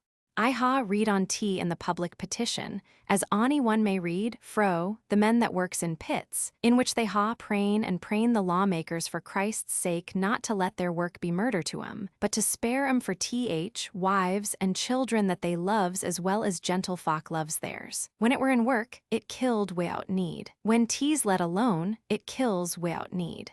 See how we die and no need, one way and another, in a muddle every day. He faintly said it without any anger against anyone. Merely as the truth, thy little sister Rachel, thou hast not forgot her. Thou it not like to forget her now, and me so nigh her. Thou know'st, poor, patient, suff'rin, dear, how thou didst work for her, seatin' all day long in her little chair at thy winder, and how she died, young and misshapen, allung o' sickly air as had no need to be, and allung o' working people's miserable homes. A muddle, our muddles. Louisa approached him, but he could not see her, lying with his face turned up to the night sky. If things that tooches us, my dear, was not so muddled, I shouldn't ha had need to coom here. If we was not in a muddle among ourseln, I shouldn't ha been, by my own fellow weavers and workin' brothers, so mistook. If Mr. Bounderby had ever knowed me right, if he'd ever knowed me at all, he wouldn't ha took'n offense why me. He wouldn't ha suspect me, but look up yonder, Rachel. Look above. Following his eyes, she saw that he was gazing at a star. It ha shined upon me, he said reverently, in my pain and trouble down below. It ha shined into my mind.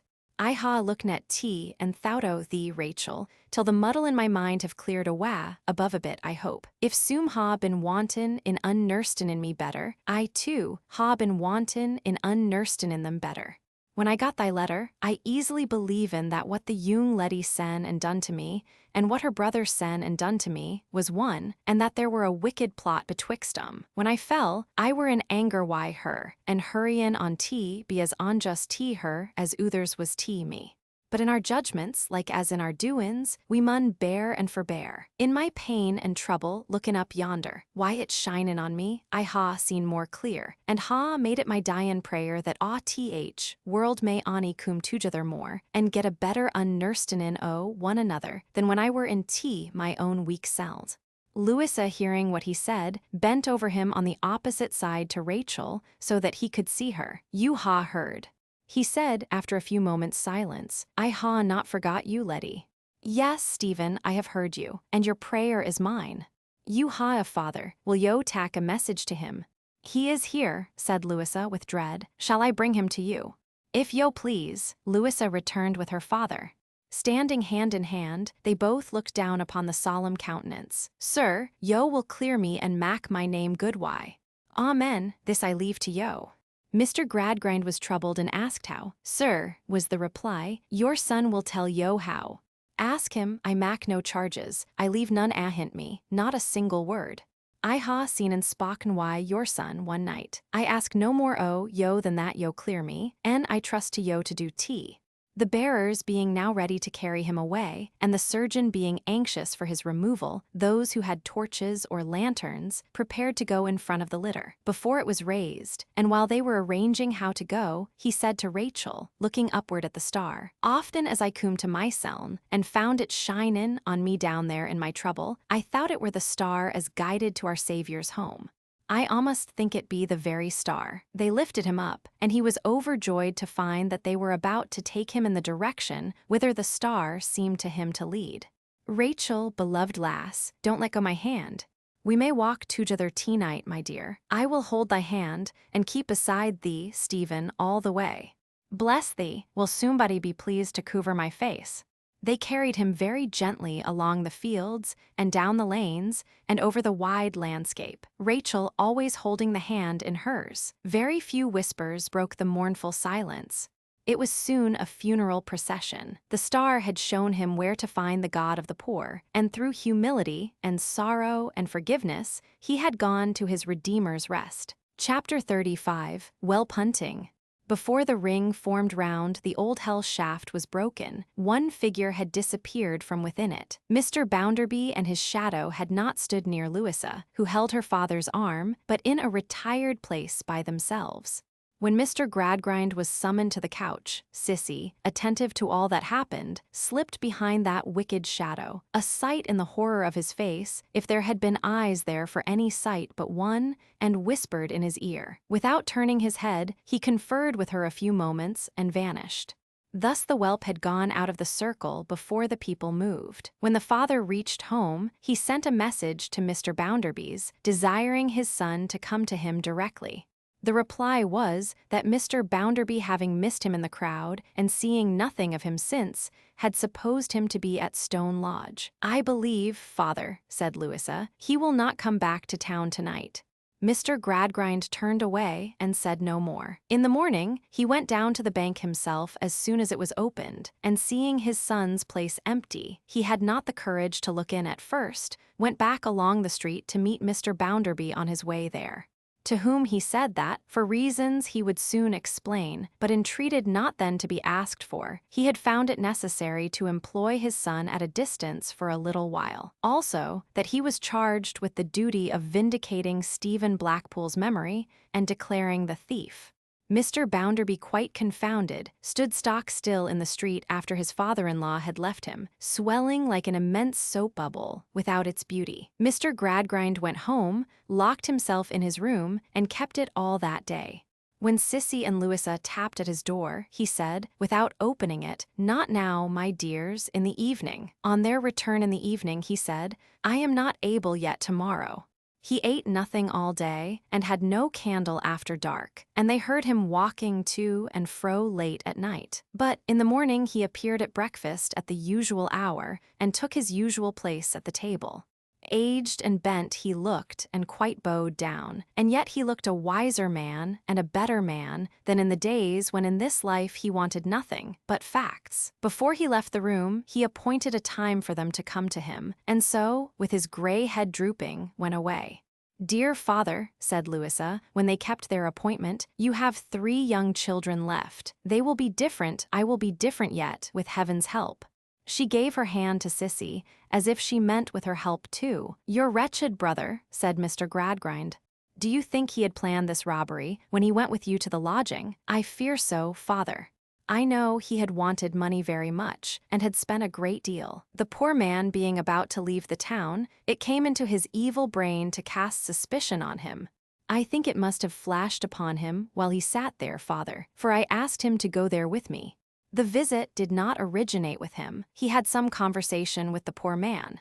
Did he take him aside? He took him out of the room. I asked him afterwards why he had done so, and he made a plausible excuse. But since last night, father, and when I remember the circumstances by its light, I am afraid I can imagine too truly what passed between them. Let me know," said her father, "if your thoughts present your guilty brother in the same dark view as mine."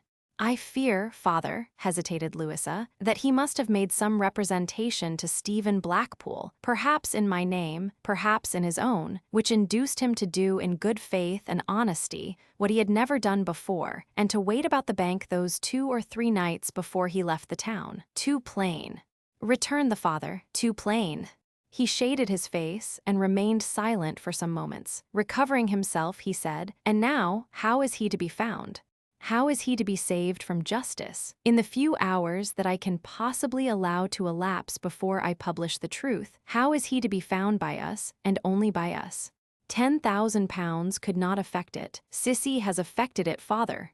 He raised his eyes to where she stood, like a good fairy in his house, and said in a tone of softened gratitude and grateful kindness, "It is always you, my child. We had our fears," Sissy explained, glancing at Louisa, "before yesterday, and when I saw you brought to the side of the litter last night and heard what passed, being close to Rachel all the time, I went to him when no one saw and said to him, 'Don't look at me.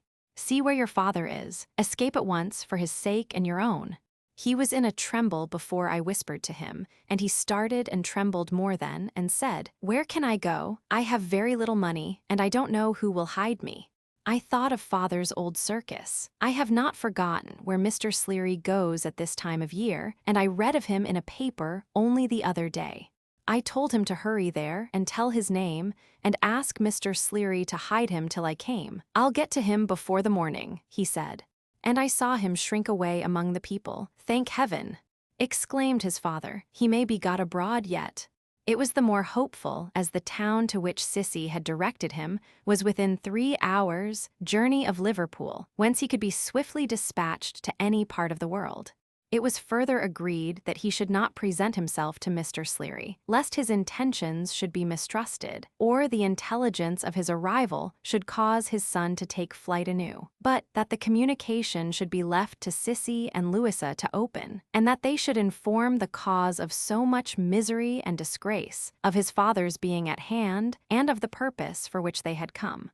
Early in the afternoon, Mr. Gradgrind walked direct from his own house into the country, to be taken up on the line by which he was to travel, and at night the remaining two set forth upon their different course, encouraged by not seeing any face they knew. From this dismal spot they were rescued by a savage old postillion who happened to be up early, kicking a horse in a fly, and so were smuggled into the town by all the back lanes where the pigs lived, which, although not a magnificent or even savory approach, was, as is usual in such cases, the legitimate highway. The first thing they saw on entering the town was the skeleton of Sleary's circus. The company had departed for another town more than 20 miles off, and had opened there last night. The connection between the two places was by a hilly turnpike road, and the traveling on that road was very slow. Though they took but a hasty breakfast, and no rest, which it would have been in vain to seek under such anxious circumstances, it was noon before they began to find the bills of Sleary's horse-riding on barns and walls, and 1 o'clock when they stopped in the marketplace. A grand morning performance by the riders, commencing at that very hour, was in course of announcement by the bellman as they set their feet upon the stones of the street. Sissy recommended that, to avoid making inquiries and attracting attention in the town, they should present themselves to pay at the door. If Mr. Sleary were taking the money, he would be sure to know her and would proceed with discretion. If he were not, he would be sure to see them inside, and knowing what he had done with the fugitive, would proceed with discretion still. Therefore, they repaired, with fluttering hearts, to the well-remembered booth. The flag with the inscription Sleary's horse riding was there, and the Gothic niche was there, but Mr. Sleary was not there. In the extreme sharpness of his lookout for base coin, Mr. Kidderminster, as at present situated, never saw anything but money, so Sissy passed him unrecognized, and they went in. The Emperor of Japan, on a steady old white horse stenciled with black spots, was twirling 5 wash-hand basins at once, as it is the favorite recreation of that monarch to do.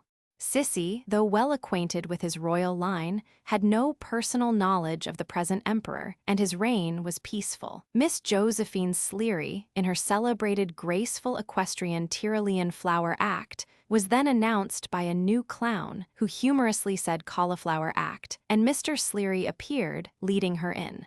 Mr. Sleary had only made one cut at the clown with his long whiplash, and the clown had only said, "If you do it again, I'll throw the horse at you," when Sissy was recognized both by father and daughter.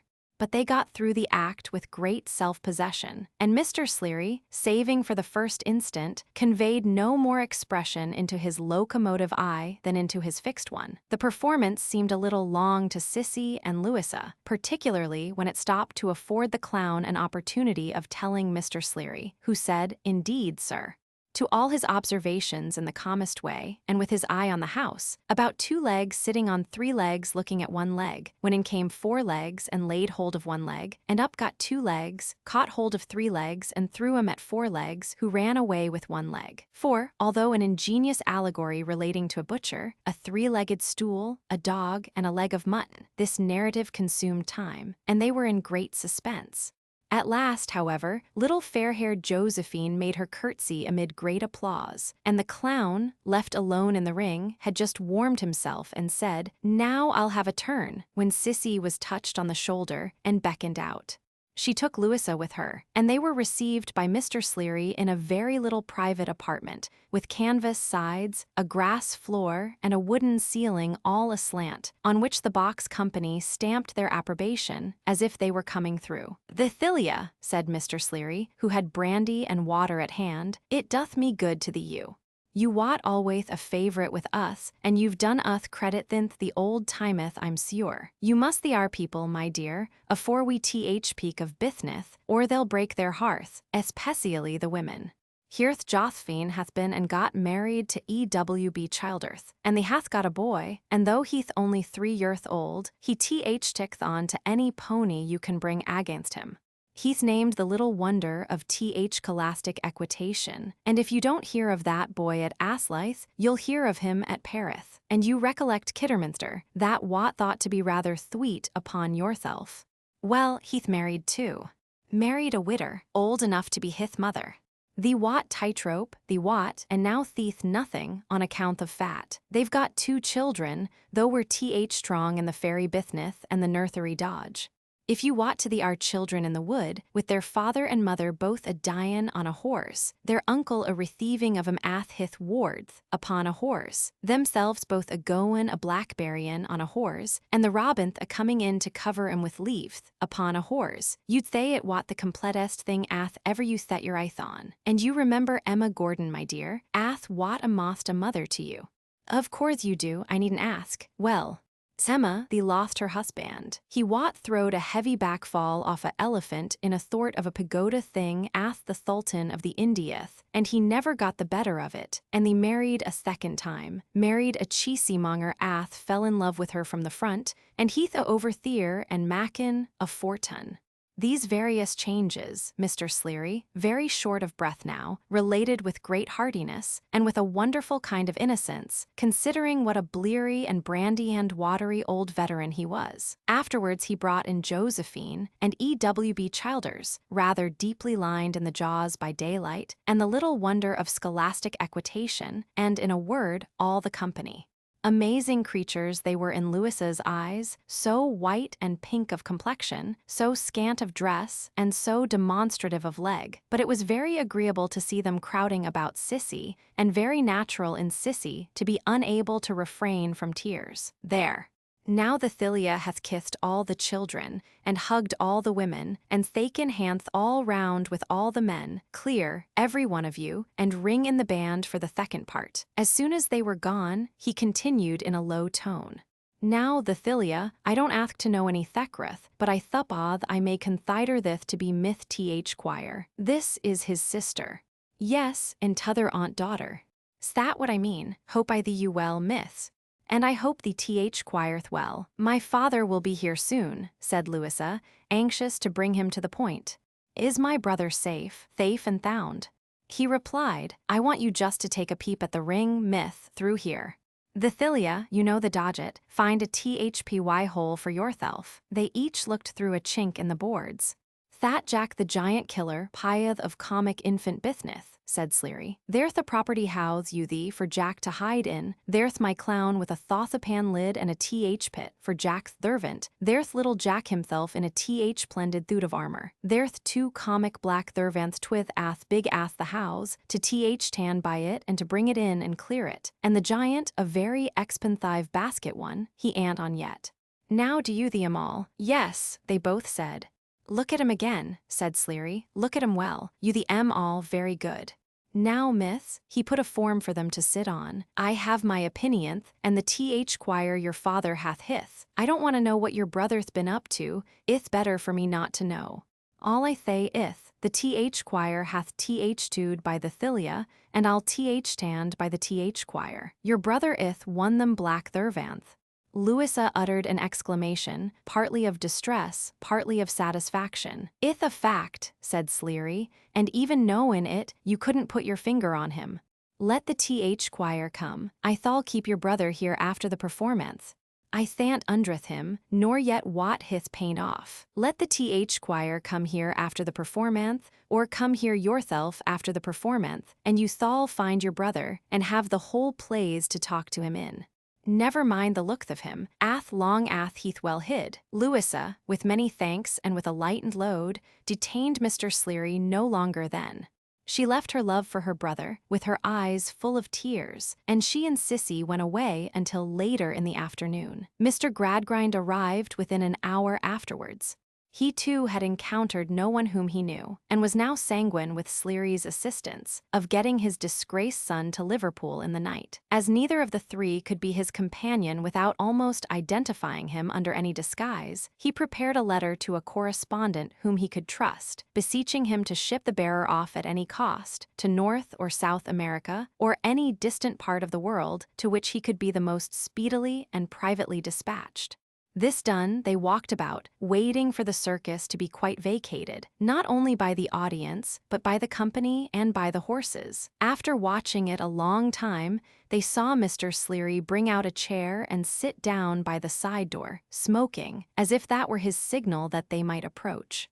"Your thervant, Th. Quire," was his cautious salutation as they passed in. "If you want me, you'll find me here. You mustn't mind your thon having a comic livery on." They all three went in, and Mr. Gradgrind sat down forlorn on the clown's performing chair in the middle of the ring. On one of the back benches, remote in the subdued light and the strangeness of the place, sat the villainous whelp, sulky to the last, whom he had the misery to call his son. And one of his model children had come to this. At first the whelp would not draw any nearer, but persisted in remaining up there by himself. Yielding at length, if any concession so sullenly made can be called yielding, to the entreaties of Sissy, for Louisa he disowned altogether. He came down, bench by bench, until he stood in the sawdust, on the verge of the circle, as far as possible, within its limits from where his father sat. "How was this done?" asked the father. "How was what done?" moodily answered the son. "This robbery," said the father, raising his voice upon the word. "I forced the safe myself overnight, and shut it up ajar before I went away. I had the key that was found, made long before. I dropped it that morning, that it might be supposed to have been used. I didn't take the money all at once. I pretended to put my balance away every night, but I didn't. Now you know all about it." "If a thunderbolt had fallen on me," said the father, "it would have shocked me less than this." "I don't see why," grumbled the son. "So many people are employed in situations of trust. So many people, out of so many, will be dishonest. I have heard you talk 100 times of its being a law. How can I help laws? You have comforted others with such things, father."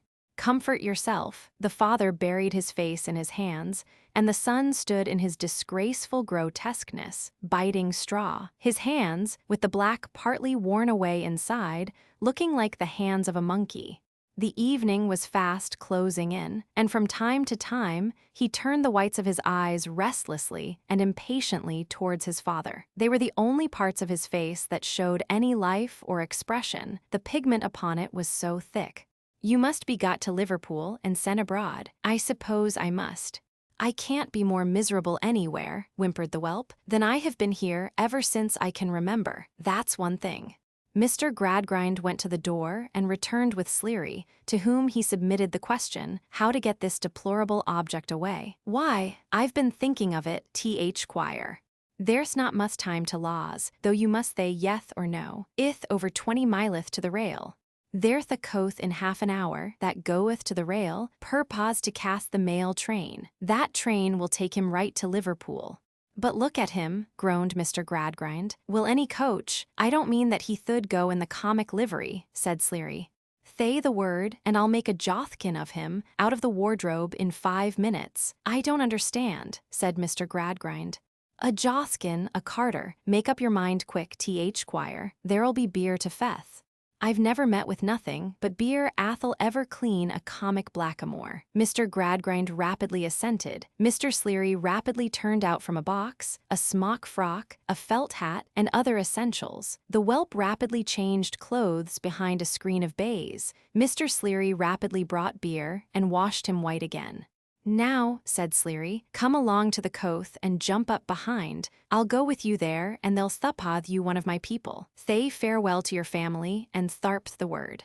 With which he delicately retired. "Here is your letter," said Mr. Gradgrind. All necessary means will be provided for you. Atone, by repentance and better conduct, for the shocking action you have committed and the dreadful consequences to which it has led. Give me your hand, my poor boy, and may God forgive you as I do." The culprit was moved to a few abject tears by these words and their pathetic tone. But when Louisa opened her arms, he repulsed her afresh. "Not you. I don't want to have anything to say to you. Oh, Tom, Tom, do we end so, after all my love?" "After all your love," he returned obdurately. "Pretty love, leaving old Bounderby to himself, and packing my best friend Mr. Harthouse off, and going home just when I was in the greatest danger. Pretty love that, coming out with every word about our having gone to that place, when you saw the net was gathering round me. Pretty love that. You have regularly given me up. You never cared for me." "Tharp'th the word," said Sleary at the door. They all confusedly went out, Louisa crying to him that she forgave him and loved him still, and that he would one day be sorry to have left her so, and glad to think of these her last words far away, when some one ran against them. Mr. Gradgrind and Sissy, who were both before him while his sister yet clung to his shoulder, stopped and recoiled. For there was Bitzer, out of breath, his thin lips parted, his thin nostrils distended, his white eyelashes quivering, his colorless face more colorless than ever, as if he ran himself into a white heat when other people ran themselves into a glow. There he stood, panting and heaving, as if he had never stopped since the night, now long ago, when he had run them down before. "I'm sorry to interfere with your plans," said Bitzer, shaking his head, "but I can't allow myself to be done by horse riders. I must have young Mr. Tom. He mustn't be got away by horse riders. Here he is in a smock frock, and I must have him, by the collar too, it seemed. For so he took possession of him." Chapter 36, Philosophical. They went back into the booth, Sleary shutting the door to keep intruders out. Bitzer, still holding the paralyzed culprit by the collar, stood in the ring, blinking at his old patron through the darkness of the twilight. "Bitzer," said Mr. Gradgrind, broken down and miserably submissive to him, "have you a heart?" "The circulation, sir," returned Bitzer, smiling at the oddity of the question, "couldn't be carried on without one."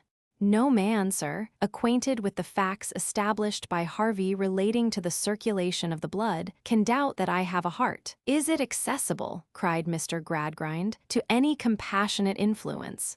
"It is accessible to reason, sir," returned the excellent young man, "and to nothing else." They stood looking at each other, Mr. Gradgrind's face as white as the pursuers. "What motive, even what motive in reason, can you have for preventing the escape of this wretched youth?" said Mr. Gradgrind, and crushing his miserable father. "See his sister here, pity us." "Sir," returned Bitzer, in a very businesslike and logical manner, "since you ask me what motive I have in reason for taking young Mr. Tom back to Coketown, it is only reasonable to let you know. I have suspected young Mr. Tom of this bank robbery from the first. I had had my eye upon him before that time, for I knew his ways. I have kept my observations to myself, but I have made them, and I have got ample proofs against him now, besides his running away, and besides his own confession, which I was just in time to overhear. I had the pleasure of watching your house yesterday morning and following you here. I am going to take young Mr. Tom back to Coketown in order to deliver him over to Mr. Bounderby. Sir, I have no doubt whatever that Mr. Bounderby will then promote me to young Mr. Tom's situation. And I wish to have his situation, sir, for it will be a rise to me and will do me good." "If this is solely a question of self-interest with you," Mr. Gradgrind began. "I beg your pardon for interrupting you, sir," returned Bitzer, "but I am sure you know that the whole social system is a question of self-interest. What you must always appeal to is a person's self-interest. It's your only hold. We are so constituted. I was brought up in that catechism when I was very young, sir, as you are aware." "What sum of money," said Mr. Gradgrind, "will you set against your expected promotion?" "Thank you, sir," returned Bitzer, "for hinting at the proposal, but I will not set any sum against it."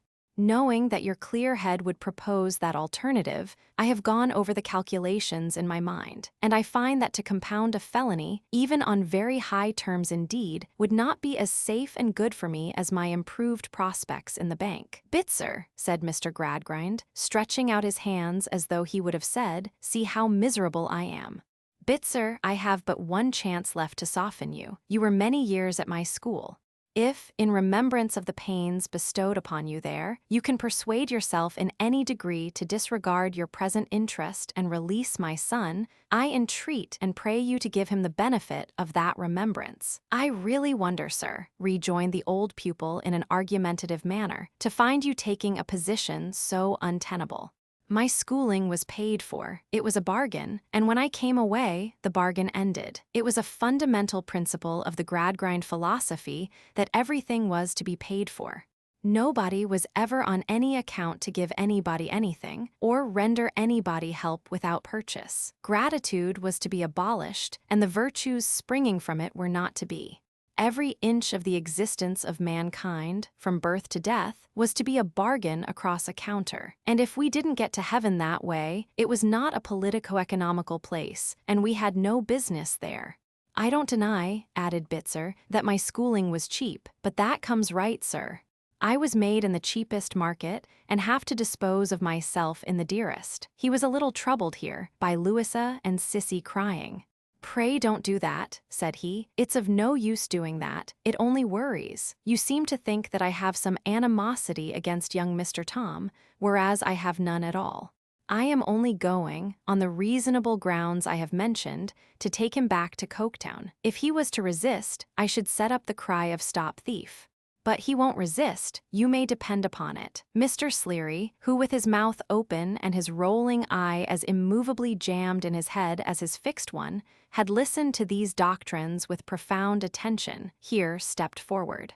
Th. Squire, you know perfectly well, and your daughter knowth perfectly well, better than you, because I theed it to her, that I didn't know what your thon had done, and that I didn't want to know. I theed it wot better not, though I only thought then it wot tome th kylarking. However, this young man having made it known to be a robbery of a bank, why, that a thuriouth thing, must too thuriouth a thing for me to compound, as this young man hath very properly called it. Consequently, Th. Squire, you mustn't quarrel with me if I take this young man's thide, and say he'th right and there'th no help for it. But I tell you what I'll do, Th. Squire. I'll drive your thon and this young man over to the rail and prevent exposure here. I can't consent to do more, but I'll do that. Fresh lamentations from Louisa and deeper affliction on Mr. Gradgrind's part followed this desertion of them by their last friend. But Sissy glanced at him with great attention, nor did she in her own breast misunderstand him. As they were all going out again, he favored her with one slight roll of his movable eye, desiring her to linger behind. As he locked the door, he said excitedly, the Th. Choir Th.'d by you, the Thilia, and I'll Th.'tand by the Th. Choir. More than that, thith ith a Prithiouth Rathcal, and belongeth to that blustering cove that my people nearly pithed out o' Winder. It'll be a dark night. I've got a horse that'll do anything but Th. Peak. I've got a pony that'll go 15 mile an hour with Childerth driving of him. I've got a dog that'll keep a man to 1 plaith 24 hourth. Get a word with the young Th. Choir. Tell him, when he thieth our hordes begin to dance, not to be afraid of being Th. pilt, but to look out for a pony gig coming up. Tell him, when he thieth that gig clothes by, to jump down, and it'll take him off at a rattling path. If my dog leth this young man Th.'ter a peg on foot, I give him leave to go. And if my horth ever Th.'terth from that Th. pot where he begin the dancing, till the morning, I don't know him, tharp's the word. The word was so sharp that in 10 minutes Mr. Childers, sauntering about the marketplace in a pair of slippers, had his cue, and Mr. Sleary's equipage was ready. It was a fine sight to behold the learned dog barking round it, and Mr. Sleary instructing him, with his one practicable eye, that Bitzer was the object of his particular attentions. Soon after dark, they all three got in and started. The learned dog, a formidable creature, already pinning Bitzer with his eye and sticking close to the wheel on his side, that he might be ready for him in the event of his showing the slightest disposition to alight. The other three sat up at the inn all night in great suspense. At 8 o'clock in the morning, Mr. Sleary and the dog reappeared, both in high spirits. "All right, Squire," said Mr. Sleary. "Your thon may be aboardeth it by thith time." Childers took him off, an hour and a half after we left there last night. The hordes danced the polka till he wot dead beat. He would have waltzed if he hadn't been in harness, and then I gave him the word, and he went to sleep comfortable. When that prethiouth young rascal thought he'd go for'ard afoot, the dog hung on to hith neck-handkercher with all 4 legs in the air and pulled him down and rolled him over. Though he come back into the drag, and there he that, till I turned the hortheth head at 6:30 this morning. Mr. Gradgrind overwhelmed him with thanks, of course, and hinted as delicately as he could at a handsome remuneration in money. "I don't want money myself, Squire, but Childerth ith a family man, and if you want to like to offer him a £5 note, it mightn't be unacceptable. Likewise, if you want to stand a collar for the dog, or a thet of belth for the horse, I thould be very glad to take 'em. Brandy and water I always take." He had already called for a glass, and now called for another. "If you wouldn't think it going too far, Squire, to make a little priad for the company at about 3 and 6 the head, not reckoning luth, it would make 'em happy." All these little tokens of his gratitude, Mr. Gradgrind very willingly undertook to render, though he thought them far too slight, he said, for such a service. "Very well, Squire. Then, if you'll only give a horth riding, a Bethbeak, whenever you can, you'll more than balance the account. Now, Squire, if your daughter will escause me, I thould like one parting word with you." Louisa and Sissy withdrew into an adjoining room. Mr. Sleary, stirring and drinking his brandy and water as he stood, went on. "Squire, you don't need to be told that dogs ith wonderful animalth. Their instinct," said Mr. Gradgrind, "is surprising." "Whatever you call it, and I'm blessed if I know what to call it," said Sleary. "It ith astonithing, the way in with a dog'll find you, the distant he'll come. His scent," said Mr. Gradgrind, "being so fine." "I'm blessed if I know what to call it," repeated Sleary, shaking his head. "But I have had dogs find me, Squire, in a way that made me think whether that dog hadn't gone to another dog, and thede, you don't happen to know a Perthon of the name of Sleary, do you?" "Perthon of the name of Sleary, in the horth-riding way, tout man, game I, and whether that dog mightn't have thede, well, I can't thay.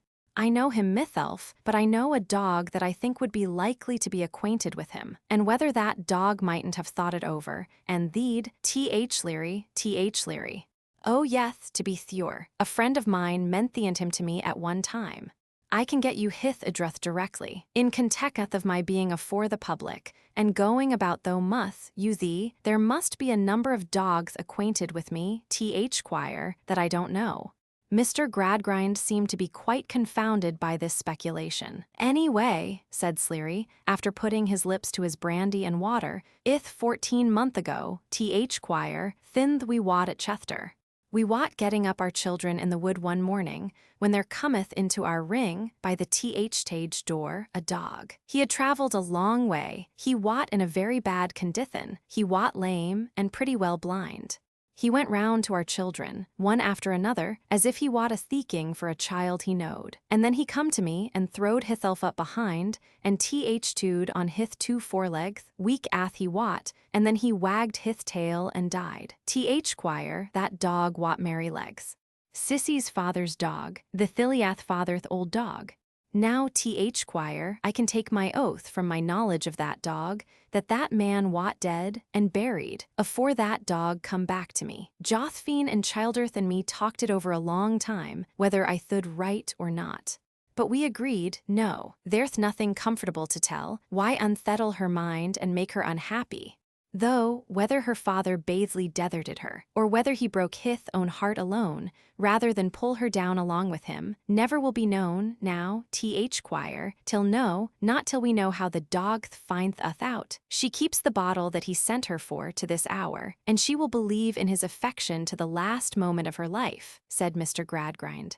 It seems to present two things to a person, don't it, Quire, said Mr. Sleary, musing as he looked down into the depths of his brandy and water. One, that there ith a love in the world, not all self-interest after all, but tomething very different. T'other, that it hath a way of ith own of calculating or not calculating, with tome how or another ith that left ath hard to give a name to, ath the waith of the dog's ith. Mr. Gradgrind looked out of window and made no reply.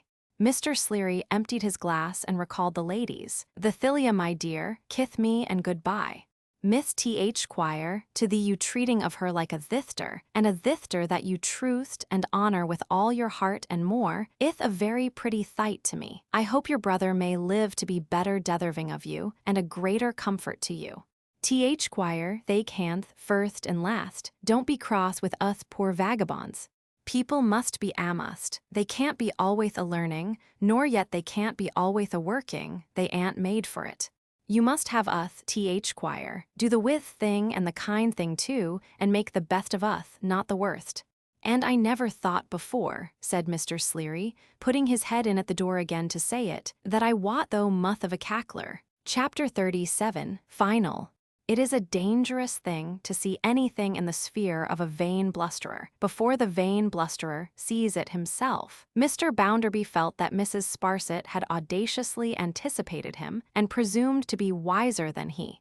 Inappeasably indignant with her for her triumphant discovery of Mrs. Pegler, he turned this presumption, on the part of a woman in her dependent position, over and over in his mind, until it accumulated with turning like a great snowball. Filled fuller than ever with this great idea, Mr. Bounderby came in to lunch and sat himself down in the dining room of former days, where his portrait was. Mrs. Sparsit sat by the fire with her foot in her cotton stirrup, little thinking whither she was posting. Since the Pegler affair, this gentlewoman had covered her pity for Mr. Bounderby with a veil of quiet melancholy and contrition. In virtue thereof, it had become her habit to assume a woeful look, which woeful look she now bestowed upon her patron. "What's the matter now, ma'am?" said Mr. Bounderby in a very short, rough way. "Pray, sir," returned Mrs. Sparsit, "do not bite my nose off." "Bite your nose off, ma'am," repeated Mr. Bounderby. "Your nose." Meaning, as Mrs. Sparsit conceived, that it was too developed a nose for the purpose. After which offensive implication, he cut himself a crust of bread and threw the knife down with a noise. Mrs. Sparsit took her foot out of her stirrup and said, "Mr. Bounderby, sir." "Well, ma'am," retorted Mr. Bounderby. "What are you staring at? May I ask, sir," said Mrs. Sparsit, "have you been ruffled this morning?" "Yes, ma'am. May I inquire, sir," pursued the injured woman, "whether I am the unfortunate cause of your having lost your temper?" "Now, I'll tell you what, ma'am," said Bounderby, "I am not come here to be bullied. A female may be highly connected, but she can't be permitted to bother and badger a man in my position, and I am not going to put up with it." Mr. Bounderby felt it necessary to get on, foreseeing that if he allowed of details, he would be beaten. Mrs. Sparsit first elevated, then knitted, her Coriolanian eyebrows, gathered up her work into its proper basket, and rose. "Sir," said she majestically, "it is apparent to me that I am in your way at present. I will retire to my own apartment. Allow me to open the door, ma'am." "Thank you, sir. I can do it for myself." "You had better allow me, ma'am," said Bounderby, passing her, and getting his hand upon the lock, "because I can take the opportunity of saying a word to you before you go. Mrs. Sparsit, ma'am, I rather think you are cramped here, do you know? It appears to me that, under my humble roof, there's hardly opening enough for a lady of your genius in other people's affairs." Mrs. Sparsit gave him a look of the darkest scorn, and said with great politeness, "Really, sir, I have been thinking it over, you see, since the late affairs have happened, ma'am," said Bounderby, "and it appears to my poor judgment—" "Oh, pray, sir," Mrs. Sparsit interposed, with sprightly cheerfulness, "don't disparage your judgment. Everybody knows how unerring Mr. Bounderby's judgment is." Everybody has had proofs of it. It must be the theme of general conversation. Disparage anything in yourself but your judgment, sir, said Mrs. Sparsit, laughing. Mr. Bounderby, very red and uncomfortable, resumed. It appears to me, ma'am, I say, that a different sort of establishment altogether would bring out a lady of your powers. Such an establishment as your relation, Lady Scadgers's, now. Don't you think you might find some affairs there, ma'am, to interfere with? It never occurred to me before, sir, returned Mrs. Sparsit, but now you mention it, should think it highly probable. Then suppose you try, ma'am, said Bounderby, laying an envelope with a check in it in her little basket.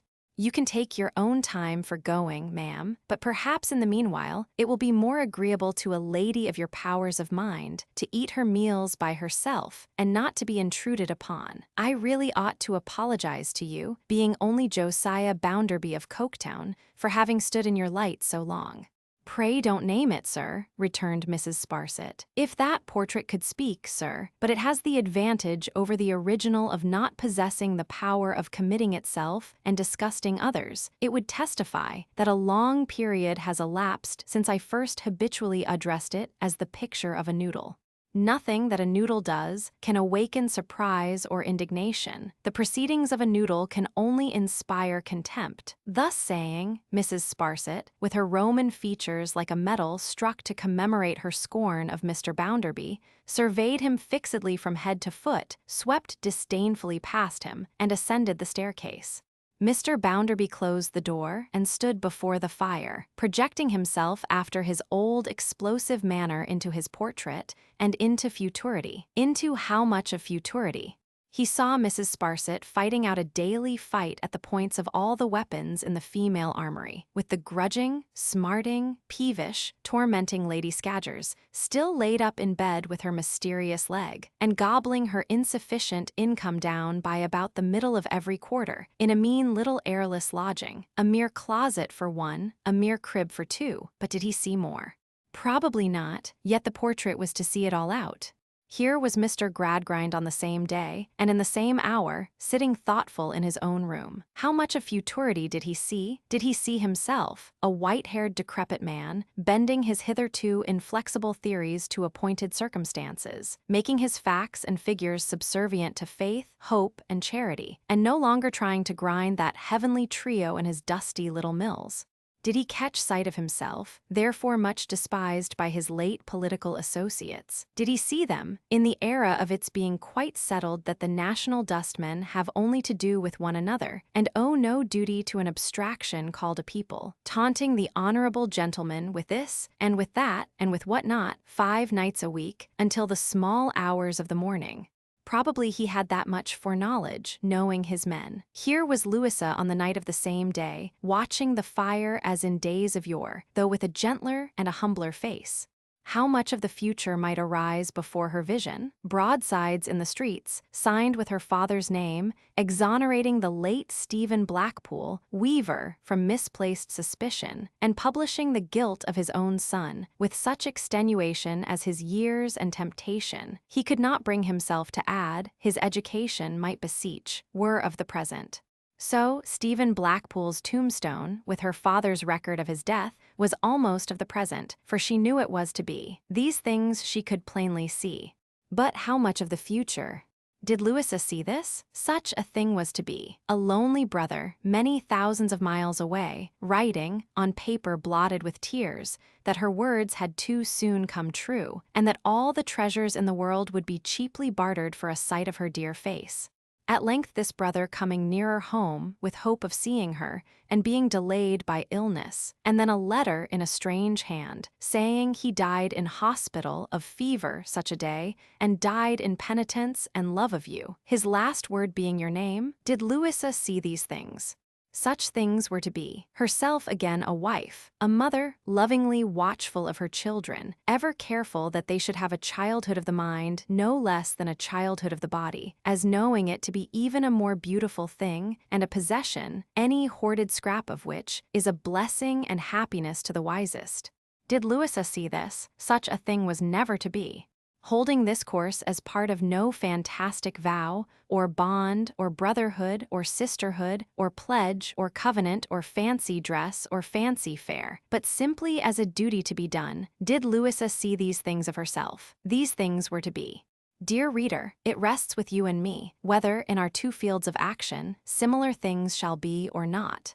Let them be, we shall sit with lighter bosoms on the hearth, to see the ashes of our fires turn gray and cold. Footnotes: reprinted pieces was released as a separate e-text by Project Gutenberg and is not included in this e-text. The end.